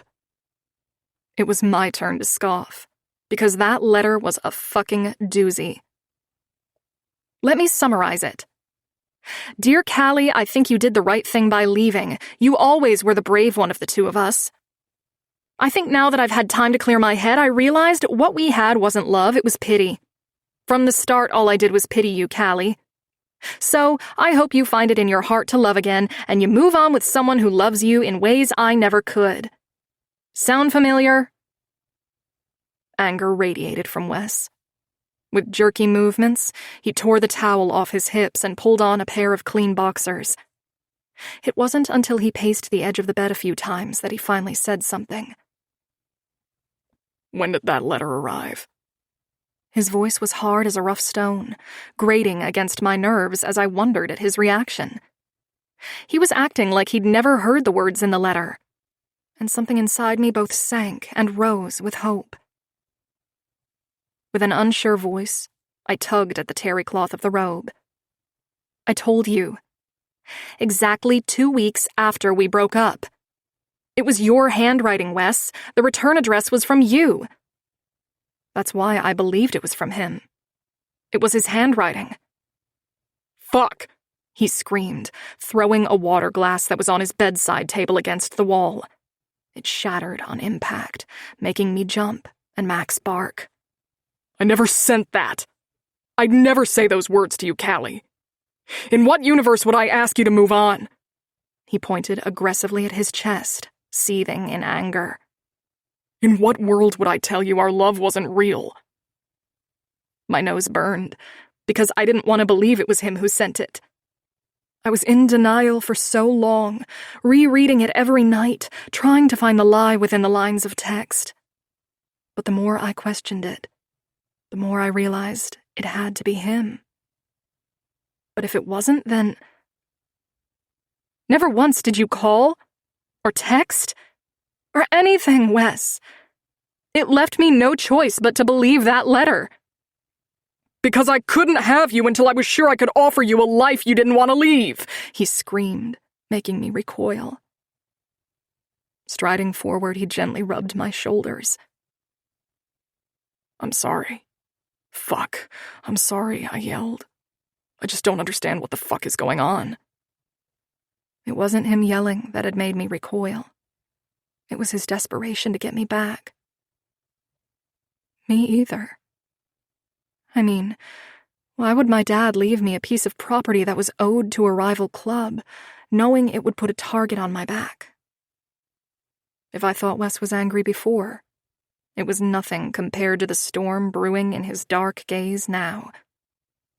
With a harsh whisper, he asked, "What did you just say?" I gripped his forearms, not wanting him to leave. Silas told me. It was the bargain my father made when I was kidnapped. The property, once my dad passed on. He gave away my inheritance to Dirk, and he said now that my dad is gone, the debt falls to me. Wes searched my face, like he couldn't process what I'd just told him.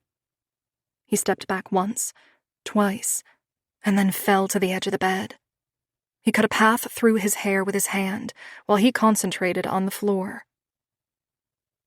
Where are the letters you said I sent you? The ones from over the past few years. I was still holding them, but he seemed too lost in thought to register that I was. I brought them forward, lifting them until Wes was carefully taking them from me. He crinkled his brows, inspecting the outer note left by my dad. Dear Callie, forgive an old man for meddling, but I have a lot to apologize for. A lot of regrets, and what role I played between you two is one of them. These are letters I found shoved in the bottom drawer of Wesley's rolling tool bin, something he never intended for you to see. But I think you should. Love, Dad. Wesley's face paled as his grip tightened on the letter. Do you know what he's talking about? I asked, unsure at his odd reaction. Wes merely glanced up at me before flipping the page over, reading it out loud. I moved out of the cabin today, packed up all our stuff and took a room in the clubhouse. I'm next to Giles and he's not so bad. Just always talks, and he's always with someone at night. I think that's the loneliest part, River. Everybody has someone, but you've been my person since we were 9. My best friend. My only one. How am I supposed to just turn that off? His face flushed as he lowered the page to his knee. I stood, biting my nail, nervous that he was about to say that wasn't from him either, but he swallowed and glanced up at me shyly. This one is from me. Before I could react, he flipped to the second letter, voraciously pulling it open, reading the note from my dad first. Callie, hope you're well. I've been feeling a little under the weather. Things are piling up here. My hands are shit. My eyes are going to hell, but I can't shake this feeling you need to see Wes. Has to say to you. The spelling errors in those are weird. If he didn't know he was sick until 6 months ago, then that letter would have been 3 years ago. The timeline is strange, I mused, as Wesley bunched his brows as he reread the page. Wes clenched his jaw, reading the portion he wrote out loud. River, you started an apprenticeship to become a tattoo artist. I'm both excited and nervous and a little jealous. How did I never know you wanted this? You're so talented. I wish you'd design me a tattoo. I wish your hands would draw it permanently onto my skin. More than anything, I wish I could live there, under yours. I sunk to the seat next to him, tiring from standing and watching. He read letter after letter. Confessions of him watching me from afar, tiny truths that he'd never really left me. He'd been there the whole time, waiting and watching. The notes from my dad became more and more poorly written. The last one I received was almost indecipherable. Callie, this mighty be the last one I write, but I love you, my girl. I miss you. Please give him a second chance. Wes stared at the note, then sifted back through the others. While he wasn't touching any of the letters he'd sent, he was laser-focused on the loose notes that my dad had jotted his thoughts on. So much so, he suddenly jumped up and ran toward the bedroom door, freeing it of the dresser. I followed him, his big robe weighing me down as I watched him pull out a pen and click on the lamp over his desk. He smoothed out the notes from my father, circling different words in each one. "What is it?" I asked, trying to see what he was seeing. He wrote the letter Y 3 times, then circled it. Then he found another word, and another while sifting through the notes. Son of a bitch, Wes finally declared, straightening his spine. "What?" Wes spun around, his eyes searching my face frantically. I think he's trying to tell us something. My brows dipped. "Tell us what?" Wes stormed back into his room, grabbing a pair of jeans and tugging them on. There's only one way to find out. If you want to come, you need dark clothes, and you can't be afraid to get dirt on them. Puzzled, I walked into my side of the closet and began looking through my stuff. "Why?" Wes turned me until I was facing him, then he kissed me. His tongue pried my lips open, tasting me as he deepened the kiss. Within seconds we were panting. Then he released me. Because we're digging up a grave. 22. Wes. What the fuck was Simon thinking? The question ran on repeat through my mind as we drove one of the trucks from the club to the edge of town. It had no traceable plates, so it was perfect for what we were planning. Inside, wearing skull gator masks along with black ball caps, were Killian, Giles, Rune, Callie, and myself. Callie was on my lap in the back next to Killian because I didn't want any of the fuckers from the club around her, and the other two were up front.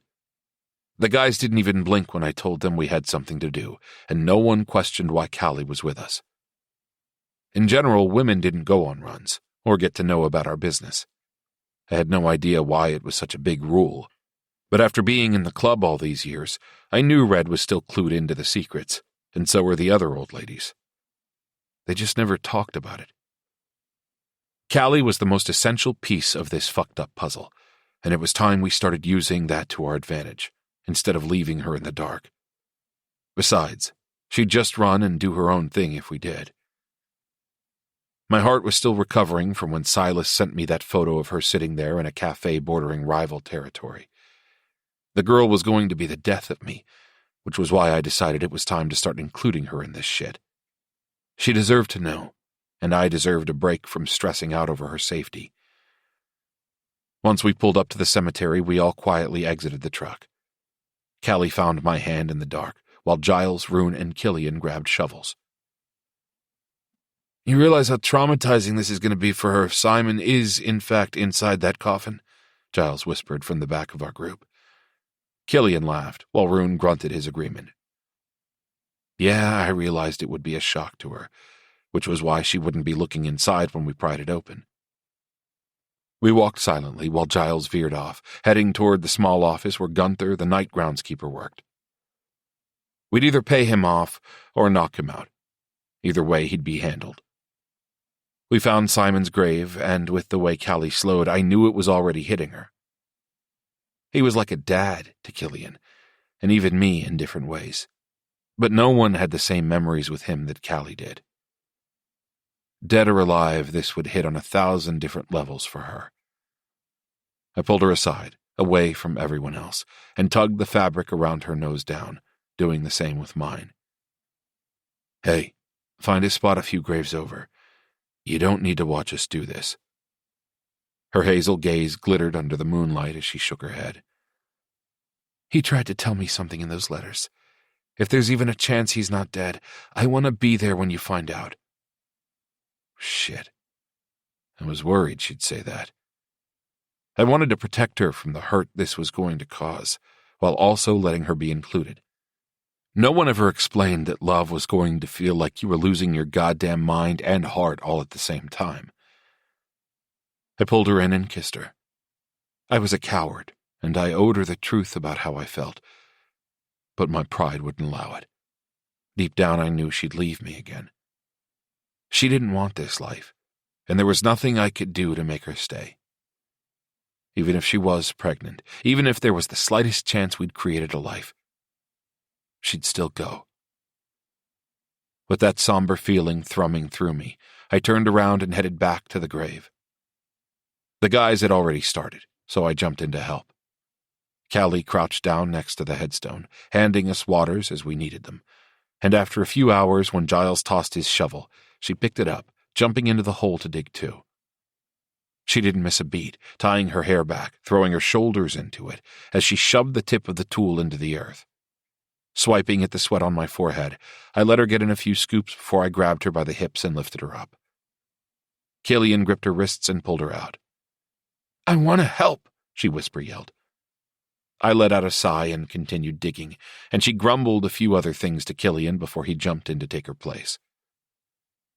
Finally, as the first light of dawn touched the sky, the tip of my shovel hit something hard. Everyone froze except for Callie. She scrambled to the edge of the grave, peering down. Get her back. I don't want her to see if he's in here. Giles moved to guide her away from the opening, but Callie pushed at him. It's my father. My fucking blood. I want to see, and if you push me again, I'm jumping down there with you. Fuck. Fine, I called up, bending over the coffin to dust off the top. My nerves were raw as I shook out my hands. This was the craziest fucking thing I'd ever done, but I had to be sure that I was seeing what I thought I was in those notes he left Callie. Simon had always been a calculated man, and while I didn't appreciate the fact that he was likely the one who sent Callie that initial letter, telling her to move on, I understood why he continued to use her to communicate through and why he kept pushing for me to be the president after he died. When he got sick, he told the entire club who would precede him. There was no vote, no general election held with a majority decision. Simon chose me, and no one argued, not even Killian. But now I understood why he'd done it. It was all because of Callie, the one person on this planet he could trust that wouldn't be touched by club politics, or swayed by a rival decision or money. And the only person who would ever have a way to her, on this intimate of a level, was me. Want me to do it, Prez? Killian called down, and I knew why he offered it, and I appreciated his respect in adding my title so it didn't seem like he was questioning whether I could do it. He just didn't want me to be the one to have to do it. I pulled the crowbar out that I'd brought with me into the grave and shoved the end into the side of the casket, breaking the seal. Once it was cracked, I wrapped my hand around the edge and pulled. Dirt slid through the opening, and I was going to feel really shitty about this if the remains of our beloved president were in fact inside. But as I pulled it back, I heard Callie gasp first. Son of a fucking bitch, Giles yelled next, and then Rune let out some sort of curse. I finally saw inside, and my mouth went slack. Empty, save for a single note and a few sandbags, which likely was the reason his coffin seemed heavy enough as we carried him from the hearse to the gravesite. I tucked the note into my pocket, too angry to read it. Slamming the lid of the coffin down, I crawled out of the grave and instantly glanced away from Killian's curious gaze. Let's get this shit cleaned up before the sun comes out. It's only been about a week, so no one's going to notice once we bury it all again. Killian moved first, and then Rune. Giles was still shaking his head, while Callie sat with her hands shoved into her hair, her back against the backside of her father's tombstone. I was shaking, but I wasn't going to show anyone. The fucker actually made me believe he died. I mourned him. I cried for him. Killian locked eyes with me, then glanced down at Callie. We did this a lot, where he didn't want to undermine me or make it seem like I needed his instruction, so instead we learned how to communicate silently. He was telling me to get her the fuck out of here. I bent down, grabbed her by the elbow, and pulled her up. Not a fucking word about this to anyone. No one can know about this until we figure out what it means. I snapped at the guys and tossed the keys to Killian. I'd call a prospect to come and get us, but a part of me knew she needed to walk, just like I knew what she needed yesterday. I was tired, thinking back to how much time had passed since I brought Callie home with me, and how insane I'd been going over being close to her. Holding her hand now felt so right, but it also felt strange, like we'd stepped out of the past into a future that was all wrong for us. She was supposed to be my wife, at home sleeping, safe and sound, and not wondering if her father was alive or not. We were a mile down the road before she finally pulled away from me and tore off down a random trail. I went after her but gave her space. She was speed-walking, kicking up dust as she walked, but she was already filthy from the grave, so it made no difference against her black clothes. Fuck. I must look like I just exhumed a grave as well, which meant we needed to stay off the main road. Catching up to her, I pulled on the back of her sweatshirt to get her to slow down. Talk to me.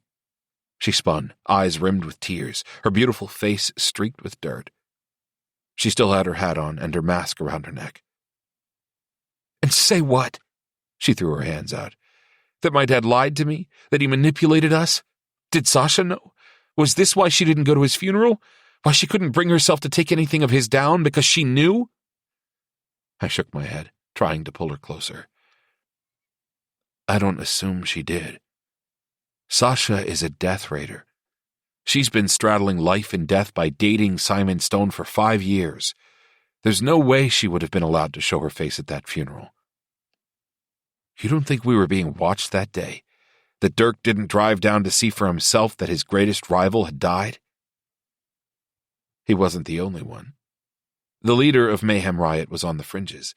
So was Jameson from the Chaos Kings and Alec from Sons of Speed. They all waited to see Simon lowered into that hole and to see who would take his place. I had a target on my back every second during that funeral. It was partially why I didn't go to Callie when I saw her leaving that day. I wanted to. Fuck, I was angry with her, but not enough to stay away from her. But I wouldn't while it was dangerous for her. So he tricked everyone? Why would he do that? I shook my head, kicking at a rock.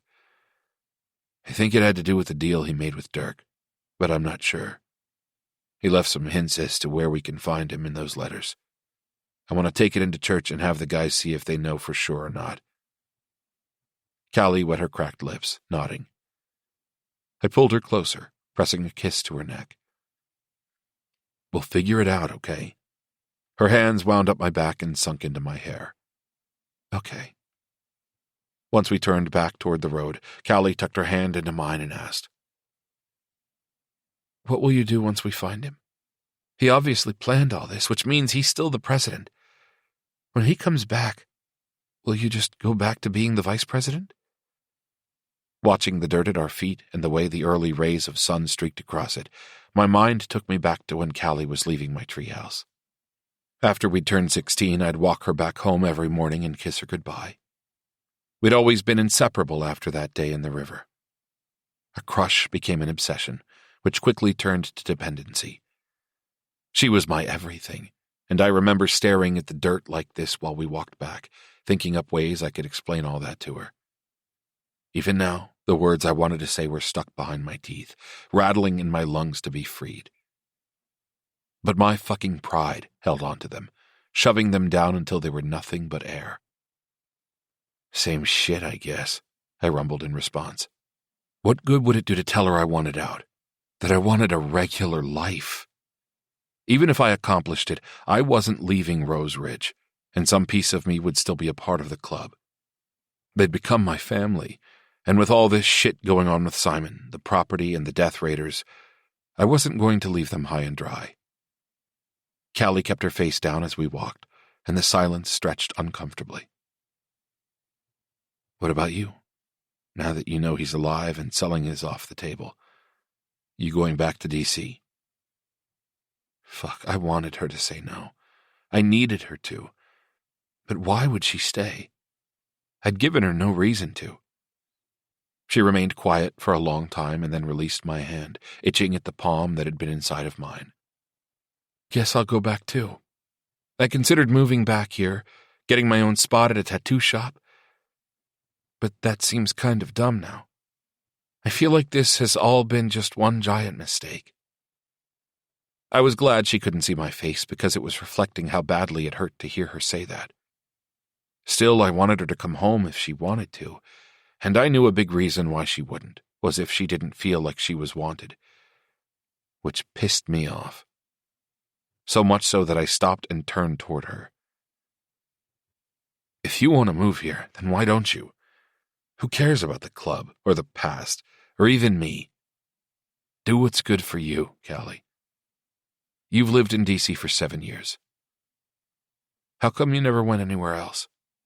You never moved to Montana like you talked about when we were younger, or Wyoming. You never went anywhere. You just worked shitty job after shitty job, stuck to your shitty apartment, and kept your head down.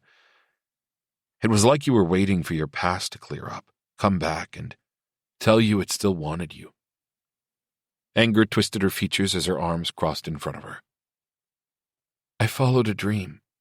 I became a tattoo artist, and part of figuring out where you want to go takes time and money, something I haven't exactly been flush with. It's not like people are offering me Netflix specials. A scoff left my chest as I shook my head. A dream I never once heard you talk about. Suddenly you woke up and decided to ink designs into people's skin? You could have gone to school, Callie. You could have done anything you wanted. I did do what I wanted, she yelled back, stepping closer. In the real world, Wes, people don't get to just do whatever they want.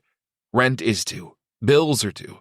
Most people have to work, and they survive paycheck to paycheck, just happy they have a roof over their heads for one more month. I don't live in some imaginary world where I have a car reliable enough to drive 1,000 miles across the country, or unlimited funds for gas and food. I grew up poor, Wes. I left here with nothing. I have worked my ass off for those meager things you're now pointing out as failures. Tattooing was something I discovered I loved when I lost you. That landed too hard, and in the wrong place. You did not lose me, River. You left me. Stomping past me, she yelled back. This is impossible.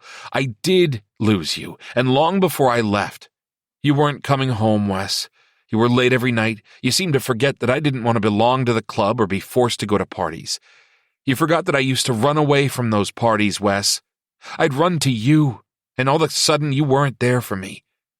You were the one dragging me into them. You were my safe place. And then everything changed. I did lose you. You're just too enamored with your new life to see it. My chest felt like she'd just slammed a brick into it. I grabbed her wrist and pulled her back to my chest, breathing heavily. What are you saying? Her hazel gaze searched mine, like she was trying to figure out why I couldn't see what she was trying to communicate. I'm saying I didn't leave because of the club. I left because you left me. After I was kidnapped, I was alone, Wes. All by myself most nights. You wouldn't tell me anything, so even when you did come back, there was nothing but fucking between us. There was no more emotional intimacy. And I missed you. I swallowed thickly, about to open my mouth, but Hunter, one of the newer prospects, suddenly pulled up next to us, rolling down his window. You need to get back to the clubhouse. The Roman just showed up and said he's looking for you. I clenched my back teeth together, grabbed Callie's hand, and pulled her behind me.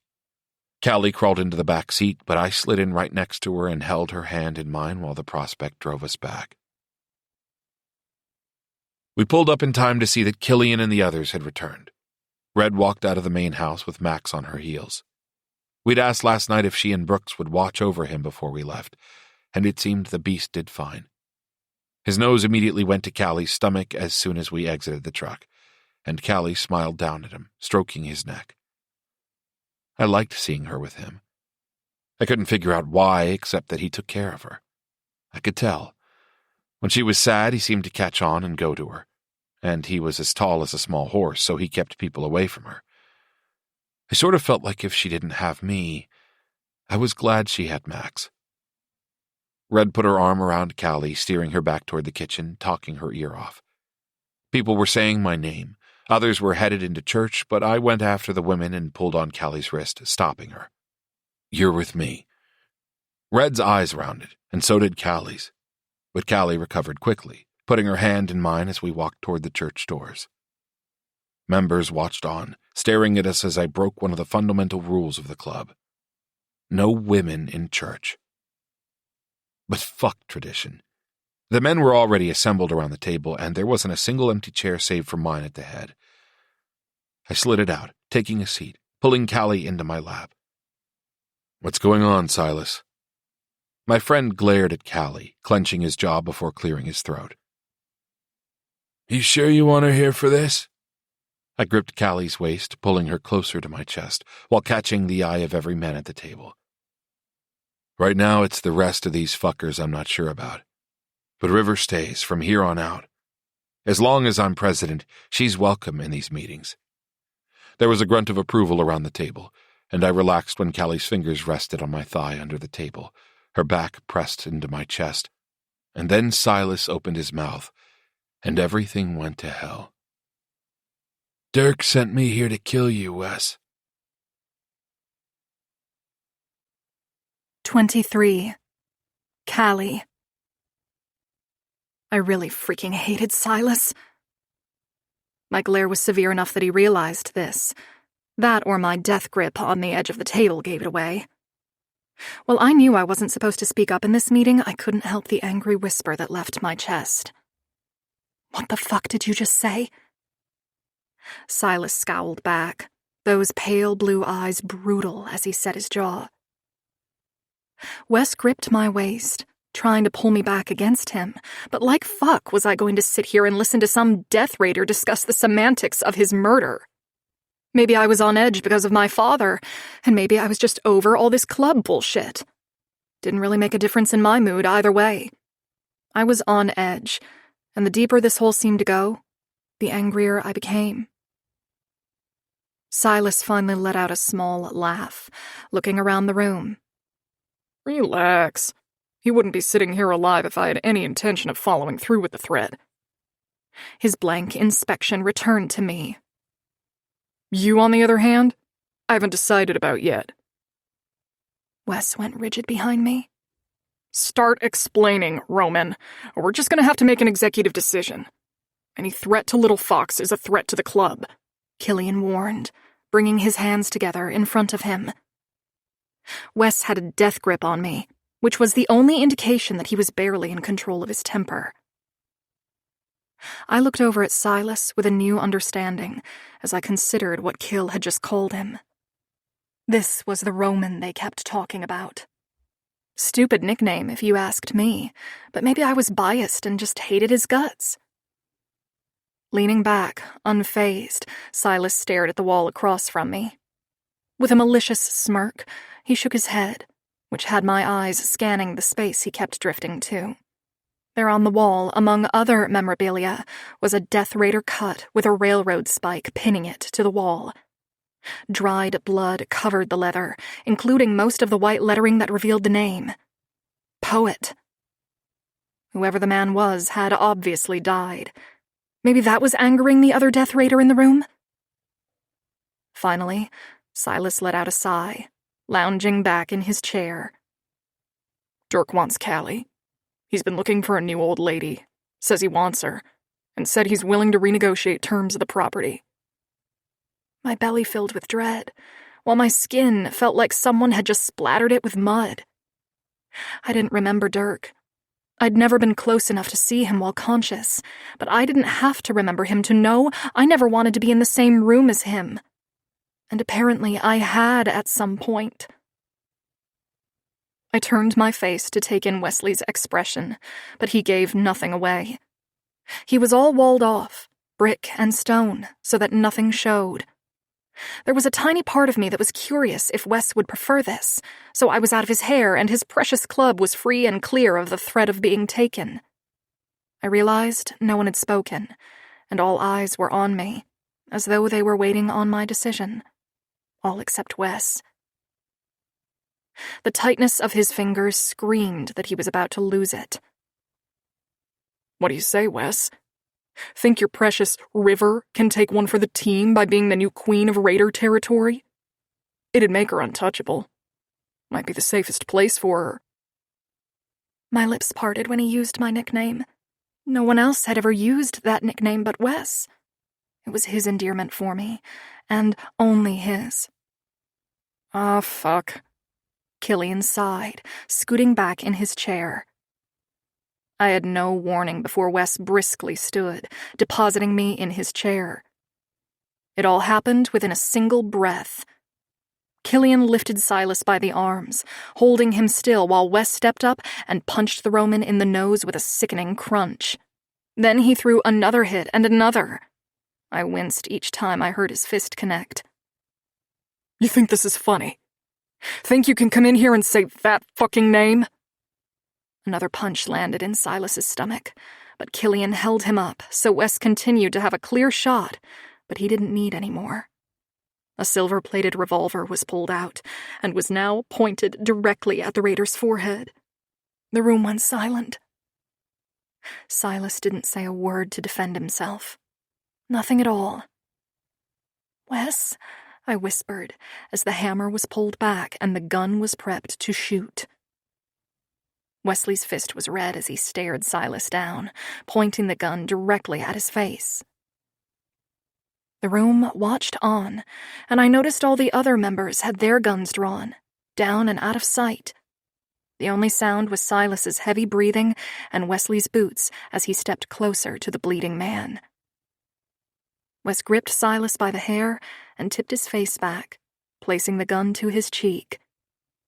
She is not a commodity in this club. She is not a piece of property to be traded or discussed. You don't look at her. You don't speak to her. She is mine, and only mine. Do you understand me? The deadly quiet in Wesley's words slid into my chest, cracking something open. It was like smashing a mirror and being able to step through it into a different time. My mind flashed back to feeling left out, forgotten, and alone. And it all reeled into this one moment, right here, where Wes had just boldly chosen me. Not the club, not something that would benefit them, but me. Silas smiled, showing his bloodied mouth, and the idiot stared at me from his awkward position. I realized then that he had a death wish, an actual desire to die. Fine, Ryan. She's safe from club politics. I'll let you keep what Simon stole from you, but mark my words. He tipped his head, his broken nose gushing blood as he caught Wesley's gaze. What I did here was a kindness to you. I expect it to be repaid when I'm president of the Death Raiders. Your club took something that belongs to me, and when the time is right, I'm coming back for it. Understand? Chills swept down my arms, knowing there was something deeper going on here. Silas knew something or had made his own plans. I wanted to speak up, try to calm things down, but I knew I'd only make them worse, so I sat there and bit my lip so hard I could taste blood. You don't get to just come in here and pick a stone rider to keep like a puppy, Killian joked, strengthening his hold on the hostage in front of him. Silas continued to stare at Wesley as though they were silently communicating. When that time comes, you won't have a choice. And I never said anything about them being a member. That sinister gaze fell once again on me, making my insides recoil. What was he talking about? The only non-members in a club were women. Wes finally stepped back, and Killian let go. Silas roughly shook his arms once, then someone handed him a rag for his face. You're going to need to set that, Pops commented, gesturing to the raider's broken nose. Want me to do it? Silas glared. Fuck off, old man. Wes moved behind me, crossing his arms over his chest while the remaining members sat quietly around the table, waiting for the meeting to pick back up. What's your play if you were supposed to kill him? I suddenly blurted, as I saw Silas retreating toward the exit. He paused, lifted his chin to Wes, then glanced back at me. My plan was to go back with you. Dirk would let me live if I at least had something. Since I don't, I won't go back. At least not until I'm sure I can kill him. Once I do, I'll become president. When that happens, I'll be back for what's mine. He gave one last look to Wes before pushing through the doors and leaving the club. My entire body felt wired with adrenaline. Someone was brutally beaten and almost shot in front of me, and while I had been exposed to a lot growing up here, I was never around the violence. Dad was always sure I was kept clear of any real danger as often as he could. I saw tiny, drunken skirmishes, but nothing like what had just taken place. No one else seemed thrown by it. Wes placed a hand on my shoulder, then played with my hair as the rest of the meeting seemed to move on. Addressing the table, Wes spilled the news about my dad. The grave of Simon Stone is empty. A shock rippled through the room as members broke out from around the table, all speaking at once. All except Killian, Giles, and Rune. They flicked a quick gaze my way before Wes took hold of the room again. We suspect he's alive, based off some letters he sent Callie. The folded pile of papers landed in front of me, and the room quieted once more. Wes explained the pattern he'd seen in the notes from my father. The extra usage of the letter Y. The misspelling of a word to make it look like the town of Pyle, and a few other things Wes had picked up on. The notes were passed around the table, from member to member, until they all returned. The room was somber, contemplative for several minutes, until Brooks finally spoke up. It's gotta be the Triple Y Ranch on the edge of Pyle. That's near where his old lady lives. There's no chance she's in the dark on this. Giles nodded, adding in his 2 cents. She might have been before, but I doubt she still is. She stopped showing up at the clubhouse with the Death Raiders. It's partially why her son is so on edge. He's worried about her. Hamish offered. My heart softened, thinking about Sasha. It complicated my feelings for Silas in a strange way.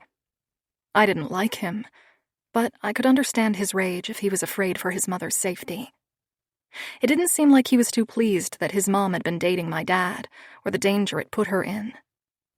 Wes spoke up from behind me, bringing my thoughts back. So we head out this afternoon, see what we can find. If Simon is there, we need to figure out what his plan is and bring us up to fucking speed. The men all grumbled their agreement, but it was Killian who spoke up and asked, What's the plan with Dirk? He's obviously going to be organizing a war if he thinks Callie will supplement what's owed to him and Silas never returns. Wesley returned his fingers to my hair, gently stroking a few pieces while he explained. We're facing war regardless. I had hoped Silas would have already taken the club, but if he's not ready, then we must plan to fight. If Simon is alive, he'll have a better chance at reaching out to the other clubs. Giles lifted his hand to signal Wes. I have a connection in Chaos Kings. Killian turned in his chair, lifting his chin toward Giles. What sort of connection do you have? Aren't you from California or Denver, some fucking place like that? The room broke into laughter, including Giles. But he put a stop to it when he said, Yeah. I grew up in Nevada, you fucker. But my cousin grew up here. And who's your cousin? Pops asked sarcastically. Giles stretched out in his chair like a king as he said, Jameson, the leader. Fuckers. The room went silent. Blood relations were rare in rival clubs, but when they were found, they were tighter than even the club connection, unless Giles and his cousin were at odds or hated each other. But he wouldn't have suggested him if that were the case. Made me curious as to why he chose Stone Riders over his cousin's club, which was only about 2 hours west from here. Okay, well, reach out to your cousin. See if he'd accept a meeting from me and Killian, Wes ordered, and the room broke out into commotion like they all knew when Wes was finished speaking. I felt like I was trying to play catch-up. I spun in my seat and found Wes staring down at me with a curious expression. You want to grab some breakfast with me, River? My belly swooped as I smiled up at him. I stood, allowing him to grab my hand and pull me out. The club filed in around the kitchen bar, and Red began instructing the other girls on dishing up breakfast. I assumed we'd be taking a seat as well, when I saw Killian pull Natty aside. They exited through the side door, right as Wes pulled my hand so we were following. I glanced quickly to find my dog lying inside the kitchen, taking up a massive chunk of the floor while Red worked around him. I slapped my leg and called for him as we moved. Max, come! His head lifted, and within seconds he was trailing us as we walked. The sun was still clearing the valley, washing over the manicured yard when we caught up to the two. Natty gave me a worried look while holding her elbow. Her thin frame was hidden by a large black zip-up hoodie, but I didn't miss the pink lace dress that went to her calves or the cute boots. I tried to remember what day it was and realized it was Sunday, and she looked like she was already ready for church. She was stunning. While I had seen her before, out here under the sunshine it was like she was a different person, with her long gold hair and her green eyes that resembled gems. She had a small nose that was perfectly set inside a heart-shaped face, with high cheekbones and a wide mouth. I'd seen her smile when she'd brought me the casserole, and for some reason her face seemed so empty without that warming grin gracing her lips. "What's wrong?" she asked, her voice slightly shaking. I wanted to reassure her, but I had no idea what was going on either. Killian glanced at Wes before explaining. Nothing at all. We just wanted to ask you something real quick. Natty searched both their faces, curiosity and confusion evident in her drawn-in brows and narrow eyes. Wes placed his hand on my hip, shifting on his feet. Max poked his head between our bodies, standing directly next to me. His eyes kept bouncing around from person to person like he wasn't sure what we were doing. Simon arranged for you to be here from the Death Raiders a few years ago, right? Yeah, 2 years ago, Natty said. Wes flicked his gaze to Killian, who focused on Natty. You don't have to expand or share anything you don't want to. But would there be any reason for Silas Silva to be upset over you or anyone else being here? Natty's eyes narrowed, but it was too quick, which caught my attention. No, not at all. Silas wasn't around during my time there. Think he was traveling or something. Why? Wes and Killian glared silently at one another for a long moment, before Wes let out a sigh. Max chose that moment to let out a chuff and plop to the ground, throwing his body weight against me. He mentioned coming to claim someone. Just trying to figure out who he might be talking about. Natty lifted her chin toward Killian. My bet would be your vice president. Killian was talked about over there a lot. The men want to fight him, recruit him, or kill him. The women all want to fuck him. Killian tipped his head back and laughed. Wes smothered a smirk, but I tilted my head, inspecting her lie. She was covering something up, and I had no idea why, but something told me to let it go. Besides, we hadn't mentioned the tip Silas had given about the person not being an official member. Okay, thanks, Natty. You can head back in. She turned on her heel to leave, but then stopped, spinning toward us again. Just out of curiosity, rival clubs can't just show up and claim people, right? We're safe here? Wes nodded, solemn and firm. Of course you are. The only way someone could come and claim one of their previous members is if there was a rule broken, or a deal made where all parties agree on it. Or war. In some scenarios, in order to end a club war, we'll look at all our possible options and take the route of least resistance if no harm will come to the other party. Natty's face paled as if she'd seen a ghost. Wes and Killian stalked away from her. Max took a second longer to get to his feet, which allowed me an extra moment to squeeze her hand. Don't worry about anything. It has nothing to do with you. She gave me a polite smile, then rushed back toward the club. But there was something about it that set me on edge. Natty wasn't telling us the entire truth, and while that was her prerogative, I worried about her safety. I wanted her to know she had nothing to worry about here. I'd have to find her later and see if I could dig a bit deeper into that. Killian veered for his bike, while Wes led the way to his house. Max already knew what to do as he pushed his nose to the door, waiting for Wes to unlock it. The laugh vibrating Wesley's chest while he patted my dog's head melted every fucking part of me. So much so, I was practically vibrating to kiss him the second he unlocked the door. Once we pushed through, Max ran to his water and food bowl. Wes tossed the keys, then locked up behind us. The feeling of normalcy settled over me, taking me back to when we lived together. Although he never used to lock the house the second he'd walk through it. I'm sensing this is a habit now that you're the president. Moving toward the fridge, I pulled it open and searched for food. Wes came up behind me and stuck his nose in my neck. It's a habit now that I have you here. I won't risk you getting hurt. I spun in his arms, looping my arms around his neck. I wanted to call him out on the no feelings thing. I knew he was lying. I knew he was just protecting himself, but something had me holding back. I didn't want to argue right now, not after everything. Gently tugging his hand up, I examined his knuckles. Same old Wes.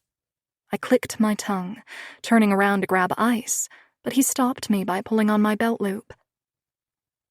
We're covered in dirt, River. Let's go shower. Horrified, I looked down at my clothes and realized I just sat through that entire meeting with dirt caked to my face, clothes, and hands. Oh my gosh, I can't believe you let me just sit there like this. No wonder poor Natty looked like she was worried we were going to hurt her.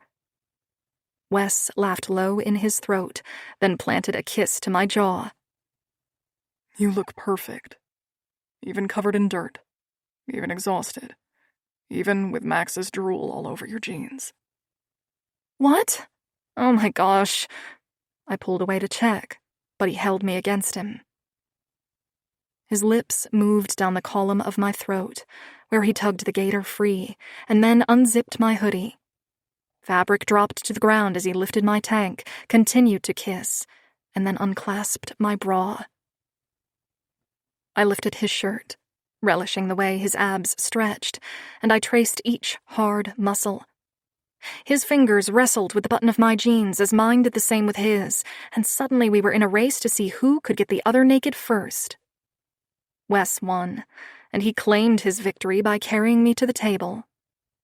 I need to be inside you, he grumbled in between kisses. My back hit the wood, and calloused hands slid down my thighs, spreading them as Wes pulled me to the edge and stood between my open legs. I stared up at him, catching his golden gaze and finding it impossible not to smile. Pride surged in my chest like a beacon, bright and warm. He grew up to be everything I hoped he'd be. Holding my breasts together, I bit down on my lip as he stared down at himself. His gaze heated as he spit onto his length, then coated himself by rubbing up and down his shaft. It was the hottest thing I'd ever seen him do. I wanted him to do it again and more. I wanted everything. Every dark thought, every corrupt idea, I needed it all. Aligning himself with my center, he pushed inside, grunting as he encountered the tight fit. His chest fell forward as he pushed my left leg up closer to my face so he had better access. Yes, I hissed as he withdrew and slammed back into me. The jolt had his grip leaving my leg and moving to my waist, circling my hips as he watched his heavy cock slide in and out of me. I was panting, desperate to move my hips to meet his thrusts, but he held them firm as he fucked me with deep strokes. River, there's so much I want to do with you. So many different ways I want to defile you. He slammed into me, making my tits bounce and our skin slap together in a loud echo. So many ways I want to mark your perfect skin and hear you gasping in pleasure. He leaned over me until his mouth landed on my nipple. His thrusts slowed, but continued. Do it. Do all of it. I want it all, Wes, I gasped, lifting to fuck him the way I needed. His harsh grip remained on my hips as he returned to fucking me ruthlessly fast. My orgasm came without warning, and while I was slack-jawed, moaning my release, Wes suddenly pulled out of me. Gripping his length, he pulled me down the length of the table by the back of the thigh. It happened so fast I didn't have time to even register that he was holding me up while half my ass was off the table.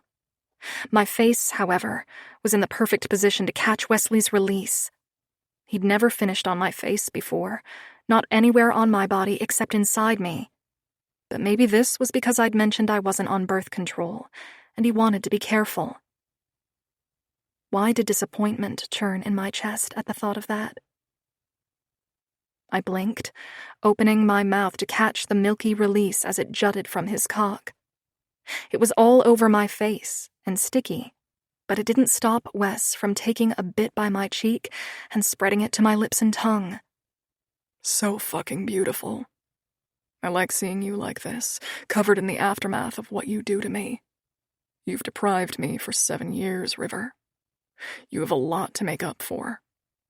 Let's go get in the shower because I already need you again. Sure enough, his semi-hard cock was fully erect again. I smiled, spreading some of his release from my face to my nipple, and he groaned in response. Lifting me from the table, my legs went around his hips, and he smiled at me while he took the stairs 2 at a time. The shower was refreshing, and while Wes did pin my chest against the tile as he fucked me from behind, when he finished, he pulled out again, and this time he spread his release into my open mouth. Frustration prickled under my skin. This was my fault, and it wasn't like it was fair to not use protection, in hopes that something might happen that he wouldn't welcome. This was his life too, and we were in the middle of a messy, dangerous situation that wouldn't warrant a surprise baby anyway. Why on earth was I so annoyed that Wes didn't want to finish inside me? After the shower, I tried to brush it off. Do we have time to relax a little? I thought we had to do the Triple Y Ranch. Wes pulled on a pair of boxer briefs and loose jeans while looking over at me. Did you see what was inside the casket? I shook my head, because obviously it was empty. Once he buttoned his jeans, he took my hand and led me downstairs, where he began making breakfast. There was a note inside. How did I miss that? I hopped, sliding my butt onto the counter. Watching as Wes moved around his kitchen with ease, he grabbed eggs, cracking them one by one, then starting on the bacon. I haven't read it yet, but I also didn't volunteer it during church. Taking a blueberry from a container he'd pulled out, I swung my legs and asked, "Why didn't you just toss it in with the other and let the club figure it out?" Wesley's somber gaze collided with mine. Because something tells me that note is meant for me or for you, just like the others were. I wanted to say that didn't stop him from sharing my personal letters with the entire freaking club, but it wouldn't matter. He was right. My dad was calculated, and if he'd led us far enough to discover he'd faked his own death, then he'd want us to read that note in private. So what are you waiting for? Wes focused on the pans of sizzling food. The aroma of bacon filled the room, and I remembered I hadn't even had coffee yet this morning. Jumping down, I moved around him to start the pot when he suddenly caged me in. Can I read it first? I just have this weird feeling. He knew I'd be the one to break the seal and pop it open. He knew I'd find it first. I just want a second with it, whatever it is. Pressing a kiss to his chest, I smiled up at him. Of course you can. I turned away from him and made my way toward the living room. Will you make me some coffee while I go check on my boy? Wes lightly smacked my ass and laughed. Your boy is a beast, River. But yes, go relax. I'll bring you some food, then we'll go take a nap. I did as he said, finding Max in the living room, resting by the fireplace. Bending down, I kissed his nose and patted his face while assuring him that he was still my number one boy. When I stood up again, I realized I was standing directly in front of the mantel, above which was a framed photo of a picture someone had taken of some mountain in Oregon. It was stunning, but it was what lay behind the picture that had me staring. I wasn't sure it would be there or if Wes had already moved it, but I moved the frame to peek. The purple key, streaked with stars, rested there on the nail, making my belly swoop with hope. He was telling the truth. He'd kept it. A fierce sense of need and ownership came over me, so much so that I slipped the key off the nail, quickly glancing toward the kitchen to ensure Wes wasn't watching. The key was a gift when I was just 15, and a part of me wanted the magic back that it had always provided. A sense of wonder and hope that one day I might find my happy ever after. I knew what Wes had said, but he was right. Now that selling wasn't an option and my dad was alive, it changed everything. Technically, I could leave, and maybe there were reasons why I should, but I wasn't entertaining any of them. I was going to tuck the key back into my purse and hold on to it until Wes held up his end of our deal from all those years ago. He promised me it would go to a house of our own one day, and I was going to stick around and see that happen. Warmth invaded my chest as I made a decision. I was staying in Rose Ridge, and I was going to be here until Wesley Ryan fell in love with me again, and then I was going to make him marry me, regardless of the club or the things that broke us before. We came back to each other, and I wasn't going to take it for granted. Just so I didn't go back on what I decided, I pulled my cell out and shot a text to Laura. Me. I'm staying here. There's a lot going on, and it's all a bit of a shit show, but I'm officially staying. I'll call when things settle, but I wanted to let you know first. She replied almost immediately. Laura, I'm the first to know. That means you haven't told Mr. President then? I checked to see if Wes was coming. Me. Not yet. I just realized it and wanted someone to hold me accountable. Laura. Then it should be him. Tell him how you feel, Callie. You two deserve to be happy. Seeing you together, it sort of sent me into this deep, dark spiral of reconsidering all my life choices and whether or not I'm wasting my own life here. Maybe I should find someone that looks at me the way Wes looks at you.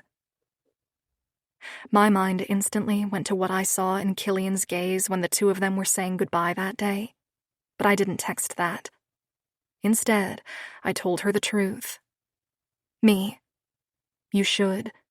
And maybe you should try and do it here. I might need a roommate if Wes doesn't want to live together right away. Laura, I just spit my water because you're so ridiculous. That man wouldn't let you walk 5 feet away from him, much less live across town. I have to run back on shift, but I love you. Me. Love you too. Right as I dropped the cell, Wes walked in holding a tray. Let's eat in bed. I smiled, following him, positive I'd just made the best decision of my life. Now I just had to get the courage to tell him. 24. Wes. Callie's dark hair fanned across the pillow as she slept. She was curled into my side as I sat up against the headboard. For some reason, the image of our bare feet tangled in the sheets of my bed was so fucking domesticated that it was making my chest hurt and clouding my brain. I wanted her to stay. I needed her to. But what could I offer her now that she would have accepted back then? Everything was the same. She still hated this life, and it's the only thing I knew as an adult. I'd taken the very roots that had strangled her and wrapped them around my chest cavity, using my heart as the seed. For 7 years this life was all I needed. And now here she was again, in my arms, and she was going to leave me just like she did last time. Swallowing the thick ball of tension in my throat, I let out a sigh and dug the note from the bedside table, realizing now would be the best time to read it. Killian had already texted me, explaining that he'd wait to have the guys move on the Triple Y ranch until later. He knew about the note, but he was respecting the fact that I hadn't discussed it with him yet. Unfolding the lined paper, I scanned the black ink and my insides filled with dread. The only thing written on the note was an address, one I was particularly familiar with, because it was my address. Over the past 3 years, I had been slowly building a house, and while I didn't live in it now, I was still planning to at some point. At least once I figured out how to hand this shit over to Killian and wasn't needed here as often. Except, no one else knew about my property. I had hired an out-of-town construction crew to build it, with nearly every facet in it being custom built, and the location was at the top of the ridge that looked down into the valley. You could see the entire town from the living room. Why would Simon Stone write the location down and then leave it in his casket? Callie moved next to me and I quickly crumpled the note in my fist. I couldn't exactly explain it to her, considering I wasn't planning on showing her the house anytime soon, or ever, if she was going to leave. It would be the equivalent of peeling back the skin over my heart, cracking my rib cage, and handing her a paring knife. I hadn't poured my heart into that house. It was my hope that laced those walls, and it was the only thing that kept me going day to day without her. Callie settled back into my side, relaxing enough that her breathing evened out. It was getting later now, past lunchtime, so we would need to leave soon. I had a bad feeling that once we did, things would change between us. It made a panicked energy pulse under my skin, making me crave her. I wanted her in my arms again. I wanted to be inside her, to push all this fear out of my head. When I had Callie on the table downstairs, she'd accepted this new ravenous appetite of mine so well, even begging for more from me. I wanted more, and I was a greedy motherfucker, selfish too, so I was going to take what I needed. I was going to have what I wanted. Even if that meant I filled her so full of my seed that she got pregnant. If she was worried about protection, she would have scolded me about fucking her bareback in the shower. No. I knew this was a way of testing the waters with us. She was being just as reckless as I was, tempting fate to do something to seal us together. She had no idea what that did to me. The idea of trying to fuck a child into existence. God damn, it was so fucking enticing. I moved down the bed, allowing one of my darker thoughts to take form. She'd welcomed it, told me she wanted whatever I had in mind, whatever I could think up. I'd marked her in ways I'd only dreamed of, but now I wanted to claim her. She was wearing one of my shirts, and under it, I nearly groaned as I discovered she wasn't wearing anything else. I was in just a pair of boxer briefs, but while on my stomach I slid them down, freeing my cock. It was already semi-hard, while I stared down at Callie's silky smooth skin and equally smooth slit. I craved tasting her. But this time, I needed something different while she slept. Gently pulling on the back of her knee, I adjusted her enough that when I knelt in between her open legs, I was notched perfectly at her entrance. Holding my shaft in my fist, I lined directly up with her slit and watched her face as I slowly entered her. She was so fucking tight. Shockingly so, which made me wonder at her experiences since me. The fuckers who'd had her didn't actually have her. Not like I ever did. Just thinking of her with someone else made my grip on her hips tighten, not in anger at her, but possessiveness. Even then, she belonged to me, and a part of her knew it, which is why she didn't allow them to stretch her, or please her. I knew what it took to get her off, which meant there was a good chance she hadn't even done that. She needed this. She needed me. I pulled out, letting out a shaky breath before plunging back in. It was rough enough that Callie's eyes snapped open. "Wes!" she gasped, but it was followed by a deep moan as her leg came up, dropping to the side so I had better access. Roughly gripping her ass, I pulled her onto my cock as I thrust. Her jaw dropped on a silent gasp as her fingers grabbed hold of the sheets. "Fuck, River," I rasped between clenched teeth, repeating the motion of sliding out and pulling her down against me.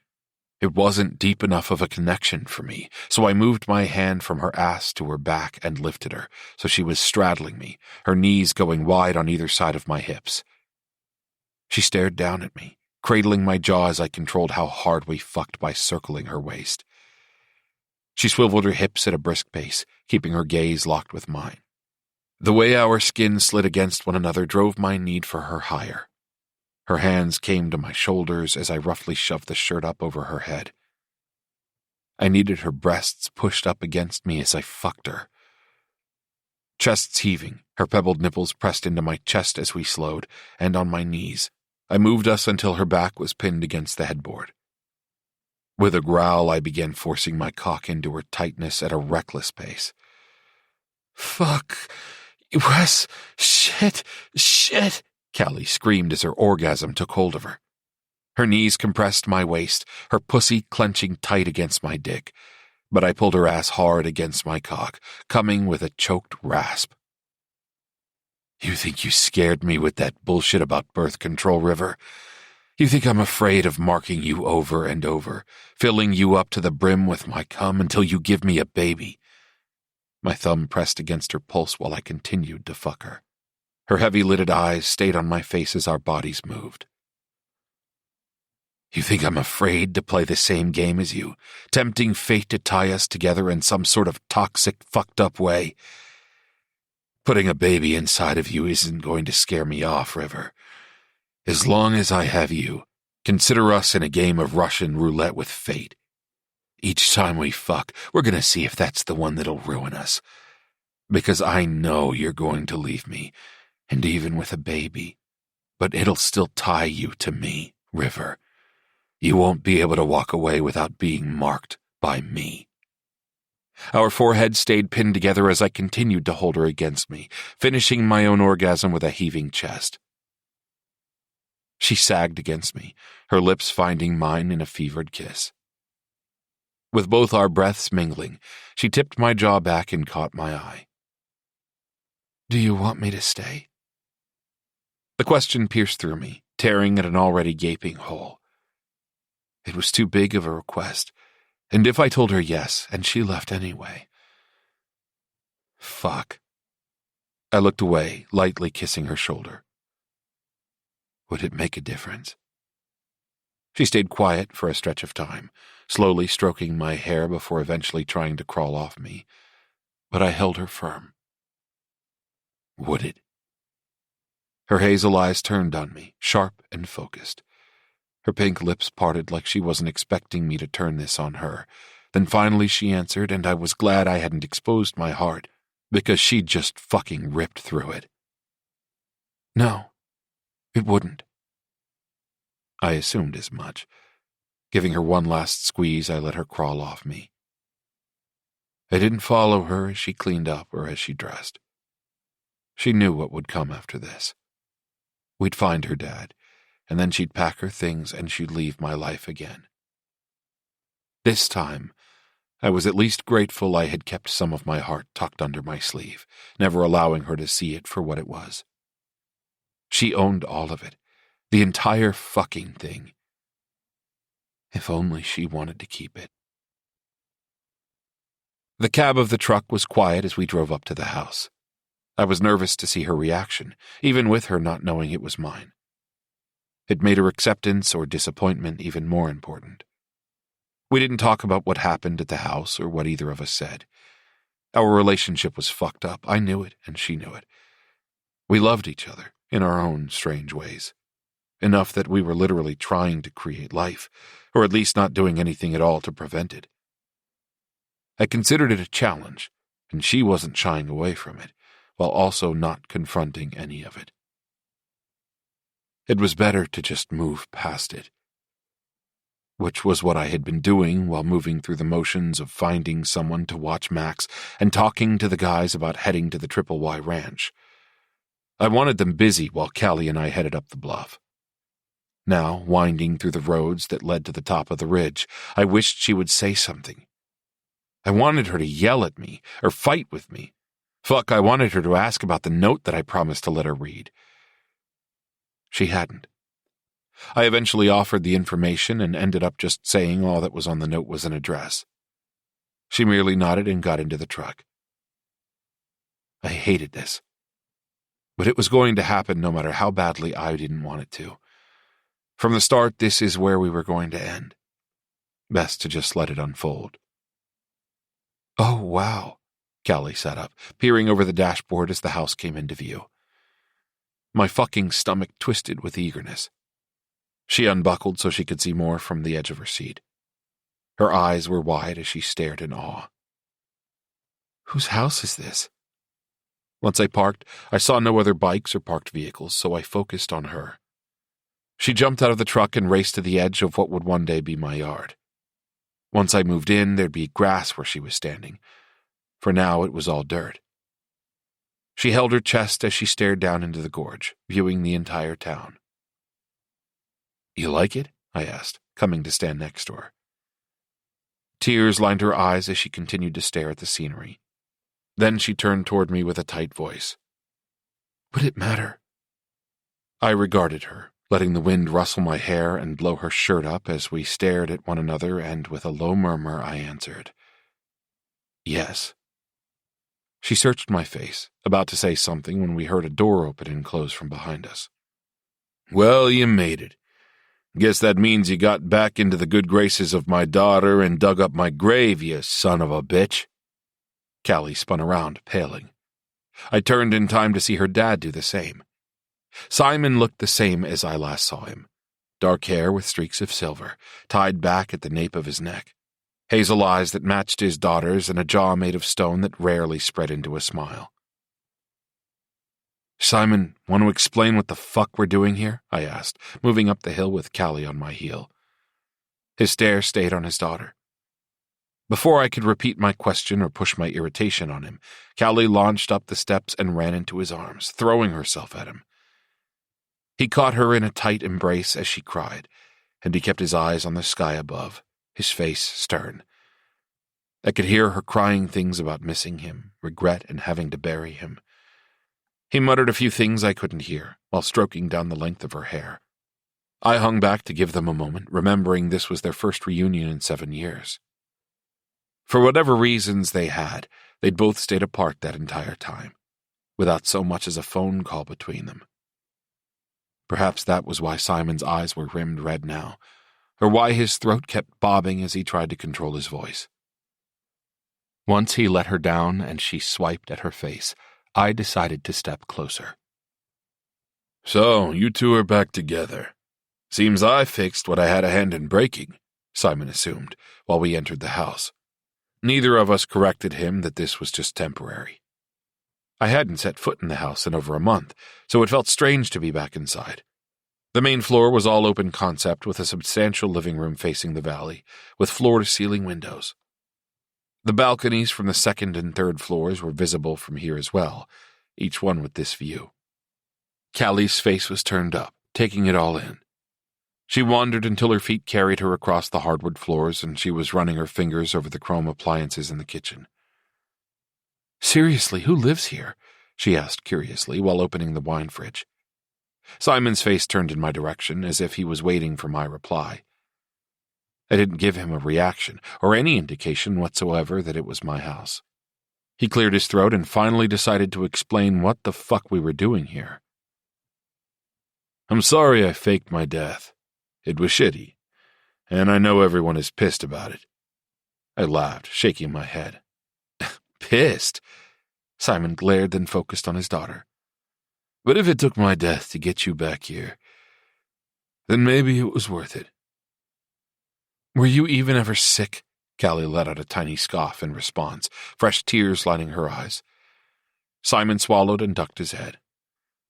"Yes, I'm still sick. Just haven't kicked the bucket yet." Callie stalked off toward the living room, tucking her arms in tight against her chest and shaking her head. This had to be so much to deal with. His funeral, the grief, dealing with our past, and now this twist. Fuck, I wanted to just hit pause and give her 5 seconds to catch up. "Look, I have a reason for everything I did, and part of it you already know." "The deal you made, right?" Callie interrupted him, the heels of her boots clicking over the hardwood as she made her way back to the kitchen where we were standing. "Yes. I made a deal 8 years ago with Dirk. The deal being, once I died, the property of the club would fall to him. Not you." Simon lifted his chin. "Then why put me through this? Why make us sit down in that lawyer's office and go through all this bullshit if it was never mine to begin with?" Simon shifted on his feet, looking down at the ground. "Because if you sold it before Dirk could get his hands on it, then there was nothing he could do to get it." I shook my head, confused. "Then either way, you would have fucked the club over. We would have had to regroup somewhere else." Simon sneered, glaring over at me. "Mighty fine concern of yours, Wesley, when you've got more money than God. Why do you care what happens to the club? You're leaving it, right?" Callie's gaze swung in my direction. "What?" I clenched my jaw, trying to bite back my response. No one knew I was leaving. I hadn't told a fucking soul. "Why would you assume that?" Another voice suddenly cut into our conversation, echoing from one of the levels above us. "Well, why else did you build such an ostentatious house, Mr. President, if you didn't plan on leaving?" Dirk Lanier, leader of the Death Raiders, stepped down from the stairwell, clapping his hands together. The man was a brute, at more than 6 feet and well over 300 pounds. He had tattoos over nearly every inch of his skin, all down his fingers and hands, all along the side of his face. He was all muscle, and his eyes were so dark they almost looked black. "Surprised to see me?" Callie backed up until she was behind me. I found it telling that she chose me to protect her. Even with her dad right there, it was still me she trusted when shit hit the fan. Funny, because at this point I felt like she was the only person I could trust too. I cut a glare back to Simon, only to find his face closed off, revealing nothing. "What are you doing here?" I asked, glancing at both men. Simon stepped up, laying his hands out. "Well, see, here's the thing. Since I'm not dead, Dirk can't have his property, but he still owed something." Dirk laughed, cracking his knuckles. "You stole from me 8 years ago, Wes. I'm here to collect." I laughed because fuck them both. "You stole from me, you fucking prick, and if you think there's even a chance that you're going to touch Callie, you're insane. I'd die before you even breathed in her direction." Dirk smirked, peering at something behind me. "That can be arranged." I turned in time to see Silas, but failed to see the bat. "River, run!" The hit came with a sickening crunch, paired with the sound that echoed off the walls that practically tore the skin from my bones. And it wasn't my scream. It was hers, and that hollowed, painful sound would follow me straight to hell, and like the selfish fucker I was, I'd be grateful for it. Because in the end, that kind of pain could only mean one thing. River loved me, and perhaps she never stopped. 25. Callie. Wes! I was still screaming, as if I could wake him up. My voice had gone hoarse, and 2 of the men in the room had already yelled at me to shut the fuck up, but I wouldn't. There was so much blood. There was no way he was alive. I needed to get closer to him to see if his chest was rising, or if there was a pulse. The crackling sound was still rattling around inside my head, making me relive that moment when his eyes rolled into the back of his head and he fell over. My dad had continued to pull me away, and my legs were kicking at thin air, but there wasn't anything else I could say. Nothing else I wanted to say. It was just Wesley's name on my tongue, crying until he answered me back. "All right, Dirk, let's talk terms," my dad said over my screaming. Dirk gave me a salacious smile, all teeth and venom. "Marriage and a truce." I spat on the ground, my voice a wobbly whisper. "I'm not fucking marrying you." Silas was silent as he hung in the background, but I wanted to hit him. I wanted to take that bat and bash his disloyal brains in. "Wait, I changed my mind." Dirk suddenly snapped his meaty fingers together. "Let me burn his house down while she watches, and I won't need to marry her. After all, I still want the freedom to fuck whoever I want without worrying about defiling the marital bed."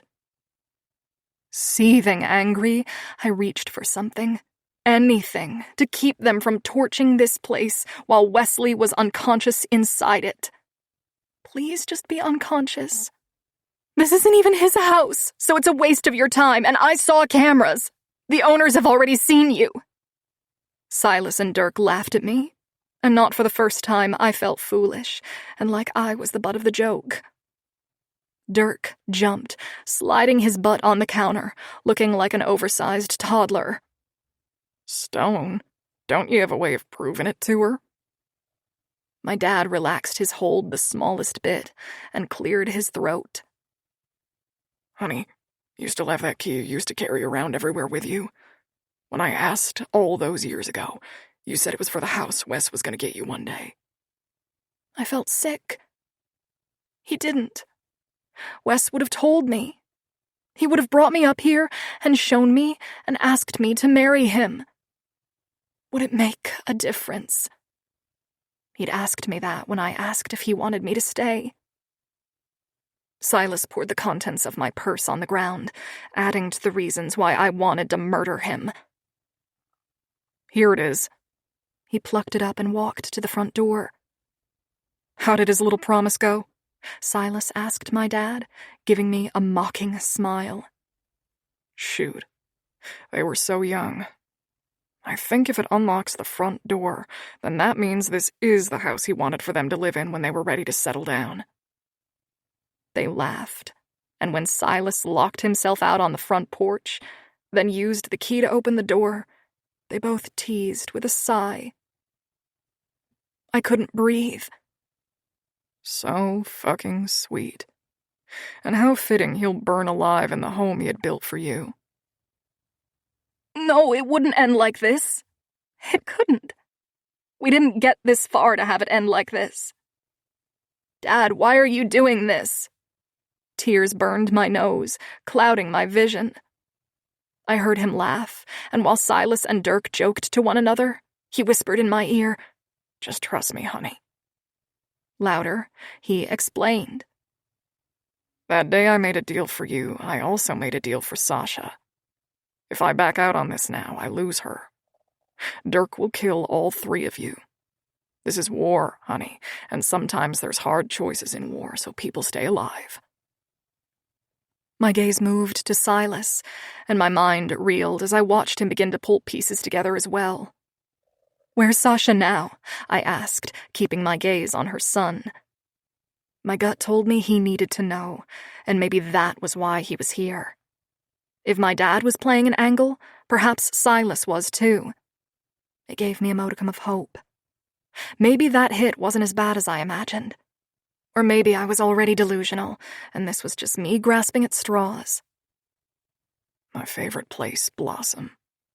Dirk drew closer to me, casually caressing my face. I wrestled with my dad's hold on me. The beef shack? Not even a real place, but Dirk laughed the same. No, baby. It's your new place of employment. Strip club in Pile called Strings. Sasha works the pole there when I tell her to. I have someone making sure she doesn't leave until we get this sorted out. Don't be jealous. She hasn't warmed my bed in a long time. I don't like sharing, which is why Wesley here is going to have to die. I can't run the risk that you'll go back to him. I had to keep them here and talking and give Wes time to wake up. Because he had to wake up. He had to. There was so much I still had to say to him and still so much I had to do. I couldn't lose him. My dad finally released me, and I dove for Wes on the floor, but Dirk grabbed my wrist and roughly pulled me away. The terms, Dirk. 2 years. You can't hurt her, and she doesn't work the pole if she doesn't want to. She's an ink slinger. Let her work at one of your tattoo shops. Dirk let out a sigh, inspecting me from head to toe. How long ago you fuck him? I can't risk you being pregnant. We've been fucking like bunnies since I came back. Barely stopped to drive up here. I spat at his feet, resulting in a slap to my cheek. Hey! My dad yelled, pulling me back from Dirk, but the leader pulled a gun out, holding it to my dad's face. I want her for 10 years, and if she is pregnant, she gets rid of it. No argument. My dad faltered with his hands up, and my chest felt like a fire had been lit inside it. I was hyperventilating. My dad couldn't make a trade. I didn't belong to him to trade. Dirk tilted his head, and with his firearm swaying to the side as if he were inspecting the house, he said, Fires take too long. Why don't I just put a bullet? A gun went off, and my eyes slammed shut. The echo from the shot was still ringing in my ears as I slowly blinked, realizing it wasn't Dirk's gun that had fired. Something wet landed on my face and arm, but I didn't want to look down to see the color. Dirk's body slumped to the floor a moment later. Silas stood there with his arm outstretched, glaring down at the body. That was taking too long. My dad moved first. Help me get Wes up. He needs ice. You hit him the way we talked about, right? Silas ran over, crouching to help assess Wesley's injury. Of course. I used the set kit from the drama club at the high school. I hit him in the back, knocking the wind out of him. I think when he fell, it may have knocked him out, but he should be fine. I searched Wesley's chest and head, trying to piece together what Silas was saying. There's so much blood. My voice wobbled along with my lip from trying to hold in a sob. Silas held up a plastic bag. All part of the set. I think it's corn syrup and red food dye. Relief swelled in my chest as I moved, pulling Wes's head into my lap, stroking along his hairline. I was a mess now, but I didn't care. Wes, I said, lightly slapping his cheek. I'll help them, and I'll make sure they get out of here. Just go get my mom. Silas locked his eyes with my dad, who seemed torn on what to do.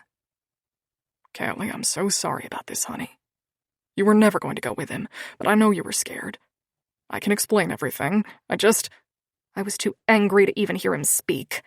Just go get Sasha. With one more pause and a streak of remorse in his gaze, he ran outside.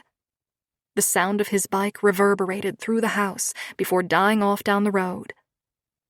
It was just Silas and me with an unconscious Wes. If we can carry him to the truck, I'll drive him down and I'll take him to the emergency room. Silas grunted, slapping at Wesley's face. He should wake up here in a few. The silence in the room stretched, and then Silas let out a heavy sigh. Look, before he wakes up, I need you to promise me something. I examined him, seeing how tired he looked, with his pale blue eyes rimmed with red and bags under his sooty lashes. Why would I help you? His jaw clenched before letting his head hang forward. I deserve that. I have my own reason for being upset with your father and his club. But I shouldn't have taken them out on you. I don't know what Wes is planning, but I know, after this, he's going to step down. I know where he lives, and where he plans to raise his family. If he considers me an enemy, he'll wage war on me, and as of right now, he'll have the backing of the club to do it. I need time, and I need an ally. So why not just explain this to him? I ask, adjusting Wes in my lap. His eyes were still closed, his breathing even. Silas stared down at him. It won't matter. I put you in danger. If it were me and someone did this to my woman, I'd kill first and ask questions later. My mind went to Natty, for some reason, still curious if there was more to their connection. So you want me to speak on your behalf? Silas nodded slowly. I'm about to become the president of the Death Raiders. I need Killian to see me as an ally. I opened my mouth to ask how he knew it would be Killian who took over when he beat me to it. Your dad is going to disappear with my mom. He doesn't have a lot of time left. That part was true about his little act.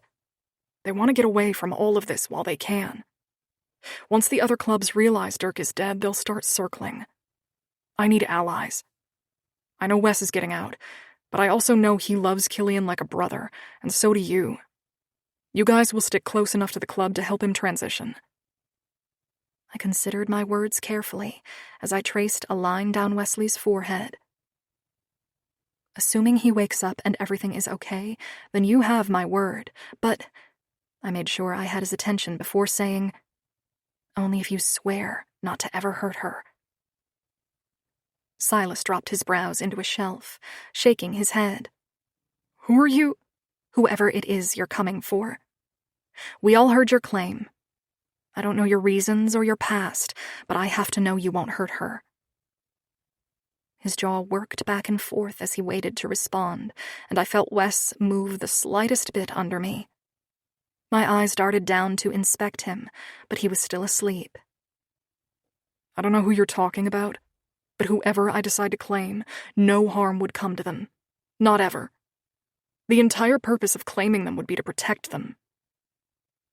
That was good enough for me. I nodded, and he grunted and then stood. I'll have cleaners come out here, but I need to leave before Wes wakes up. Until next time, River. Silas gave me a half salute, along with a flirtatious smirk, and then darted out the back door. I lightly slapped Wesley's face again, because I wasn't keen on being alone in a room with a dead body while the love of my life lay unconscious in my lap. This time he blinked. My heart soared when I was able to see those whiskey eyes once more. Wes! His hand came up, pushing a strand of hair off my face. River, we in heaven? A tear slipped free, and so did a sob. No, baby, we're in our house. There's a dead body on the other side of the island. Silas is gonna have someone come clean it. Wes started to move. No one else can know where we live. I helped him up, but he was unstable, gripping the counter for support. Jesus, what the fuck happened? I'll explain it later, but you better call Silas if you don't want more raiders here to clean this up. Wes pulled out his cell from the front pocket of his leather jacket and blinked at it. Call Killian. He needs to be here. He'll know what to do. I took his phone and did exactly that. Where the fuck are you? The ranch was a bust. Killian launched in right away. I cleared my throat and explained, Kill, we need you. We found Dad, and it's a long story, but the... Wes gently took the phone from me and took over. Kill, I need my house cleaned. No. Wesley's gaze landed on me. Not that house. Head up the butte, but only bring Giles, Brooks, and Rune. No one else. Wes hung up, then handed me his phone. Pull up the Roman and dial. I hesitated for a second. Before you do, you should know that Silas was only playing a part. He killed Dirk, saved me. He wants an alliance. Wes laughed, holding his head. Fuck that guy. I promised him, Wes. Gold-brown eyes landed on me, hard and unyielding. You promised him? I nodded. He knows Kill will take over. He's stepping in to take Dirk's place.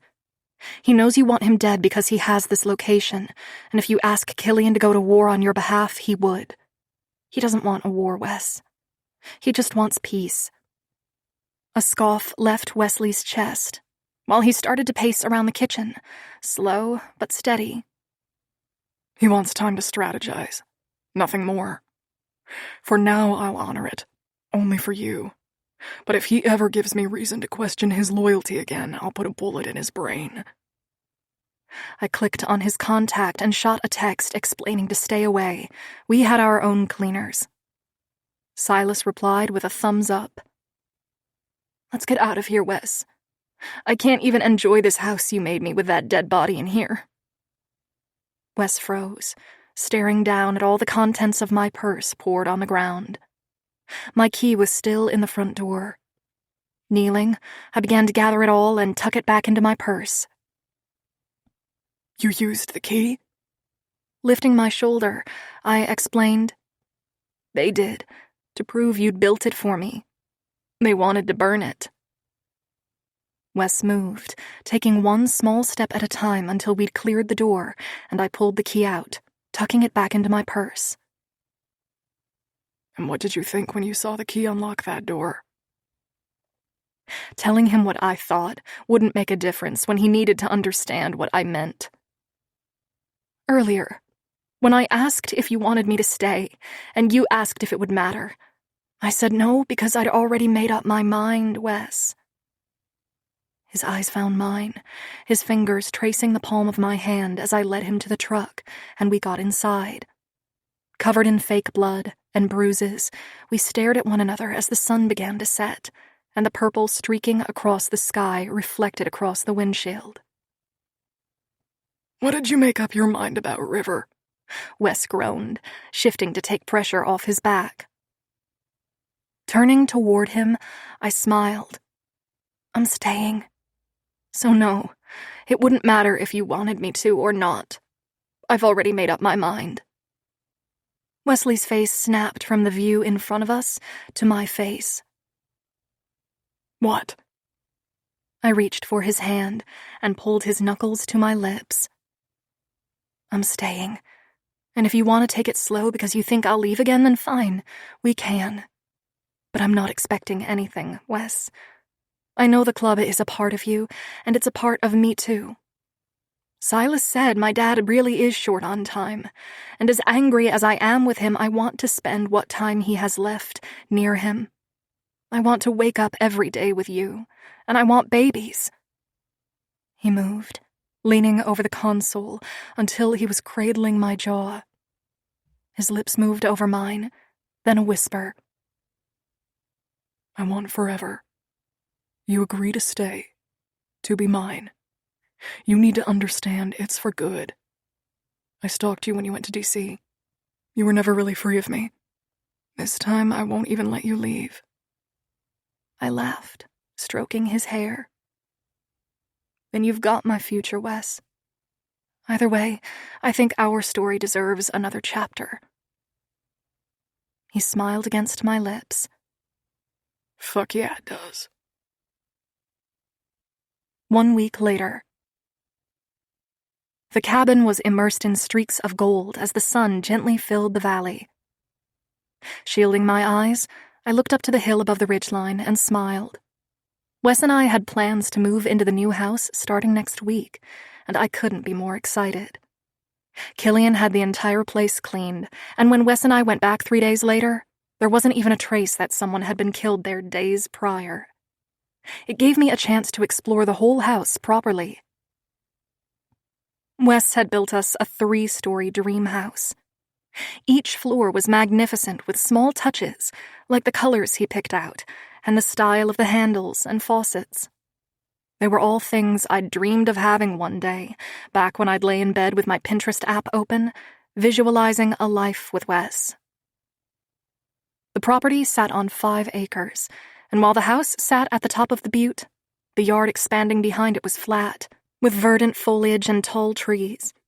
It would be the perfect place to raise a family. While I still had no ring on my finger, it wasn't needed. Forever was stamped on my heart, etched into eternity. As long as I drew breath, Wes would be mine. The sound of tires crunching drew my gaze behind me to the older pickup truck rolling to a stop. I tugged my sweater tighter as I closed the gap and watched as Sasha rounded the vehicle to help my dad out of the passenger side. His face was pale today, and his frame looked gaunt. Pain hit me in the sternum as I realized I'd have to go through losing him all over again. We had no idea how long he had. The doctors had said it could be 6 months or 3 years, but people had beaten those odds before with pancreatic cancer and lived longer. Just depended on the body. My dad smiled as he saw me approach, and his arm came around me in a tight hug. We decided we needed a redo. A fresh start, where he saw me and we reconnected without club politics or using me as bait to draw out Dirk. So, we settled on having breakfast in the cabin every Saturday morning. Eventually, once we moved into the new house and Wes approved, we'd do Sunday dinner up there. I had plans to even include Silas, since my dad had informed us that he was marrying Sasha in the town chapel next week.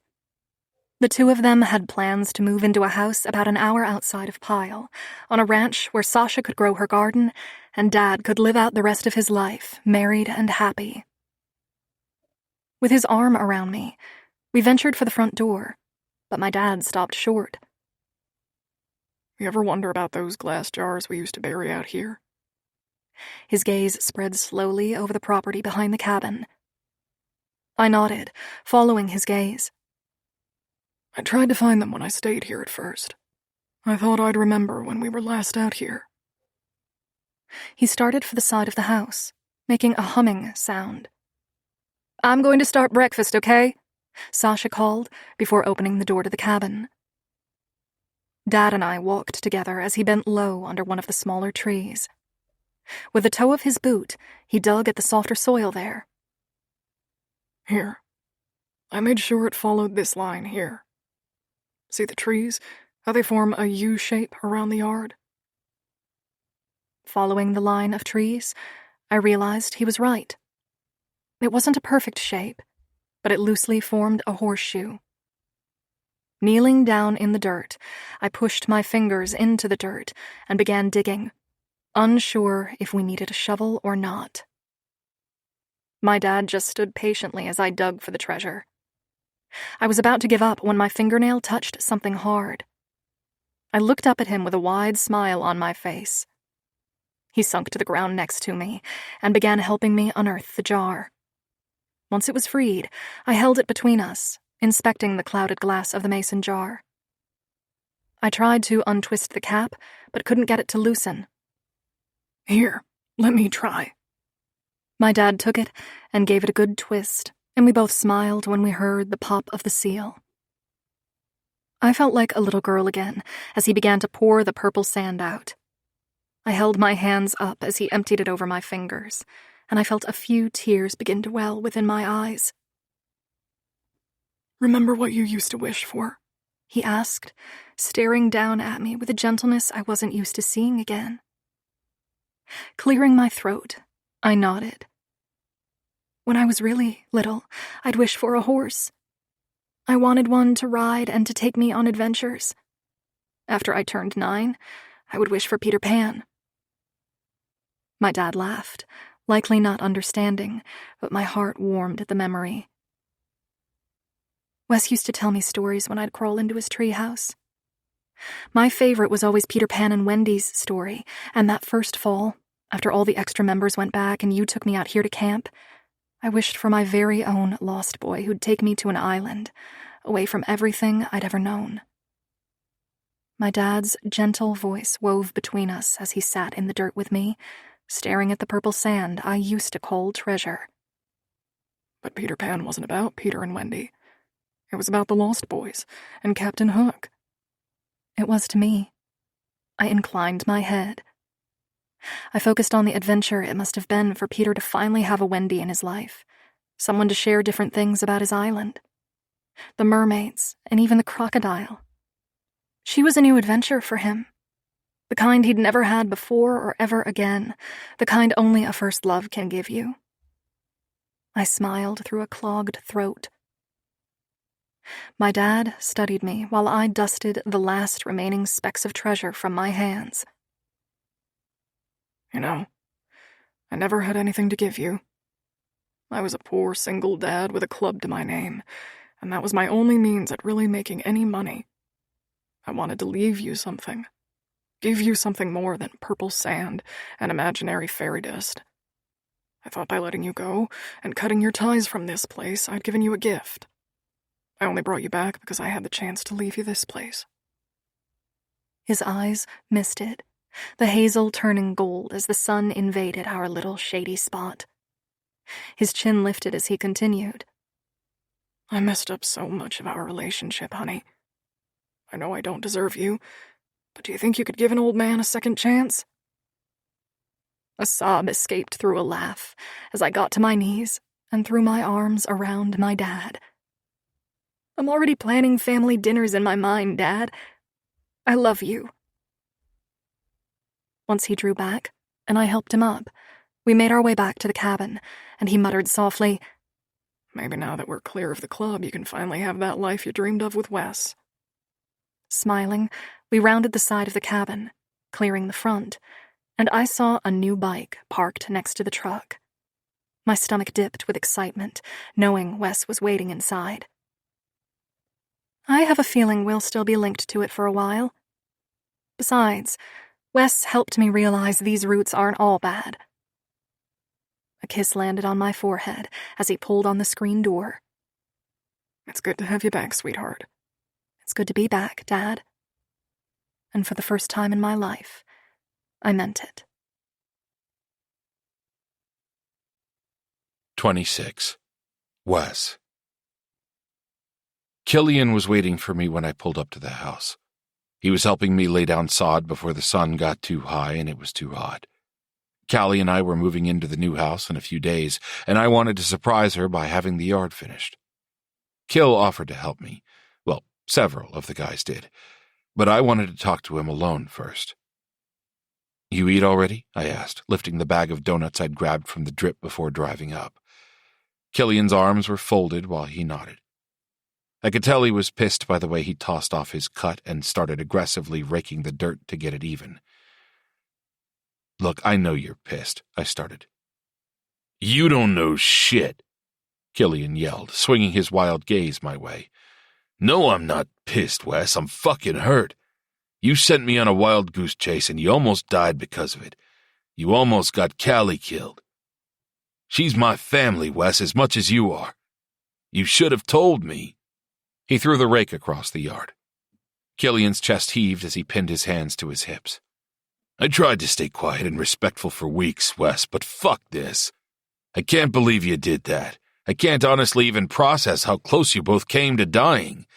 Now Callie made some sort of alliance with Silas, the new leader of the Death Raiders, and you're stepping down? Just fuck all this." He started walking back toward his bike, belatedly remembering his cut. I followed him, keeping calm so he could get out all his anger. "What am I supposed to do now? Simon is gone. Half the club won't even get to know he's still alive. But I'll know. This is too much change for our club at one time. I need you to stay on for a while, Wes. I can't do this," He trailed off, clenching his jaw tightly before leveling me with a hard glare. I feel like I just lost my entire family in one day. I need you around for a while. I was close enough now that I pulled him into a hug. Like fuck did we do this in front of other members, but Killian was my brother, and I felt like shit for making him feel this way. I'm not going anywhere. Callie's here too. Stepping down doesn't mean leaving. We separated and Killian ran his hand over his head. Pretty sure Callie is going to have something to say about that. She left because of the club. The sky was turning a darker blue. The sun was getting higher, and we were going to have to lay this grass in the hot as fuck afternoon. I bent down to grab a new rake and started scraping over the gravel and dirt to level it out. Callie didn't leave because of the club. She left because of me. I was keeping her out of the loop and ignoring her. We were young, and I had no idea how to balance the role I'd taken on, not to mention that I wanted to do right by Simon. But Callie feels at home here. Killian smiled, letting out a laugh as he started joining me with leveling the yard. You locking that down yet? I scoffed. Fuck yes, I am. I want it to be as inconvenient as possible for her if she ever tries to leave again. I plan on proposing as soon as we move in, and I keep trying to put a baby inside her. Killian laughed, shaking his head. Fuck, stop. She's like my little sister. We worked while talking shop for the next several hours, until all the sod had been laid and the irrigation had been set up to keep it alive. By the time we made our way back to the club, it was close to dinner, and all I wanted was to eat and then practice getting Callie pregnant. But as we pulled up to the clubhouse, we were met with chaos. At least 100 bikes were parked around the garage, spilling into the front yard and taking up the bonfire space. The doors were wide open with members drinking, dancing, and partying. We hadn't thrown a party like this in months due to the president's sickness and transition of power to me. It was poor taste to celebrate when your president was dying. Parking the truck, Killian and I both piled out with confused expressions. I didn't think Callie would be mixed up in the madness inside, but I heard Max bark and then he was galloping, cutting through people, whipping them with his tail while he made his way to me. I bent down to greet him with a pat to the stomach and chest. "Where's your mama?" I asked, walking inside with him on my heels. Callie wouldn't have left him inside unless she was here to make sure he was safe. Searching the space, I found several members who only came around for special occasions and a lot of out-of-towners, some retired. Sweet butts, new and old, were sitting in laps and serving beer. A few people were hanging out without a cut or patch, but I just moved past them. I needed to find Callie. I was searching over by the kitchen area when all of a sudden the overhead music lowered and everyone huddled around me seemed to make a path by moving to the side. Max stood next to me, alert, with his head up, but then he darted forward as soon as I saw her. Wearing her hair up high in a ponytail, Callie's hazel eyes were lined with black, her dark lashes framing them. Her lips were plump and pink, glossed over with her favorite lip color. She wore those cute-as-fuck heeled boots and a pair of shorts that barely covered her ass. Her shirt was trimmed in lace, cupping her breasts so tight it pushed them up, and there over her bare shoulders was a familiar leather cut. My breathing hitched as I processed what she'd found. Callie Stone just walked in wearing my property patch, looking like she was ready to fuck the devil, and I was completely at a loss for words. She looked like she just stepped out of one of my wet dreams. "Mr. President," she flirted, tilting her head to the side. A few people around us clapped, and a few seemed to be smothering smiles. I stared into her hazel eyes, desperate to touch her. As soon as I reached out, she stepped back with a smirk. "I have a question for you, sir." Smiling like a love-struck idiot, I laughed. "Whatever it is, the answer is yes." Perking up, she took 2 steps forward, allowing me to pull her into my arms. "Great, then it's settled. I'll marry you." Everyone let out a chorus of shouts and cheers as the party resumed, the music blaring and Max barking. "Did you just propose to me?" Tucking her face into my shoulder, she pressed a kiss to my neck before replying. Technically, you agreed to me marrying you, but either way, we're engaged. I made a pleased humming sound while holding her to me. So this is our engagement party, then? Tipping her head back, those pink lips spread in a smile. I guess it is. Well then, I want my own celebration. With her lips at my ear, she whispered, What did you have in mind? The sounds from the party could still be heard in our room next door, but I didn't care. Tonight, Callie was all mine, and this time I was taking her knowing she was here to stay. I'd given her instructions on what to wear, and now as I walked in from the bathroom, I could see she obeyed. Do you have a thing for it? She lifted the edge of her property patch and smirked. Rubbing my cock through my boxers, I returned the smile. I do when you're naked underneath it. Whatever you say, Mr. President. I'm here to please you. Her pretending to be here for my pleasure was definitely sending the blood rushing straight to my cock. She'd reapplied her lip gloss and kept her hair high, and all I wanted to do was wrap my fist around it and fuck her from behind while I stared down at the words on the back of that patch. Is that right? Crawling on her hands and knees, she moved to the edge of the bed, showing me her swaying ass as she went. Yes, I'm your dirty slut tonight. Use me however you want. Ah, fuck. I was granite, painfully so, and the bulk with my weeping tip was too much to be contained in my boxers, so I pulled them down and gripped my shaft. First, I have one thing I need you to put on for me. Callie sat back on her heels, spreading her thighs, and I nearly choked from how sexy she looked. Focusing, I reached into my top drawer and pulled out the ring box, then cracked it open. River, you sort of stole my thunder, but I don't really care, as long as you say yes in the end. I held up the diamond ring in front of her. Those pink lips parted on a gasp. Oh my God! I wouldn't tell her I'd had that purchased for years, or that I'd added to it, just hoping one day she'd come back into my life and wear it. Sliding it onto her finger, she stared down at it with tears brimming in her eyes. You were really going to propose? Of course I was. The day we moved into our new house. She jumped from the bed, leaping into my arms. I love you. Pulling her back so I could kiss her, I traced her lips and moved my mouth slowly against hers. I love you too. After a few more sweet kisses, and with the engagement ring on her finger, I tossed her back on the bed with a smirk. Now get on all fours again so I can teach you what it means to wear that patch. Callie. I was drinking tea to soothe my throat after our zealous round of sex. I had taken a bath and came down to make some dinner. Wes ate and pretty much passed out. I couldn't stop staring at my ring. Nor could I ignore that the ring looked awfully similar to something I had picked out 9 years ago while we were walking through a jewelry department.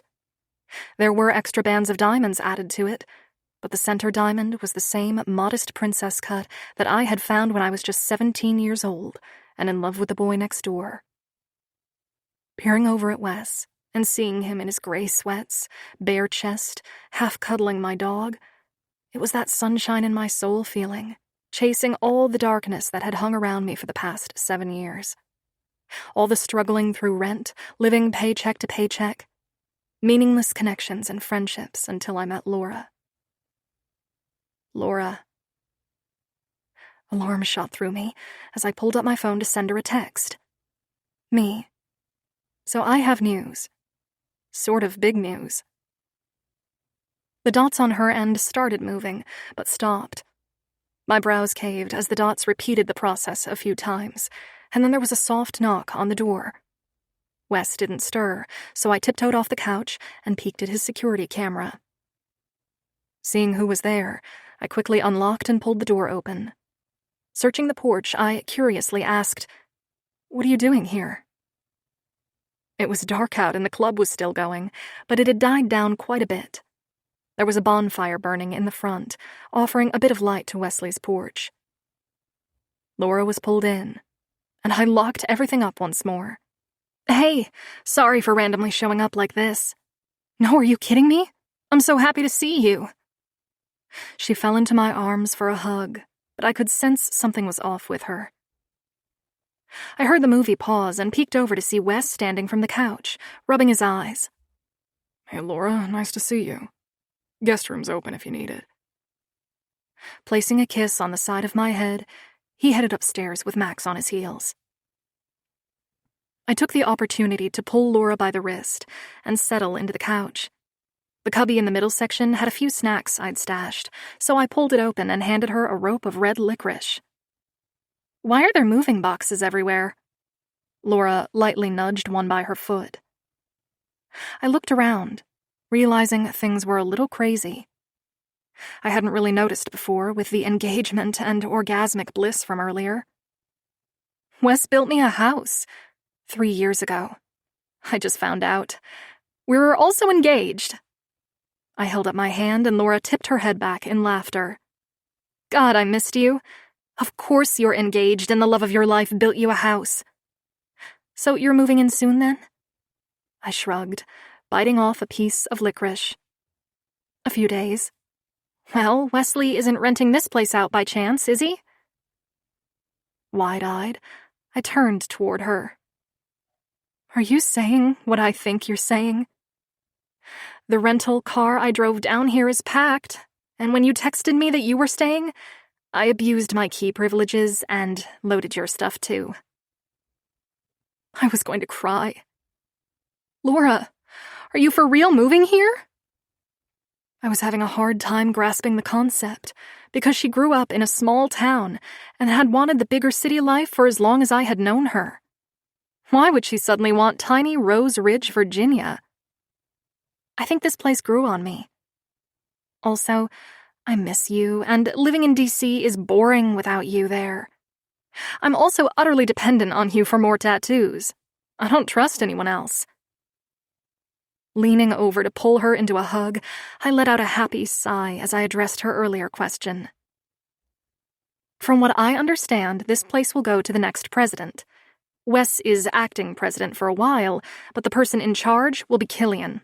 And I haven't heard if he wants this place for when he's here or not. But I can ask for you. I can just look for someplace in town. If you're not going to be here, then it might be weird for me to be. Her eyes dropped to her lap. Well, stay with us for as long as you want. In the new house, I mean. Tipping her chin up, she smiled. Okay. As long as Wes doesn't mind. I waved her off. He would never. At least, I hoped not. Didn't matter. My best friend was living in Rose Ridge with me. There was absolutely no downside to this situation. 27. Wes. 2 weeks later. The thing no one tells you about open-concept homes is how badly it echoes when there's too many people inside. Shoving my hands into my pockets, I stared out the living room windows, enjoying the view of the town when I heard Laura crack another joke, which resulted in Callie laughing so hard she snorted. Usually I'd love the sound, but after living with both women for 2 weeks, it was starting to get old. I wanted to be the one that made my fiancé laugh, and our sex life had practically disappeared the second her best friend showed up. I didn't mind Laura, but I was ready for her to move out. So much so that I was about to do something that was going to piss off my best friend. Speaking of Killian, I watched his bike as it cleared the hill and he parked alongside my truck. I'd put my bike away for the winter because I had a passenger every time I went anywhere now. I knew the threat of Dirk and the Death Raiders was over, but I had a hard time accepting there'd be no backlash, and the other clubs had been concerningly quiet about the loss. Using the excuse to leave the house, I exited and met my friend halfway up the porch steps. I need to talk to you about something. Killian flicked his gaze to the house once before following me down the stairs and into the garage. I'd had it custom built for special projects. It could fit 6 cars if I needed it to. Currently, it held my bike, a work in progress, and my tools. The waxed floors gleamed as I sauntered to the fridge and pulled out 2 beers. Turning to hand one to Killian, I paused as he fussed with the sleeve of his shirt. He wore a navy button-down shirt under his leather cut, and his dark denim pants looked new. Even his boots looked fresh. "You dress up or something?" Killian gave me that deadpan expression before taking a drag of his beer. "That what you brought me in here to talk about?" "Touché, asshole." I wanted to ask how church was going. He'd been leading them for the past 2 weeks after I'd told the club that I was having Killian take on more of a role as I moved. It was a great way to start getting them used to him giving orders and handing out jobs. Killian shifted on his feet, tucking his free hand into his pocket. "Fine. There's some meetings coming up. Giles's cousin agreed to a meeting. Even if we're not going to war right now, it'd be good to establish a connection with him. You'd need to be there for that." I nodded because I had anticipated as much. Killian took a long pull of his drink before jumping to the next topic. "There's been talk about Simon." Having not told Killian what Sunday dinners entailed, he had no idea his previous president would be in attendance within the hour. "We'll ask him how he wants that handled. He'll be here soon." Killian's verdant gaze clashed with mine in surprise. "You fucking joking?" Shaking my head, I took another swig of my drink. Sunday dinners. Family only. He had no idea that included Silas, too. "Look, I need to know what you plan to do with the apartment. It's yours to use as needed once you're president, and you know I won't give a fuck if you use it now or in 6 months. I also know you already have your own place, but Laura is driving me insane, and I need her to move out." Glancing off to the side quickly, he tossed his empty bottle in the glass recycle bucket. "Seems like you made up your mind already."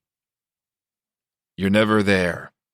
I was thinking if you could talk to her and see if it would bother her if you did need to crash there. That way you'd have somewhat of a roommate situation." Killian laughed with a shake of his head. "You think that woman wants to be my roommate?" Shifting on my feet, I crossed my arms, automatically sliding into president role. Something I needed to learn to stop doing. "Frankly, I don't care. You're both adults. If she's uncomfortable, then she can find an apartment in town. But what I need is for there to be a gap in time where she's not in my house every day."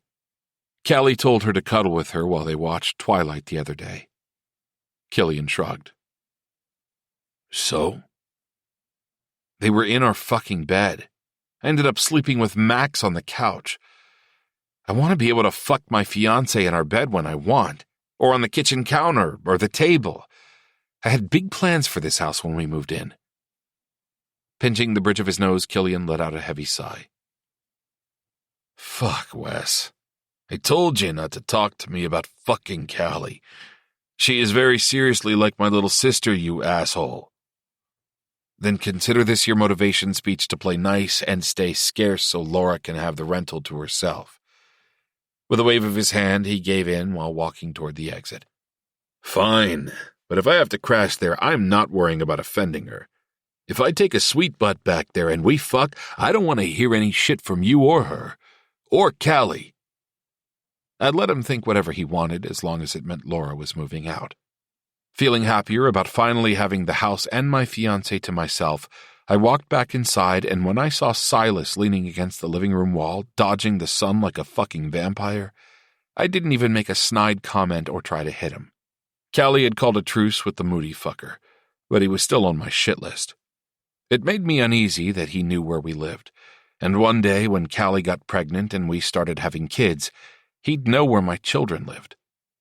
I had to play nice, until I moved at least, and he had no way to get to us. Didn't mean I hadn't reinforced the fuck out of our property. "Yay, family dinner," Killian said under his breath, passing Silas with a glare. Seems it wasn't just my shit list that Silas had landed on. It was dark as Callie and I walked down the stone path to our backyard.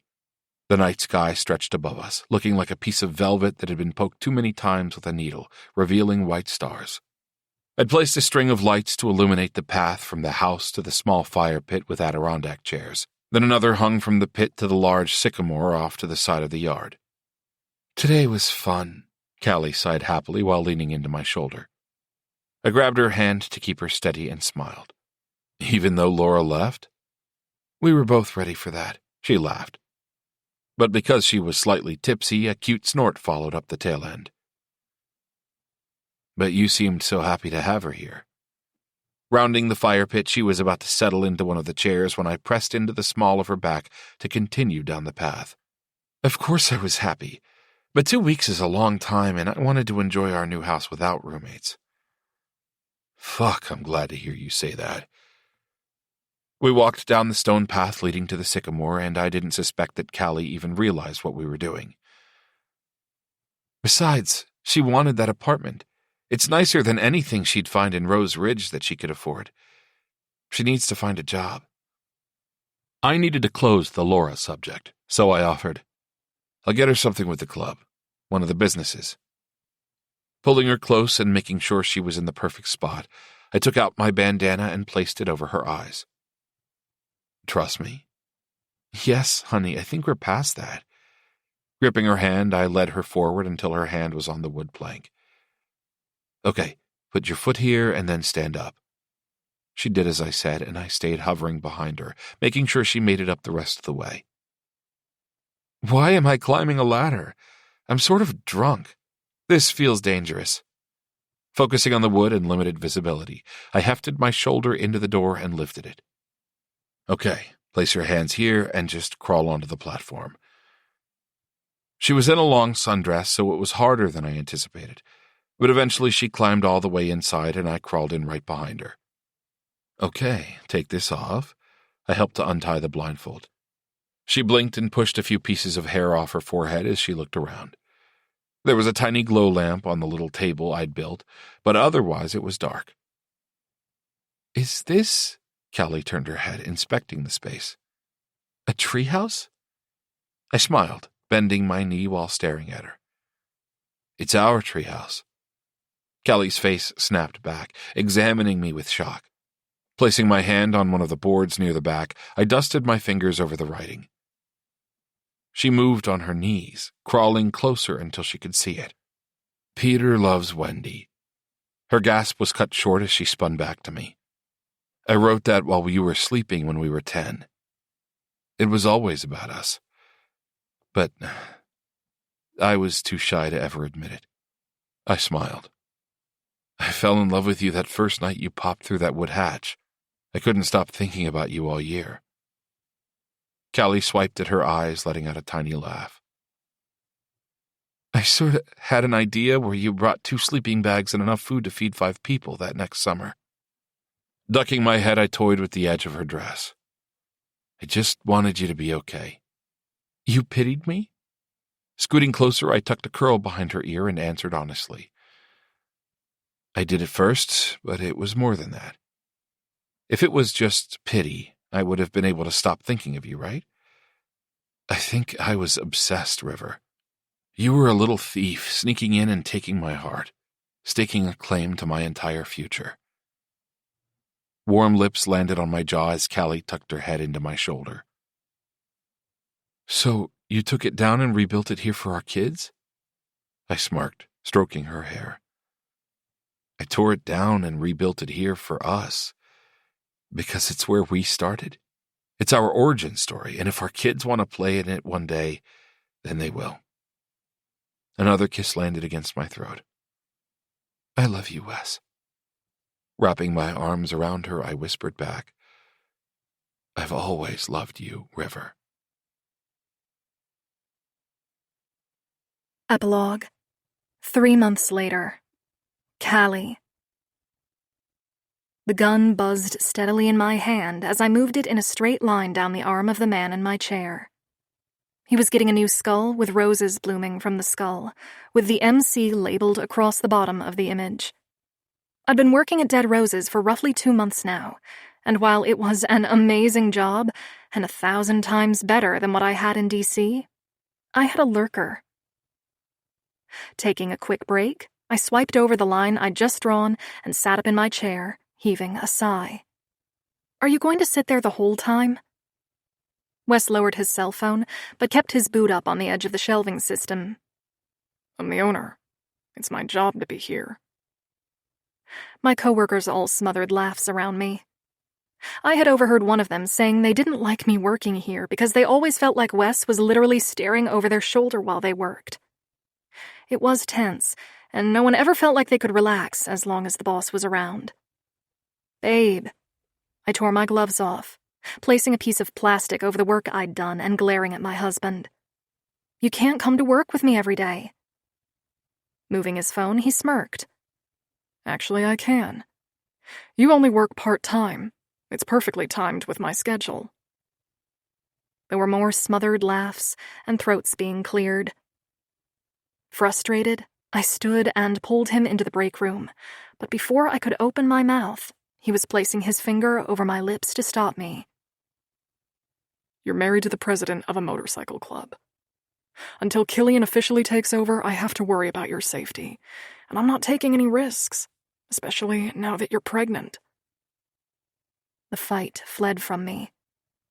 I knew he was right, and I wouldn't do anything to put the baby at risk. So I considered a compromise. Okay, fine. But you can't be back there while I work. It's not fair to everyone else. Wes pulled me closer by the loop of my jeans until his mouth was practically at my forehead. Fine, but you have to wear your property patch when you ink club members. I don't need them thinking just because you're touching them that they can touch you. Pressing a quick kiss to his throat, I smiled. Fine. Tipping my head back, Wes captured my mouth in a lingering kiss. Fine. I left my husband in the break room as I returned to my client and finished his tattoo. By the time I was done, I was ready to head home. I was planning something with Sasha and Laura for a big Christmas-themed party. For 3 months, I lived in a bubble with the man I loved, the club I finally warmed to, and my best friend, who was integrating with the club as best as she possibly could. She worked as Red's new assistant, which I wasn't even sure was a thing, but the books needed a new set of eyes, and Laura had a good sense for numbers. She'd been living in the apartment Wes and I vacated, which as far as I knew was going well. She'd even befriended Natty, which was nice for me because it meant more girls' nights, which meant I probably should include her in the party plans. I grabbed my phone to jot down a note, when all of a sudden the bell rang over the front door, making my head pop up. I heard the receptionist speaking to someone, and then Wesley's booming voice was cutting in. I set my things inside my purse and made my way out into the front, stopping when I saw a familiar man. I'd seen his picture somewhere. He was thin-framed, wearing a button-down shirt and khakis, carrying a recorder and tablet. Mr. Ryan, I received your email. Thank you for agreeing to meet me in person one-on-one instead of the barbecue. I wouldn't have felt safe in an environment like that, the man said, gripping the shoulder strap to his leather bag. Wes smirked, ignoring me as I walked up. He did it because he wouldn't reveal his weakness, and I knew that, but still stuck around, being nosy. You're the blogger, right? The one posting all the ballot measure stuff about the clubs? It finally clicked in my head. That's why he was familiar to me. His picture had been in one of the Instagram images. Not on his profile, but the secondary one I found that invaded clubs' personal lives and privacy. The blogger swallowed, making his Adam's apple bob. Yes? Wes stepped forward and stuck out his hand. Wesley Ryan, owner of Dead Roses and president of the Stone Riders Motorcycle Club. The man nervously slid his hand into my husband's. Jeff Hines? Great, Jeff. I've been wanting to talk to you about this group you've got going on. Jeff narrowed his focus on me for some reason. Maybe because I was just standing there doing nothing. I'm not sure what we have to discuss, Mr. Ryan. You stand for everything I'm fighting against. I'm pushing to get your clubs shut down, and there's nothing you can do to stop me. I know you think you're so strong, but the cops and the mayor are on our side. They're sick of the violence, too. There was a random shooting here just a few months ago, and it was completely covered up. There are internal investigations that are starting, and we're not going to stop making noise until they hear us. We're done having you here in Rose Ridge. Whoa. The guy was brave, I'd give him that. I flicked my gaze up to catch Wesley's golden stare and couldn't help but smile. He was so sure of himself, this boy who once went to church camp and now controlled one of the most powerful clubs in Virginia. I never thought I'd be proud of him in this role, but I was. Really fucking proud. Well, I won't stop you from pushing your agenda, but you should know we won't stop pushing ours either. Jeff glanced at me again, making me feel slightly uncomfortable. Is that a threat? Wes laughed, tipping his head back. No, little man. You'll know when I threaten you. For example, look one more time at my wife, and I'm going to shove that pen through one of your eye sockets. Jeff's face flushed red, but I noticed his eyes didn't budge from directly in front of Wesley now. Adjusting his strap once more, he inclined his head. Rumor has it you're stepping down as president. You don't scare me. Without the club, you're not as intimidating as you think you are. Wesley's gaze fell to the floor, but that smile on his face only increased in size. You know what, Jeff? You're right. I am stepping down soon, but guess what? You think I'm intimidating? You won't like the wolf who's coming after me. Jeff scoffed. That's supposed to scare me or something? Let me guess. He's bigger and more terrifying than you. Wes lifted his head, gesturing toward the street through the glass window. My hand came up, covering my mouth as I watched Jeff's expression catch on to what the man near his car was doing.